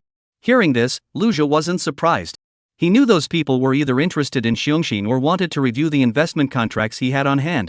However, Lujia didn't really care about these people. He had already decided that after running around so much in recent days, he would stay home and rest today, not going anywhere. Let them do as they please. By the way, can you cook, Bing Bing? Oh. Yes. I love collecting spices and seasonings. Each place has its own unique ones, and the most authentic ones are always the local ones. So whenever I travel domestically or abroad, I always buy local spices and seasonings. The food I cook now is delicious. Alright, then breakfast, lunch, and dinner are all on you. Sure. After responding, Bing Bing happily got to work. She planned to show off her cooking skills. Otherwise, all her cooking skills would have been for nothing. Seeing this, the viewers in the live stream were amused by Lujia's calm expression. Comments started flying in the chat. What the heck? I can't figure out what Lujia is thinking. Shouldn't he be rushing over to meet those wealthy individuals right now? The place is already packed with people, all wanting to see Lujia, but he is actually at home making breakfast? Is this what they call a big shot not making an appearance? Hey, I noticed something: rich people also love to brown nose. But Lujia isn't someone you can easily flatter. The tricks rich people use don't work on him. Haha, how ironic. But I heard that those wealthy individuals are all after Lujia's investment projects. The new district isn't even selling houses anymore. Apparently there's an order from above. Just as netizens were speculating, the official account actually provided an explanation at that moment. Originally, the netizens just wanted to see how Lujia would react. But he didn't say a word. He was busy eating breakfast. Now, with the official account's message out, netizens who heard the news rushed online to investigate. Such a major event as the establishment of a new district wouldn't be satisfying to cover solely through news broadcasts. There were already various detailed analysis articles online, but they had all been read to death. Everyone knew this was a national matter, and everyone had already had their fill of the gossip. This time, the official account actually released a video. How could that not get people excited? Everyone rushed to watch it. In the video, a familiar face appeared: the spokesperson. The content is straightforward, focusing on 3 key points. 1. It introduced the development of the Xiongnan new area, mentioning some key information. In just a few sentences, it clearly explained the importance of Xiongnan. The spokesperson spoke clearly, emphasizing that the state is committed to vigorously developing this new area. 2. He explained the current chaotic situation in Xiongnan and, to prevent matters from becoming more complicated, announced a temporary suspension of real estate transaction qualifications within the city. These will be resumed once the situation stabilizes. 3. Real estate transactions within Xiongnan City are currently prohibited, but preliminary negotiations are permitted. With this in mind, everything becomes clear. First, it reaffirms the construction of the Xiongnan new area. Second, the measures are aimed at ending the chaos. Third, it indicates that preliminary investment discussions can proceed, but formal contracts will be signed at a later stage. The entire video reflects the government's stance, which is to inform everyone: since you all wish to invest in Xiongnan, let us discuss the matter thoroughly. Once everyone has a clearer understanding, the government will open this channel. At the same time, it is also aimed at preventing those who seek to take advantage of the situation. Previously, Lujia secured an investment in Xiongnan and gained significant online attention, which sparked a surge in housing purchases. This serves as a reminder to everyone, and the video aims to preemptively curb such chaotic situations. After watching the video, netizens also came to understand that the government had already devised countermeasures and could effectively prevent chaos from occurring. The comments section has also become lively. The government acted decisively great. It emphasizes that Xiang'an has investment value, but going there now is just for quick riches, which isn't rational. This is also good for the residents of Xiang'an. So the only one who can speculate successfully is Lu Zhe? Doghead laughing.jpg. I didn't even think of that. Everyone in the country wants to invest, but in the end, only Lu Zhe succeeded in speculating? Everyone is speculating on real estate, but only Lu Zhe succeeded. After the news was announced, many who had planned to go to Xiang'an for speculation halted their plans before even setting off. Those who had already speculated in Xiang'an did not immediately return home but stayed locally to learn about future projects and prepare in advance. However, the urgent enthusiasm to close deals had cooled significantly. This news naturally reached the ears of the wealthy in the southern city. They believed that only the suburban villa areas purchased by Lu Zhe were tradable, and securing them would give them a head start. Under these circumstances, Lu Zhe's investment contracts became extremely important. This is the only hot commodity on the market. Although these wealthy individuals recognized the importance of the villa district, new problems arose. That is, the live stream showed Lu Zhe saying he wasn't going to work. He was actually having breakfast in peace and quiet on the 21st floor of the startup center. Inside the computer company, employees have gathered at the windows. Since founding the company, Lu Zhe hasn't managed it much, focusing instead on recruiting talent, and he hasn't even returned here himself. However, in the group chat, he assigned tasks to the employees, provided some basic directions, and encouraged them to enhance their professional skills. He also told them that no matter what their background, everyone could contribute to the company. These were all elite students and graduates from Nancheng University, highly sought after talents in the job market, yet they were not valued here. Everyone initially had doubts about their boss, Lu Zhe. It wasn't until some students went to consult Professor Yuan. They learned that Lu Zhe actually had a grand plan. Gradually, even the unfulfilling work stopped being a source of complaint. At that very moment, on the 21st floor windowsill, they could see the luxury cars of wealthy individuals parked below, all waiting to meet Lu Zhe, yet Lu Zhe paid no attention, continuing to enjoy his breakfast in the live streaming room. Chapter 116, Forming a Complete O2O Closed Loop. On one side are the anxiously waiting wealthy individuals. On the other side is Lu Zhe, who couldn't care less. This stark contrast left the employees of the computer company deep in thought. They felt either Lu Zhe was someone who didn't understand human nature, didn't like to brown nose, or was simply pretending to be indifferent. Or, Lu Zhe is extremely confident and feels no need to acknowledge these wealthy individuals. The students immediately began discussing these two possibilities. No way. Those are all billionaires. Could Lu Zhe really be that old-fashioned? After all, these people hold so much capital, couldn't they help Lu Zhe's career reach new heights? He is not taking the easy way out. I think Lu Zhe's personality isn't smooth enough in business. There are so many resources he could be using. I think Lu Zong is confident. He doesn't think it's necessary to curry favor with these wealthy individuals, he just doesn't want to waste time. Investing in Xiongxin with a forward-thinking perspective isn't that laying the groundwork for the computer company? Professor Yuan said that as long as we follow Lu Zong closely, our future achievements will be limitless. Exactly. Did you see that empty plot of land over there? The school is already planning to give that land to Lu Zong for his headquarters. No matter what, seeing how Lu Zong has worked his way up, whether it's investing or starting a business, he hasn't missed any opportunities. I must also do my utmost to complete the upcoming task. Meanwhile, on the other side of Nanjing University, Professor Yuan received a call from Hu Rong. Hu Rong held the phone with a complicated expression. Because Zhang Lao had once asked him to go to a special courtyard and personally investigate Lu Zhe's financial transactions. At that time, Xiongxin, a small company, had just begun to catch Hu Rong's attention.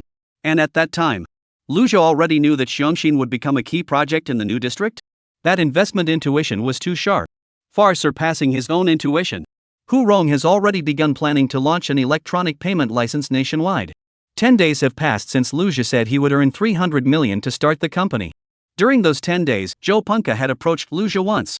After their conversation, he naturally took over Lu Zhe's unfinished villa project in the outskirts of Xiongxin.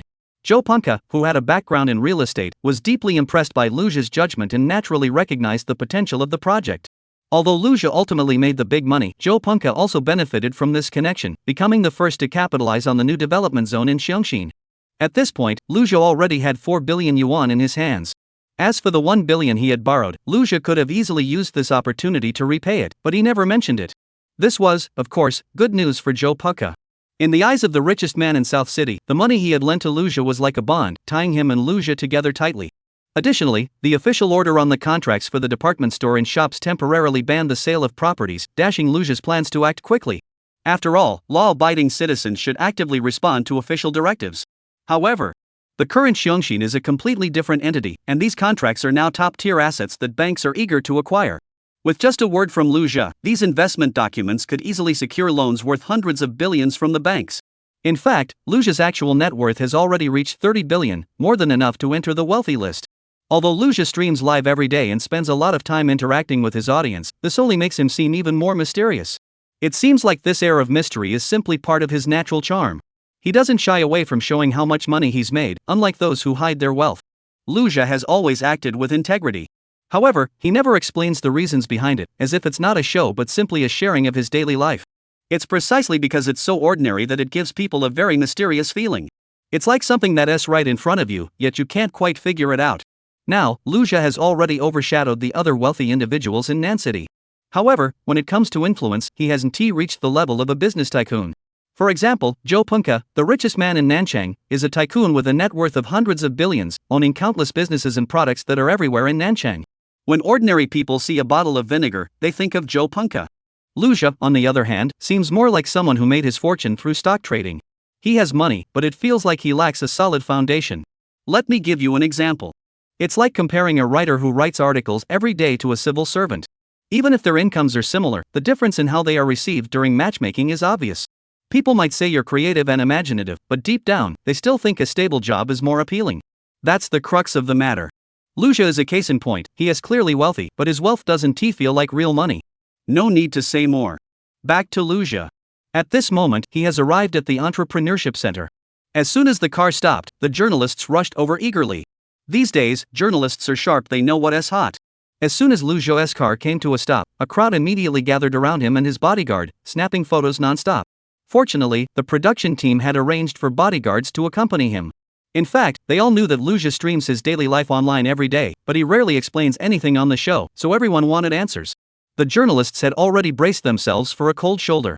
After all, Lu Jia had already turned down 23 invitations from wealthy individuals. With so many young reporters on site, could any of them actually get a word in with Lu Jia? However, to maximize publicity for the upcoming startup, the more exposure, the better. Seeing that Lu Jia didn't refuse, a reporter quickly spoke up. "Mr. Lu, I'm a reporter from the Southern newspaper. May I request an interview?" "Sure." In the following days, major media outlets and TV news in Nancity reported on Lu Jia obtaining the electronic license and founding his company. Once the news broke, people became aware of two things. First, Mingxing had just announced the issuance of electronic licenses, and Lu Jia had already obtained an electronic payment license. The speed was astonishing. Second, Lu Jia had officially entered the startup phase, with his first project being a service app called Convenient Ride-Hailing. This sparked heated online discussions, and people finally realized that Lu Jia was truly blazing a new trail. Most people believe that typical internet companies either build websites or develop games. But what on earth is this convenient ride-hailing service? There are already taxis and buses everywhere on the streets. What's the point of another ride-hailing app? Isn't it just a matter of waving your hand? As these interviews were broadcast, the internet was abuzz with controversy. Everyone is questioning Lu Jia's business acumen. In reality, Lu Jia never intended for everyone to understand right away. They'll see once the project is launched. Chapter 117, Those with Unsteady Stances. The so-called convenient ride-hailing service is actually a one-stop mobile transportation platform that revolutionizes traditional ride-hailing methods and eliminates the concept of hailing taxis on the street.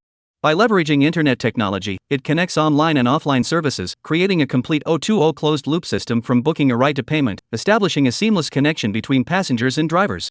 Not only does it enhance the passenger experience, but it also changes how taxi drivers wait for passengers, reducing communication costs, lowering empty trip rates, and maximizing the efficient use of time and resources.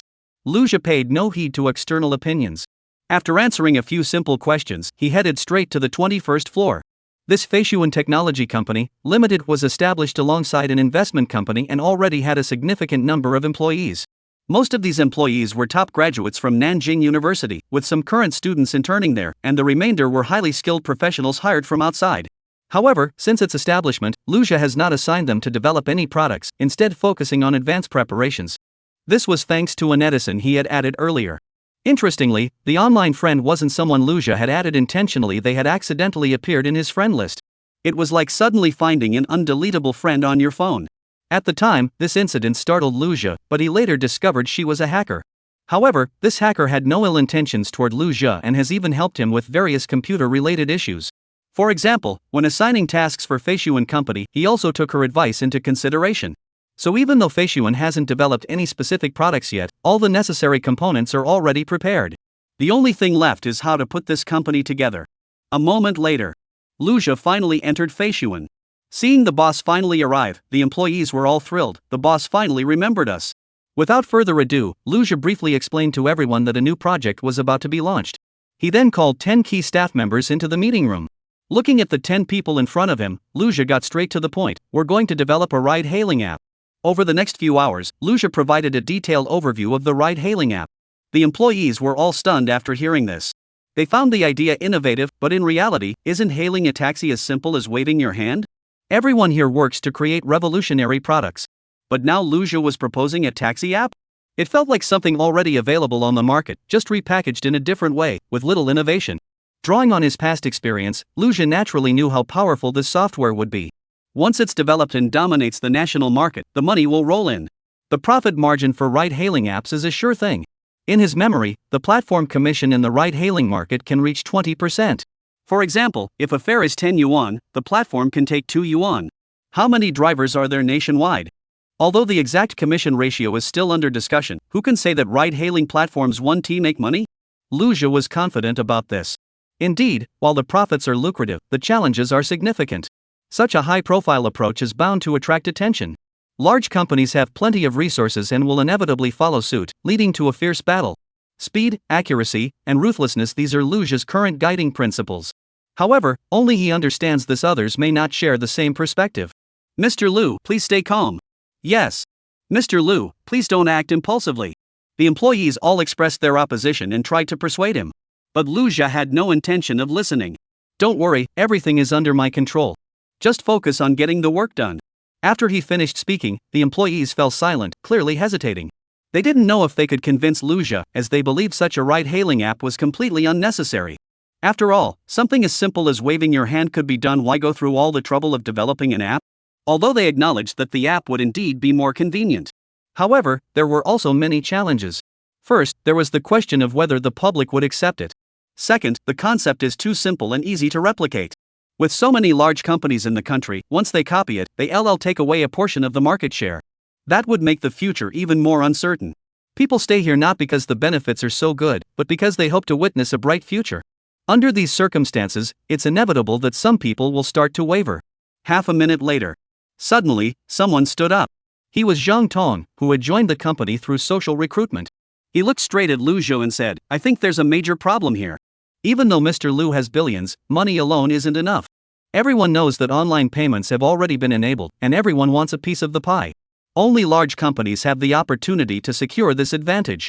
While ride-hailing apps may be innovative, they ultimately rely on national taxi companies, who won't get out of bed without a profit. With difficulties on both sides, the survival of our company is at stake. If Mr. Liu insists on proceeding this way, I can only choose to leave. After saying this, Zhang Tong turned and left. Lu Zhou remained silent. He had no intention of trying to keep them. After all, good and bad must be sorted out eventually.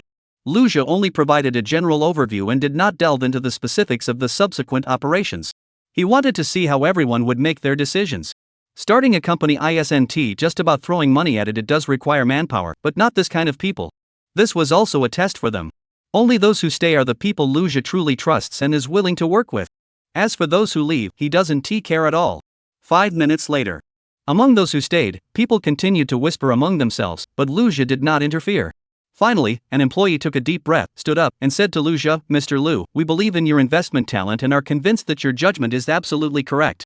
Since you've made up your mind to do this, we'll follow you and fight alongside you until this project yields results. Upon hearing this, Lu Zhou smiled. Go back and organize your respective work teams. Anyone who has any doubts can take their pay and leave immediately. We'll meet again in half an hour to discuss the details of the plan. Lu Zhou already had a clear vision in his mind. Everything was already in place. Other companies, however, would have to start from scratch and explore every step of the way. It was like having a guidebook in hand, with detailed explanations for every critical step. For example, what kind of discounts to offer, how to seize market opportunities. All these methods were already in place here. Once these issues are resolved, the remaining tasks become much simpler. Once it's done, it can become a strong competitor. Chapter 118, You're right. Lu Zhou spent only half a day to explain everything clearly and assign tasks to these elite employees. As a result, the entire Fuan Company began to buzz with activity. After those with wavering loyalties departed, the entire company entered a state of high tension. They had been waiting far too long, especially the top talents from Nancheng University.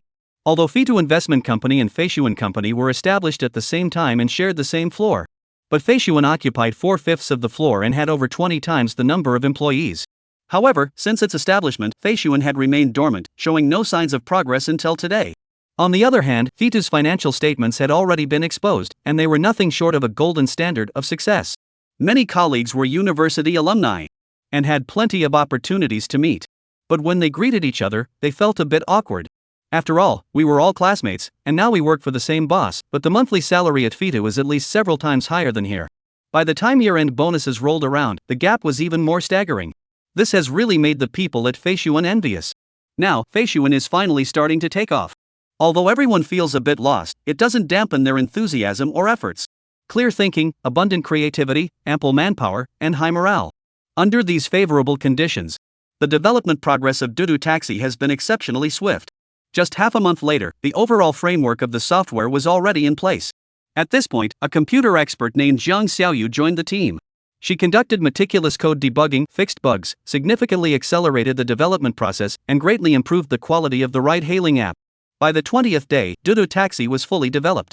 Lucia personally tested it and found that while the appearance differed slightly from some previously seen ride-hailing apps, all functions were fully operational and ran smoothly.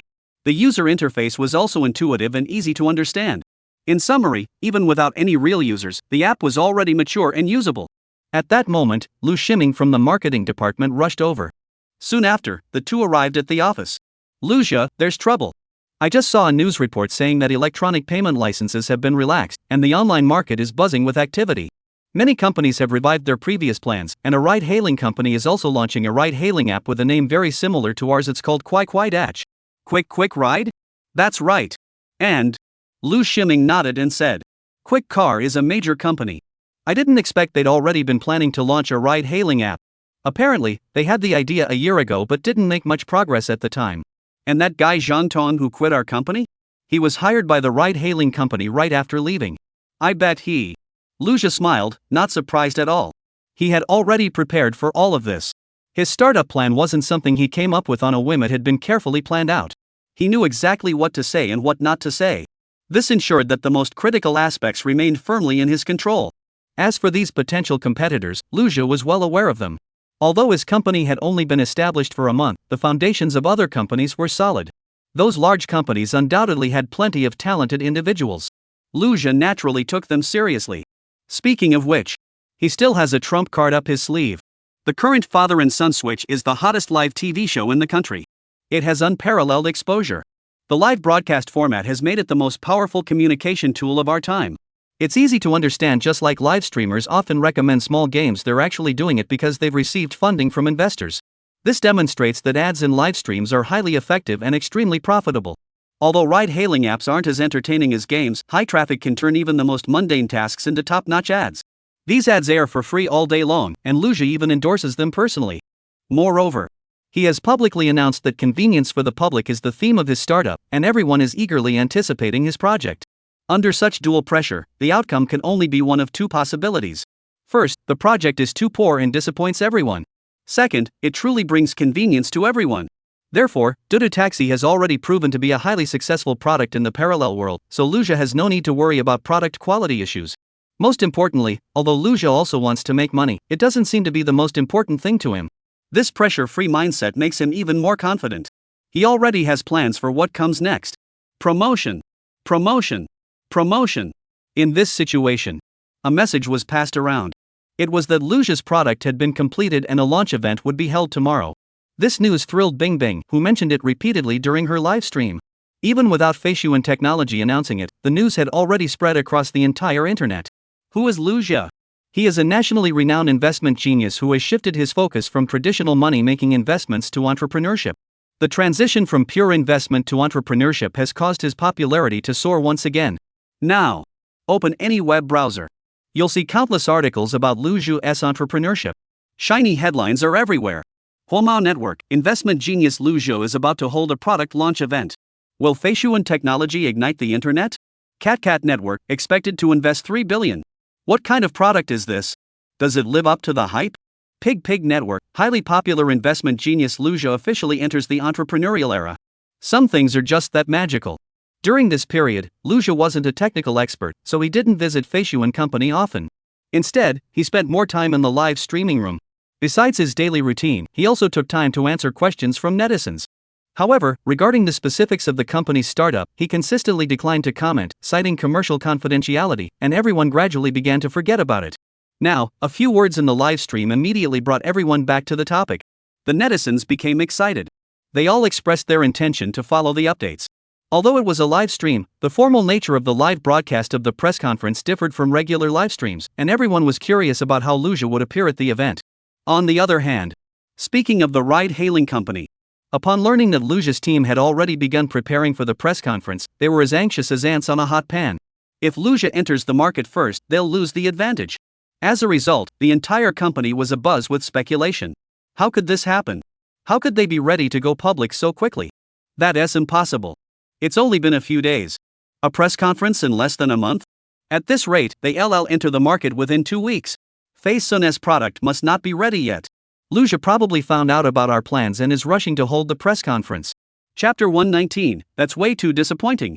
You're absolutely right. We must seize this opportunity first. We've just obtained the license for electronic payments and will be able to launch soon. We can't let him get ahead of us. Therefore, at this point, everyone agreed that, even if the app isn't perfect yet, we must hold the press conference immediately. It's like the mobile phone industry. Sometimes a company doesn't have a complete phone product yet, but they'll showcase some test prototypes at the press conference. These prototypes may have full functionality, but they're not the final product. In such a press conference scenario, this is where the CEO's ability to talk the talk comes into play.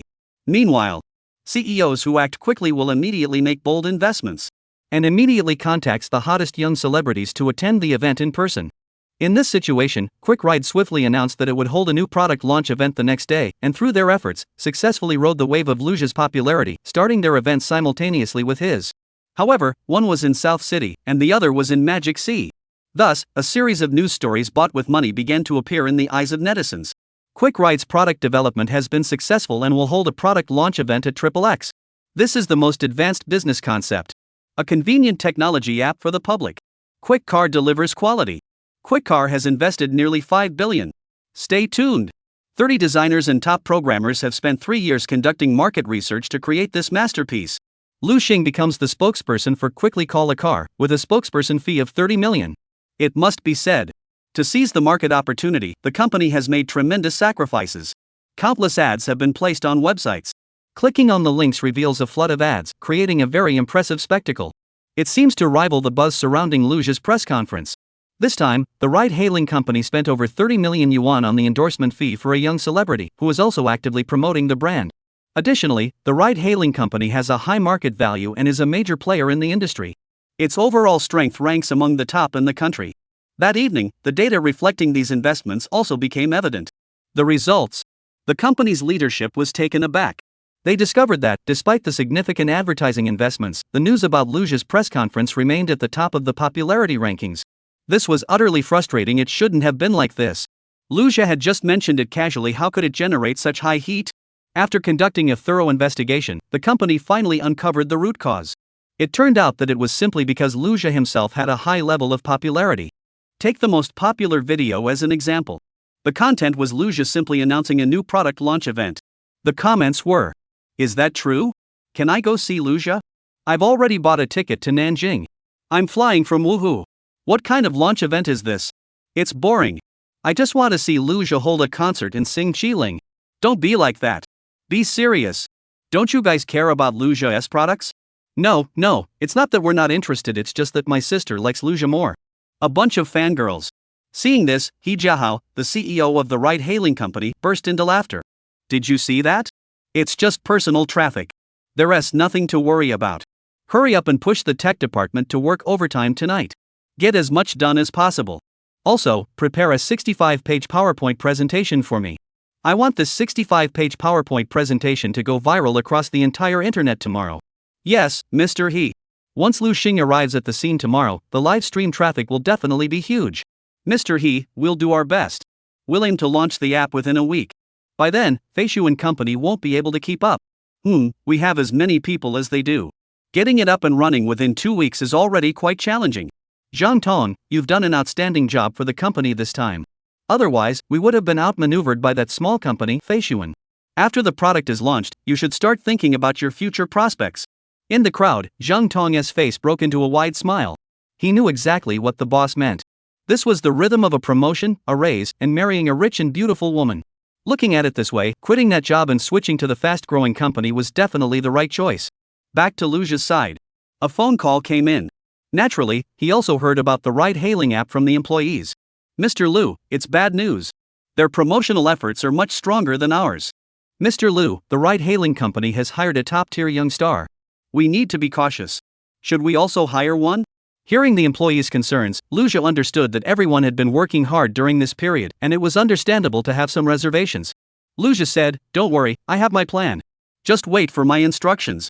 He knew that a software product takes time to mature, and many software products are constantly updated, just like how a person changes from childhood to adulthood. But Luja's software was different. Under his personal testing, it was already a mature version upon release. With such a powerful software, what is there to worry about? As for traffic, once the live stream starts tomorrow, the launch event will already be underway. Let's get back to Luja. After logging into Weibo, he also saw information related to manhwaedit. However, after reading their promotional articles, he noticed issues in the wording and knew that this app was doomed to fail. There are 2 reasons. Manhwaedit requires manual phone calls to request a ride. In this day and age, do we really need to rely on manual phone calls? Meanwhile, his own Didi Taxi app was much simpler. Just enter your location, enter your destination, and select book a ride. No need to go through all those extra steps. You can also see which taxis are nearby directly on your phone. Just tell the app where you are and where you want to go, and a taxi will be dispatched. You can immediately see the driver's information, including license plate number, phone number, and company. This eliminates several intermediate steps. This reduces communication time between drivers and passengers and minimizes empty trips. This allows both drivers and passengers to use their time and resources more efficiently. That's what truly makes Didi Taxi so appealing. Let's talk about other aspects. Luja has also prepared a series of detailed subsidy plans. Passengers can save 10 yuan per ride, while drivers earn an extra 10 yuan. After the ride, passengers can also receive a cashback of 10 to 15 yuan. New drivers who complete their first ride will receive a 50 yuan bonus. There are many more subsidies of this kind. Through these continuous promotional activities, Luja is confident that he can gradually attract everyone. And it's worth noting that, although Luja has many methods and strategies, he understands that what he is pursuing is not just money. Since the goal is to provide a service that benefits everyone, it must not deviate from the principle of convenience for the public. Convenient services must be provided with the aim of making life easier for the public. Earning profits is the natural duty of a businessman.